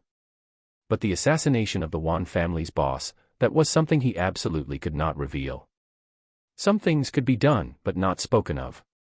Even if everyone suspected it was you, without hard proof, you could never admit it. Leo understood that line clearly. Padre grinned. "So now all my men are listening to Jackie?" Leo replied half-jokingly, "Pretty much. If you stay in the hospital for a few more months, you'll come back and find your whole operation stolen out from under you." Padre gave a dry laugh, followed by a sudden coughing fit. "Padre." Leo looked at him with concern. "I'm fine. And besides, why are you so worried? Wouldn't I dying be just what you wanted?" Leo rolled his eyes. "Don't talk nonsense. What kind of person do you take me for? If you died, sure, I'd tell Jackie to take over everything without hesitation. But if you're alive, of course, I wouldn't hope you die." Padre couldn't help but show a satisfied expression. "Not bad. Now I understand why Jackie and V are willing to follow you without question. But have you thought about this? If I fully recover and leave the hospital, everything you've done to help Jackie rise up would have been for nothing." Leo looked completely unconcerned. "Not really. We've worked together so well. Both logically and emotionally, I can't just let your power get eaten up by someone else, right? But if I were you, I'd also start thinking about succession." Padre raised a brow. "Are you trying to use favors to push your agenda? How can you say that? What, are you telling me you've never thought about life after retirement? Do you really want to keep fighting and killing for the rest of your life? Being a gang boss might be one of the few jobs in this world where people most want to retire, and yet can never really do so. Many gang leaders, old and gray, still had to keep going. Why? Not because they loved the job. It wasn't about passion. It was because they couldn't quit. In this world, what goes around comes around. A crime boss might look like he's on top of the world, but in reality, it's a position full of danger. Everyone's watching your every move, your friends, your subordinates, your enemies. Just imagine how many people Padre had pissed off, how many wished he would drop dead on the spot. When you still hold power, your enemies might hesitate. But the moment you retire, they'll come knocking. Because you're no longer in power, you're just a regular man. For people in that position, it usually either ended with them 6 feet under or in the can. Looking at Leo, Padre let out a long sigh. Jackie was born into a tragic family. I used to question why the Lord would target him like that. Now I understand, it's because he used all his luck on friendship. Having a brother like you is his greatest blessing. It's only right. If it were Jackie, he'd do the same for me. Padre fell into deep thought for a while, before finally speaking. Fine. Once I'm discharged, I'll take a good look at him. See if he's really fit to become a fixer. You know this line of work takes a bit of talent, and Jackie still has a lot to learn. Leo was a little surprised, unable to help but doubt his ears. You agreed. Just like that. No conditions. I thought. Seeing Leo, always the sharp kid, finally make a face like that gave Padre a small victory. He couldn't help but laugh out loud. What did you think? That I'd be furious? That I'd explode in rage? That I'd be trembling at your little power play. If that's what you thought, you couldn't be more wrong. I, Sebastiani Barra, am not that kind of man. Jackie and Marcus had been waiting outside the room for a long time before they finally saw Leo come out. Marcus wanted to go in and speak with Padre, but remembering the doctor's warning, he gave up. Jackie, on the other hand, couldn't wait. What did Padre say, hermano? Leo smiled and patted Jackie on the shoulder. Padre said to do your best. While he's out, his men are under your command. Jackie hadn't even reacted yet, but Marcus was already looking at him with a mix of shock, excitement, and disbelief. What does that mean? Jackie, Padre's naming you his successor. Marcus had followed Padre for years. He had never heard Padre mention naming an heir.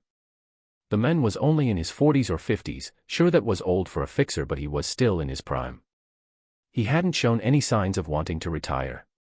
But now Leo walks in for one conversation and suddenly he changed his plans. He looked at Leo with a new kind of respect.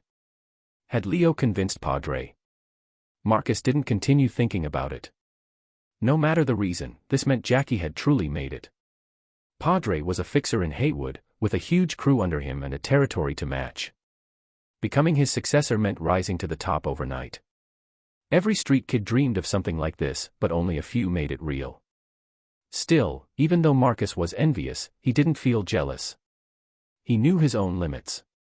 He could fight, sure, but being a gang boss? No way. He wasn't cut out for it. If he were put in charge, the whole operation would go belly up within a week, and the crew would be starving. If Padre's chosen you, then you've got to step up and make something of it. Don't let him down. Jackie was already cracking his knuckles, hyped up. You just say the word, Leo. I'm ready. We've been quiet long enough.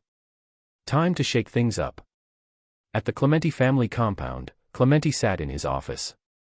On the table in front of him were several unopened bottles of liquor. He'd asked his men to bring them in, wanting to drown everything in booze. But every time he reached for a bottle, his reason pulled him back. Reality sucked, but it was better than getting drunk and ignoring it. At least the Valentinos have been scared off, and the Juan family's boss got hit by some mystery assassin. They probably can't spare the effort now. He had made the call to give up the Glen and pull everyone back to Santo Domingo for defense, a decision that had faced serious opposition from within the family. But facts had proven Clementi right. The Glen had become a pile of rubble, ripe for the Valentinos to fight over. All they had to do now was focus on the Kiryugumi. Should I bring in Militech? Companies usually don't interfere in gang wars, but if I offer them the right deal. The 6th Street Gang was Militech's Black Ops arm, just like Tiger Claws worked for Arasaka. Usually, Corps wouldn't get their hands dirty helping a minor gang, but sometimes, it depended on the situation. Corps weren't monoliths, they were made up of individuals. Clementi didn't expect Militech as a whole to back him.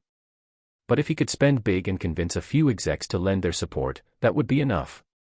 Knock knock knock. Suddenly, there was a knock at the door. What is it? Chapter 248. Boss, an assassin from the Valentinos has infiltrated. What? Clementi was shocked. He immediately pulled open the drawer of his desk and took out a large-caliber revolver. Pulling up the security feed from the terminal on the table, he saw that the family compound appeared completely quiet. There were no signs of a firefight. At that moment, the door suddenly exploded with a deafening crash, splintering into pieces. A silver figure shot into the room like an arrow released from a bowstring. Clementi instinctively raised his gun and fired, but all the bullets struck empty space. Leo flashed past him in an instant. Clementi clutched his throat in stunned silence, then toppled from his chair like a fish stranded on dry land, struggling desperately. The gunfire immediately alerted others. Members of the Clementi family began converging on the area from all directions. Leo dove through the window and out, dual-wielding kinetic assault rifles. He didn't need smart weapons, his helmet's built-in tactical display could provide the same targeting support. As the Clementi family forces arrived, they were quickly gunned down or wounded. Leo kept moving, kicked off the compound wall with 2 heavy steps, and launched himself into the air. He soared over the boundary and vanished from sight. On the same day that Clementi, head of the Clementi family, was assassinated, Jackie led Padre's men in a counterattack. With intel obtained from Rogue, Jackie specifically targeted the Clementi family's hidden manufacturing shops. Like the former Jotaro group, the Clementi family had largely taken over the production of glitter within the 6th Street Gang. Their underground labs were devastated, and the 6th Street Gang also suffered collateral damage. To maintain operational secrecy, Jackie had only brought along Marcus and a few of Padre's most trusted men. He didn't reveal the mission's details until they were nearly at the target location, minimizing the risk of internal leaks. The chaos continued into the 5th day with no end in sight. The conflict between the Kiryugumi and the Clementi family remained intense. However, the battleground had shifted from Haywood's Vista del Rey to Santo Domingo's Arroyo district and Westbrook's Japantown. The unrest and disorder kept escalating. Originally, NCPD had marked Santo Domingo with a warning threat level. It wasn't a good rating, but not terrible either, less dangerous than Haywood's, partially dangerous but worse than Westbrook's, minimal threat. Now, NCPD had upgraded it to extremely dangerous and even reclassified Westbrook as partially dangerous. During this period, Mayor Ryan and Director Jerry Fort were both restless and overwhelmed.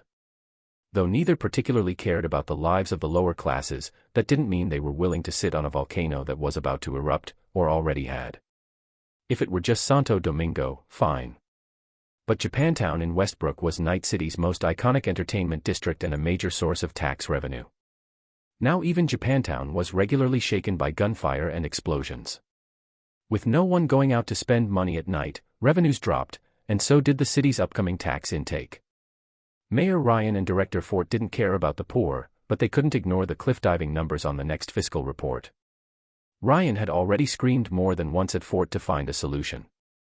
The only move Fort could come up with was increasing patrol presence in Japantown, hunting down and killing criminals responsible for the explosions and gunfights.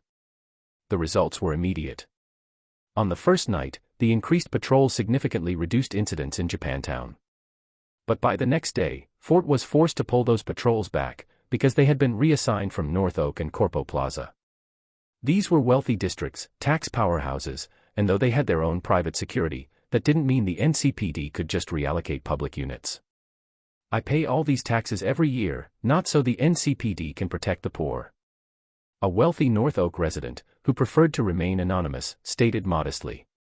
By the 7th day, the situation had grown even more chaotic.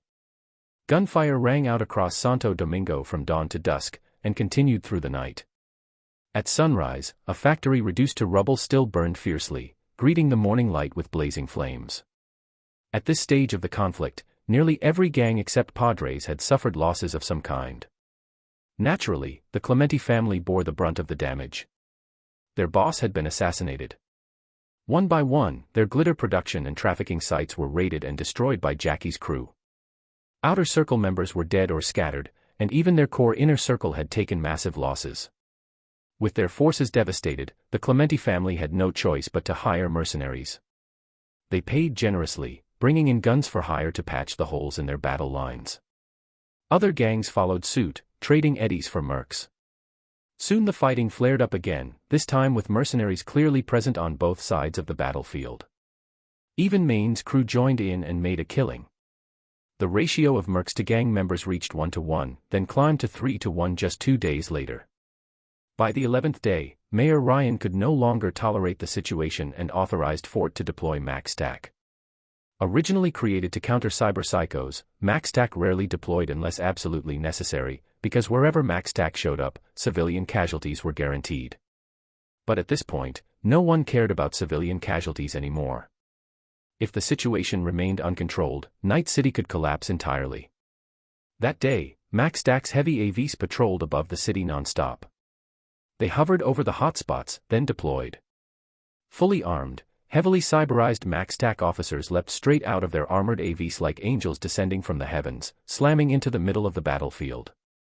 Whether it was Kiryugumi, the Clementi family, or even trigger-happy mercs firing rounds into the air to fake activity for easy eddies, MaxStack didn't discriminate. They deemed all of them threats to public peace, and erased them without mercy. MaxStack's strength was beyond dispute. Their efficiency was equally terrifying. The moment their AVs appeared overhead, anyone with half a brain immediately bolted. The smarter ones fled the moment they heard the engines. As for the idiots, too bloodthirsty to realize what was coming, even daring to fight Max Stack, they were reduced to nothing but blood mist. On the 12th night, while Leo and Jackie were staying at Padre's safe house, Jackie received a call from an unknown number.